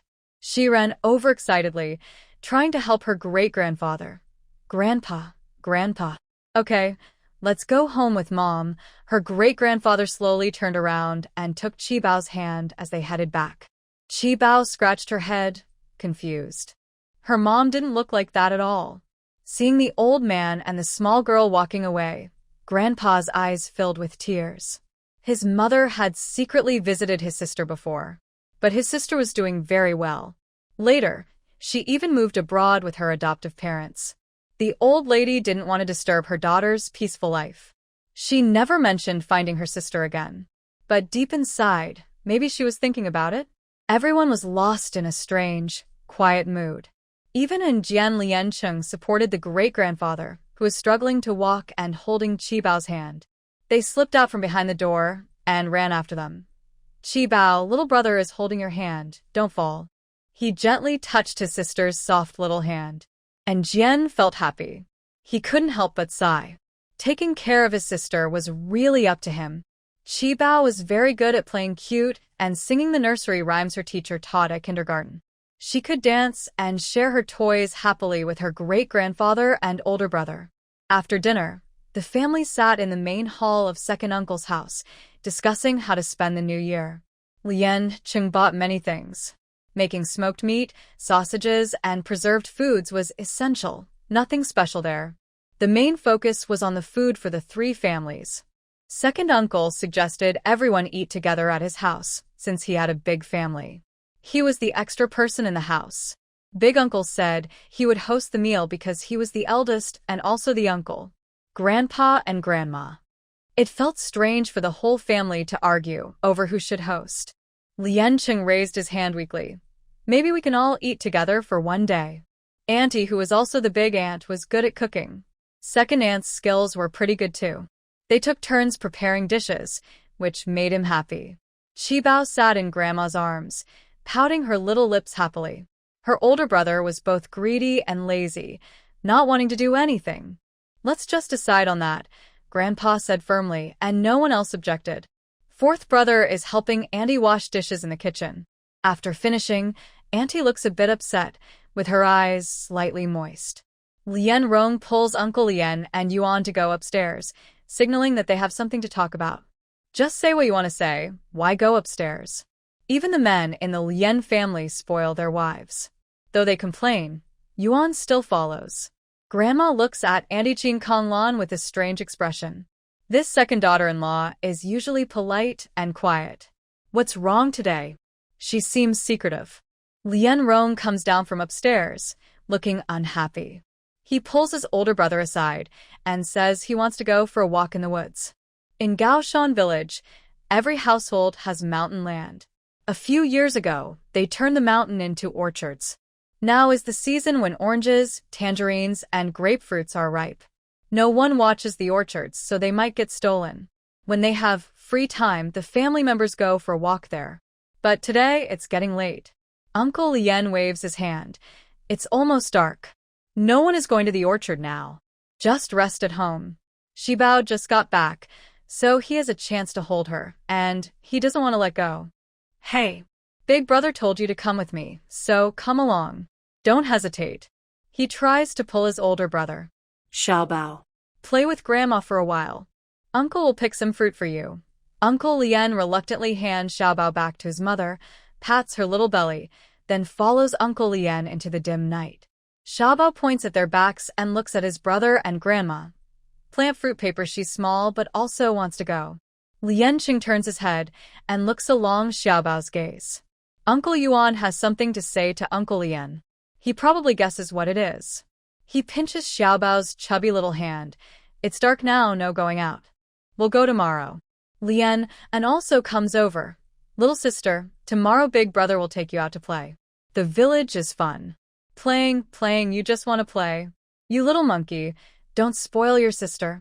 Second aunt came down from the second floor, unable to resist complaining about her family's leather jacket. Lien and gave a nonchalant look to his mother. Anyway, he felt like an extra person at home, doing everything unnecessary. Second uncle led Big Uncle to a small valley in the mountains. Big Uncle finally noticed something was wrong. Second brother, what's wrong with you today? Is there something you can't tell the family? In this cold weather, why did you come all the way to this mountain valley?